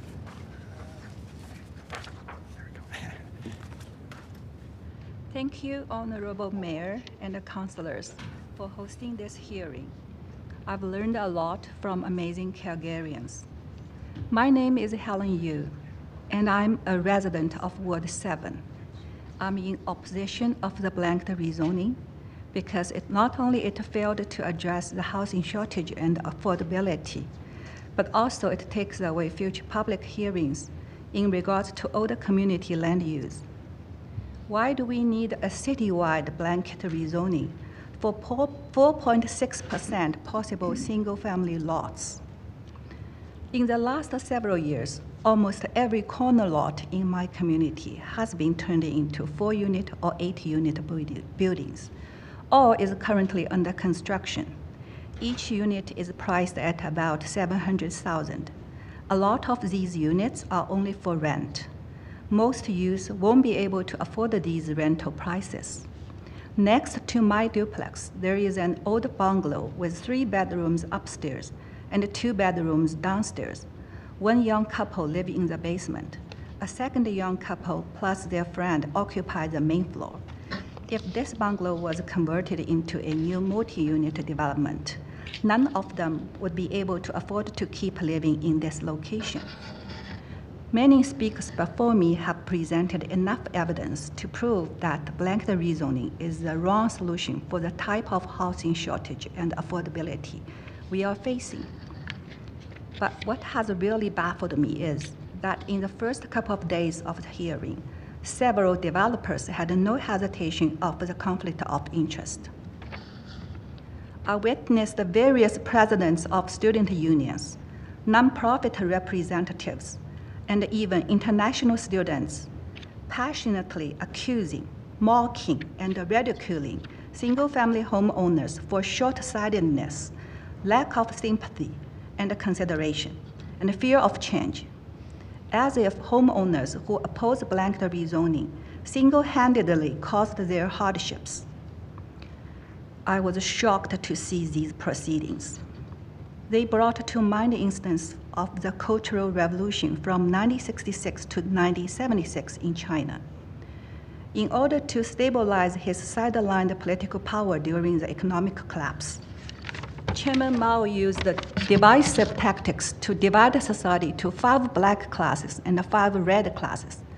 Just for your information, landlords belonged to the 5 black classes, which were enemies of the people. Mao instigated young people to rebel, to purge traditional ideas, culture, customs, and habits. Millions of young Red Guards responded to Mao's call, forming local revolutionary committees. They proclaimed that to rebel is justified. Schools closed, books burned, intellectuals were expelled, jailed, or eliminated. Property seized, historic sculptures demolished, cultural artifacts and materials destroyed. Children reported on parents, wives reported on husbands, or vice versa. Uprising everywhere. Over 10 million urban youths were forced to relocate to the remote countryside. The chaotic and the violent movement ruined many families and lives. We need to look into history and learn from it to avoid repeating tragedies. Did I hear it correctly? We are not building a city for grandparents. We are building a city for young generation. Are we going to create injustice and inequity in the name of social justice and equity? Did the grandparents not fight so hard during World War I and World War II for the freedom, peace, and prosperity we have been enjoying? Through this hearing, I can see clearly that we are being lured into a constructed ethical trap. But homeowners are not the oppressor here, and the youth are not the oppressed. In fact, both have suffered from the failed federal government policies. I wish all the best to the youth. The sky did not fall on immigrants came 100 years ago. It did not fall onto immigrants that came 50 years ago, or onto me who came 24 years ago. The majority of speakers here have expressed favor of rezoning, but not blanket rezoning. With all due respect, I implore mayor and councilors to vote no to blanket rezoning. Thank you for your time. Thank you for your presentation. One last call. Do we have Wesley Brindle? Hello. Hello. Hi. Is this Wesley? Can you hear me now? Yes. We sure can. We heard a lot of piano playing before, but now we've got you. Oh, that. I wish I was that good on the piano, but I'm not. I don't know who that. I don't know what that was, but I'm on my landline now, so sorry about that. My cell phone must have went bad. That's okay. Please go ahead. Okay. Thanks for the chance to speak. As we follow these proceedings, it has slowly become obvious that the council is very short-sighted and has no idea what to do after painting themselves into a corner. You want to slowly destroy all of the established neighborhoods to raise taxes. We were around 40 years old when we got together with me and my wife, and she was finishing her schooling to become a psychologist. Me, with a high school education, started a transportation and safety company with my existing vehicle, with the things I had. We scrimped and saved a few years, and without much time off, and saved up for a down payment in a house. We now have a nice, comfortable 1,600 square foot home in Pine Ridge that we wanted to live out our lives here, because at 67 years, we had it all set up. Now this is all up in the air, and we may need to relocate due to rezoning. If you check out YouTube, you'll see Councillor Walcott explaining how we in Pine Ridge here in 1,600 square feet now live in a mansion. Anyway, there is plenty of land around Calgary for planned development, and you can zone, build all types of fresh properties for people to be proud when they live there, and with all the proper infrastructure for many years of happy living in affordable houses with row housing or anything you want to build out there. You know, it just doesn't seem to really make any sense for me. Stony Trail seems to be the borderline for inner city now. Well, Stony Trail was put there because a lot of industry and everything is on the outside of Stony Trail, so people can commute to work in the Foothills Industrial Park from the east side of Calgary and stuff like that, and then it's not a big deal. The entitled youth that thinks everything should be handed to them at the expense of our retirement dream being destroyed should look inward for some answers they seek. There are already a few illegal suites nearby, and the city won't even look into these things because they're afraid of hurting somebody's feelings. Why should we believe that the proper oversight of rezoning would be handled by the city now, and it's understood why nothing was being done because of this rezoning? Let's have a plebiscite or wait till the election to decide for the decision to be made. We don't want council's legacy to be the destruction of Calgary. Start with the neighborhoods that need it, and consider, you know, the places with universities and stuff. Maybe you want to put up some apartment buildings, use some of that city property. Anyway, the disruptions that come with the construction, if the property next to me are purchased and developed, and the need to fight for RC rezoning, don't take that away from my output, or don't take that output away from me. Sorry. Anyway, I keep hearing how people moved here to get away from density and now emergency on our part, or sorry, what we have worked with for many years. Poor planning on their part does not constitute an emergency on my part. Anyway, it's Justin Trudeau is our George W. Bush trying to save his father after we kicked him out after that national energy policy in the early 80s, which probably nobody remembers. But it was always good to have a conservative government that could keep them back. Allowing outside real estate investment to drive up prices is a big part of what is happening. If you don't live here, you can't own here as well. And I'm well aware of the Ontario area codes on the rental signs when something comes available in my neighborhood. I look forward to the next municipal election when I can show you my appreciation for your decisions. Thank you very much for your time. Thank you for your presentation. Let's go to questions for this panel. We'll start with Councillor Spencer, please. Thank you, Mayor. My question is for Mr. David. Mr. David, I just wanted to introduce you to this gentleman with the green tie and the great hair right here. This is General Manager Keane. I appreciated your conversation, your presentation. Can you just give us a sense of, you've obviously done a lot of research on this. Do you have a jurisdiction that you would look to that's getting that great balance between the carrots and sticks? I really liked your idea that you presented today. It's a bit loaded, that question, Councillor Spencer, just because, you know, you're one level of government, but you work hand in hand with other levels of government. So in some jurisdictions, you know, there is a provincial code, let's say, that is bit more progressive. And so you might not be as heavy-handed at the local level because you have that to backstop you. What I would say that I've seen work well is tiered codes. Yeah, that works very well for both builders and, people to know what is coming down the line, and to stick to those tiers. And interestingly enough, if we look at British Columbia, for instance, at least with energy, because that's kind of more my forte, there's been jurisdictions that have been able to, municipalities that have jumped forward, that said, oh, we've already been able to hit this base level, we'll just move forward because we're already doing it. So I think that gives industry the bit more confidence to know what's coming down the line. Otherwise, they'll also come up here and then change tune and say, if you do this, it's going to drive up the cost. So I think tiered codes are certainly one way to implement things effectively.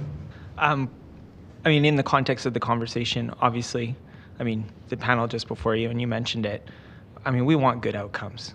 Yeah. But as you look at the proposal that's before us, you're identifying an opportunity with what we've presented to get better outcomes. I'm curious in terms of how confident you think that would operationalize if we were to make such a change. At the execution level? Yes. So one of the things I can talk to a little bit would have been about the LAP process and kind of submitting some changes during the process. Honestly, I didn't feel like that was a super effective. So that's kind of why I'm up here now saying, if I'd rather just have a better set of rules. So if the rules were better, then I think the outcomes could be better. Okay. So regardless of whatever direction this goes, the city is involved in a land use bylaw refresh. So if you haven't already, open that portal and given some feedback. They could use voices like yours. So thank you very much for being here today, sir. Thanks. You bet. Thanks. Let's go to Councillor Walcott, please.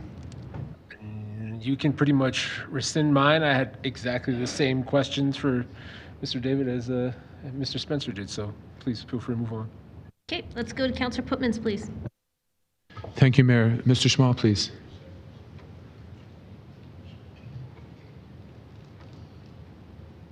Mr. Bob Schmall. Yes, I'm here. Hi, it's Richard Putmans. I wonder if I may ask you one or two questions. Thank you for your support of more affordable housing. I think everyone in the room agrees 110% with you on that. But what I'd like to do is drill down a bit with you to discuss in the neighborhoods the development of infill housing and how you feel about that. Well, I think, a lot of the discussion centers around this so-called missing middle. The people that think that that if you increase the density, then you'll increase more affordable housing. And I think that the market determines the prices of houses. It's not the city building or not building houses. But, when I look around the city, I've been here for a while. When I look around the city, I see a lot of infills, and they fit in with the community.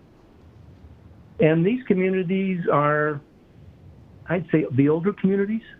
They're probably 50, 60, 70 years old.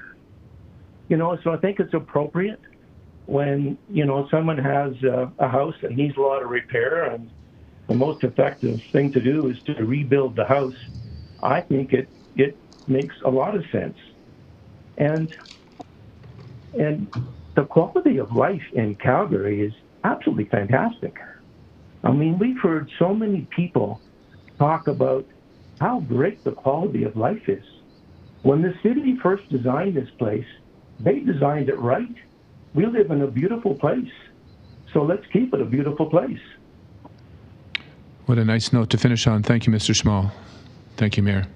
Thank you. Let's go to Councillor Wong, please. Thank you, Mayor. Mr. Atkinson, please.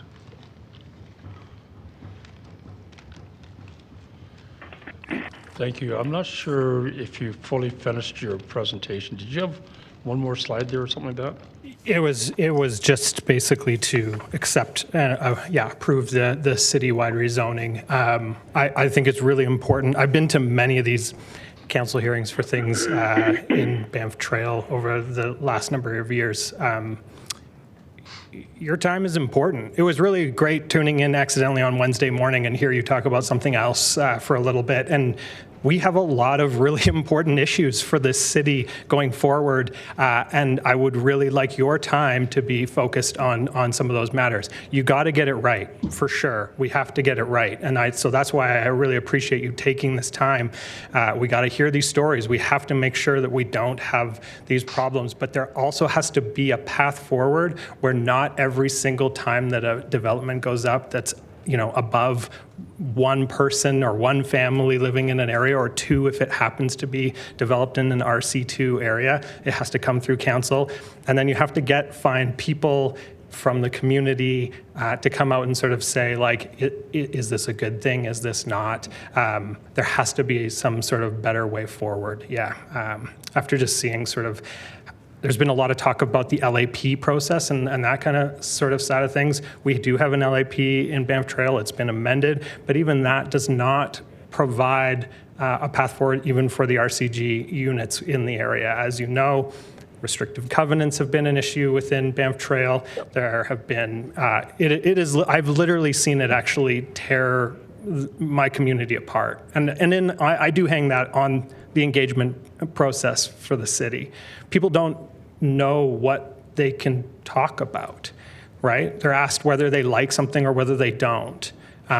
Do you like it or do you not? And then you provide all the list of answers on why you think you should or why you think you shouldn't. We need to evolve that process. We need to start talking about how we get things to be more environmentally friendly, or to push sort of different ways of mobility within the city or whatever. So that was my final piece. Okay. You touched on where I was going to go, which is the engagement process. Sure. And your graphics showed different sort of considerations that went into the engagement process. And you and I know the history of where Banff Trail went. I guess the question I have is, given what you've done, your experience in Banff Trail, given what you've just said, what would be the single most thing that we could change on an engagement process? I think it's asking better questions that aren't a yes or no answer, right? Actually getting people to come to the table and have discussions. Hearing the story like we heard earlier of the shade, right, and the effects that is going to cause. There's the concerns around water drainage and these kinds of things. There are solutions. That's another reason to bring in people all over the world. Like, solutions to these problems exist. Australia has incredible, developmental guidelines in terms of sight lines from windows into next door residences, and they apply to all new buildings, whether it's a fourplex or whether it's a giant mansion going up beside you, right? It doesn't matter if the windows are coming into your backyard. So what can we take from elsewhere in the world and build into our process to sort of make certain things, this is how it is, this is how we have a path to move forward, but then to also structure what is it that we're actually allowed to talk about? What are the concerns that we can actually address in the design and the development process? Just being, I think a little more less black and white, and starting to sort of get people to sort of say, like, okay, if this is going to happen, how do we make this the best possibility for everyone? Knowing that in some ways there is going to be pain points for everybody involved. Right. Yeah. So to answer to your point, ask better questions, right? Ask good questions. But we also heard throughout this 9 days, people don't always have the background, don't have the understanding, don't have the literacy or understanding of bylaws, right? Yes. Yeah. So to be able to form a good question, you need to have that knowledge, correct? I don't know that you do. I think a lot of the bylaws and things and the height restrictions and these are technical things, right? Setback limits and these, they're based in livability and whatever in theory, right? We've set these numbers in terms of livability, but I think you can have conversations about what it's like to live in a neighborhood that don't necessarily have to be you have to be totally informed. But when you run into the sort of the bureaucracy of okay, I'm having to come to council. There's something going up next to me, next door. I don't know what it is. I haven't even seen the drawings. The first time people sometimes see the drawings is even, right, like coming to council. They don't necessarily know how to access the portals, all these kinds of things, right? Those complications add to the stress. And then then if you start to open up like RCG bylaws, like they're not written for even someone like myself that has been involved. I'm not a planner by trade. I have no background in this. It was just through being involved with my community association and putting in time on the development committee that I sort of gained a bit of knowledge on these things and dove in a bit more. But I think those questions about livability, how sight lines, how we're doing water catchment on site, these kinds of things, like you don't need to know the bylaws to make a suggestion that, like, can we do something about the water catchment that not only doesn't dump it and ruin this person's foundation, but actually captures it and maybe even makes it available to her to water. Like there are ways in which this neighborliness can occur but you have to tell people what it is is it at play? Because when it's all at play, when it's at play from, it can be built in the exact way that is being put forward and it can just get put through as the developer put it, or it can get denied on the other side, well then that huge spectrum doesn't actually allow for a fruitful conversation to take place. Yeah, okay. My final question is just simply this. The previous panel, we heard a lot of what you just recited from Ms. Popovich and Mr. Calvin, I believe it was. Yeah. I guess my concern is if we approve the blanket rezoning without improving the engagement, without improving the awareness, the risk that we run into is, I guess, the greatest question. Do you believe there's a risk in Banff Trail if we don't inform, educate before we implement this? Well, I think like in Banff Trail, where we need to be, it is not about the RCG housing. We have, there's been that stat, I think, 94% have been passed, whatever, right? Let's use a broader city context. Exactly. And I think for us, it's what we need people to come to the table about actually is not the RCG housing. What we need to be talking about are actually the fourplex, sixplexes that are going to be going up by the train stations, these kinds of things, right? But it needs to be conversations around like what's on the ground floor. Are we talking about only housing one kind of unit? Is there commercial? Do I get an ice cream store? Is there a daycare? Like, right, when you start to bring in the possibilities, that's how people start to imagine, oh, my neighborhood actually could be growing and getting better because now we're actually starting to have a conversation around those kinds of things. So I think the stability on some things might be able to then refocus that energy into the areas that we really need it, right? These larger developed in terms of Banff Trail, because we already have been seeing that development. And I think we're just at a point with the MDP and these kinds of things that like that has left the building, right? Like RCGs are getting approved at 94%. Yes, small changes are made and these kinds of things. I think that can be done through a smart and engaged planning process that doesn't necessarily have to come to this table. And then let's refocus those LAP efforts on this extra density. How does it work? Where does commercial come in to create more livable communities? Bringing in commercial, how are we trying to make it so that people can age in place? Where are the starter homes? Like those are the questions, right? When you look at how are we getting people to sit on their front porch and meet their neighbors? Where are the places that people are walking their dogs? How do we encourage places that allow renters to bring pets into those kinds of questions that are more about humans living in the space? That's where we need to refocus our attention and efforts. Thank you, because you just hit exactly what I was going to get to. That engagement is not just about, approving a land use, and for that matter, it's not even just about approving a DP. It's about building communities, building neighborhoods. Thank you. Yeah, great. Thank you. I think we've got Councillor Chabot now.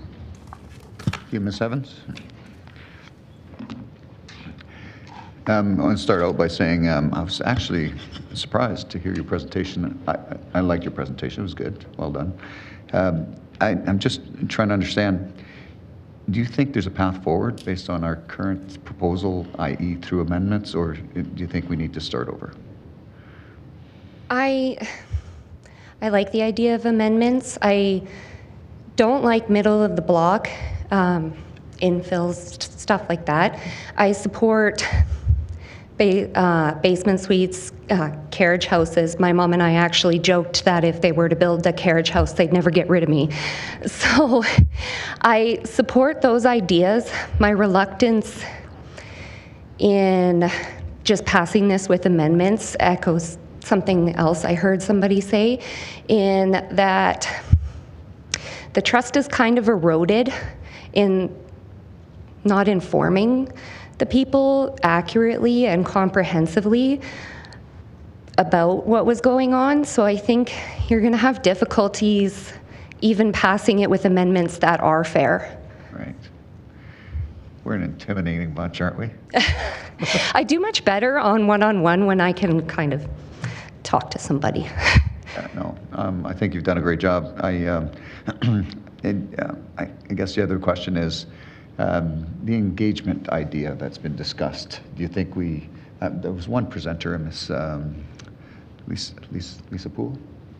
She was talking about using our NPCers as at least that method, the neighborhood program or partnership coordinator, program coordinator, whatever they are. Anyways, the way they engage with communities, at least maybe as an intermediary between a planning department, especially when it comes to things like local area plans to help, I guess, bring the community on side. Do you think that's a good process to go forward with as far as looking at more comprehensive sort of strategic planned intensification? Yes, I do. And I actually believe with this process that's been going on, you'll get a lot more engagement than you may have prior. I recognize one of the things I said was a little bit contradictory in that I don't see socioeconomic diversity in all the communities in Calgary during my lifetime. And one can argue, well, shouldn't we leave the future better for everyone? And I believe absolutely. And I think when I do buy a home, that I'm definitely going to work on getting more active in those communities. Just one last question is, when your parents ever asked you to take your stuff with you when you go? So it's been about 5 times I've stopped taking my stuff with me when I go. Sorry, that's a terrible question. Thank you. No further questions. Thank you. Thank you. Thank you. And that's it for the questions for this panel. So thank you all for being here with us today. We appreciate all of your presentations. We've got a little bit of time left. I know Janice Lowe, are you still on the line? Yes, I am. Okay, please stay there. I'm going to put you onto this next panel. I think we've got time for a couple of people. So is there anyone on the line that was on a panel prior to 190? Yes, I am. It's number 90, panel 91. It's Susan Fox. Oh, okay, you're back, Susan. Okay. Thank you. And hi, I was on 179. Hi, sorry, which one were you on? 129. Yeah. And your name? David Coote. Okay, thank you. And did I hear somebody else on the line as well? Yeah, this is Corbin Aridi for 177. Okay. Do we have anybody else? All right, Council, I'm going to ask for general consent to extend past 9:30. Does anyone have a concern with that? Seeing and hearing none, we will hear from these 4 speakers. Janice Lowe, why don't you start us off? Good evening. My name is Janice Lowe. As someone who has worked with the homeless, people with developmental disabilities, and people in correctional institutions, I firmly support building affordable housing for those in poverty and making housing more affordable for the public by building new, easily accessible communities connected to our public transit system. However, I strongly oppose the current rezoning plan for 4 reasons. Rezoning would quadruple the population density of well-established communities, increase the amount of crime and safety issues in these communities, hurt housing affordability by increasing the cost of all property, and reduce the property values of detached homes which have fourplexes and row houses built beside them. This does not only affect those who are wealthy. Reduced property values also affects low-income retired couples, including one I care about who immigrated to Calgary over 40 years ago from Asia. Both individuals worked. The mother worked in 3 different jobs to cover their costs. They lost everything twice while living in Calgary and continue to use furniture that is falling apart and wear clothes with holes in them because they prefer to provide food for other people rather than spend money on themselves. Rezoning will negatively affect them since their only major asset is their home, which they purchased when they first moved here and is now located in a beautiful, well-established community. I sympathize with students. I was a university student for 8 years. I lived in basement suites and rented, and my husband lived with his parents until we bought our first home when we were in our 30s. Nevertheless, I question why so many students seem to think that they should be able to buy a home right out of university or when they're in their 20s. I don't think most people ever could. We certainly couldn't. However, if it is a problem of not being able to afford rent, one could better address this through building affordable homes en masse in newer communities where land costs less. I am deeply disappointed that City Council opposed a plebiscite on such an important issue and denied Calgarians the ability to consent to or reject this proposal. I hope that you correct this after these hearings by holding a plebiscite which allows each community to support or reject rezoning in their own neighborhood. As a mother with young children and a Calgary homeowner, living in a safe community is extremely important to me. When we first bought our home over 10 years ago, we chose a home in the outskirts of Calgary because it was much more affordable and we thought it would be a safe area. Since that time, there was a murder on the street behind us and another murder several roads down the way. Both murders were targeted and drug-related. However, we increasingly feel like Calgary is becoming more and more unsafe. Crime is not the only thing increasing in Calgary. We are also facing a serious issue of uncleanliness. Over the past few years, there has been a rampant increase in the number of people leaving dog poo on people's front lawns and on public paths. Furthermore, ever since alcohol was legalized in parks, there has been a radical increase in the number of broken bottles found in and around playgrounds and on public paths. Broken glass is extremely dangerous for children playing in playgrounds and a serious concern for bicyclists and people walking their dogs. I also question how increased density will affect our power grid. A few months ago, we were asked to shut off our lights and ovens on one of the coldest nights of the year due to power grid shortages. Increasing the population density of existing residential communities will only exacerbate these issues.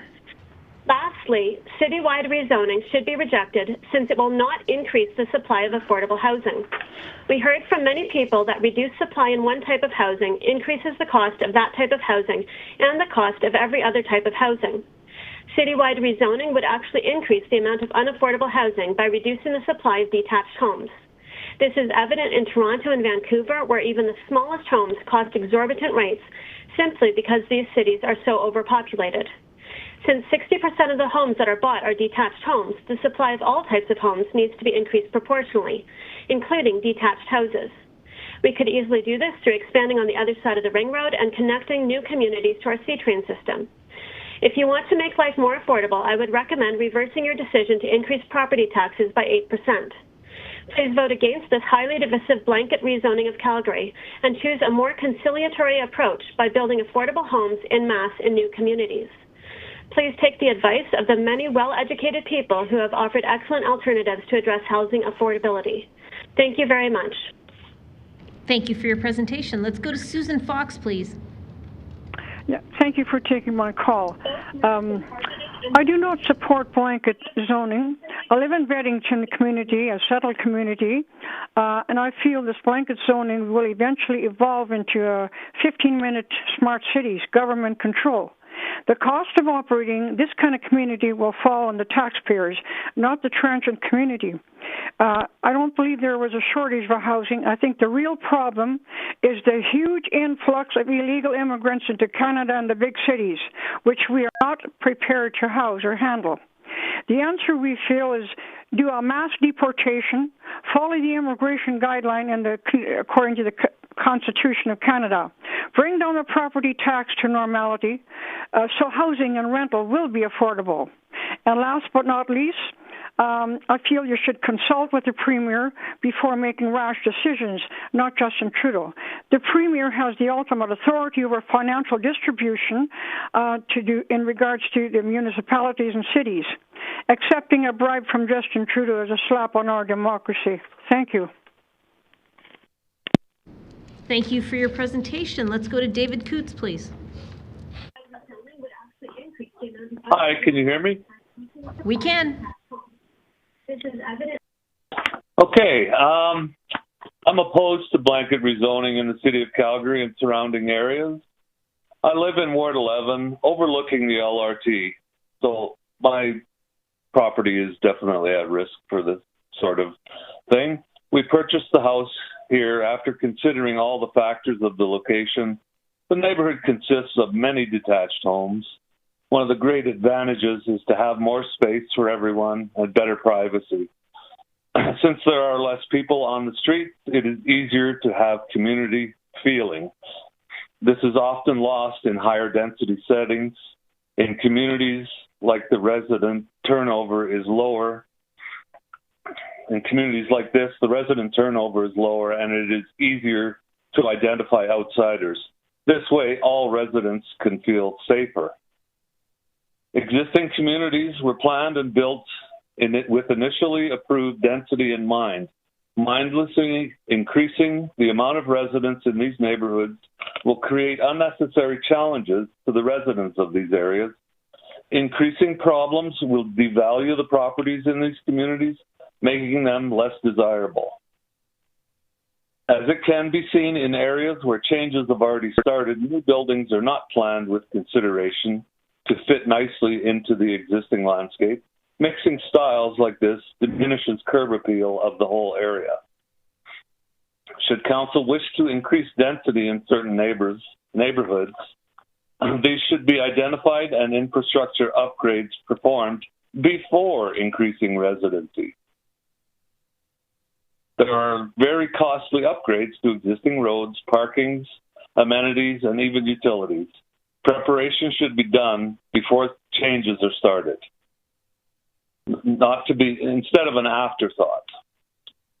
Calgary Council should be more efficient with our tax dollars. If you want higher density, make it a goal in new properly planned areas. Do not blindly mess with the rest of the city. Now let's turn to climate emergency. This council approved at the beginning of this term. If this is a main roadmap we are following now, blanket rezoning of the city and surrounding areas will work against goals established. How? Let's start with temperature. It is a well-known fact that temperature in cities is higher than in surrounding areas due to lack of green spaces which are absorbing heat instead of reflecting it. Older communities have large lots attached to them. In most of them, people have nice lawns, trees, gardens. All these areas help the city maintain lower temperature, absorb water, and provide environments for diverse flora and fauna. How much of the animal diversity will be lost when green areas diminish? How much overall temperature will rise when grass is replaced with concrete and buildings, reflecting sun and warming the air around it? We are told that the air is already too hot. Many people use air conditioning in the summer now. How many more will need to resort to cooling their homes when you increase temperatures in the areas and the city overall? What effect will that have on the electrical grid? We are already starting to see blackouts. Do you really need to have it monthly, weekly, or maybe a daily occurrence, especially during summer? Do not forget, concrete and roofs accumulate heat during the day. They return this heat during the night by heating the air around them. Our nightly breaks from the heat will become non-existent in neighborhoods as neighborhoods are densified. We're told to prepare for summer with water shortages. And this issue will likely repeat in following years. Have you considered the effect of decreasing green spaces, increasing runoff? How will plants then be watered if they cannot suck enough water from the green areas around and need more water due to higher temperatures? Are we to expect to lose many of our beloved plants, including trees, just because our city council decided to put more concrete around them and lower our survival chances? Now let's talk about communication. You want to put way more people into the areas without improving roads and parking. Yes, we know your climate plan implies that we will ditch our cars and use public transit. But let's be realistic. Our transit is not a good option. Why would someone travel for 2 hours when they can take a car that takes 20 minutes? Yes, this is reality if you try to go far. Mr. Coots, from the thank you. southwest. Thank you for your presentation. You're just at time. So please But I hang have on. more. Please stay on the line on mute in case there's questions for you, all right? Thank you. Thank you. Do we have Corbin or Riti? Yes. Please go ahead. Hello. Hello, City Council, Mayor, ladies and gentlemen, and friends beyond the binary. I stand, on the phone with you as a born and raised Calgarian, a business owner, and somebody who enjoys many aspects of Calgary. However, I cannot ignore the pressing issues that have led me to speak with you today. Calgary, as it currently stands, is a city dominated by car-centric infrastructure, suburban sprawl that is unsustainable, and many locations within the city have become what I can only describe as non-places, areas devoid of character, community, complex native ecology, and a sense of belonging. It pains me to see the city in this husk of a state. While this hearing and this vote for blanket zoning to RCG is a step in the right direction, it is unfortunately a very, very small one. What Calgary truly needs is a more comprehensive approach, such as a blanket adoption of HGO and a focus on pedestrianization, active forms of transportation, and public transit that's actually high frequency and high quality, while encouraging the development of residential businesses in all neighborhoods and mixed-use areas. These are very important things as we face this climatological crisis. It is with a heavy heart that I must confess a twist. I have left this city behind, despite my deep roots there, with my parents, brother, and many friends and family who are still close to my heart, still residing in Calgary. The city's current state made me deeply sad and pained, and I had to leave a few years ago to Tsawwassen, BC, in search of a walkable small town that was in close proximity to a big economy and city. Vancouver, that is. I understand that this status as a non-resident may trigger some people, but I cannot stress how important this issue is. Calgary, which is my birthplace, deserves to be renewed into a livable, vibrant city once again. Small actions like blanket zoning to RCG are a small start, and we must focus on a more comprehensive solution, such as promoting co-ops and public housing. So I implore you, City Council members, to take bold action to transform the City of Calgary that prioritizes the well-being of its residents, fosters a sense of community, and encourage sustainable growth. Thank you for your time and consideration, and I really hope and sincerely want to see Calgary flourish and become livable and a vibrant city that it has the potential to be. Thank you. Thank you very much for your presentation. Thank you to this panel. There are no questions for you, so we appreciate you making the time to give us your presentations today. Now, before we wrap for the night, I'm just going to read out who was registered on panels 163 through to 187 that was unable to join us. I'm only going to read these names today, but everyone who missed their opportunity should know that as long as the public hearing's still going, you can come, let us know that you're here, and we'll get you into a panel.